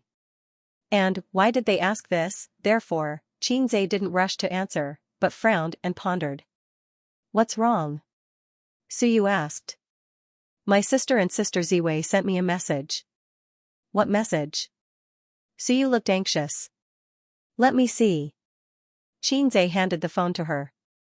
Suyu glanced at it and was relieved that they asked this question, indicating that they didn't see the message in the group, or the message couldn't be so peaceful. As for why they sent this message, she raised the corner of her mouth, revealing a little fox snicker. Did you do something? Qin Zhe's eyes were like torches. Let me see the phone. No. Suyu hid the phone behind her, like a little girl hiding candy. Qin Zhe grabbed her hand directly, unlocked the phone with his thumb, opened the chat software, and checked her chat history. There was no strange message sent to his sister and Wang Zijin. No. Qin Zhe reacted abruptly, clicked on the circle of friends, and his eyes went black. Circle of friends, rest at home, cook a hearty lunch to reward yourself, and know how to be grateful in life. Grateful your sister. There were a lot of replies, most of them were from the company's middle and senior executives. They praised Suyu for being clever and skillful, being able to work in the hall and cook in the kitchen. Only the two guys sent two hehes. Fortunately, no one knew that it was Qin Baobao's WeChat number. Qinze answered truthfully, I went back to Shanghai, at Suyu's house, and cooked a meal. Two identical messages were sent to his sister and Wang Zijin. As old rivals who have been fighting for a whole year, they know each other well. Whether Suyu can cook or not, they both know in their hearts. Moreover, at this time, Qinze and Suyu should be on the flight back to Shanghai. Qinze said angrily, Are you crazy, why did you send this? Suyu was particularly tough today, and said with a stiff neck, I just want to tell myself, don't be afraid, just do it. What's wrong with you? Who said you were a coward? You make trouble all day long, and I think it's my fault that you've restrained yourself. You're just too energetic. Come on, let's go back and fight for 300 rounds. Qinze dragged Suyu to the room. No, I'm not going. Suyu struggled, entangled him like an octopus, refused to go, and cried, I'm not afraid at all. If I don't let them know how powerful I am, what if they steal my child in the future? I don't have schizophrenia, but you have schizophrenia first. Qinze sighed and rewarded her. After all, he didn't have the heart to glare at her, sat back at the table, and patiently replied to his sister's messages. We just came back not long ago, because Suyu was airsick and vomited for a long time, so I made a meal to reward her. The exact same message was sent twice. Qin Baobao, hee. Wang Zijin, hee. The strange thing was that his sister didn't call to question, and Wang Zijin didn't send any sharp words. It seemed that things were over. Qinze suddenly felt relieved. It seemed that his character was still very strong in front of his sisters, and he was not weak at all. I don't want to go back to the company later. Let's go shopping. Suyu chewed slowly and swallowed the rice, looked up and said expectantly. Well, yes. Qinze nodded. He wore sunglasses, a mask, and a baseball cap. No one had ever recognized him when he went out in this outfit. Good equipment, as strong as my character. Besides, even if his relationship with Suyu can't be hidden. If it can't be hidden, then it can't be hidden. As a man, shouldn't he hold up the sky? He must be responsible. After dinner, at 2:30 in the afternoon, he accompanied Suyu to walk on the pedestrian street for 2 hours. Qinze, who was physically strong, was sweating. Suyu was also sweating, her hair was sticking to her face, and her face was flushed, but she was full of energy, and the more she walked, the more energetic she became. Didn't you say your waist hurt? Didn't you say you were tired? Qinze drove and complained, I'm half dead. Tired, but happy. Suyu lay in the passenger seat and the seat slid to the lowest. After sending Suyu home, Qinze went upstairs with a big bag of trophies. He took a shower first and took a taxi home. On the way, he went to the supermarket to buy a bunch of delicious ingredients. It was just 6 o'clock in the evening when he got home. His sisters should not be home yet, so he made a delicious meal to block their mouths. Unexpectedly, Wang Zijin and her sister came back early. The two women leaned on the sofa with their legs crossed. When they heard the sound of the door opening, their ears pricked up, but they pretended to watch TV expressionlessly. As soon as he entered the door, Qinze saw a dangerous breath from the shiatsu board in front of the sofa. I'm back. Qinze pretended not to see the shiatsu board. I went to cook for you. I bought a lot of food, ha, come here.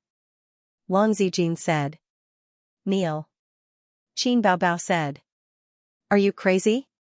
Why should I kneel when you tell me to? Do I have no dignity? Qinze obediently went to the sofa, knelt on the shiatsu board, and said, I'll play games with you. Wang Zijin was expressionless, play with us or play with Suyu. Qin Baobao's face raised a charming smile, delicate and soft, little brother has finally grown up and knows how to play with girls. I'm very happy. If you didn't squeeze out the words from your mouth, I would have believed you. Qinze, no, Suyu is busy. As the boss, I want to reward her. Wang Zijin's face darkened. Didn't you tell your sister that you would arrive in the afternoon? Why did you lie? Qinze quibbled, after 12 o'clock, it will be afternoon. Qin Baobao pretended to be suddenly enlightened, blinked her beautiful eyes, and said sweetly, so that's how it is. Sister misunderstood. Sister is wrong. A's, just kneel. Wang Zijin, you don't have to cook dinner. We'll eat by ourselves. Then there was a cold war that lasted for a quarter of an hour. Qin Baobao leaned to the left, and Wang Zijin leaned to the right, playing with their phones. Halfway through, Wang Zijin put down her phone and went to the toilet. Qin Baobao glanced at the corridor and heard the sound of the toilet closing. Her whole body suddenly changed, and the charming and generous sister image disappeared. A tigress pounced on salted fish, hanging on his body, 2 long legs clamping his waist and strangling his neck. She said fiercely, "What happened between you and Suyo? Did you shake the morale of the army?" Xinzai took a deep breath and felt that his kneecaps were about to be pierced by the shiatsu board. The revolution has not been successful, and the morale of the army is not shaken. Qin Baobao didn't believe it. She bared her teeth and said fiercely, "If you didn't shake, why are you so close to her? Don't talk about rewards. If she wanted to reward her, couldn't she treat her to a meal in the hotel? If it was a pure superior-subordinate relationship, would she need to cook at someone else's house? Xinzai, it's not a pure superior-subordinate relationship." Huh? At least we're friends. Sister is always a paper tiger. After venting, Xinzai only took a pee to coax her, although she was a little surprised. When Wang Zijin went out, the scene in the living room was restored. The cold and beautiful sister crossed her legs and looked disdainfully at the brother kneeling on the shiatsu board. At 6:30, Qin Baobao, who was hungry, poked Xinzai's head with her slender fingers. "Next time you dare to lie to sister, be careful of your skin. Kneel properly. I'm going downstairs." When she entered the kitchen, Wang Zijin's aura changed. She was no longer an ally who was angry with her best friend, but a pitiful woman suspected of having an affair with her boyfriend. "Is it because I didn't do well in the past that you're sick of me? What are you talking about? My feelings for Sister Ziwei are deeper than the peach blossom pool." "Then have you ever thought of hunting outside?" "Absolutely not. It's good enough to rub against her. Why would I want to hunt?" Wang Zijin's slender hand picked up his ear. She didn't use any strength and just gently lifted him up. She said gently, "You have to know that you have a girlfriend. Do you understand?" Salted fish trembled. "Then can I get up?" Xinzai asked in anticipation. "If your sister agrees, I'll agree." Wang Zijin pushed the responsibility to him. Sister happened to come out. "Zijin, come and wash the vegetables. It's so annoying. I don't want to wash them." Xinzai immediately said, "I'll wash them. I'll wash them." Wang Zijin said, "Have you forgiven him?" Qin Baobao looked at her and felt that she couldn't back down in front of her best friend. She snorted, "I haven't." Wang Zijin said in a huff, "Then I haven't either." "Xinzai, I heard that you knelt on the shiatsu board for an hour last night? My knees are broken." "Who told you that?" "Your black-hearted sister. She deliberately told me to warn me." "Where's Sister Ziwei?" "She said that we should have a meal together another day. She even asked me if A's dishes were delicious. She tried to sound me out. This kind of person who has been in a state-owned enterprise and system is very cunning. One of your friends made me very unhappy last night. Leave them if you're unhappy. Honey, I have a warm little nest here. I guarantee that you'll be well served. How's your kidney?" "Sir, my kidney is made of iron. It can withstand your rain and wind." Your tone is becoming more and more like Qin Baobao. Is this how Qin Baobao talks to you? This damn pervert. Tone, I'm talking about tone. Has the show started recording? It's starting soon. I'm at the TV station. Oh, then I'll go deal with some things. The chat ended. Xinzai turned off the phone screen, sat in the spacious lounge, and drank a mouthful of water. The door opened, and a middle-aged man with gray hair came in. He was the host of the show. Xinzai was familiar with him, but she couldn't remember his name. "Miss Qin, the show will start recording in 15 minutes. I'll tell you some things to pay attention to." The man sat down beside Xinzai. "You've seen our show, right?" "Yes, I've seen it." In fact, he hadn't seen it. He had only heard of it. After receiving this job, He crammed the show once and had a general understanding of the gameplay of Super Brain. The contestants who could be on the show seemed to be geniuses. The top scorer in science and the champion of the mathematical Olympiad were all ordinary in the show. Or in other words, the foundation. The contestants played some difficult games to determine the outcome. They covered spatial imagination, mental arithmetic, logical reasoning, and so on. In short, people with bad brains couldn't play here. You're the key guest of this episode. You'll be allowed to interact more with the contestants. Have you read the script? Yes, I know what to play. The host nodded with a smile and said in a gentle tone, "You can do whatever you want when the time comes. You don't have to be too serious and don't think too much about the results." Xianxia, we can't win, right? This was not mentioned in the script. The so-called script was a general description of the questions and rules of the program. Because it was not an entertainment program, there were not so many rules and regulations. Xianxia's understanding was that the host wanted the contestants to take it easy and not steal their limelight. The host was stunned and looked at him blankly. Win? Xianxia, I understand. We can't steal the limelight from the contestants. No, no, no. The host waved his hand. You don't have to deliberately go easy on the contestants. Just do your best. After all, the contestants are more powerful. He didn't say it out loud, but he held back his laughter. What are you trying to do? You're an entrepreneur and a composer, and those contestants are all highly intelligent contestants. Most importantly, they're at their peak. Do you think you can win just because you say so? Even if it's some small game, the contestants can completely crush ordinary people. The contestants invited by the program team were all very young. The peak of a person's mental flexibility was before the age of 20. This was similar to the contestants in the field of Go and esports. After they reached adulthood and entered society, they would be far away from school. Their memory would deteriorate and they would forget formulas. It was normal for them to not be as good as the students in school. It was like a top student who could get full marks in mathematics. A few years later, if he were to do the same paper, it would be considered good if he could pass. The host looked at his watch and said, "There's not much time left. Let's start." At the recording studio. The lights were in place. The cameras were in place. Under the lights, 3 figures walked out from backstage. The camera captured their figures. "Hello, everyone. I'm the host, Xianxia." The host said, "On my left is the familiar teacher Ning Yucheng."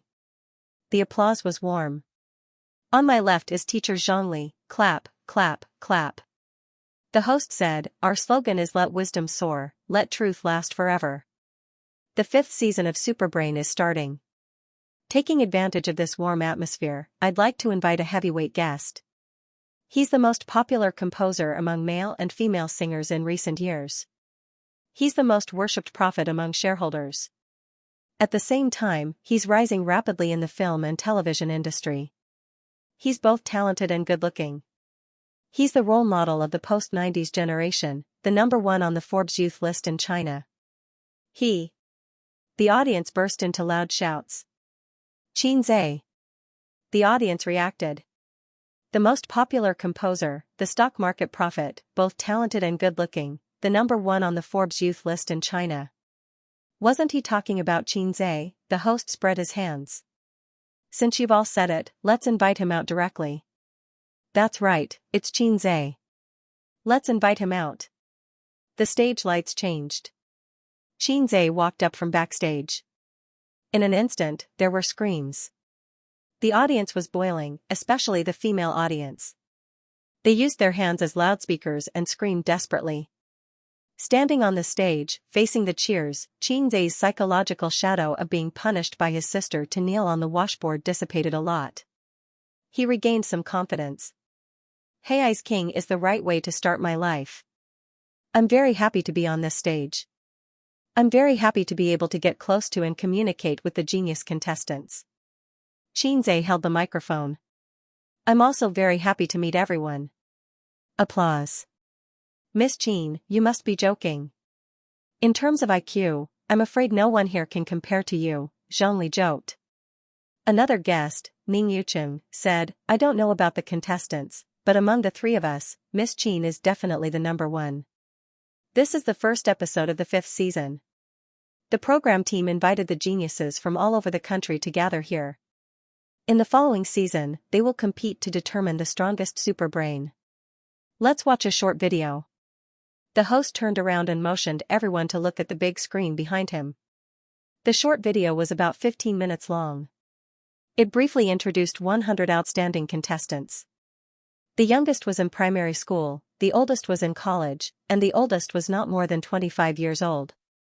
Each of them had achieved something that their peers could only dream of in a certain field. Some had won the National Mathematical Olympiad Championship, some were from famous foreign universities, and some were the youngest master's students from famous universities. Every time a person was introduced, there would be exclamations from the audience. In the past, I didn't have much feelings about the so-called geniuses. Now that I've seen so many elite geniuses at such a young age, the IQ gap between people is too big, Zhongli said with emotion. When I was their age, I was still being beaten by my teacher. But Miss Qin should have a feeling of empathy, Ning Yucheng said. Empathy? Qinze was stunned. You're also a genius. You're the IQ of the entertainment industry. No. When I was their age, I was beaten by my father every day, Qinze said modestly. I was very mediocre in school. This group of guys was too amazing. Famous universities were the foundation. Only with scholarships from famous universities and outstanding people were qualified to be invited by the program team.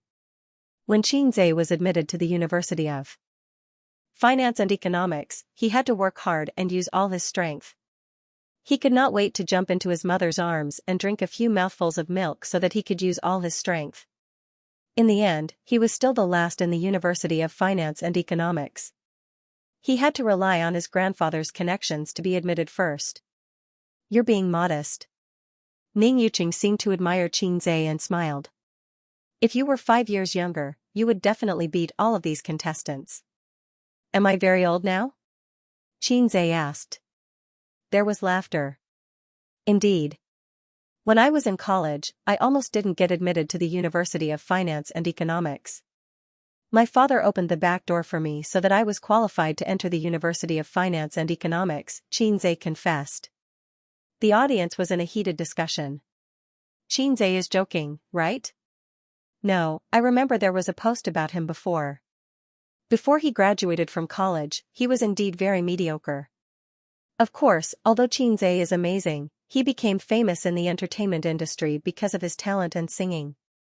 He is not the same type as these contestants. The contestants are all intelligent.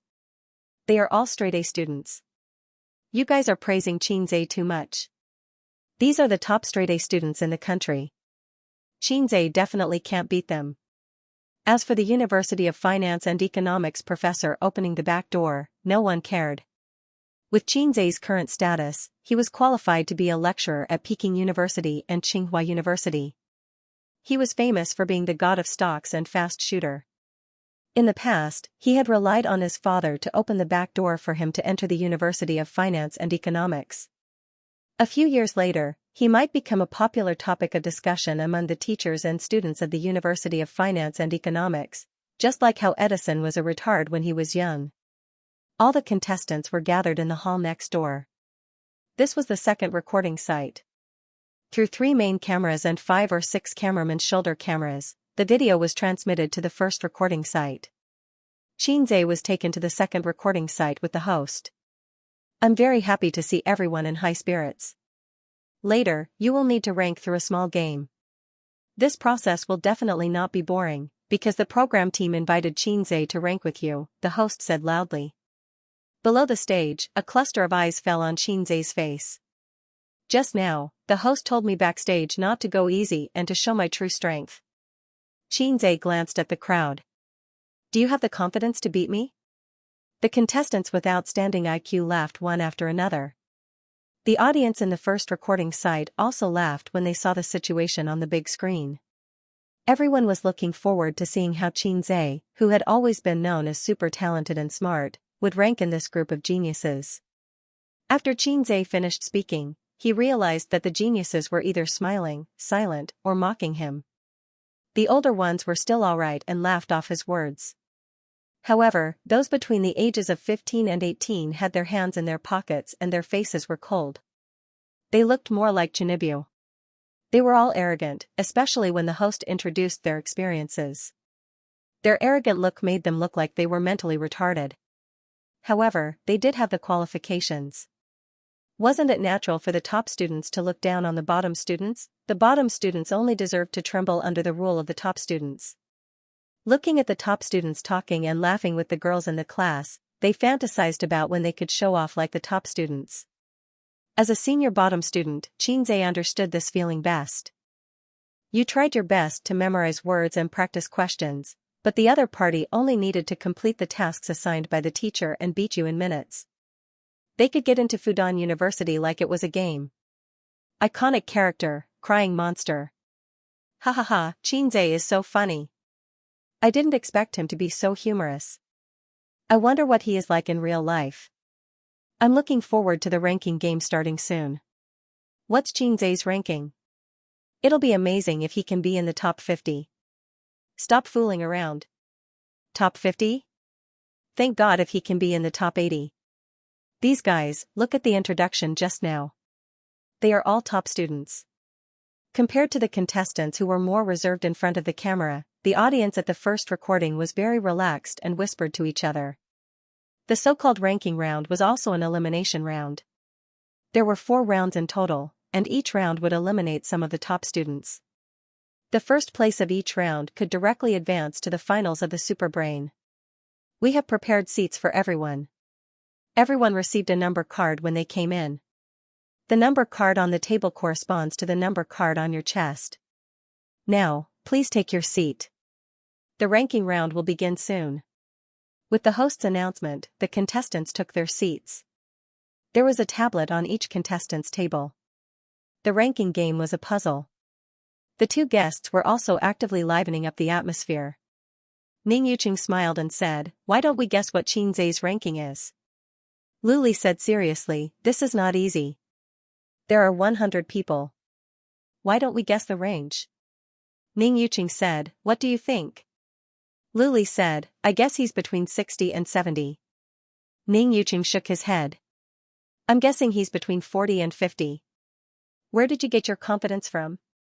Luli asked. Ning Yuqing, "First of all, he's a science student. His logical ability is definitely not bad. Second, don't underestimate him. He's the god of stocks who earns hundreds of millions a month. If his brain isn't good enough, he wouldn't be able to do it."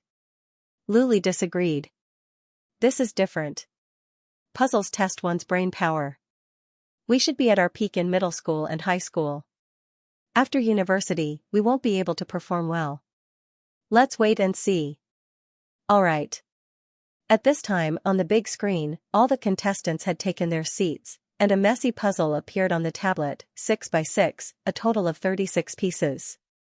According to the program team, the reason why they chose puzzles was because the difficulty of each puzzle was very balanced. It tested the overall ability of the contestants.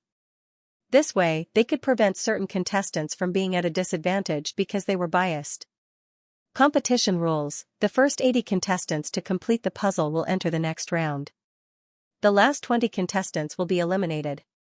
Ning Yuqing said, "Puzzles are a test of the player's overall ability. It requires a high degree of coordination between the eyes, the brain, and the hands. I'm more familiar with puzzles." Luli, how long will it take for them to pass? The program team doesn't seem to have set a time limit. Ning Yuqing said, "For a puzzle enthusiast like me, it's a good result if I can finish it within 5 minutes. For us contestants, I personally think we should finish it within 3 minutes. As for normal people, they would probably need to borrow another 500 years from the heavens." Luli immediately said, "Xianxia's song, haha. I'm one of those normal people who needs to borrow for 500 years. There was a small camera on each contestant's table. Xianxia didn't have one, but he had a professional cameraman filming.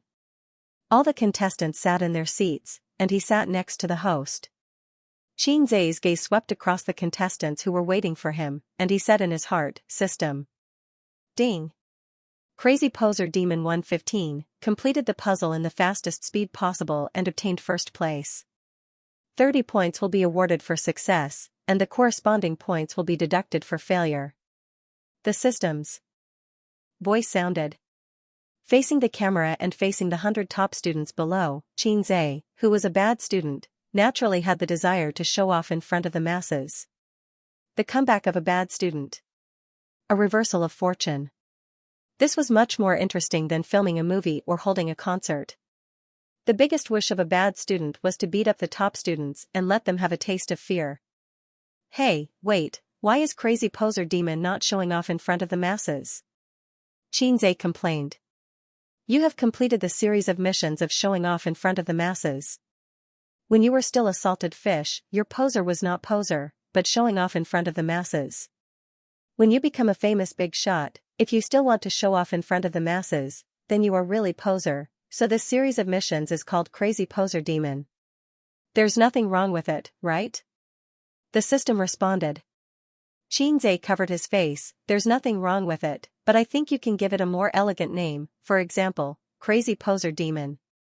The host saw him covering his face with a helpless expression, and he held back his laughter. Miss Xian, do you find it a little difficult? Xianxia smiled and nodded, it is a little difficult, I'm a little nervous. The host teased, you don't need to be nervous, the ones who should be nervous are the contestants below. In his opinion, it was true that he found it difficult, but it was impossible for him to be nervous. With Xianxia's status, he was destined to have a broad vision. He could not be nervous because of something like this, but he could use it as an excuse to pave the way for his poor results. Xianxia said, I need some help. He did not play with puzzles. This was not only a test of comprehensive ability, but also a test of hand familiarity. The system said, you can spend 3 points to hire me to help you calculate the simplest and fastest puzzle process. Xianxia was surprised, that's practical?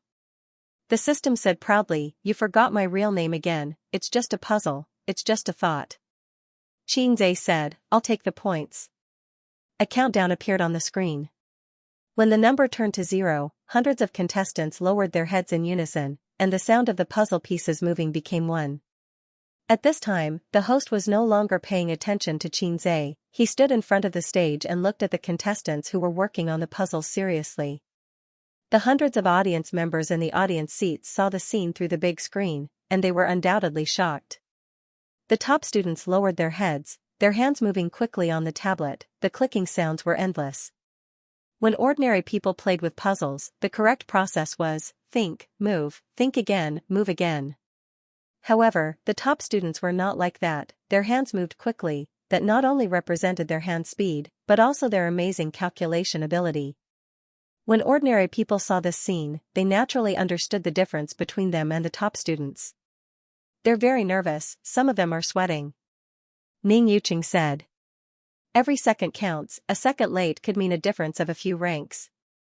Luli said, hey, why isn't Xianxia's scene? The camera on the big screen obviously could not be aimed at Xianxia. The contestants were the main characters, so the audience could not see Xianxia's situation. His scenes would be edited into the show later. Ning Yuqing explained, then changed the topic. These contestants are very good, some of them finished 1/3 of the puzzle in 30 seconds. Luli's expression was exaggerated, what's wrong with their brains? At this moment, through the screen, the audience noticed that the contestants in the front row, more than 20 people, all raised their heads and looked at the stage in shock.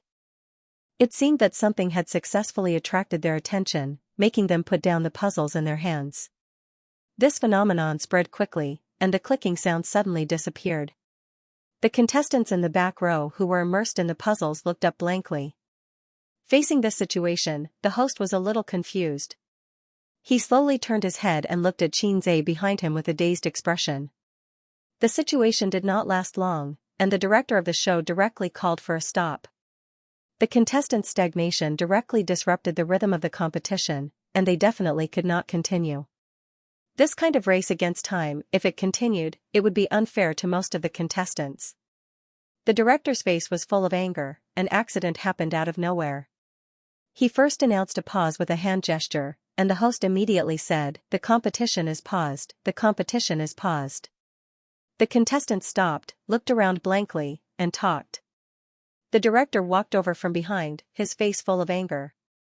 He looked at Xianxia and endured it. He could not afford to offend him, so he angrily asked the host, "What's going on? What's going on? Why did it suddenly stop?" The audience's faces were full of confusion, and they discussed fervently, eager to know what had happened. Recording accident? The host looked at Xianxia blankly, then looked at the director with an awkward expression. He said he completed it. Just now, Xianxia said loudly that he had completed it and pressed the confirm button. At this time, the ranking on the big screen was Xianxia. The contestants in the front row heard it and were in disbelief, so they looked up at the big screen and were stunned. About half a minute, or to be precise, 28 seconds, when the contestants had only completed 1/3 of the puzzle, someone ended it early. Impossible. The director did not believe it and strode to Xianxia's table. The puzzle was indeed completed, but the director did not believe that Xianxia completed it with his own ability. He frowned, turned to the host, and whispered, "Is it a ready-made puzzle?" The host's mouth twitched. "It's really done." The director pushed the stunned cameraman away and checked the video. After a moment, his expression was the same as the cameraman's. He and the host looked at each other silently and swallowed. Xianxia smiled and said, "The puzzle is quite simple, and I'm in good condition. I just accidentally put it together." The host said to do your best. Director, explained to the contestants and then re-record. The host smiled bitterly. Just do your best. This was what he said to Xianxia backstage. At that time, he felt that whether Xianxia did his best or not, his existence was just to make the game more interesting. But not only did he take first place, he also crushed the IQ of the top students. Now, the whole segment was ruined. He had to explain to the contestants. The scene was a little chaotic. The contestants were confused, angry, and dissatisfied. Some were dissatisfied with Xianxia's interruption, and some were suspicious of Xianxia's deal with the program team. Since he was a guest, cheating was a joke and did not have to be taken seriously. But to shout it out and disrupt the rhythm of the competition, it was easy to anger the crowd. Top students were proud. There were fans of Xianxia in the audience, but there were no brainless fans. The director recovered from the shock and could not help but look at Xianxia. He knew in his heart that he did it on purpose. This was a recording, not a live broadcast, so it was fine to cut off the interruption and start over. This was Xianxia's discretion. Sure. Our production team will lick his ass. The director exchanged a few words with the host before returning to his seat. The host said, "Just now, something surprising happened. Our guest teacher was the first to complete the puzzle." Of course, he couldn't say that it was an accident. Instead, he said that it was a surprising thing. An uproar broke out. The audience's voices were louder and more chaotic, and their reactions were even more intense. "You mean Xianxia is done? How is that possible? How long has it been? Is he stronger than these geniuses? I don't believe it. It must be fake." Luli widened her eyes and asked Ning Yuqing, who was sitting beside her, "Xianxia completed the puzzle? 30 seconds? Ning Yuqing, the production crew must be joking. 30 seconds. Let's not talk about the calculation. Just based on hand speed, it would be very difficult to do." On the screen, the host said, "To ensure the fairness of the competition, let's watch the video." The screen switched and a tablet appeared on the screen. It was a complicated 6x6 puzzle. Its image was disrupted. A lion could be vaguely seen standing proudly on the grassland. There were trees, grass, animals, and a blue sky. There were many sceneries, which meant that the difficulty of the puzzle was not low. The next moment, a pair of hands appeared. They danced on the screen at an extremely fast speed. The hand speed of the contestants was nothing in front of him. They were completely inferior by several levels. His 10 fingers danced in the air, so fast that only afterimages could be seen. The originally messy and disorderly images were rapidly returning to their original state. Every second, they were changing and returning to their original state. During this period, there were no mistakes and no lag. It was as if it was a machine that had already been programmed. The whole process only took a short 28 seconds. Silence. Shock. The audience felt that their intelligence had been insulted. They stared at the screen with their mouths wide open. They couldn't believe the scene in front of them. They couldn't believe what had happened in 28 seconds. The video ended. The proud geniuses were silent. Until the host's voice, "This is the process of Miss Chen's puzzle." He didn't fast forward. He only used a short 28 seconds. The first recording of the show was suddenly in an uproar. "Oh my god, this is impossible. F***ck, the most shocking puzzle I've ever seen in my life. It was so fast that my fingers couldn't see it clearly. It's too amazing, but I still can't believe it. How did he do it? A fast shooter is really fast at everything. It's all after the 90s. I finally know the gap between him and me. Haha, look at those contestants.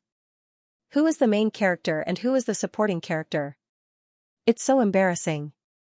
I've said it before. No matter how good the contestants are, they're just straight-A students. Look at Xianxia's achievements. It's obvious who's better and who's worse. Come on, you just said that Xianxia can't beat this group of straight-A students." Luli said, "If it weren't for the stopwatch on the side, I would have suspected that the program crew was fast-forwarding." Ning Yuqing was full of admiration. "This video, it's no problem to get a Guinness Book of Records." Luli did not believe it. "Really?" Ning Yuqing said, "Of course it's true." 28 seconds. Most of the time was spent moving the puzzle. In other words, the time he used to think didn't exceed 5 seconds.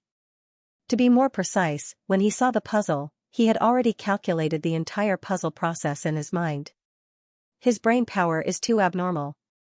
Ning Yuqing gestured with his hands and feet. He was very excited. The show paused. After the video ended, it did not start immediately. The host and director had a short discussion. "Should we cut this part?" the host asked. What he meant was that it was definitely better to cut it.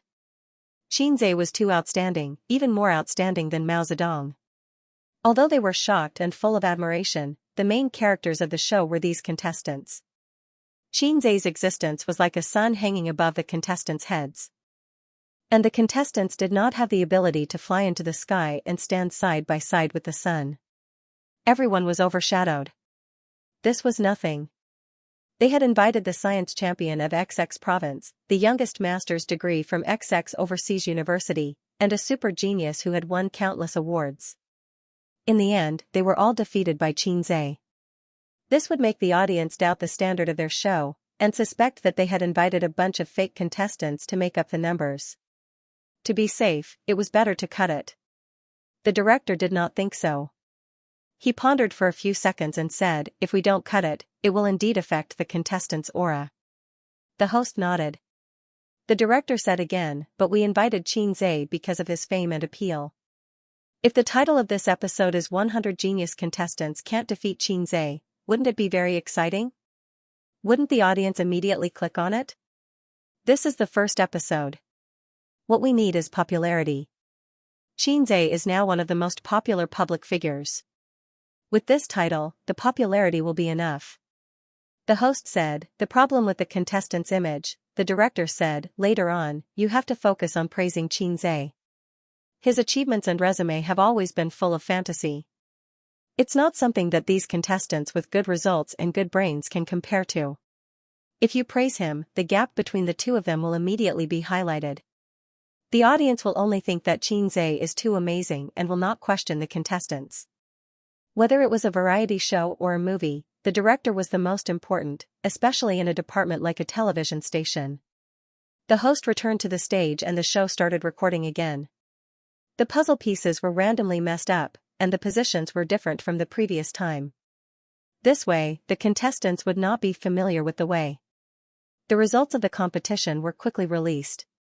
In this round, the fastest contestant took 1 minute and 15 seconds, the slowest took 2 minutes and 34 seconds, and the remaining 20 contestants were directly eliminated. The host said, "After the unexpected situation in the previous round, our contestants have finally completed the ranking for this round. The first place contestant will directly advance to the top 30. His time was 1 minute and 15 seconds, and he achieved a very good result. However, the gap between him and Miss Jean is quite big, so don't be surprised. I remember when Miss Jean was trading stocks, she went from nothing to 100 million in just a month. Besides, he has all kinds of halos, and each of them is far beyond the reach of others. The results he achieved before are also reasonable. The genius contestants secretly frowned. Listening to the host's flattery of Xianxia, they felt that they were being looked down upon. Although Xianxia was indeed very good, the arrogant genius contestants did not admit that they had lost to him. Puzzles were just a small game, and it did not represent the level of intelligence. They all had their own strong areas. 28 seconds. Just thinking about it makes me shudder. The host stopped and asked the first place contestant, Chen, you are first place. You feel the same, right? Chen replied, I don't shudder. The host suddenly felt a little awkward. Seeing this, Xianxia laughed and said, a man with ambition who can stand up without fear is a good man. The awkward atmosphere was easily resolved. The next segment tested the contestants' spatial imagination. This time, Xianxia did not go down. The host would not let him go down either. The show of power had to be done appropriately. If it was done too frequently, it would become a show of power. He outshone everyone. The other contestants' radiance was overshadowed by him. What was there to record? It had to be said that the genius contestants were indeed smart. Faced with difficult questions, they handled them with ease. Some people had water in their brains, some had sh*t in their brains, and some had wisdom in their brains. After recording the show, the host struck up a conversation with Xianxia backstage and asked him if he had time for the next episode. Xianxia thought about it. True Pornography had taken more than 2 months to film. It would take another month to finish filming. The new movie would be released in 4 months, so there was no need to worry for the time being. There was nothing for him to worry about in the company. But for Dongfeng, there might be more work to do in the near future. I might not have time for the next episode, but I should be free at the end of the month, Xianxia said. Alright, we'll contact you then, the host said disappointedly. It was impossible to invite a celebrity like Xianxia to be a permanent guest. He was earning large sums of money every minute. They had previously agreed to do only 1 episode. The director saw that the results of this episode were good, so he asked the host to sound him out. If there was a chance, he would come out to discuss it. If there was no chance, then forget it. He could only wait until the end of the month to invite Xianxia again. Then let's go out. The fans have been waiting for a long time. The host gestured for them to leave. The two of them walked out side by side. In order to give back to the audience, the program team specially invited Xianxia to interact with the audience. Specifically, they would sit down to chat and answer some questions from the fans. Then, when the audience left, they could queue up at the entrance to get a signed photo of Xianxia. Xianxia had been signing autographs backstage just now. He had never practiced the signature of a celebrity. Back then, it was popular for celebrities to sign autographs. They even got people to design them. The name of the autograph looked like scribbles. If you didn't look at the photo, you wouldn't know who it was. Now that it wasn't popular anymore, if he still signed autographs like that, it would only attract criticism from the fans. At the recording studio, a portion of the audience had left, but most of them chose to stay behind. The cameras were not turned on. They had agreed that this was a private exchange, so they could not record it. The moment Xianxia came out, the scene entered a small climax, with endless cheers and screams. Many girls in the back row even stood up excitedly and waved their hands vigorously. Then, they were forcefully pulled down by their companions or boyfriends. Why are you calling me your husband? I'm your husband. That's the nation's husband. It's a title that belongs to everyone. You belong to me. That's more like it. That's right. He will always be someone else's child and someone else's husband.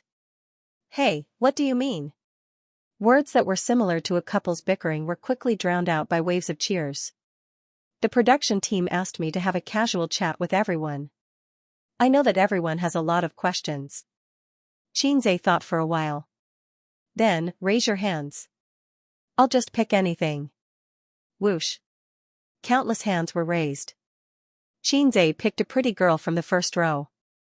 Xianxia, did you practice with the jigsaw puzzle just now, or did you really rely on your own ability? The girl asked. Xianxia said, I don't really play jigsaw puzzles. I've never practiced before.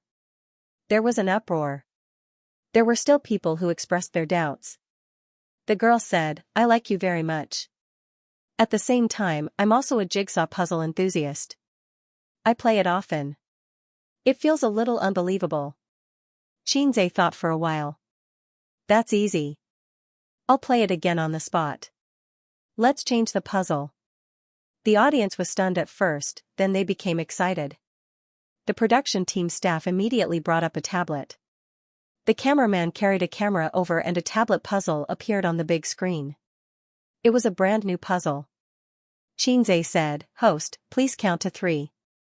The host smiled. 3, 2, 1. Everyone stared at the big screen. The godlike operation appeared again. Both hands moved, fingers sliding across the screen. Only after images could be seen. The puzzle pieces changed rapidly, returning to their original state at a steady and fast pace. Some people raised their phones to take pictures. Others saw this and quickly took out their phones to take pictures. It was a 6x6 puzzle. This time, it was even faster. Xianxia only took 23 seconds. He shook his numb fingers and passed the tablet to the host, who then passed it back to the staff. Clap, clap, clap, clap. Intense applause resounded throughout the venue. If the first performance could have been fake, then this time, it definitely couldn't be fake. Because Xianxia could have chosen not to perform. Moreover, was it realistic for a superstar to practice 2 puzzles just to show off? The girl who asked the question was holding the microphone with one hand and covering her mouth with the other. She was excited, shocked, and excited. The second person who asked the question was a big sister. Her question was more in-depth, neither gossipy nor entertaining. She said, Xianxia, my son is about the same age as you. He will be graduating from university next year. His school is also very ordinary. I would like to ask, what is your secret to success? Everyone knows that you started from scratch. This question was not easy to answer. Work hard, study hard, and failure is the mother of success. Believe firmly that you can succeed. If he answered like this, it would seem that he would be despised. After all, chicken soup was not popular these days. Following the big sister's words, the audience became excited as if they had been injected with chicken blood.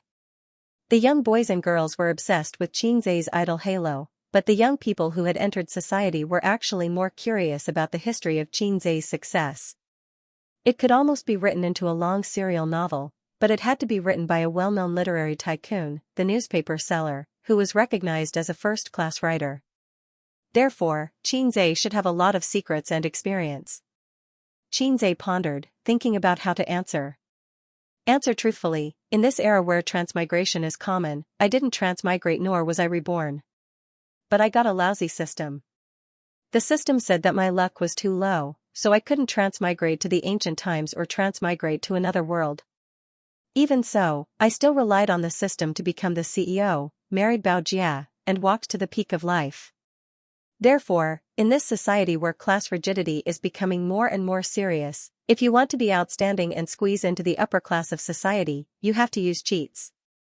Of course not. That would make me a schizophrenic. Xianxia said, many successful people have been asked this question, so what is the secret? Let me talk about my own experience first. When I was in school, my results were indeed very average. At that time, I did not focus on my studies at all. I only thought about playing all day long. Then, there was the saying that studying was useless. I thought that I should play while I can. At worst, I can work harder in the future and become a rich boss. I can then mock those straight-A students. Even if my parents and teachers warned me every day that if I did not study, I would regret it in the future and have no way out in the future. I did not take it seriously at all. Similar situations should be encountered by everyone, right? Many people nodded, feeling the same way. Actually, those who want to study will naturally study. Those who do not want to study, even if you use a knife to force them, it is useless. Not to mention the useless nonsense. Those who know that studying is useful have all suffered after entering society. Therefore, they tell their children to study hard. But think about it. Back then, didn't you think so too? Some hardships need to be experienced before you know it. Regret can never be predicted in advance. When we were students, we did not enter society. We did not know that daily necessities were expensive. We did not know that it was not easy to support a family. Therefore, no matter how much experience we have, we will not be able to understand. I only understood this after I graduated from university. Therefore, I worked hard to catch up. You all know that I only used a month to earn 100 million. But you do not know that for 2 whole months, I did not sleep more than 5 hours a day. I did not go out for 2 whole months. This is something you do not know. What is the secret? This is the secret. In your respective professions, take out your passion and work hard like me. I dare not say that you will definitely earn 100 million, but I can guarantee that you will definitely earn a lot. Some people pondered, some agreed, and some exclaimed. Big Sis was indignant. She asked, then what exactly should I do? Xianxia said with a smile, try to deduct his pocket money. Chase him out to work during the winter and summer vacations. When he knows that it is not easy to earn money and that he is actually very weak, he will naturally want to improve. Big Sis nodded. Thank you. Then she sat down thoughtfully. The next person was a young man wearing glasses. Xianxia had been paying attention to him for a while because he had never put his hand down. Xianxia, I actually don't like you very much because my girlfriend likes you too much. She talks about you all the time. She has never been so obsessed with little fresh meats in the past. I am very dissatisfied with the current trend of little fresh meats in the entertainment industry. What do you think? The man wearing glasses asked a rather sharp question. Xianxia asked back, then do you think I'm a little fresh meat? The man wearing glasses said, yes. Xianxia laughed. Why? Do you think I'm famous because of my looks? The man wearing glasses was taken aback and was speechless. Xianxia shrugged. Laughter rang out. Xianxia continued, is your girlfriend here? Yes. The host said, who is it? Is it the one beside you? Pass the microphone to her. Beside the man wearing glasses, a slightly plump girl stood up and waved vigorously at Xianxia. Xianxia said, are you a fan of mine? The girl nodded vigorously. Hardcore. Xianxia said, then do you want to come up and give me a hug and take a picture? The girl was excited. Can I? So she ignored her boyfriend's twitching face and excitedly went up to Xianxia to hug him. After the girl went back, Xianxia raised the microphone and said seriously, look, all I can give you is a hug. But what your boyfriend can give you is care, love, and love. He can give you the time you spent with him. As for you, don't worry too much about these things. As a man, you have to be more tolerant. It's normal to chase after celebrities. There are so many beautiful female celebrities in the entertainment industry. Don't tell me you don't like one in particular? The man wearing glasses stopped talking. It doesn't make sense that you're the only one chasing after celebrities, but your girlfriend can't, right? She also knows that you're her boyfriend, so she's already very happy that she can hug me and take a picture with me. As long as couples understand each other, many conflicts can be easily resolved. Xianxia poured chicken soup for the couple and even received a round of applause. On the 3rd day after returning from Suzhou, Xianxia buried himself in helping his sister write songs. At the end of October, she will hold a concert in Shanghai, Beijing, Hangzhou, and Guangzhou. Xiangjiang and Wanwan have not been decided for the time being. She said that it depends on her mood. If she feels that she can still fight for her life, she will sing. If she feels tired, she will talk about it next year. Recently, his sister has fallen madly in love with lip-biting makeup. My God, her face is already attractive enough, but she even put on this kind of seductive makeup. Xianxia wants to eat the rouge on his sister's mouth, but he is afraid of dying of chemical poisoning. The night before yesterday, his sister asked if she looked good, and Xianxia said yes. Wang Zijin was not convinced. At night in the room, she imitated Qin Bao Bao and also put on lip-biting makeup. Then she asked expectantly, "Is your sister prettier or am I prettier?" The witty Xianxia replied, "My wife is the prettiest." In fact, lip-biting makeup is the most seductive makeup. The coquettish and iceberg type are the best. The former is the icing on the cake, and the latter is the contrast. Only Wang Zijin, a dignified beauty with an oval face, is not suitable. Wang Zijin was very satisfied and said shyly, "Do you want to eat it?" Xianxia said in his heart, "It's all chemicals. It's not as good as my sister's juice, which is pure natural and pollution-free." After lunch, he heard the phone ring. The caller ID was Suyu. Xianxia answered the phone. The sister next to him immediately pricked up her ears. Her clear eyes didn't blink as she concentrated on listening. Although the sisters did not pursue the matter of that day, she and Wang Zijin both secretly sounded an alarm in their hearts. Life is not only about the present, but also about the distant. In the same way, the enemy is not only the monster in front of him, but also Teddy Sue in the distance. He has to be on guard. "Hello, what's the matter?" Xianxia was serious. "There is a project in the company that needs you to come over and review." "I can't handle it." Suyu was serious. "Oh, then wait a moment. I'll go over now." "Okay." After hanging up, Xianxia said, "Should I make a trip to Tianfeng?" Qin Baobao curled her lips and lazily stuck out her chest like a plump mermaid. She said grumpily, "Go, go. If I keep you here, some people will say that I don't know what's important." Xianxia put his phone in his pocket and nodded.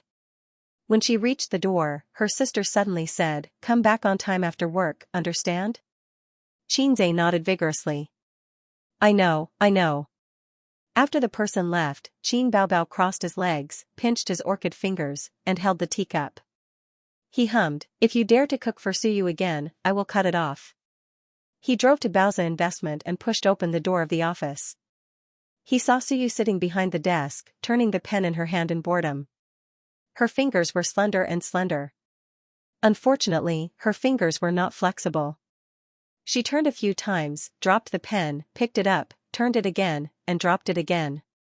With the same slender fingers, her sister was n times more flexible than her. Because of this, her sister's game operation beat Suyu. "What project? Let me see it in person." Xianxia took off his coat and threw it on the sofa. Suyu raised a bright smile and hooked her fingers. Xianxia approached, she got up, pressed Xianxia on the chair, sat sideways on his lap, put her arms around his neck, and said sweetly, "Billions of projects." She was not enchanting or seductive, but the words she said were meaningful, which should not be said by a beauty with temperament like her. Xianxia froze for a moment, saying in his heart, "Is she infected by me?" That's right, Suyu's style of saying a few words from time to time was obviously influenced by him. He remembered that someone said that if two people get along for a long time, their personalities, temperaments, and speaking styles will become more and more similar, which is the legendary husband and wife look alike. Xianxia, although I like to talk nonsense, I don't want my wife to talk nonsense all day long. Xianxia secretly decided to change this bad habit. That's a lie. Xianxia pinched her white and soft cheeks and pulled hard. Pain. Suyu's face was deformed in his hands, and she begged for mercy. "There's something serious, let's go to the spa in the afternoon." "Alright, let's get down to business." Xianxia exerted more force. "Sister Man wants to discuss with you again. We're going to have tea in the afternoon. I said I'm looking for you, and we can talk about things by the way." Suyu said. "What's the matter with Sister Man?" Xianxia frowned. "She'll talk to you herself.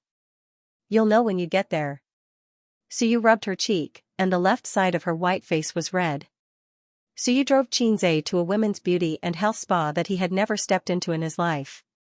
The location was in Lujiazui. 2 whole floors could be rented in the well-known Guorong building, and several 7-digit luxury cars could be seen in the parking garage from time to time. One could imagine how high-end this place was. The main customers of the club were women, but it didn't mean that there were no men, just fewer. Some came to accompany their wives and girlfriends, and some came because they liked to take care of themselves, such as men who loved to split peaches. Stepping into the luxuriously decorated lobby, marble walls, red carpet, and soft and comfortable lighting, probably the decoration style of this kind of leisure club was very similar. Xianxia was a little uncomfortable. This atmosphere makes me a little disgusted. The decoration style of the high-end Big Sword Club was like this. So you said blankly, what's wrong? Xianxia certainly couldn't say. It was very similar to the Big Sword Club he had been to before. In fact, Xianxia had been to several of the most high-end Big Sword clubs in Shanghai, and more than once, it was the enthusiastic Huang Yizong who asked him to go. Xianxia was helpless and disgusted, but in order to maintain friendship, he went again and again. However, those clubs were very formal, and no one dared to commit crimes against the wind. As for whether it was formal or not, Xianxia didn't know. At least he knew that those beautiful girls could be asked out. The girls were high school students, college students, female teachers, urban white-collar workers, single mothers, and blondes. You can ask them out to talk about work, about exercises, about parenting, and they can also learn English. The service was perfect, one step to the stomach. Do you come here often? We used to come every weekend to relieve stress. So you took his arm and walked to the front desk, sighing, if you don't take care of yourself, you will age quickly. Xianxia held the wide sunglasses on the bridge of his nose and said in his heart, if other women heard you, you would be beaten. In terms of health, so you did do better than the two sisters at home. Maybe she was taught by Nan Manpei. Her sister used to be poor and short-sighted, so she could only buy masks online and apply them at home. After becoming famous, her face was not easy to expose, and she would not come to such clubs. However, youth is capital. A regular work and rest and consistent exercise are the best health. So you took out her VIP card from her wallet and threw it to the front desk in exchange for 2 keys, and then took Xianxia into the elevator. Her VIP card was black, with the word Supreme written in golden font in the upper left corner. There was a billboard at the front desk, Supreme VIP. This card alone seems to cost 200,000 yuan a year. Taking the elevator upstairs, Suyu opened the door of room 29. The private room was about 200 square meters in area. There was a pool by the floor-to-ceiling window. At the glass round table beside the pool, Nan Manpei sat on the soft sand, facing the drizzle of Shanghai. On the table, steam was rising. Sister Man, we are here. Suyu hung her bag on the hanger by the door, took off her high-heeled shoes, and put on cotton slippers. Would you like some tea? Nan Manpei said. No, let's go upstairs to work out first. Suyu said, opening the third small cabinet in the second row of the left wall cabinet with another smaller key, which contained a set of sportswear and a pair of women's jogging shoes. She sniffed the shoes and frowned. This pair of shoes can only be worn once more, and then they have to be thrown away. In fact, the shoes were still very new. It seemed that they were specially bought for fitness. Then, when she was done, she threw them in her personal cabinet and was too lazy to take them home to wash. Bye. Suyu took off her clothes and pants in front of Xianxia, put on sportswear and jogging shoes, waved to Nan Manpei, and took Xianxia out. Let's exercise for an hour first, then take a foot bath, soak, and oil bath. I have a better idea. Xianxia pinched her buttocks. There is a gym upstairs, small in scale, exclusively for clubhouse clients. The ratio of women to men is about 7:3. Xianxia didn't bring sportswear. Fortunately, as a big boss, he has always dressed casually, 3/4 pants, short sleeves, and sneakers. He can also play with iron and jog. The gym mainly uses treadmills, elliptical machines, dynamic bicycles, shoulder thrusters, butterfly machines, and other equipment to help women exercise their figure. Among the machines that muscle men love the most, there was only a bench press and a Smith's bench press. And they are all empty and no one uses them. Suyu went for a run, and Xianxia looked around and chose the bench press.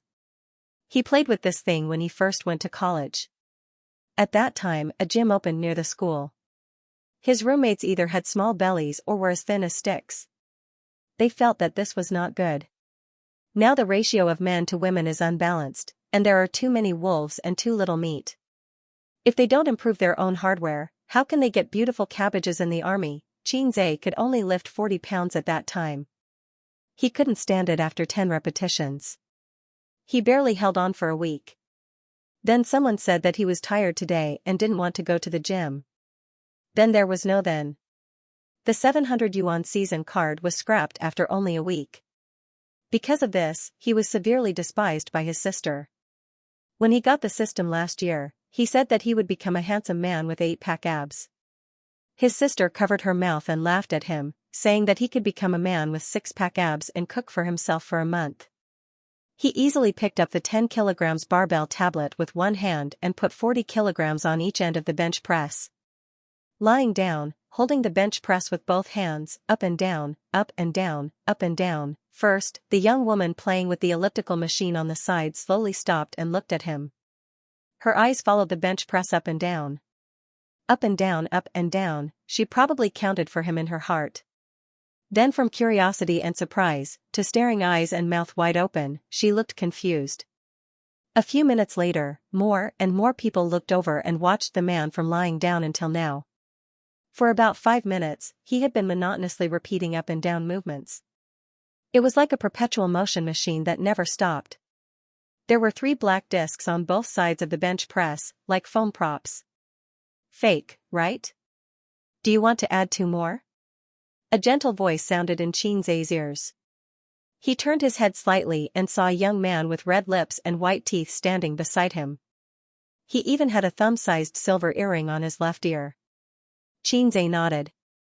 Okay, help me add 2 20 kilograms dumbbells. The young man did as he was told and lifted a 10 kilograms dumbbell tablet. No, it's 20 kilograms each, Xianxia corrected him. Can you do it? The young man was stunned. A man can't say no. Xianxia's lips curled up. It was a pity that he was wearing sunglasses. Otherwise, the young man would have seen him winking at him. Xianxia didn't know if it was an illusion, but he noticed that the young man's face was red. Maybe it was because of the intense exercise. It was a little strenuous for him to lift the 20 kilograms dumbbell tablet. He only inserted the stick into the hole when his face was red. If you can't take it, listen to me. I'll help you. Before he could finish, Xianxia had already started moving up and down, up and down. At this time, the weight on his bench press bar had reached 80 kilograms, which was equivalent to the weight of a greasy uncle. But for him, it was just the cobblestone in his hand turning from 1 to 2.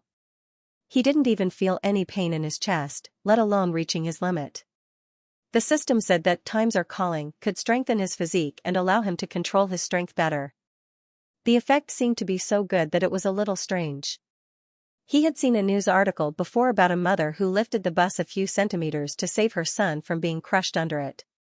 According to the report from many years ago, according to the experts, if all the cells in the human body were to exert force in one direction at the same time, they could move 30 tons of weight. Was this the rhythm of a salted fish breaking through the heavens? In the gym, the men and women stopped what they were doing and stared blankly at Xianxia. There were plenty of men who could lift 80 kilograms, but someone like Xianxia, who could do it over and over again for such a long time, was simply terrifying. This scene deeply subverted everyone's common sense. It was a pity that he didn't have a cell phone with him and left it in his personal cabinet. Otherwise, he would definitely take out his cell phone to take a video. The young man with the silver earrings gradually broke free from his shock. His gaze naturally fell on the lower half of Xianxia's face that wasn't covered by the sunglasses. His healthy wheat-colored skin wasn't as rough as a man's, but delicate. Her lips were thin and bright. The contours of her cheeks were pleasing to the eye. Further down, under his short sleeves, there was a firm chest. Every time the bench press was pushed up, his chest muscles would swell. He was mesmerized. She really wanted to take off the sunglasses on her face to see what he looked like, but she was afraid of offending the beauty. This process lasted for half an hour. Xianxia felt his biceps and chest muscles begin to heat up and ache, so he stopped. During this process, not only did the people in the gym have their eyes opened, but even 2 coaches joined the crowd and were dumbfounded. Lifting an 80 kilograms barbell for half an hour, was he even human? No one would believe it even if he told them. What was scary was not strength, but endurance. When Xianxia finished, the 2 muscular coaches approached him, but Xianxia waved his hand and ignored them. Amazing. The young man with red lips and white teeth gave him a thumbs up. As a layman, he only felt that Xianxia was too strong. He didn't feel as shocked as the two coaches. Not bad. Xianxia responded with a smile. Brother, let's add each other on WeChat. Sorry, I don't have my phone. It's okay. Tell me your WeChat ID and I'll add you. Seeing Xianxia smile and remain silent, he hurriedly said, Why don't you add me? My WeChat ID is more flirtatious than Yangmi. What else could I say? Xianxia said, Okay, I'll add you later.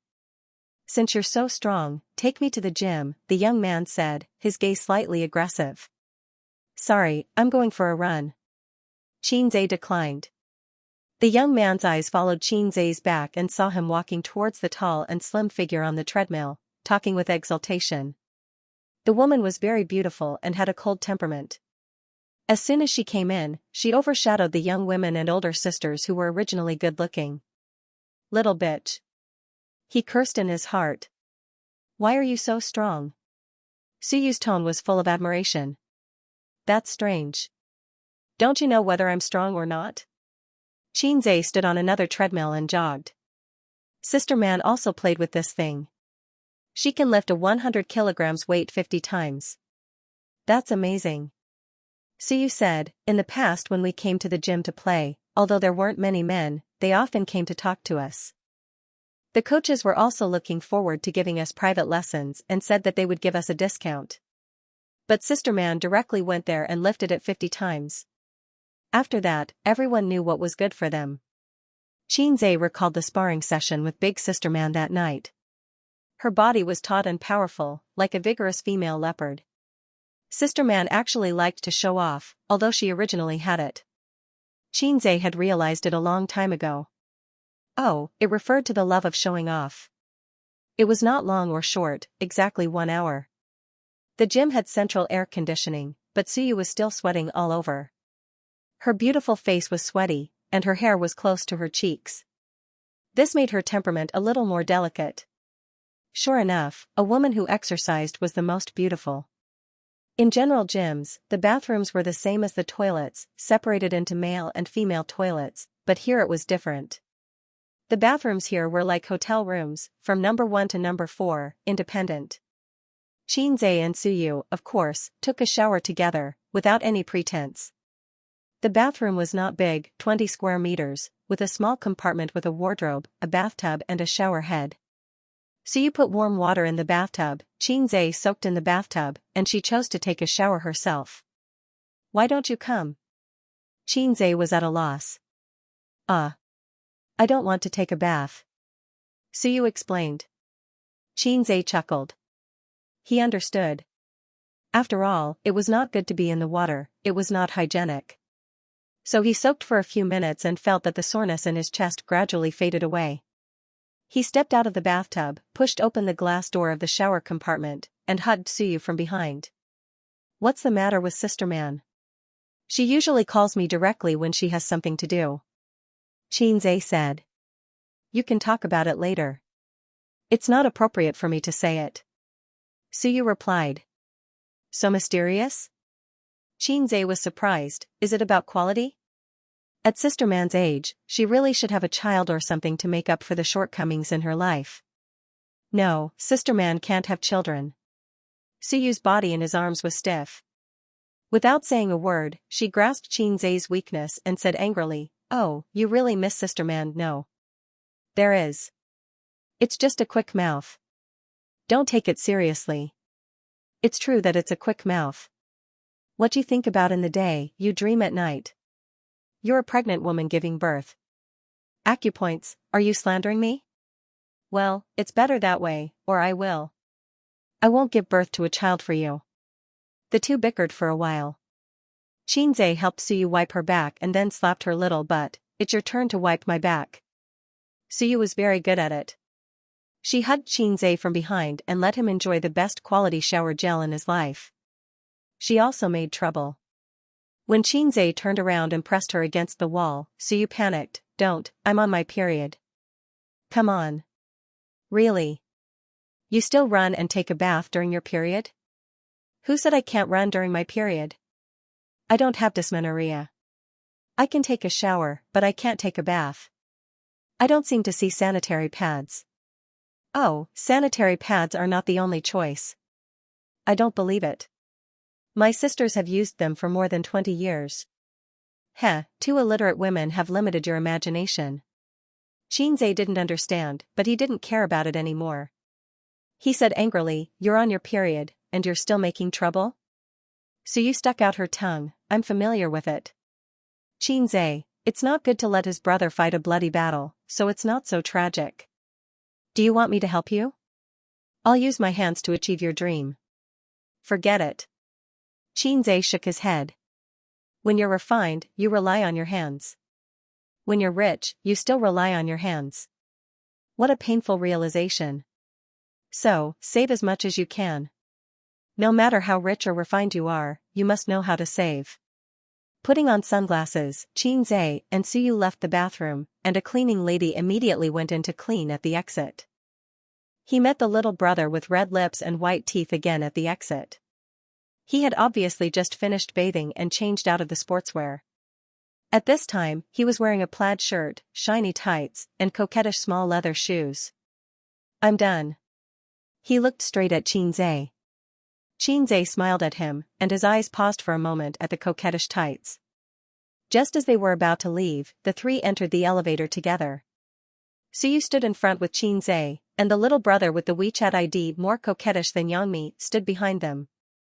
If it's a normal man, his eyes will naturally stop on Suyu, or look at her slim and graceful back with appreciation or passion. Her slender waist, slender legs, and more plump buttocks. But he's not a normal man. He's gay. Suyu's figure can't attract him at all. He even feels that he has such a figure himself. There's nothing to envy. What makes him sexual, interesting is Xianxia's back. Xianxia probably doesn't know how attractive his back is to women, and occasionally men. Broad shoulders, tight and narrow waist, perfect inverted triangle. Of course, there are also unavoidable buttocks, strong and straight. This thing is particularly attractive to some men, it's poison. The little brother's mouth was dry for a while, and the two buttocks seemed to have a whirlpool, constantly attracting him and calling him. He couldn't control himself.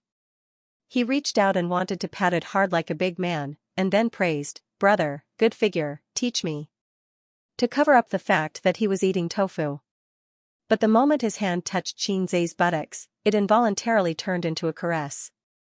Xianxia was stunned at first, then he bounced a small step forward like an electric shock, turned around, and glared at him. Fuck, he's really gay. I know that those who wear tights are either transsexuals or gay. Goosebumps all over his body. The little brother didn't see Xianxia's angry eyes because he was wearing sunglasses. He was a little excited, and his eyes flashed with desire. Little brother, your figure is really good. Suyu looked at him blankly and then looked at her man. Xianxia whispered, he touched my buttocks. He's gay. For a man, his wife was touched in broad daylight, this is a matter of life and death. For a woman, it's also a matter of life and death. What's more, the other party is gay. Suyu's two eyebrows were erected in an instant, her pretty face was covered with frost, and she raised her hand to slap him. The little brother looked very angry. He wanted to resist, but Xianxia pushed him gently, pushed him like a weak chicken, and then looked at Suyu. The meaning in his eyes was, I'm not convenient to do it, you do it, your man was molested, you hit people, you have a reason. Suyu nodded with hatred and added 2 more kicks to his stomach. The little brother covered his stomach, curled up, and his face was white. Just at this time, the elevator stopped and the door opened. There were 3 or 4 people standing outside. When they saw the elevator, they subconsciously stepped back a few steps. Suyu wanted to burst out with a swear word, I'll fuck your whole family, but there were people standing outside the elevator, and the swear words couldn't be said. She thought about it and said, shake. She grabbed Xianxia's arm and quickly slipped away. Let's change places. That guy may call the police. On the way to the private room, Suyu said with a frown. If she was beaten, she would definitely call the police, and then let the person who beat her know how expensive that slap was. It's the practice of ordinary people to keep the peace. Rich people will only kill you. Call the police and say you're gay, molesting a man and being beaten? Xianxia rolled his eyes. Men also have human rights, okay? In fact, he was not sure. After all, there was a crime of rape in the law, but there was no crime of tearing the chrysanthemum. It can be seen that this society is unfair to men, and this is the ironclad evidence. But for this kind of thing, people who have a little face will not make a big fuss and let the world know. So you said oh and suddenly looked at Xianxia's buttocks with disgust. Go back to the private room and wash your buttocks. Sister man, let me tell you, Xianxia was molested just now. Molested? It was a man, and he touched his butt. Touched his butt? Well, I've been here for so long, but I didn't know that there are gay people here. So many men hit on us before, but I didn't see it. The man who hit on you is innocent. Since he is gay, of course, he will ignore you. Suyu and Nan Manpei chattered endlessly.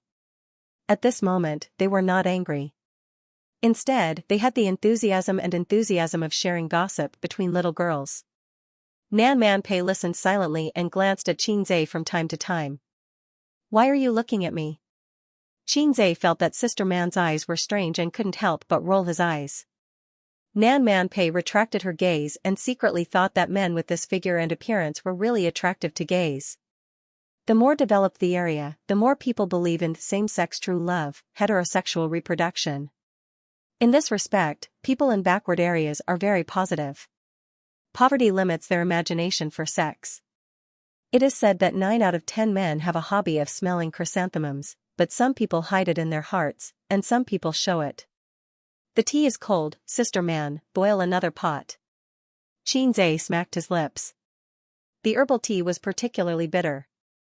After drinking a few mouthfuls, his tongue felt uncomfortable, as if there was a thick layer of tongue coating. This was the reason why he and his sister preferred coffee to tea. If you want to drink, you cook it yourself. Nan Manpei glanced at him and said, Suyu, call someone to come over and take a foot bath. When the 3 aunties in work clothes came up, Nan Manpei and Suyu had changed into swimsuits and bathrobes, while Xianxia was still dressed in the same way. Fortunately, when Suyu called, she asked the staff to send a pair of men's swimming trunks. Xianxia closed the curtain and changed into his swimming trunks. The swimming trunks were tighter, so he had to make do with them. A dragon in shallow waters, a tiger in the plains. During the foot bath, Xianxia's eyes were always fixed on the 2 pairs of jade feet of Suyu and Sister Man. They were white and exquisite, and the red soles were very cute. No wonder there were so many extremities control. Small things were always very cute, such as little puppies, little feet, little penis. Ah, this was not cute at all. The process of foot bath was not comfortable. The aunties rubbed the acupoints with all their strength, which made Xianxia's chrysanthemum clench. However, he did feel much better afterward. The effect of the foot bath was quite good. The aunties washed their hands and prepared to massage the guests. Just leave one person, I don't need him. Suyu suddenly said. The aunties looked at each other in silence, looking disappointed. Massage oil and foot baths were all charged, and they were much more expensive than outside. They could make a lot of money. Just a massage? It's good for the body. The middle-aged woman tried to fight for a few words. No need, no need.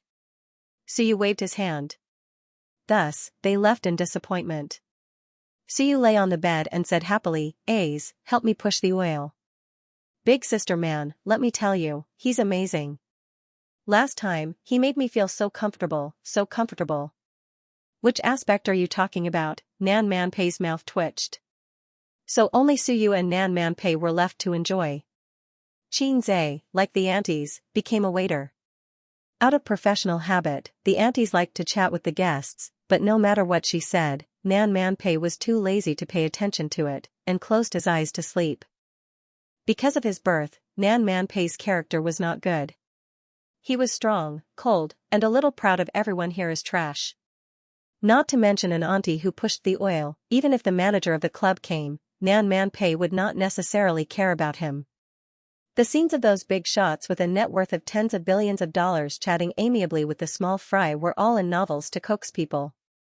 After all, there were no reporters and cameras around the rich big shots, and they did not need to play the drama of loving the people as their children. "Young man, she's your wife," the auntie said. The aunties did not see Xianxia's body because he was still wearing sunglasses. "Yes." Xianxia nodded. "You're so lucky. Your wife is very beautiful." "Thank you, aunties. We're tall and handsome. We're really a good match." Only Xianxia, who had just become a big shot and was used to pretending to be gentle, could talk to her. "What do you do?" "No, I'm unemployed." My wife is capable. The company is supported by her alone. I don't do anything.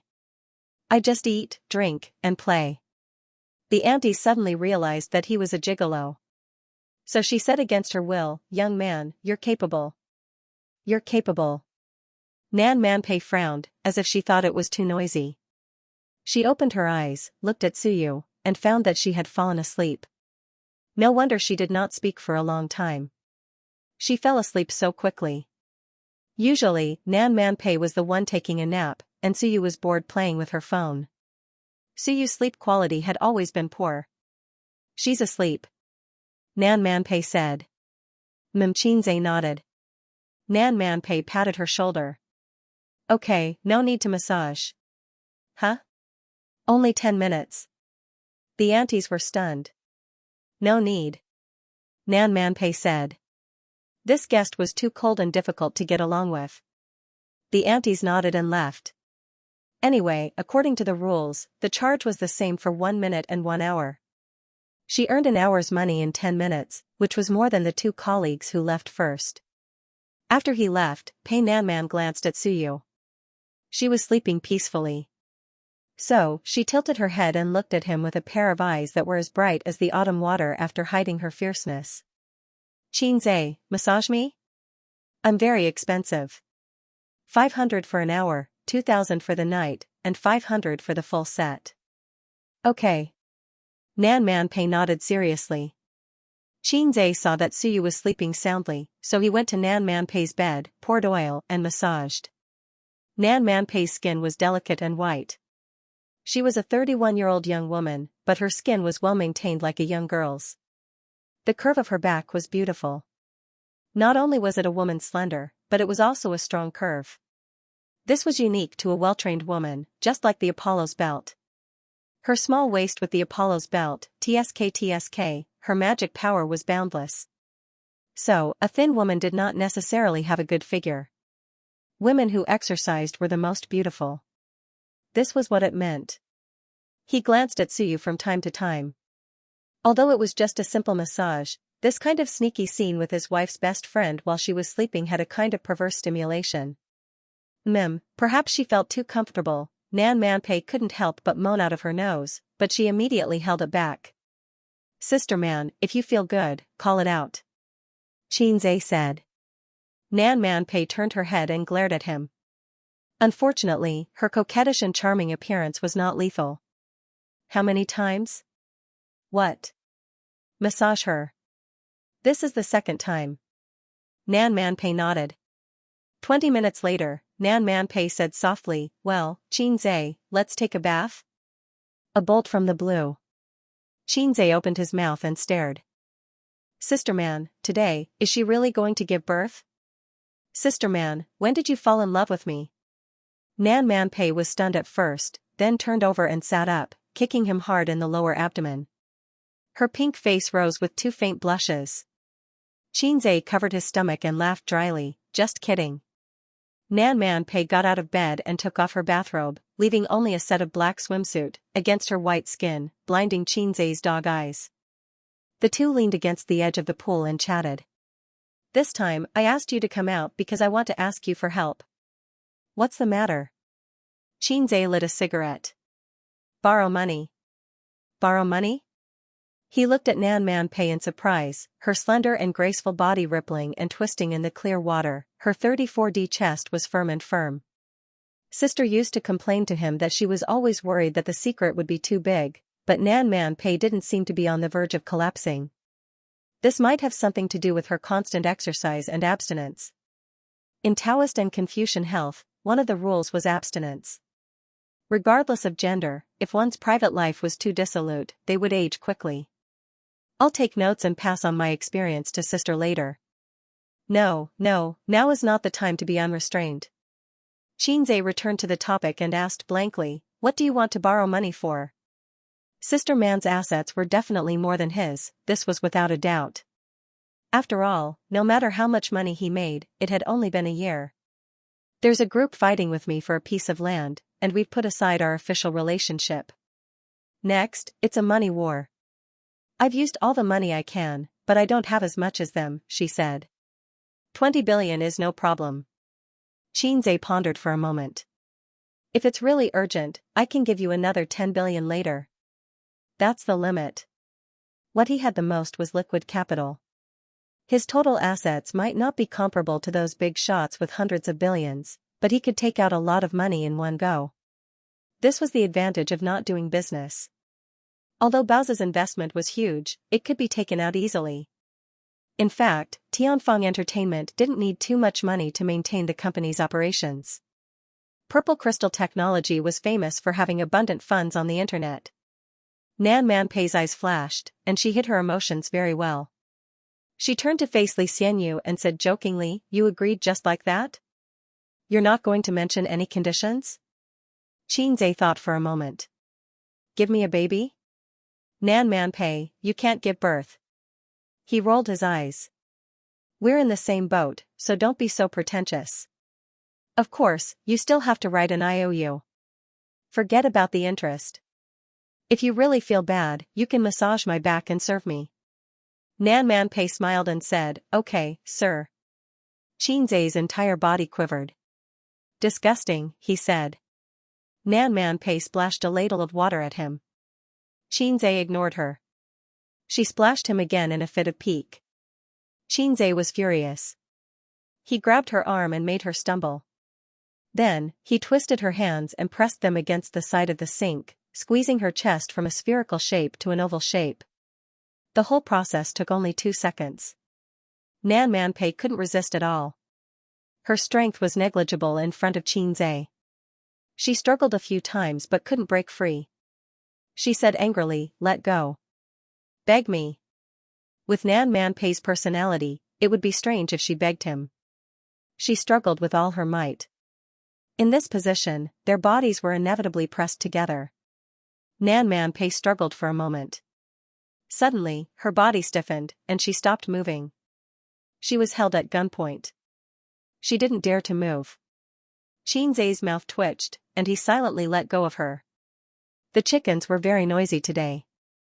After a few seconds of awkward silence, Nan Manpei said lightly, putting aside our friendship, Suyu is my best friend. In the end, she fell in love with a scumbag. You know my personality. If it were any other man, they would have died long ago. But do you know why I've tolerated you for so long? Let's make things clear, Xianxia said unhappily. Liking a scumbag is Suyu's personal character problem. Liking a scumbag is my personal character problem. I'm a scumbag? Are you kidding me? I don't agree with this, the entire country doesn't agree. Could it be that in your heart, I'm just a scumbag? Xianxia said angrily, a scumbag lent you 30 billion just now, although I don't know what kind of place would require tens of billions of funds to fight for. Tiananmen Square? Isn't that so? Nan Manpei's expression was calm, and she took this opportunity to hide the blush on her face. Xianxia felt sad. Although he wasn't outstanding, he had been a calm and obedient child in the eyes of his elders since he was young. Although his future was bleak, he had a strong character. Yet, he had become the scumbag in Nan Manpei's words. There were countless scumbags in Cantonese, and there were groups of them. However, he had only bid farewell to his ex-girlfriend last year, with both hands. Right was passionate and unrestrained, while left was reserved and reserved. They were both very unique. But I don't hate you, Nan Manpei said seriously. Not at all. Xianxia said, so. Sister Man also likes a scumbag? Nan Manpei sighed. By right, based on my experience, I should hate men like you who are two-timing. In my circle, the higher the status of a man, the more he won't be loyal to only one woman. It's the same for women. I'm used to it, but I don't agree with it. Xianxia, do you know? But I have unlimited tolerance for you. Xianxia said carefully, thank you for your love. Nan Manpei shook her head. Because you're still a child. Xianxia felt a mouthful of blood stuck in his throat. He wanted to spit it all over her face. This was the most humiliating sentence Xianxia had heard this year. Although he was indeed much younger than Nan Manpei, he was still a 24-year-old man. How could he still be a child? When Suyu and I were together, the topic was always about you. She complained to me that Wang Zijin was too difficult to deal with. She didn't know what kind of bewitching potion she gave you, making you in a dilemma and difficult to make a decision. But she did not see it clearly. It's not that it's hard for you to make a decision, it's just that you don't know what to do. Nan Manpei let out a long sigh. Your handling of relationships is worse than a high school student's. In love, you are a child. You're holding a toy in your hand. When you see another toy, you can't help but want it. You like both toys from the bottom of your heart. Cutie is not a toy. When you need to choose between the two, you hesitate and don't know what to do. You have no experience in dealing with relationships, so other than hesitating and delaying, you don't dare to do anything. You can't do anything. This is different from those rich people. Perhaps they only have one home in their hearts and play with women for the sake of playing. Or maybe they don't care about feelings for a long time and openly indulge in sex. You are different from them. Except for Suyu and Wang Zijin, you never play with other women. Obviously, as long as you hook your hand, there will be women fighting to get on your bed. But Suyu told me that you only had a relationship with her. As for me, I see you between two women. On one hand, you like, and on the other hand, you are entangled, like a child who has no idea what to do. You are a person who makes me very curious. Sometimes you are mature and wise, sometimes you are timid and guilty. You are not casual about love, but you are trapped in the mire of love and can't extricate yourself. I always wonder how there can be such a contradictory person like you. It's like there are two completely different positive and negative sides. The positive side is talented, wise, and decisive, and the negative side is unknown, sensitive, and inferior. There are many people who have difficulties in choosing in relationships. They will finally choose the most suitable marriage partner, which is an ordinary person. With your current value and status, talent and ability, society will treat you well. If you say that you only have one woman in your life, I don't believe it. When a child does something wrong, he can always be forgiven by adults, so I don't dislike you, even if Suyu is my best friend. Sister man, what do you want to say? Xianxia scratched his head. I want to ask what you plan to do in your heart. Suyu, that stupid girl, said that she wanted to poach you and give birth to a child for you, and then marry and defeat Wang Zijin. In fact, she is stubborn. Do you really think that a woman can bear her man's foot in two boats and is willing to not cry and make trouble? She is not the kind of weak woman who needs to rely on men. In fact, her attitude is already very obvious. She just doesn't want to leave you, just like those women who swallow their anger for marriage. But you really love her and spoil her, which is another reason why I tolerate you. But what about the young lady of the Wang family? Can she bear Suyu? Can she be willing to share a man with other women? What if she forces you to choose? Will you let go of Suyu? Xianxia opened his mouth. You don't have to answer me. You weigh it in your heart.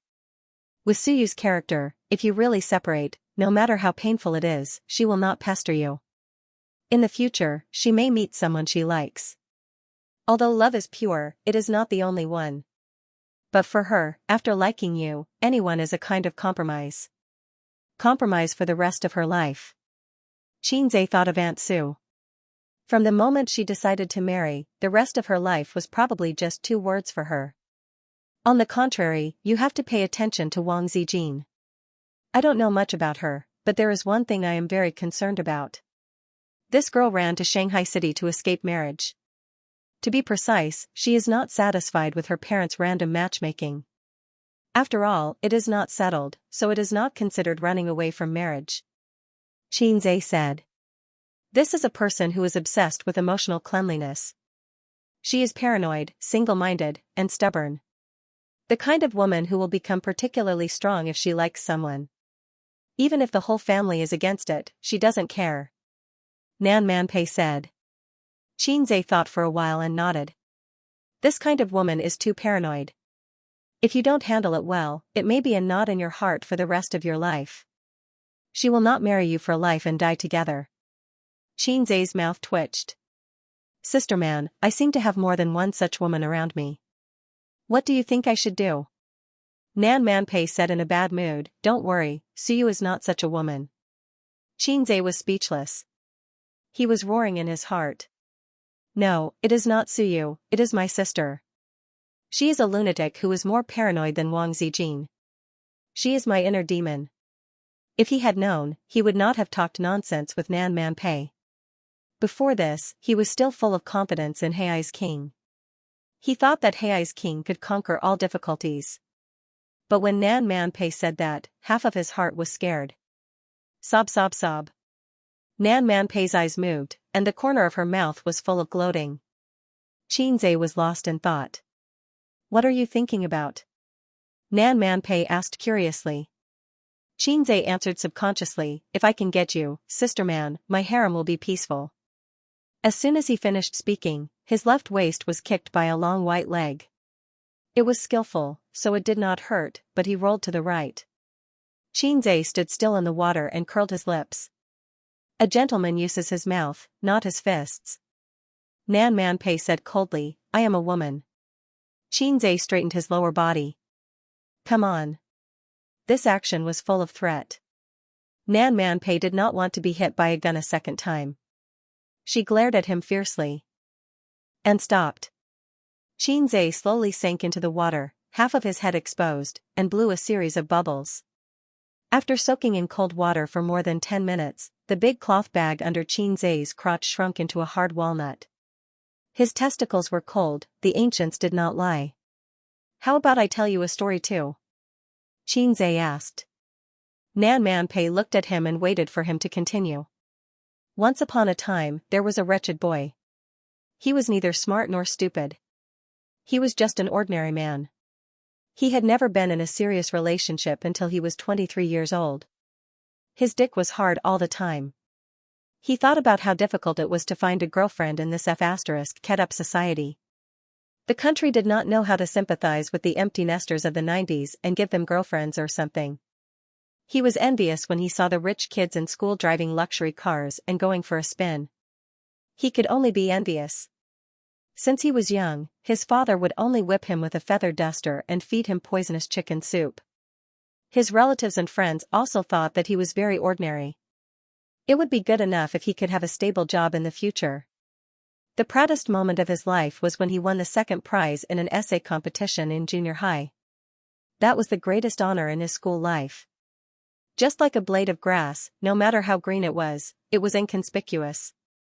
A passerby would step on it and not even look at him. But even a blade of grass hoped that it could stand on a dazzling stage. He once loved a girl, a very radiant woman, but that love was as lowly as himself. He couldn't even tell anyone about it. When he was 18 years old, at his alma mater's ball, he stood there like a minion. At that time, I tearfully swore that everyone must see me. There are too many ordinary paths in the world. Which house do you live in? I've been neglected too much in love and at work, she said. My self-esteem has been greatly damaged. Attention can cure hunger. Nan Manpei looked at him silently and listened to him sing softly. His face was expressionless, but his eyes flashed with complicated emotions. Like a lonely child singing loudly. In the eyes of girls, the only thing that shines about him is the big house at home. That is a luxury that ordinary men can never afford in their lifetime. Don't you think it's funny? The biggest shining point of his life has nothing to do with him.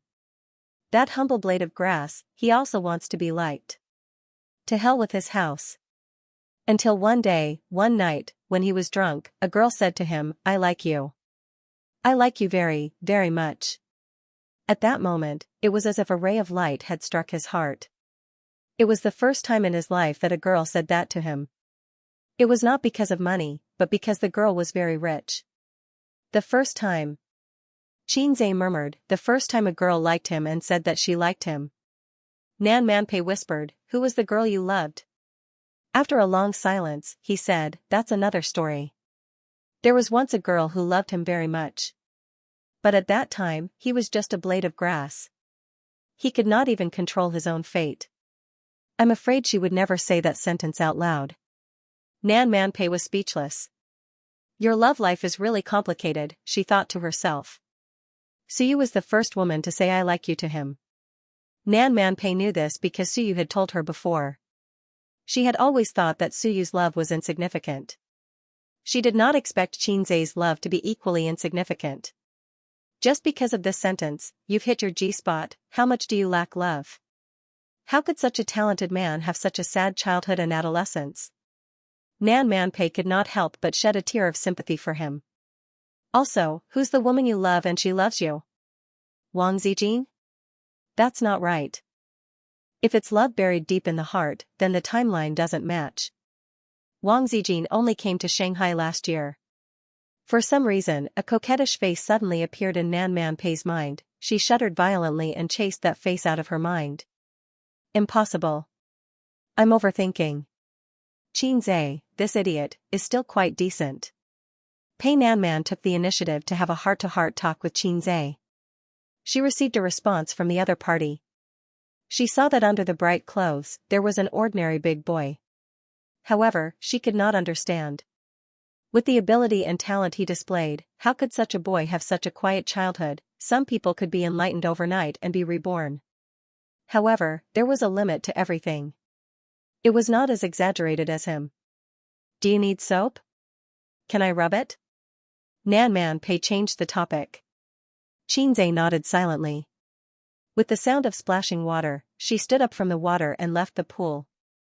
After a while, she came back with a round piece of bright yellow soap.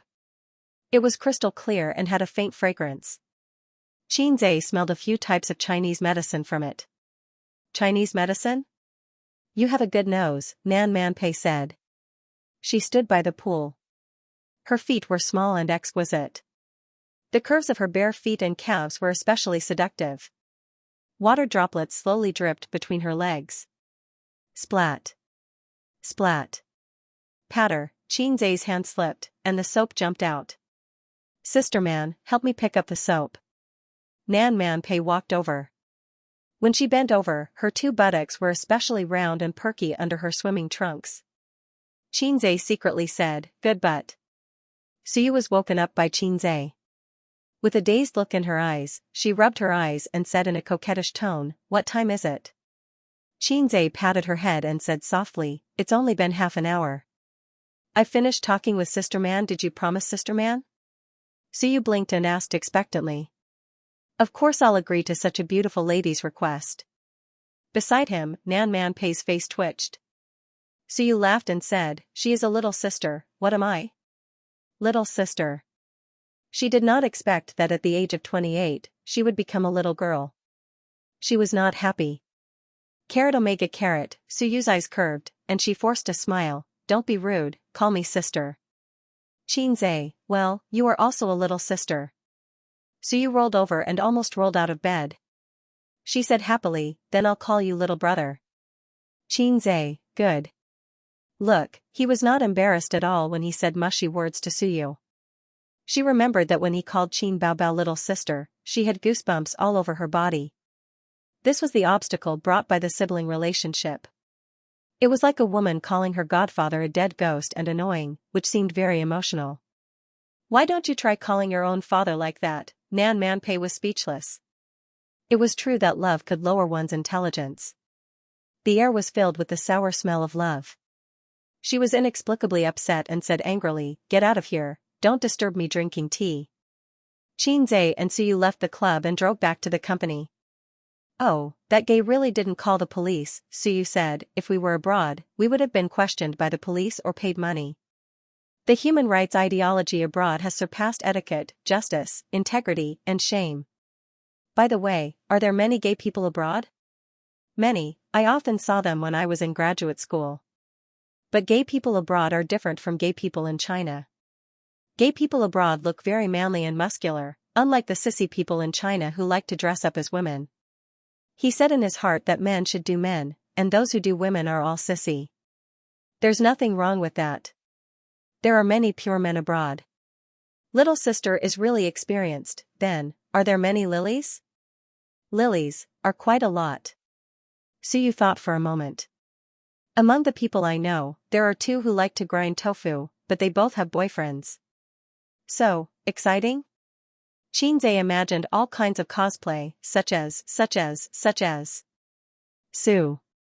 You frowned and said, many college students abroad open parties for that kind of thing.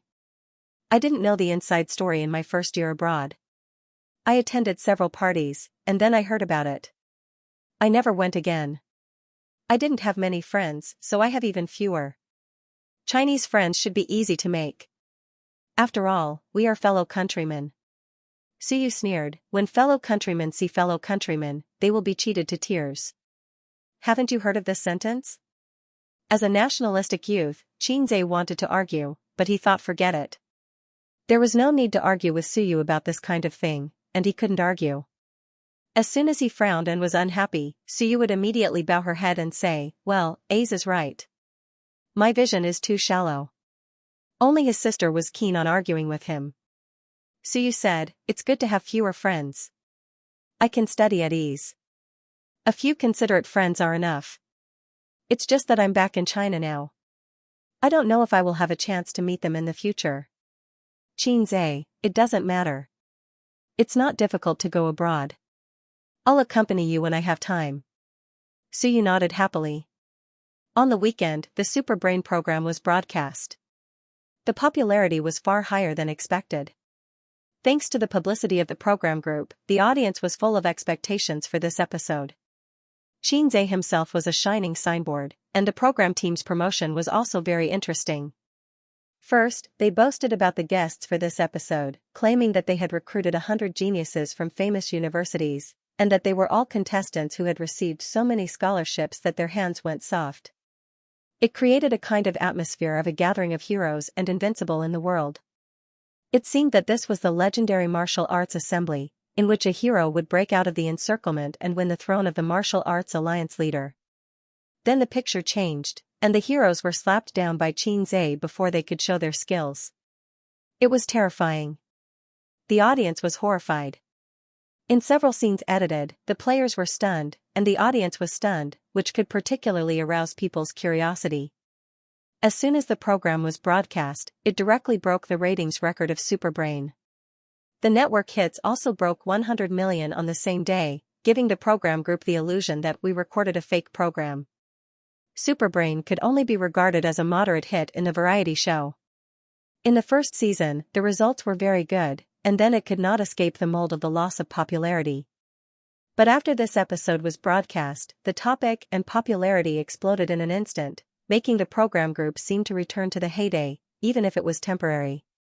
The self-media, which didn't like to pay attention to them, published articles and pushed them with various titles. The official Weibo of Superbrain was flooded with a large number of fans. How does Xianxia's brain grow? Seeing the dumbfounded expressions of those top students, I laughed. The best part of this episode is the first 10 minutes, and you don't have to watch the rest. The comments on Weibo were overwhelming.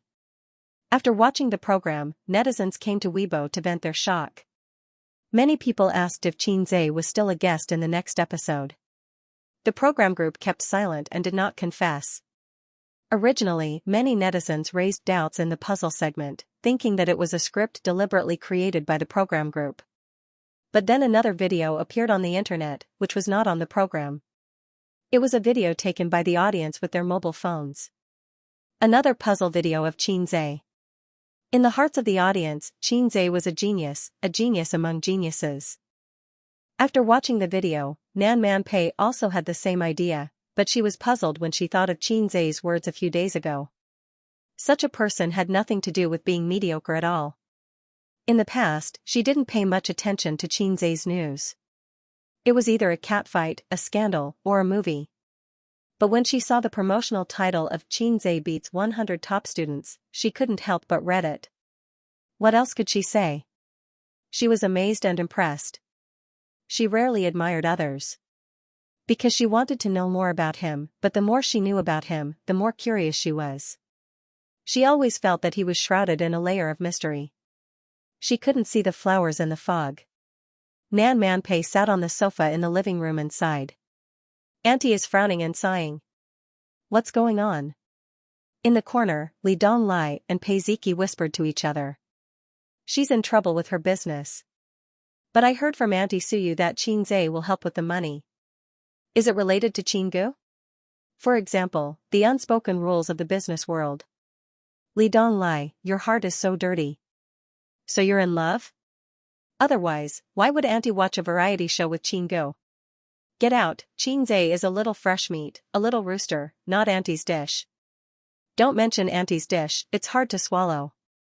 By the way, is the little rooster your dish? Get out. The rain is really heavy. In the general manager's office, Qin Zhe stood in front of the huge floor-to-ceiling window and looked at the pouring rain outside. The rainstorm blurred his vision. The rainwater flowed down the glass and formed a transparent water film. Yes, it's annoying. It rains from time to time in the south. Wang Zijin sat on the sofa not far behind him and made tea. Rain is better than a sandstorm. Sandstorm is better than rain. I hate rain. I think Shanghai is better than Beijing. As a poor soul in the whole country, Shanghai's perverts had a unique pride. How can Shanghai compare to the emperor? As a grassroots pervert in the whole country, Beijing's perverts had a domineering air. You Beijing pervert want to fight with me, Shanghai pervert? Humph, Wang Zijin snorted. In addition to high status and wealth, the people in the two places had one thing in common: they were immune to all kinds of poisons. It was mid-October. The weather was hot and torrential. It had been raining for a week. Even during the rainy season, such rainfall was rare. Fortunately, Shanghai's drainage system was very good. Although some parts of the city had serious water accumulation, it did not hinder traffic. Other than a lot of minor problems and frequent subway delays, it did not cause too much inconvenience to the citizens. The super rain clouds covered most of China. Compared to Shanghai, many other cities were affected by the heavy rain, such as Hangzhou and Guangdong, where his sister was currently located. She was holding a concert in Guangdong, but because of the heavy rain, it was inconvenient and could only be postponed. She was wondering if she should come back or wait for the rain to pass in Guangdong. Ding ding, the phone in his pocket rang. Qin Zhe bit the cigarette and took out his phone. His sister had sent him a video call request. Ace, did you miss me? In the video call, she had just taken a shower. Her hair was loose, her face was flushed, and her eyes were watery. She was lying on the bed in a purple nightgown with a low collar. Her cleavage was faintly discernible. No. Qin Zhe rolled his eyes with the cigarette in his mouth. Humph, heartless little pervert. Qin Baobao wrinkled her nose and quietly pulled down her collar. Now, her true colors were exposed, although only half of them were exposed. Have you thought about it? His elder sister, who had escaped the shackles of the ominous omen, was indeed pleasing to the eye. Good shot. If the national football team could play such beautiful football, Qin Zhe felt that he would lose some of his anger during his teenage years. As a team, the national football team had obviously gone astray. Their main job was not to play football, but to provide material for splitters. Qin Zhe nodded vigorously. Yes. Qin Baobao rolled her eyes and complained, the rain in Guangdong is so heavy, I feel like I'm floating when I walk on the road. Qin Zhe said, then stay in the hotel and don't go out during this period of time. Be careful not to drift to Guangdong and lose contact. This time, he did not accompany his sister to the concert. Qin Baobao led a mighty team to Guangdong. There were 4 assistants, 8 security guards, and more than 20 other staff members. The reason why they chose Guangdong as their first stop was that Qin Baobao had voted on Weibo. There were a total of 6 cities, and Guangdong had the highest number of votes. The people in Guangdong felt that Qin Baobao, a northerner, sang well and was beautiful. They were looking forward to her concert. Qin Baobao was also very surprised. She did not expect that she had so many fans in Guangdong. Is there a donation event tonight? I saw it in the group chat. Qin Baobao said. It was a donation event about the floods in several areas. The entertainment industry spontaneously organized it. On one hand, it was for public welfare. On the other hand, it was to appease the public anger.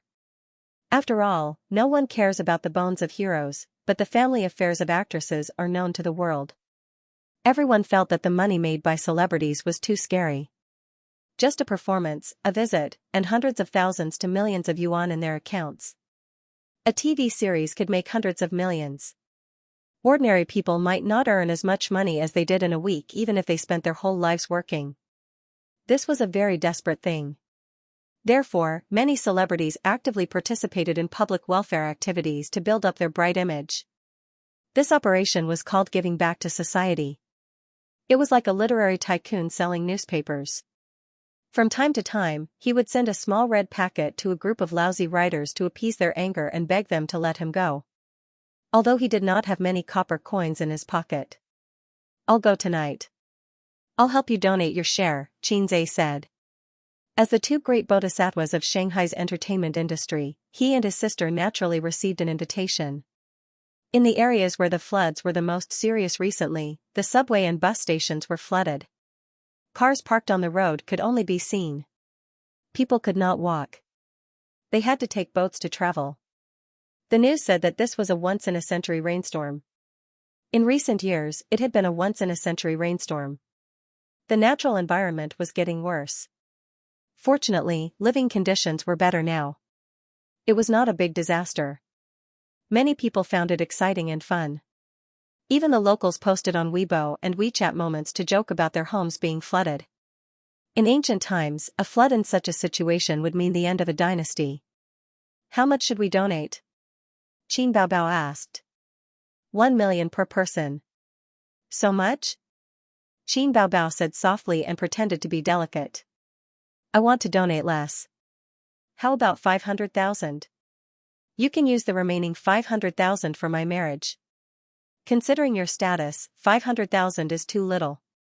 "It's hard to explain," Xianxia said helplessly. Thousands of Virgin Mary bitches were watching. If he donated less, he would attract more hate. Qin Baobao pulled her neckline lower, and the two halves blinded Xianxia's dog eyes. Xianxia was speechless. He was about to say something when he saw his sister in the video pull her collar back in panic. She looked like a shameless sister who had been caught trying to seduce her younger brother. No, it was. Xianxia's scalp went numb. He turned around and saw Wang Zijin standing behind him. Wang Zijin was speechless. She sneered. "It's okay if you don't donate. 500,000, right? I'll donate 5 million in the name of the company." Shameless little bitch. She would not even let her younger brother go. He was furious. Sister Ziwei is indeed a member of the Communist Party. She has high ideological awareness. I'm ashamed of myself. Xianxia gave her a thumbs up. I didn't say I wouldn't donate. It's just 1 million. Qin Baobao rolled her eyes. Watch her. Don't let her do anything stupid. She was born in a well-off family. Like Xianxia, she was only a sister in the Communist Youth League. Whether it was education or the environment she grew up in, she could not be as concerned about the country and the people as Wang Zijin. She had a small heart, but she had to hesitate when she had too much money. After the video ended, Xianxia's cigarette burned out. He threw the butt into the ashtray and pulled Wang Zijin, who was still angry, to his side. Don't do this in the office. Wang Zijin's anger disappeared. She said angrily, "Your mouth is full of cigarette smoke. I have Dazzle in my bag. Sister Ziwei, please help me with it," Xianxia said. Wang Zijin threw herself onto the other sofa and stuck out her little butt. She opened Xianxia's bag and rummaged for some chewing gum. She felt a little shy in her heart. She knew that she would definitely be taken advantage of later. Although she didn't mind doing some very forbidden things with Xianxia, it was only limited to at home and in the office. At most, she could accept kissing. There were not many things in the bag. Wallet, keys, and a box of Dazzle. And a strange bottle. Wang Zijin held it in her hand. She looked at it and raised her eyebrows. Dear Blood Soft Capsules. A's, how did you get this? Wang Zijin turned around and waved the bottle in her hand. Qinze said. The advertiser forced it on me. Dear Blood Soft Capsules, Yangqi, kidney invigorating, Yangqi. In his mind, Suyu's boasting expression with a thumbs up appeared. Suyu bought this thing. She bought 2 bottles. One bottle was for him, hoping that he could turn the tables next time. The other bottle was for Qinze, hoping that his body would get better and better. At that time, Qinze said, I don't need it. I'm already a fast buck. 3 shots in 1 second. High-speed crazy output. Later, Suyu secretly put it in his bag when he was not paying attention? Oh.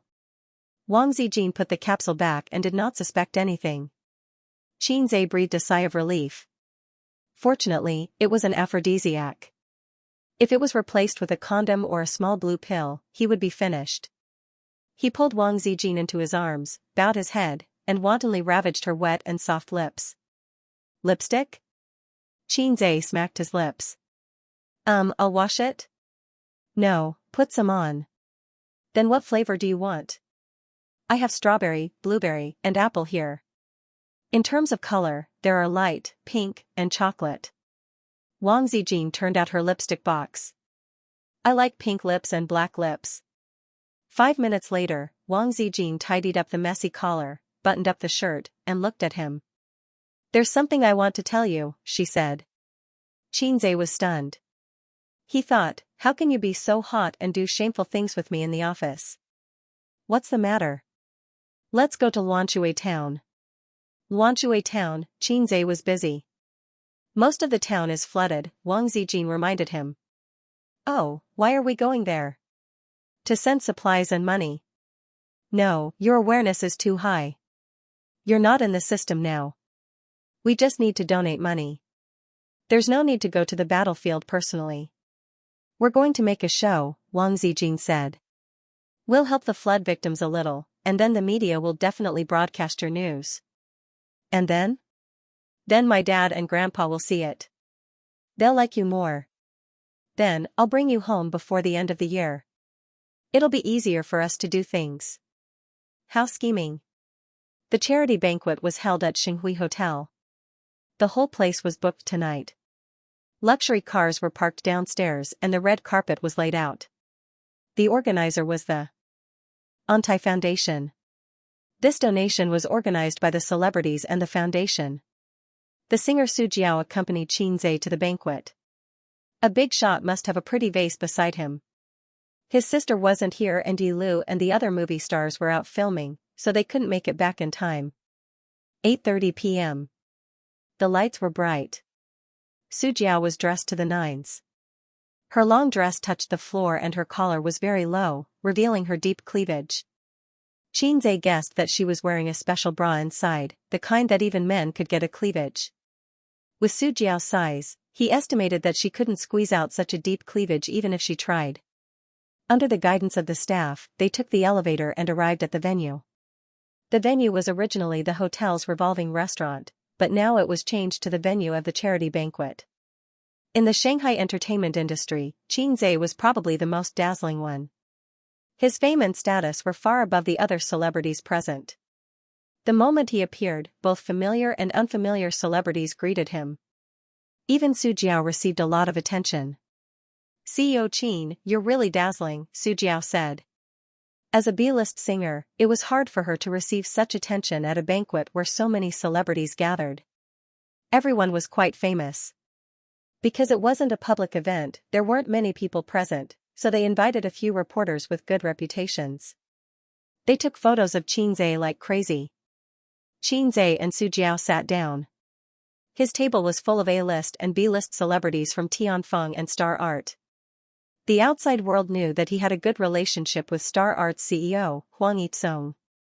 Interestingly, Su Lu, who had a few fights with her sister when she was at Star Art, was also present. This woman in her 30s had a mature charm. She was even prettier than Su Jiao. It was because of her good looks that she could switch to the film and television industry when she reached a bottleneck in her singing career. Yo, Miss Su, long time no see. How come you don't have any works recently? Xianxia was full of smiles. How can I have CEO Qin's talent? Sulu forced a smile. She gritted her teeth secretly. Xianxia was clearly mocking her. After Kang Shan left, her resources at Star Art didn't get suppressed, but she wasn't as successful as before. In the past year, he had released an album and filmed 2 TV series, but none of them were popular. On the other hand, Qin Baobao and her brother were like the sun in the sky. Qin Baobao even went to Guangdong to hold a concert a few days ago. Every time Sulu thought about the circumstances of both parties, half of her pillow would be wet with tears. He had casually stepped on a little vixen with potential, and in just a year's time, she had already achieved meteoric success. Even karma wouldn't come so quickly. I have a few good scripts on hand. Are you interested in joining us? Xianxia took a sip of wine and said casually. Sulu's eyes were filled with gentleness and joy. Thank you, President Qin, Xianxia laughed, I'm just kidding. How could I have a script? I just finished shooting a movie. Sulu was speechless. It was infuriating. Looking at Sulu's stiff smile, Xianxia's expression didn't change. He even felt a little smug. I like it when you hate me so much but can't do anything to me. This woman bullied his sister back then and even wanted to punch a monster to death. She didn't give me any face at all. It wasn't that he and his sister were soft-hearted when dealing with Sulu, but Sulu was an A-lister and an artist of Star Art, so they didn't find trouble with her. They couldn't force Huang Yizong to freeze her either. It wasn't realistic. Sulu was on Tianfeng Entertainment's blacklist. She knew this too, so when she heard Xianxia say that he had a script for her, she was pleasantly surprised. The charity banquet soon began. The male and female hosts were both from the entertainment industry. They were professional hosts of a TV station. The male host said, "Hello, guests. I'm very happy to be able to gather with everyone at this charity banquet." The female host said, "When I first arrived, I asked Teacher Xiang how much do you intend to donate? Teacher Xiang told me 5 million. I was shocked and gave a thumbs up. Look, Teacher Xiang is so understanding." Guess what Teacher Xiang said next? The male host said, "Don't say it, don't say it." The female host said, "He said 5 million, that's right. I won't charge an appearance fee this time." The audience roared with laughter. The male host said, "To show our love, the amount isn't important. What's important is that we have the heart to do charity." Following that, every artist had to go on stage to donate. The singer would sing a song, and the movie star would give a few words of gratitude or a joke. Only a charity banquet could invite so many celebrities without spending money. Huang Yuding and Su Jiao went on stage together. They sang the recently popular song, "Let the Whole World Know I Love You." This song is really popular. It's enough for them to eat for a few years. Yeah, Xianxia's song. How can it not be popular? It's a pity that he can't book a song. He doesn't sell it and only writes songs for his own company's singers. Their condition for joining Tianfeng is that Xianxia writes a few songs for them every year. I can't help but be envious. The artists discussed animatedly. Sulu secretly glanced at Xianxia. Back then, if she had turned from an enemy to a friend with Qin Baobao earlier and tried to rope her in, the situation might have been completely different. However, this was not an emotion of regret but an emotion of anger. Damn it, why was Xianxia so amazing? In many plots, the supporting characters should be extremely regretful when the main character pretended to be pretentious. Actually, that wasn't the case. The supporting characters would only hate the main character more. Huang Yuding and Su Jiao returned to their seats and said, "CEO Qin, it's your turn next." According to the order, the next person was Xianxia beside them. The host thanked Huang Yuding and Su Jiao for their 500,000 donation as usual, then said, "Next, let's welcome Xianxia on stage." Under everyone's gaze, Xianxia went on stage and took the microphone. "This time, my sister Qin Bao is holding a concert in Guangdong and can't make it. She entrusted me to donate on her behalf." He paused when he said this. The male host continued, "The two Qin's donations are 1 million each." Applause sounded. 1 million wasn't a lot. Many people even thought that with Xianxia and Qinbao's financial resources, it was more like 2 million each. Xianxia suddenly said, "Next is the singing segment, right? I have something to do here. I recently wrote a new song, and it just so happens that it's in time for this charity gala. I'm planning to donate this song. Host, can we auction it live?" The crowd suddenly started discussing and whispering. Especially the singers, who were instantly excited. The female singer's eyes sparkled as she looked at the stage with anticipation and excitement. Good songs were hard to come by. Xianxia's songs were even harder to come by. In the entertainment industry and the singing circle, Xianxia was recognized as a golden ladder. Singers could climb up the ladder to the sky by following this ladder. Yes, of course. The male host was very surprised. Xianxia didn't say anything beforehand. But there's no accompaniment. The female host shook her head and laughed. CEO Qin must have brought it. Xianxia nodded and took out a USB flash drive from his pocket and handed it to her. Wait a moment. The female host walked backstage. Su Jiao smiled and said, "Yuding, are we buying it?" Huang Yuding rolled his eyes. Why should we buy it? We don't lack songs. Haha, that's true. A moment later, the music started. The dark sea is covered with white moonlight. I'm lost in thought, I don't know where the heart of the sea is flying. Many singers nodded to themselves. Yes, it wasn't a catchy song. They were all professionals. They could tell how a song was from the beginning. They could at least conclude 2 points. Xianxia's singing was as impeccable as always, and the accompaniment was actually average so far. The beginning of this song was quite good. It wasn't a catchy song, but it wasn't as amazing as Blue and White Porcelain, Exaggerated, and Fairy Tale. The Secret I've Hidden. In the early morning of every day. Warmed into coffee, brought to you quietly. If I'm willing, with a black pencil. Draw a silent stage play. No matter how bright the lights are, I can still hug you. Scalp tingling. Many people really felt their scalps tingling. Previously, they listened to the song with an appreciative attitude. Now, the song was suddenly running with an appreciative attitude. Without any warning, their emotions were immersed in the song. If I'm willing, singing a horse song in the corner. No matter how loud it is, it's still for you. Please listen with your heart, don't speak. Xianxia closed his eyes and pressed a finger to his lips. Su Jiao shuddered violently, her hair standing on end. She glanced at the wide-eyed Huang Yuding beside her and whispered, "Hey, you said you don't want it, right?" Huang Yuding was dumbfounded. He thought that Xianxia would at most use a slobber song to deal with it, but after listening to this song, it wasn't a slobber song at all. There was no problem with premium quality. No, it was the best of the best. Not only would this kind of song be a hit upon release, but it would also last for a long time.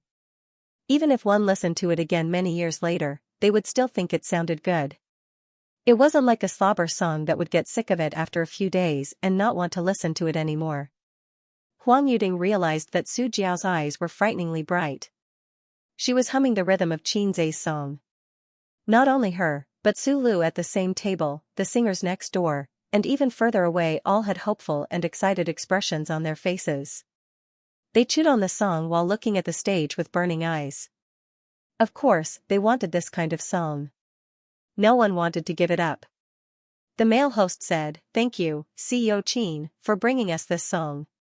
It's called Don't Talk, right?" "Thank you." The artists below the stage clapped and cooperated. "But there's something we need to clarify. How much does CEO Qin plan to sell it?" The host asked the question that everyone wanted to know. "The starting price is 1.5 million, and each increment must be no less than 100,000, Xianxia said. A stone stirred up 1,000 ripples. The audience was slightly stirred and whispered to each other. This price was clearly much higher than what they had expected. There weren't many gold medal composers in the entertainment industry today. The most famous ones were in Taiwan and Xinjiang, and they had worked with the heavenly kings and queens of the 90s. They charged 60,000 to 100,000 yuan for a song or lyrics. They were the top composers. Low-level songwriters could thank the heavens for a few thousand for a song.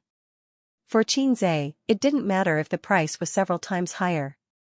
Singers were always so partial to talented fast shooters. But this price was too exaggerated. The starting price was 1.5 million, and each increment must be no less than 100,000. Even celebrities who reeked of money found it hard to accept. Because it's a charity gala, he's unscrupulously offering such a high price. That's reasonable.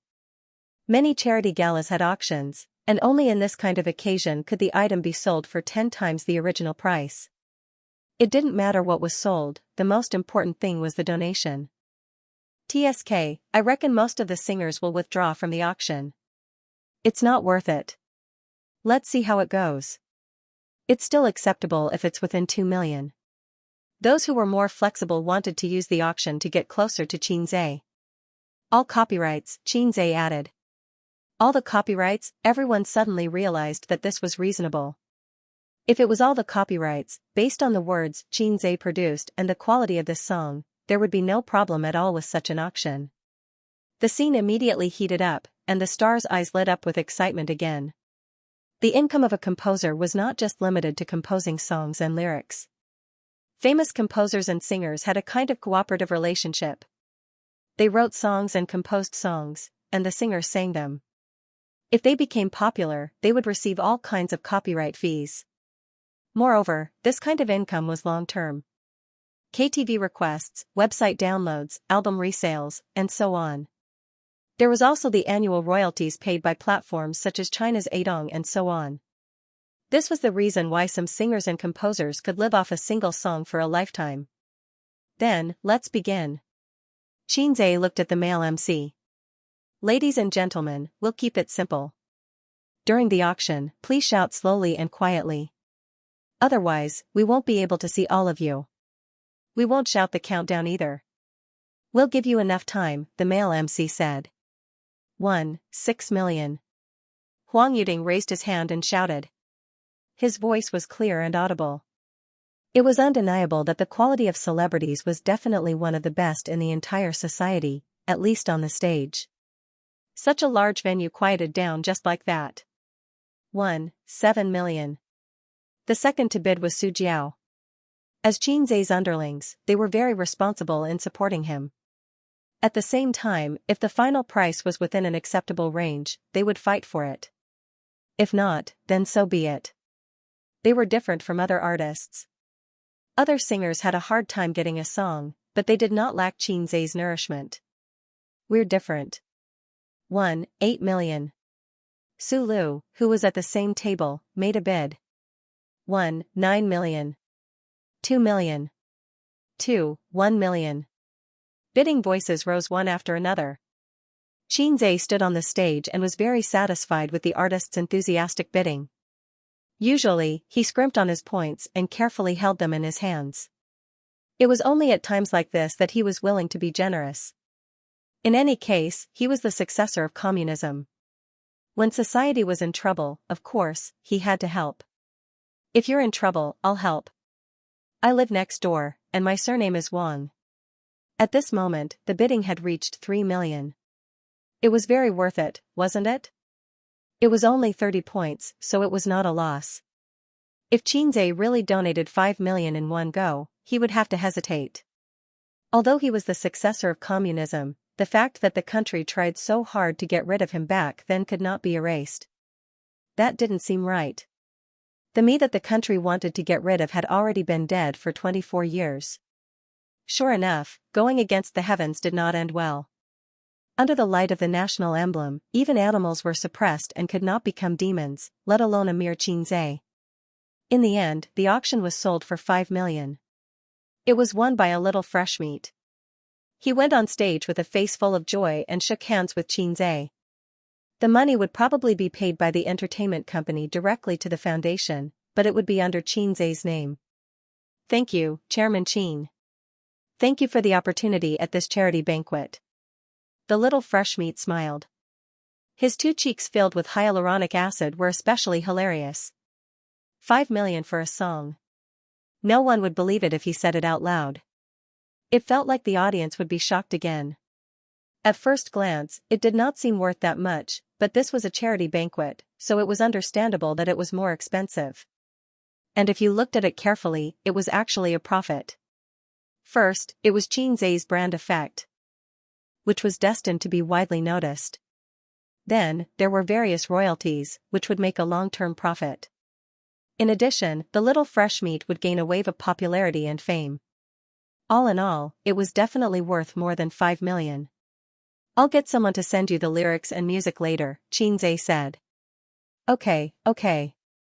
The little fresh meat nodded vigorously and could not help but shake hands with Xianxia again. There was another interesting thing. Although the little fresh meat's acting skills were often criticized, in terms of quality, they were better than the older and second-generation artists. At least in the few years since the rise of the little fresh meats, no one had ever seen a little fresh meat boasting shamelessly and arrogantly. They were very humble in the industry. Xianxia and the little fresh meat in front of him were both little fresh meats, but there was a fundamental difference. He calmly accepted the little fresh meat's respectful attitude. The charity banquet ended at 10 o'clock, and the celebrities left one after another. In the nanny van, Su Jiao's tone was slightly unwilling. Chairman Qin, you're really generous. You donated such a song just like that. In her opinion, it was obviously not worth it. Xianxia did not lack a few million, so donating money was better than donating a song. Donating a song was a huge loss. Not only was it money, but there were also many hidden benefits. For example, it would bring a huge amount of popularity to the singer. Many singers relied on one song their entire lives to become popular, and many years later, people would still remember their names. Giving back to society, Xianxia said. 5 million, plus the 2 million from before, it would be 7 million. Not to mention his sister, even he would feel heartache. Donating a song was not so heart-wrenching.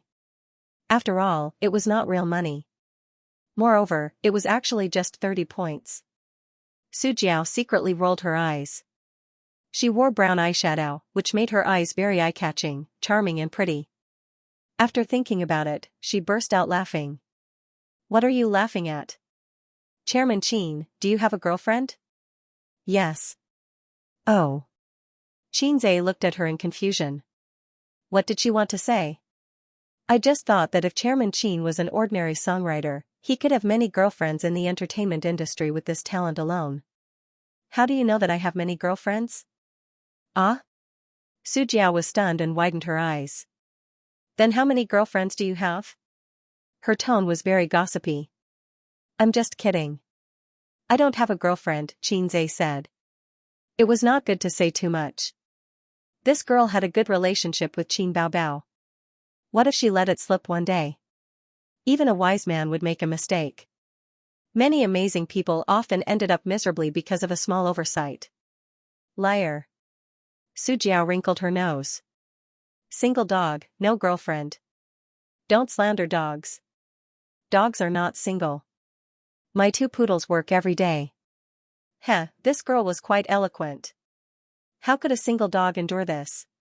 She was even worse than a dog. What a coincidence, I don't have a boyfriend either. Su Jiao's smile was reserved and sweet, but her eyes were very bold. It was a look that said, come and chase me. If you chase me, I'll catch you. Xianxia had seen many similar looks. Young, handsome, talented, rich, and famous. Being a bachelor wasn't enough to describe him. Being a diamond-salted fish king was more like it. Thus, his girlfriend had always been a mystery to him, and he was coveted by all kinds of female heroes. Xianxia himself often sighed with emotion, I'm bearing the handsomeness that shouldn't exist at this age. Xianxia pretended not to understand the meaning in Su Jiao's eyes. Start preparing for the single next month. Although it's not wrong for us to shoot you, we cherish essence. An inch of time is an inch of essence, and an inch of ink can't buy 10 drops of essence. I know. Su Jiao pursed her lips and said, you have to practice singing every day. You didn't understand what I meant. Xianxia said, what I meant was, take on more work this month and finish the album next month. You have to make up for your losses. Su Jiao muttered, skinning boss. The MPV drove into a certain villa district, and Xianxia personally sent her to the door. Su Jiao stood in front of the wrought iron gate, her skirt fluttering as she waved goodbye. Back home in the evening, Wang Zijin leaned against the bed and read a book, with a pillow behind her back. Her black curly hair was scattered, and the orange light at the head of the bed reflected on her face, which was as gentle as jade. She was also led astray by Qin Baobao. The long black straight hair that Qin Zhe liked very much was gone, and it was slightly curled at the end. Therefore, when two people get along, the dirty one will always lead the upright one astray, because when people fall, the brake pads can't be stopped. It was not easy for Qin Zhe to control the object of Guanbao's friendship to Suyu. Now he wanted to go further and reach a close friendship with Wang Zijin. Unfortunately, Wang Zijin was well versed in the tactical essence of unobtainable things are always in turmoil and always kept Qin Zhe hanging. A beautiful name, want to fall in love, but be afraid of being f***ked. Bah, because love is not easy to f***ck. His sister was not at home, so Qin Zhe and her had been sleeping together. At most, they kissed, hugged, and touched. Qin Zhe could rub against her, and she would allow it. But Qin Zhe only rubbed against her twice and did not do such a thing again. He couldn't be Diyu and not enter the house 3 times. In the future, he would say to his son, "Son, Dad rubbed against your door 3 times, and it was not easy to get in." It was shameful to think about it. Moreover, doing this kind of thing, Qin Zhe and Wang Zijin were uncomfortable.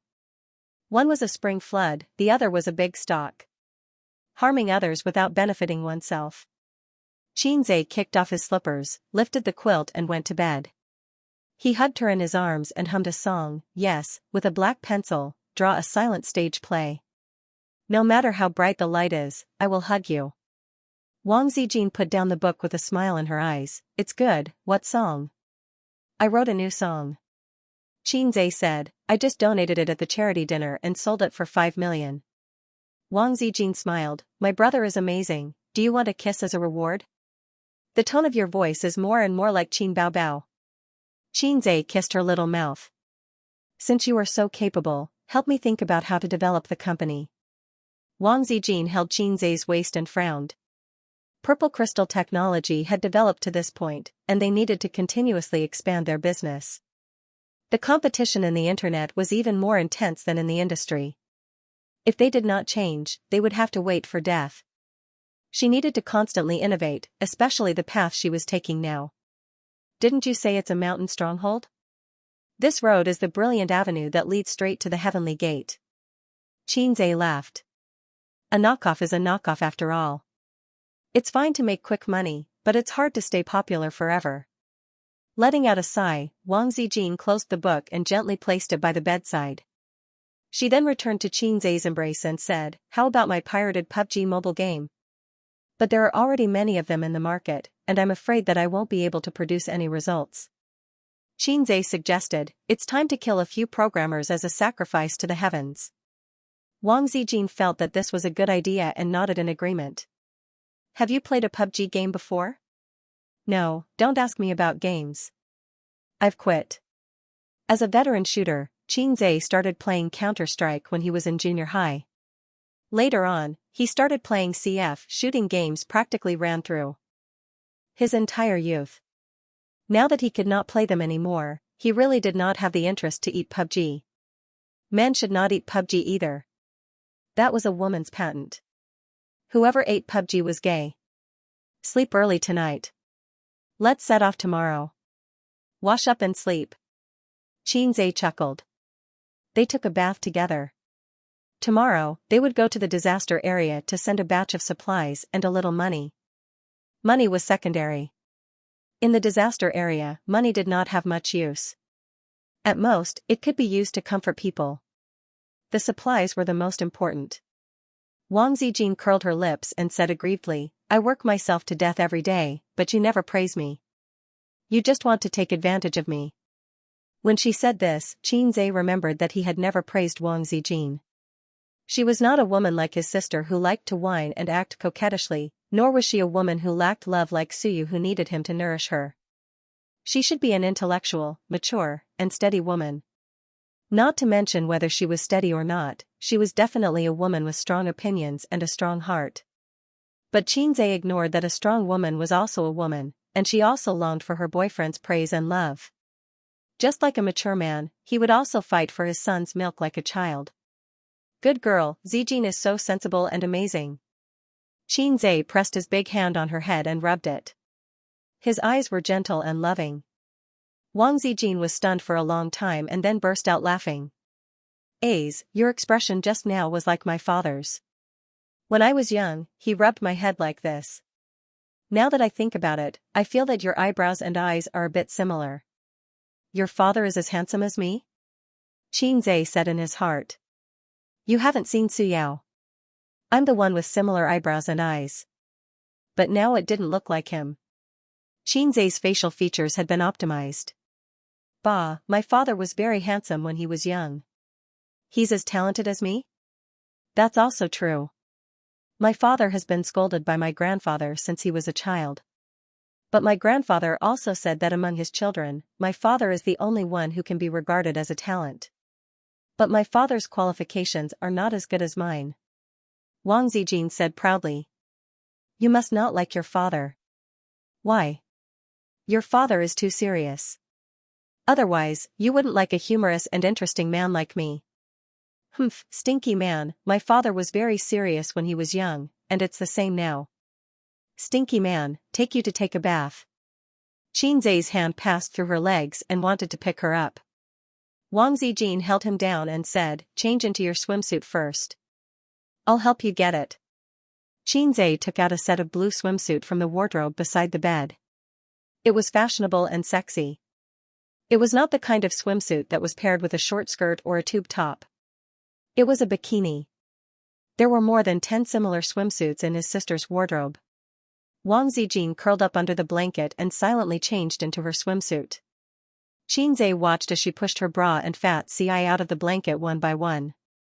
When she lifted the blanket, the swimsuit had already been changed. She was about 1.6 meters tall, a head shorter than her sister, but she was slim and well-proportioned. Her delicate body was white under the light. In the bathroom, it was steaming hot. Xianxia and Wang Zijin were soaking in hot water. Beside them were 2 glasses of Yamazaki water, and ice cubes were floating in the wine. Wang Zijin's hair was tied into a ponytail, and her forehead was pasted with bangs. Her face was flushed red, and the tip of her nose was dripping with fine beads of sweat. She squinted her eyes comfortably. The central air conditioner above their heads was blowing cold air. It was actually very comfortable to take a hot bath in summer. After soaking, one's whole body would be soft and light, and it would detoxify. With a glass of water, it was like a combination of ice and fire. Xianxia picked up the goblet with his right hand and drank wine. His right hand lingered between Wang Zijin's slender waist and buttocks. You can swim, right? Yes. Teach me how to swim. Okay. There were more landlubbers in the north than in the south. Wang Zijin couldn't swim. At most, she tried to hold her breath. Fortunately, the pool was big enough for them to play around. Xianxia held her waist and taught her how to dog paddle. From Xianxia's point of view, Wang Zijin's smooth and white jade back, slender waist, and perky buttocks were all visible at a glance. After a long time of dog paddling, she still couldn't learn. As long as Xianxia let go, Wang Zijin would sink. On the other hand, the dual impact of touch and vision made Xianxia burn with anger. A few minutes later, they leaned back to the edge and drank a mouthful of cold wine. Wang Zijin's eyes swept over Xianxia's lower body, and her face became redder. Xianxia's eyes also fell on Wang Zijin's chest and couldn't move away. The crotch-peeking cat and the man-peeking cat looked at each other silently. Sister Ziwei, can you do something else? He swallowed. No. Wang Zijin quietly shrank to the side. I know you don't want to open it, and I don't mean that. Xianxia said in a bewitching tone, but we still have a lot of room for manipulation. Wang Zijin looked at him blankly. Oh, you're already an experienced internet user. Why are you still pretending? Xianxia whispered in her ear, have you seen a stroke from the sky? If you don't know, I'll teach you. Wang Zijin, bathroom. Xianxia let out a long breath and felt comfortable. Wang Zijin curled her lips and said, it's so dirty. I'm not washing. Xianxia said, don't. Wait a little longer. Maybe you'll get pregnant after a while. Wang Zijin hit him angrily. Ding. Ding. Ding. His phone rang. It wasn't a phone call, but a video call request from his sister on the messaging app. My sister's video call. Xianxia's mouth twitched. Wang Zijin nodded and silently retreated to the other corner of the pool. Xianxia took a deep breath and chose to accept the call. His sister's sharp face appeared on the screen. She had light makeup on and was dressed up. The background was a hotel room. It seemed that she had just returned. Room rounds, little chick. Qin Baobao's cheerful voice sounded. Just returned? Yes, I took a job tonight. Are you taking a bath? Yes, yes. I'm going to take a bath and sleep. Tomorrow, I'll go out with Sister Ziwei for disaster relief. Can't she go by herself? Why did she have to drag you along? You said it yourself. You're very supportive of me going with her. Of course I have to say that. Qin Baobao pouted and emphasized softly, she was beside me at that time. What else could I say? Now it's just the two of us. Let me tell you, I'm not happy. The wolf in the house misses you every day. Sister, she's actually here. Xianxia smiled dryly and said, are you getting used to it over there? I'm getting used to it. It's like a vacation. Guangdong is simply a paradise for foodies. Every day, my assistant brings back different delicious food. La la la. She did seem to enjoy the days in Guangdong. She was cheerful and lively. I just miss you a little, Qin Baobao said softly. Her voice lowered. It was as soft as a lover's whisper and coquettish. Xianxia did not dare to look at Wang Zijin's expression, but he knew that it must be very strange. Sister, I'm almost done showering. Let's talk later, okay? Okay, bye. Bye. Xianxia put the phone next to the wine glass. Wang Zijin, who was in the corner, staggered over in the water and said faintly, I want to scold your sister. Xianxia. You'd better scold me. Wang Zijin glared at him.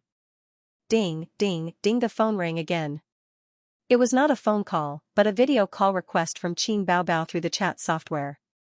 This time, it was Wang Zijin's phone. Sister Ziwei's face turned pale. Your sister. I'll hang up first and go back to the room. Xianxia lifted Wang Zijin out of the water and rejected the video call request. Wang Zijin grabbed the phone, twisted her little butt, and ran out of the bathroom. After she returned to the room, she wiped the water stains on her body, dried her hair, and changed her swimsuit into pajamas. Just then, she accepted Qin Baobao's third video call request. What are you doing? You keep rejecting me. In the video call, Qin Baobao's cheeks were puffed up like a bun. I just washed my hair. Wang Zijin said and put a mask on her face. Because she had just finished bathing, her face was red, and Qin Baobao could easily see it. Oh, when did you come home? Qin Baobao asked. I forgot. I've been back for a while, Wang Zijin said. Keep an eye on him. When I'm not at home, he can easily become a wild dog. Don't let him sleep with women. Qin Baobao joked. Wang Zijin felt guilty and snorted. Don't you know what your brother is like? Qin Baobao said, isn't it because the outside world is too tempting? There are so many flirtatious men out there. Wang Zijin thought to herself, are they as flirtatious as you? Ace is an adult. He doesn't need you to control him like this. I'll control him, I'll control him. Why can't I control my brother? At his age, isn't it time for him to get a girlfriend? What do you know? Those women are after his money. I'm not after his money. Zijin, let me tell you a secret. I secretly installed surveillance cameras at home to prevent theft. Is that so? Why didn't I know? Fortunately, Wang Zijin was wearing a mask. Otherwise, the horror on her face could not be hidden. Haha, I lied to you. Haha, I know you lied to me. The two best friends chatted until 11:30. After the call ended, Wang Zijin's back was sweating. She subconsciously lifted the quilt and got out of bed. When her feet landed on the ground, she paused for a moment and shrank back. She did not dare to stay there. She sent a message to Xianxia. Your sister said that she installed surveillance cameras at home. After a moment, Xianxia replied, Damn, is it true? I was so scared that I dropped my dried fish. Wang Zijin, don't ask if it's true or not. Hurry up and take a look. About 10 minutes later, Xianxia replied, There's no surveillance camera. Wang Zijin lay down on the bed, her chest heaving up and down as if relieved of a burden. Bah, black-hearted maggot. More than 10 years ago, Luoshui town was still a town, but because it was located along the coast and near the port, it was designated as an economic development area by the government and slowly became a city. The locals still liked to call the city a town. The origin of the name of Luoshui city was very interesting. There were 3 large rivers that converged here and flowed to the sea. Luoshui city was named after the meaning of placing water. It was located in the eastern part of Xia province and had a subtropical monsoon climate. Typhoons were not unfamiliar to the city, but compared to the calamitous Blue Creek next door, it was still considered good. Blue Creek was a city that suffered from floods, and there was a flood almost every year. The people of Blue Creek loved and hated Lanjiang. It destroyed the once rich city, and it was said that it lost hundreds of millions every year. This year, Blue Creek was still unable to escape the devastation of the flood, but the people of Blue Creek did not panic at all. They went to work in boats and posted in their circle of friends that the flood this year was still so spectacular. On the contrary, the flood of Luoshui city was far better than any other in history. It could be said to be a once-in-100 years occurrence. At present, 70% of Luoshui city was submerged in water, hundreds of thousands of people were affected, the roads were paralyzed, water and electricity were cut off, there was no communication signal, and there was not enough food. Schools, units, and factories had all stopped operating. Even if it did not rain, the flood would take 2 to 3 days to recede. Xianxia and Wang Zijin held an umbrella and stood at the bow of the boat, driving on the main road of the city. Behind them were several large trucks, transporting some supplies and food. Raindrops fell on the muddy water, creating circles of ripples.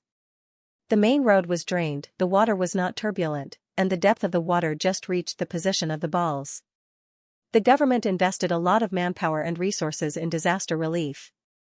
Other than the soldiers, there were also some volunteers and charity organizations. At this time, on the street, many disaster relief workers could be seen trudging in the deep water, pushing a basin and delivering supplies from door to door. Some citizens were evacuated to the suburbs to settle down, while others were trapped at home, relying on food reserves and food distribution. Leader, is there a way to get rid of the water on the street? Wang Zijin asked a district leader beside her. This time, the district leader in charge of receiving them was surnamed Wu. He was a middle-aged man with parted hair. His trousers were stained with mud. He said helplessly, We've already tried our best to divert them. This road is still considered good. Some parts of the road have already turned into rivers. The rainfall this time was once in 100 years. The 3 rivers flooded at the same time, and the water did not flow to the sea in time. The river water flowed backwards, and Luoshui city was like a frying pan, instantly flooded. This kind of natural disaster is not something that can be resisted by humans. He seemed to be very familiar with this speech as he spoke it very smoothly. This time, they were going to send the supplies to 2 distribution points, one in the suburbs and the other in the town. The total value of this batch of goods was about 200,000 yuan, including mineral water, compressed biscuits, instant noodles, canned food, ham sausages, and other fast food. 2 more batches of supplies would arrive tomorrow and the day after. How are the casualties? Xianxia asked. The district leader surnamed Wu said, the government responded promptly and launched rescue operations immediately. There are no casualties for now. Was this a joke? Didn't you just say that it wasn't something that could be resisted by humans? In fact, Xianxia could use Wang Zijin's connections to investigate the real situation, but that would be meaningless. He took out his phone and logged into Luoshui city's flood forum. After a few days of emergency maintenance and rescue, the network had been restored, but the power supply had not. It was common sense that there was no power supply in the flood area. Everyone who had electrocuted fish with a battery knew this. Once the power supply in the flood area was restored, people would float up one by one like fish. Therefore, candles became a source of light for many citizens. Of course, they could not go online. If a smartphone was not charged for a day, it would automatically shut down. Only the citizens near the material distribution points could go online because there was electricity there. Xianxia glanced at the forum. Most of them were foreign netizens asking about the situation in Luoshui City. The replies were very uniform, saying that there was no big problem. The citizens who were really caught in the flood could not go online at this time. There were also a few posts by citizens who were not affected much, sleeping in tents every day. There are so many mosquitoes. I really want to eat chicken. When will it return to normal? Eat chicken, eat chicken. Their homes were flooded, and they still wanted to eat chicken. The inner jokes have been blocked. I'm so bored. I really want to watch jokes. I can only download TikTok and Kuaishou. Damn, it was blocked well. F*ck, my pig was washed away by the water. The loss is heavy. If you find the body, please return it to us. My dad said we can make it into bacon and sell it. They would not eat bacon this year. Xianxia was a little relieved. At least it was not a tragedy. Just as he was about to exit the forum, he refreshed it and saw a new post. The rescue was not in time, the person is gone. He clicked on the post. It was a short video. After the video was buffered for more than 10 seconds, it could finally be played. A half-collapsed house stood in the middle of the flood. Looking at the environment, it should be in the countryside. In the corridor on the second floor of the dilapidated building, there was a man. He paced anxiously down the corridor like a white mouse that had nowhere to go. Below, the flood was surging, and the mud was wrapped in rocks. Boom! The house collapsed, and in an instant, the person disappeared in the ruins. The videographer took the video from his home not far away. Xianxia turned his head, looked at the district leader, and typed in the comment, "This is a foreign video, right? Be careful to check the water meter. It's illegal to spread rumors." The comment failed, and the post was deleted. Half an hour later, the car drove out of the disaster area, passed through the city, and arrived at a nearby distribution point. Wang Zijin and Xianxia each held an umbrella and watched the volunteers and staff moving the supplies. It was time for lunch, and the two of them had fast food at the distribution point. This was the treatment of leaders. Usually, no one would take fast food seriously, but at this time, it was not easy to eat fast food. Wang Zijin noticed that outside the distribution point, many soldiers were covered in mud, eating canned military food and compressed biscuits. Some of them directly fell asleep on the ground after eating. "Being a soldier is really tough," she said. "We are all soldiers of the people," Xianxia said. "Have you been a soldier before?" "No." "You'll regret it for 2 years if you were a soldier, but you'll regret it for life if you don't." Wang Zijin squinted. "What soldier?" "I'm a student who can get into the University of Finance and Economics." "Wouldn't it be a waste to be a soldier?" Xianxia looked disdainful. In fact, there was a very awkward truth that he was embarrassed to say. Although his parents did not want him to be a soldier, the government did not want him at all. To be precise, they did not even give him the qualifications to be a soldier. It seemed that when a man became an adult, he would have to undergo a physical examination or something. However, Xianxia lived peacefully until he was 24, and no one informed him at all. This was very awkward. "I am willing to shed my blood for the country, but the country thinks that I am too weak and that my blood is not hot enough." If he had the chance to pass the physical examination and join the army, he would not be in the entertainment industry. He would be a super soldier in the city. On his left hand was a university beauty, on his right hand was a beautiful CEO, and on his crotch was a superstar. During the day, they kissed, and at night, they had sex. That was not right. If he was going to be a soldier, he would not have the chance to live with his sister. The low-level system would not choose him, but his sister. He could eat his sister's soft rice at home, live in a mansion, play games, and reward female streamers with a lot of money. Wherever he went, there would be people who would praise him and say, "My sister is Qin Bao Bao." Immediately, someone went up to flatter him and shouted 666. When he thought about it this way, he was unexpectedly moved. My little brother is a salted fish. The next distribution point is in a town. Shall we go there first? Wang Zijin said, the situation there is much better. Most of the places can be walked. Rain boots are enough. Miss Zijin, are you trying to empathize with the people? Wang Zijin rolled her eyes at him. Actually, she felt that strolling in the disaster area with Qin Zhe was very poetic, even though this method was a little unethical. It was like drinking tea with friends on the battlefield and having a seminar, and there were piles of bones under your feet. However, the emotions between people were not interchangeable. Wang Zijin felt that she had already done her duty by delivering supplies to the disaster victims. Next, she wanted to be romantic with Qin Zhe. Okay. Qin Zhe agreed. The two of them exchanged a few words with the captain of the supply team, then bade farewell to the district leaders and headed to the next distribution point. They took a small boat to cross the area with deep water. Along the way, they saw all kinds of people. There were citizens trekking in the water, boatmen doing ferry business with small boats, soldiers resisting the disaster, and volunteers transporting supplies in the water.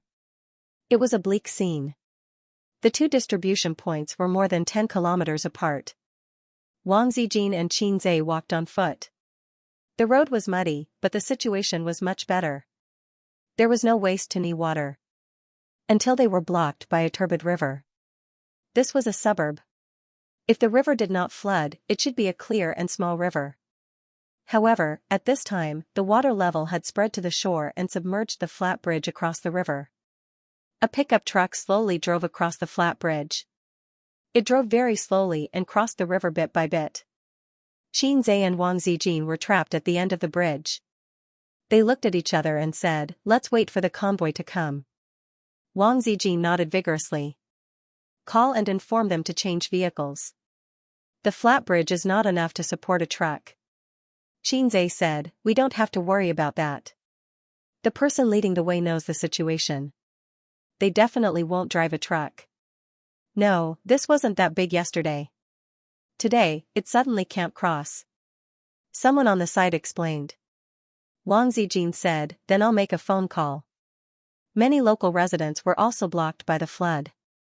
They were carrying plastic bags with fast food in their hands.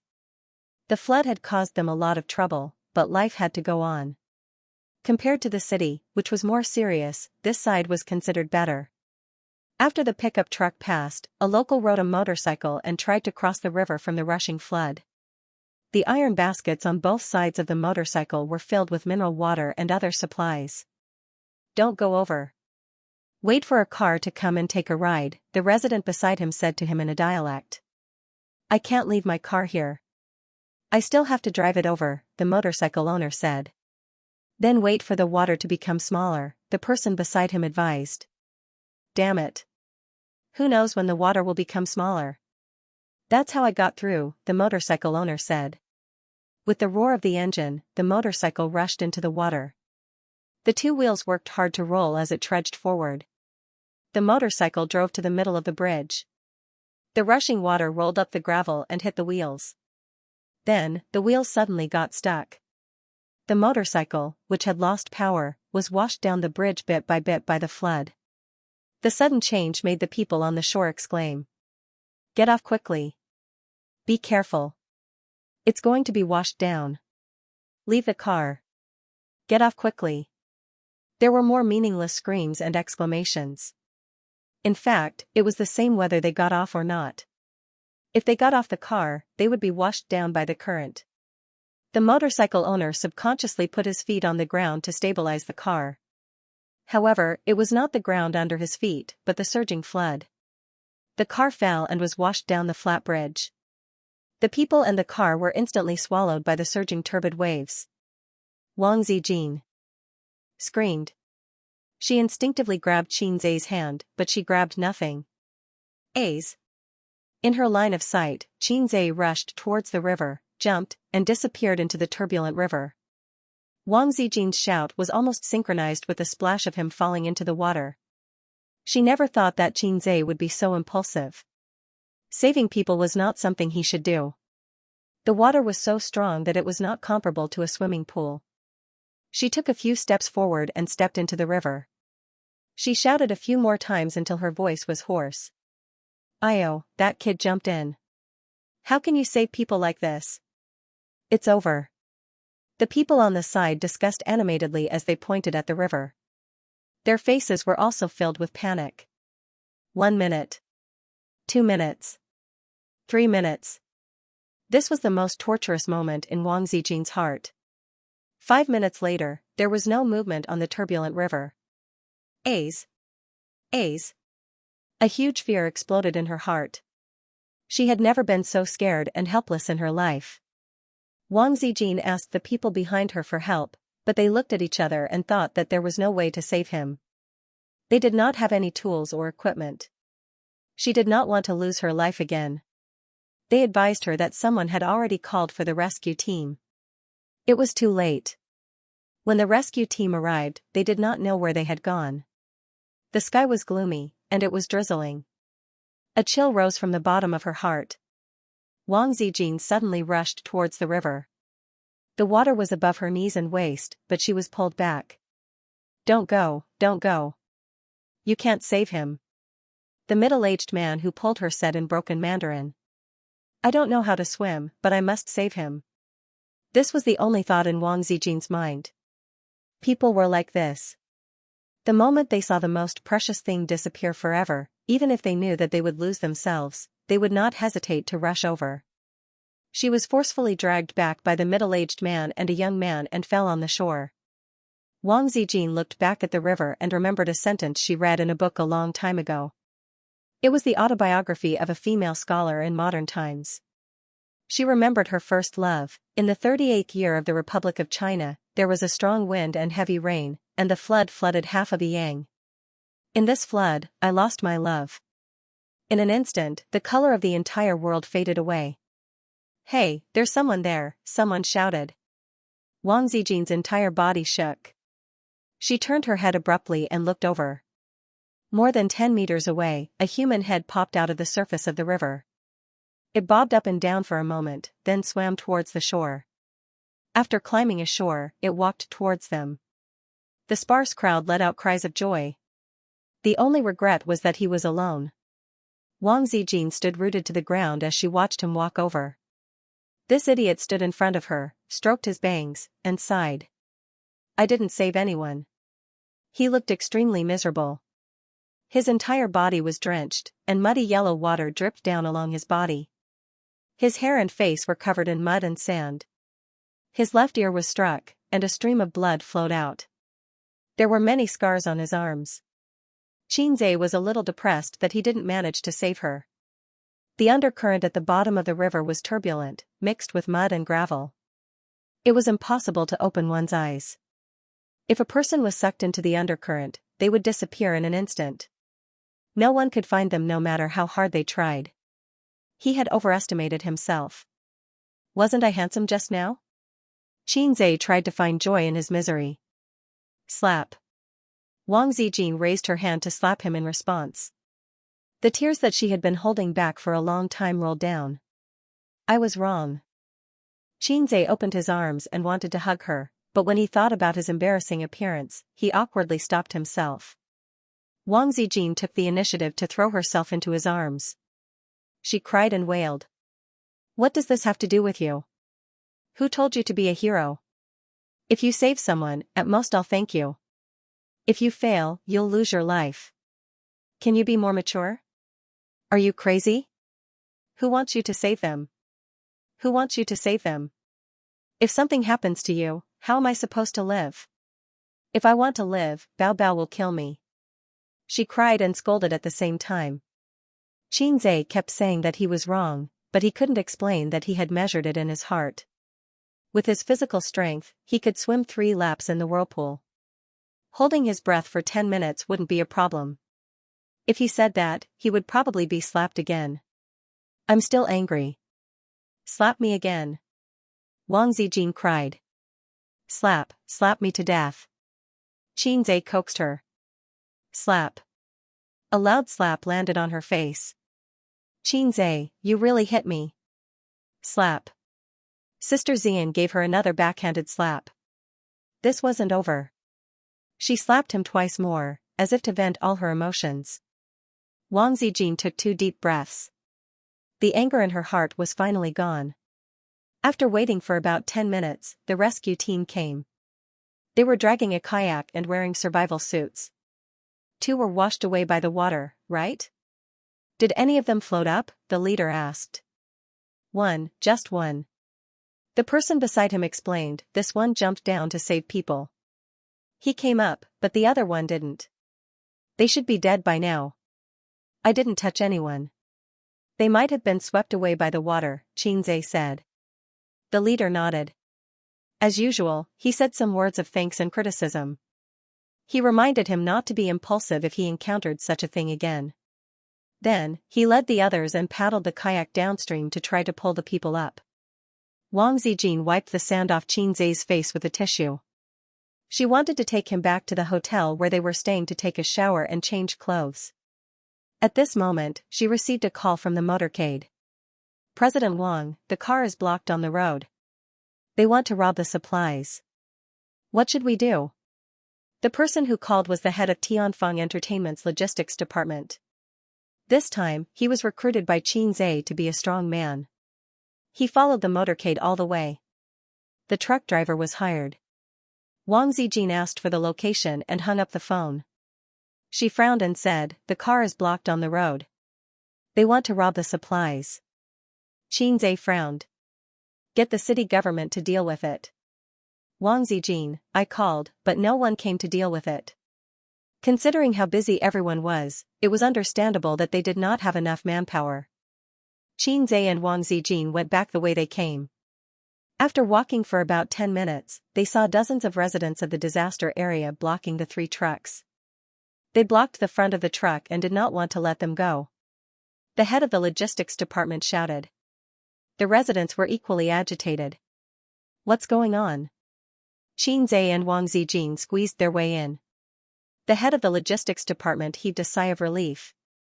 They had managed to hold on until the boss arrived, so he explained the situation to him. There was a large-scale power outage in the city and suburbs. Many people's phones were out of battery and did not know where to get supplies. They were all relying on the surplus food at home. Meanwhile, some people were panicking because of the flood and wanted to stockpile more food. Hence, they wanted to rob the transport trucks. Xianxia climbed onto the truck and stood at the front of the truck. He took a deep breath and said loudly, everyone, listen to me. Everyone looked in the direction of his voice. Xianxia said, you all know me, right? I'm Xianxia. The effect was not bad. The noisy crowd quieted down a lot. Xianxia continued, there will be bread and mineral water, but not here. Go to the distribution point to get your supplies. There were still people who did not give him face. For example, an auntie retorted, it's the same for us here. We won't leave if you don't give it to us. Her tone was shameless. A commotion broke out. Xianxia tried his best to suppress his voice and said loudly, listen to me. You can't get any supplies by blocking here. I can guarantee that not a bottle of water or a loaf of bread will be given. And you have to be prepared to be detained for obstructing disaster relief. Don't think that the law can't punish the masses. This is a critical period. If you block the road like this, you will only add to the burden of the government. Seeing the looks of disdain on everyone's faces, he said in a deep voice, we're not a government department. Donating resources is out of kindness, not an obligation. If your actions are exposed on the internet, what will other people think? What will other donors think? Let's not talk about anything else. Just the fact that you are blocking the road will hinder traffic. Just a few kilometers in front of us, there is a river. Not long ago, someone slipped and fell into the water. Look at me now. I jumped into the water to save people. Unfortunately, I didn't manage to save them. If such an accident happens again, but the road is blocked by you, what should I do? Tell me what to do. No one in the crowd answered. Wang Zijin stood by the car, raised her head, and looked at the man who spoke in a rhythmic tone. Xianxia continued, if you want supplies, you can follow behind the transport vehicle. It will take you across the river and take you to the distribution point to get food. But here, it is absolutely not possible. The outside world is paying attention to the once-in-a-century flood in Luoshui City, but there are not many people who can really help you. You have to know how to save yourself, not cause trouble. Shouldn't you all want to see us overcome this crisis as soon as possible? Everyone should cooperate with the government, not cause trouble. Now, everyone step back and let the car pass. A few scattered people retreated, causing a group effect. Most of the people retreated silently. There were still a few uncles and aunties blocking the front of the car. Xianxia jumped down and threw them away like chickens. Go, go, go. Hurry up and drive. The logistics minister took the opportunity to order the driver to drive. When most people chose to let them go, a few aunties were unwilling to give up and tried to stop the truck. However, they were not enough to pose a threat and were thrown away by Xianxia one by one. The truck slowly crossed the flat bridge. Before crossing the bridge, Xianxia asked the residents on the side. After getting an affirmative answer, he let the car pass. The two of them did not follow the car to the next distribution point. Instead, they returned the way they came. At 3 o'clock in the afternoon, they finally arrived at the hotel. This place was far from the city and was not affected by the flood. The two of them drove here. They planned to rest for the night and return to Shanghai tomorrow morning. On the way back to the hotel, Wang Zijin was still sulking. She didn't like to talk to him and had a sour expression on her face. Xianxia found it hard to imagine her fear and sadness. People's emotions were different. Wang Zijin felt that his attitude of admitting his mistake was not sincere enough. She was still considerate. If it were an ordinary couple, it would have escalated to a quarrel and a breakup. At 8 o'clock in the evening, after dinner, Xianxia sat by the window with a cigarette in his mouth and listened to the rain. In the bathroom, Wang Zijin was taking a shower. Xianxia shamelessly asked to take a shower with her and was kicked out by her. The sound of water stopped, and then the noise of the hairdryer was heard. A few minutes later, Wang Zijin walked to the window in a bathrobe. Hey! Hey, hey! You're willing to talk to me? If I don't talk, can't you coax me? You don't even coax your girlfriend half as well as your sister. Actually, Xianxia turned around and looked at her. I watched a video during the day. Boom! The house collapsed and the people were gone. At that time, my heart clenched and I felt terrible. I wasn't completely impulsive. I thought about it and felt that I would be fine. However, I still couldn't save him. Wang Zijin sighed and hugged his head. She pressed it against her chest and said, there are 3 great misconceptions in life. You can kill under the tower, I can kill him, you can save him. Xianxia said, that makes sense. I won't do it again. The fragrance of the shower gel wafted into his nose. Xianxia licked her open collar. Wang Zijin's delicate body trembled. She said softly, A's, let's sleep. Sleep with me. Sister Ziwei, have you finally thought it through? Xianxia stared at her. She stood under the light in pajamas. The beauty who just came out of the bath had a fresh and refined aura. Her eyes were clear and bright, hiding a trace of shyness, but she was very brave to look at Xianxia. God, the pretentious Sister Ziwei actually thought it through. Am I dreaming? Happiness came too fast, like a tornado, blowing Xianxia's thoughts in a mess. Isn't this a very normal thing? Wang Zijin cheered herself up and pretended to be calm. We have been dating for more than half a year, and our relationship can go further. You also know that we can go further. Xianxia's emotions were very complicated. First, he was excited, like a teenager dominated by hormones in adolescence. Finally, under the shameless begging, his little girlfriend agreed to go with him to see the Lord of Zhou. The excited mushroom dragon raised its head and wanted to roar to the sky. Then, he hesitated. What are you going to do with Wang Zijin? That day, Nan Manpei asked this question out of curiosity. Some things had to be faced eventually, but it was not necessarily a choice. Xianxia could choose to be a gentleman. When he and Wang Zijin's relationship warmed up to the point of talking about marriage, he could confess his relationship with Suyu. Well, I do love you, so I gave you a chance to make a choice. Are you willing to accept such a scumbag man like me? Then his body shook, and the aura of a bastard surged like an ant. Sister Ziwei cried and said, I don't care, as long as Qin Long Out Yin harem is not a dream, and you have me in your heart, I don't mind. Don't make trouble, the ending would only be that Wang Zijin slapped him and then left angrily. Then, how would the terrified salted fish Zhe be able to woo her again? The result of being a gentleman was only to forget each other. As Nan Manpei said, maybe it was a knot in the heart for 10 or 20 years. Perhaps after a long time, Sister Ziwei would not thank him for being a gentleman. Instead, she would hate him for being a gentleman. Love is a small boat drifting in the vast sea. What you need to do is not to find the shore and send the sisters ashore. Instead, you let it drift away with the wind, so that your sisters can only stay with you on the small boat forever. There may be crying, there may be noise, there may be sadness and heartache, but in the end, they will still be with you. What else could he do? Watch her return to the capital sadly and marry Zhang Mingqing or someone else, gentleman or scumbag, please choose. Wang Zijin didn't notice his strangeness and said in a low voice, I've always been unwilling to give it to you. Won't that make me seem pretentious? Qin Zhe shook his head.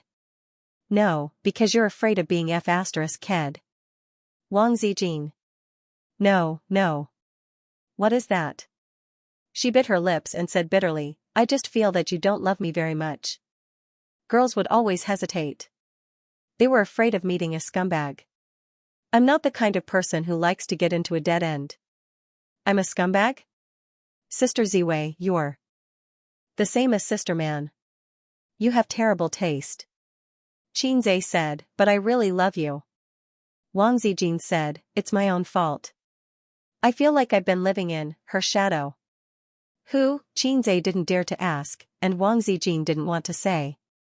In the past, I was just acting out of spite to keep you in suspense. But even if I went overboard, you never complained. I mean, you complained in your heart. Wang Zijin cupped his face and murmured, you know, after you jumped into the water, I waited on the shore. When you didn't come up, I wanted to die. She held her chest and said with a lingering fear, right here, it was like I suddenly lost something. It was empty. Those are the best words of love I've ever heard. Qin Zhe buried his face in her chest again. We still have a lot of things to do and a lot of things to say. We haven't planned our lives or looked forward to the future. How can I lose the person I love the most in my best years? I never thought that I would lose you, but when I felt that I was about to lose you, I realized how important you were. Only then did I realize that I still had so many things to do, and that I still had so many regrets, Wang Zijin said faintly. She hugged Qin Zhe's head tightly and said softly, Aze, I want to do more things with you and hear more words of love from you. Whether it was because of the emotional explosion or because of love, she wanted to break the last shackles with him. At this moment, Wang Zijin already had the courage to go further. Qin Zhe picked her up and put her on the bed. The bedside lamp shone on her face. Her cheeks were red, but she didn't look away. There were ripples in her eyes. If it's my first time, do I have to wear a work cap? Qin Zhe swallowed. Wang Zijin, whose heart was beating wildly, was stunned for a long time before she realized what a work cap was. She hesitated for a moment, shook her head, and said softly, no, you have to wear it for the first time. That made sense. Qin Zhe untied the belt of her pajamas and peeled it off like a white lamb.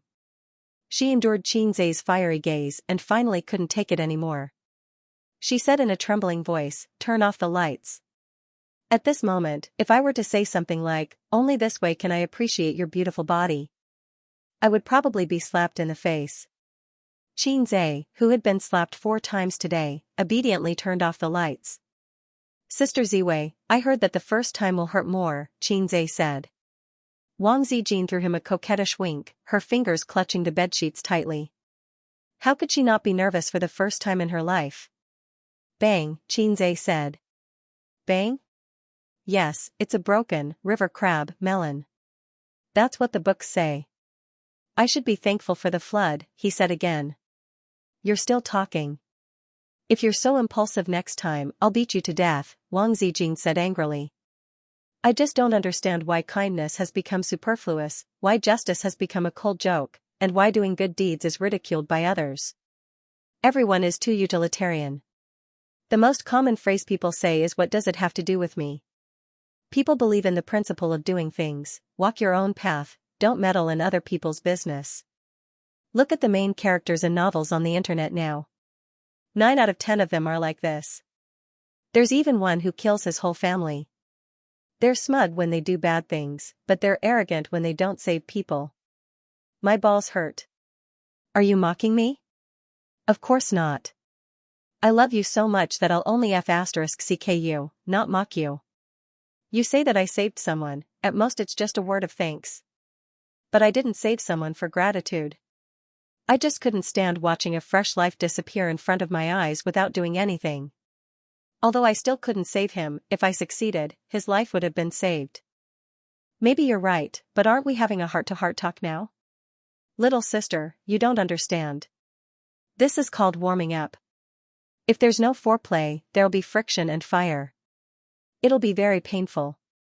That's what Japanese movies teach us. After warming up, Xianxia gently parted her legs. Wait, turn off your phone, Wang Zijin said. Xianxia slapped his forehead. Sister Ziwei was so considerate. If his sister called or video called, he didn't know if Wang Zijin would be scared, but he would definitely be. You turn off your phone, I'll mute it. They both turned off their phones and muted it. Xianxia silently opened the interface of the system's points store. He clicked on the music option and played Itchy. Come on, let's be happy. There's plenty of time anyway. Come on, love. There's plenty of time anyway. Wang Zijin's body tensed up. Her two fair arms hugged Xianxia tightly. Tears welled up in her eyes. A's, you have to marry me. Shallow whine in front of people, hugging by the soft jade lamp, looking back into the embrace of love. End of chapter 631. Don't forget to subscribe, like, and share the video to support the channel.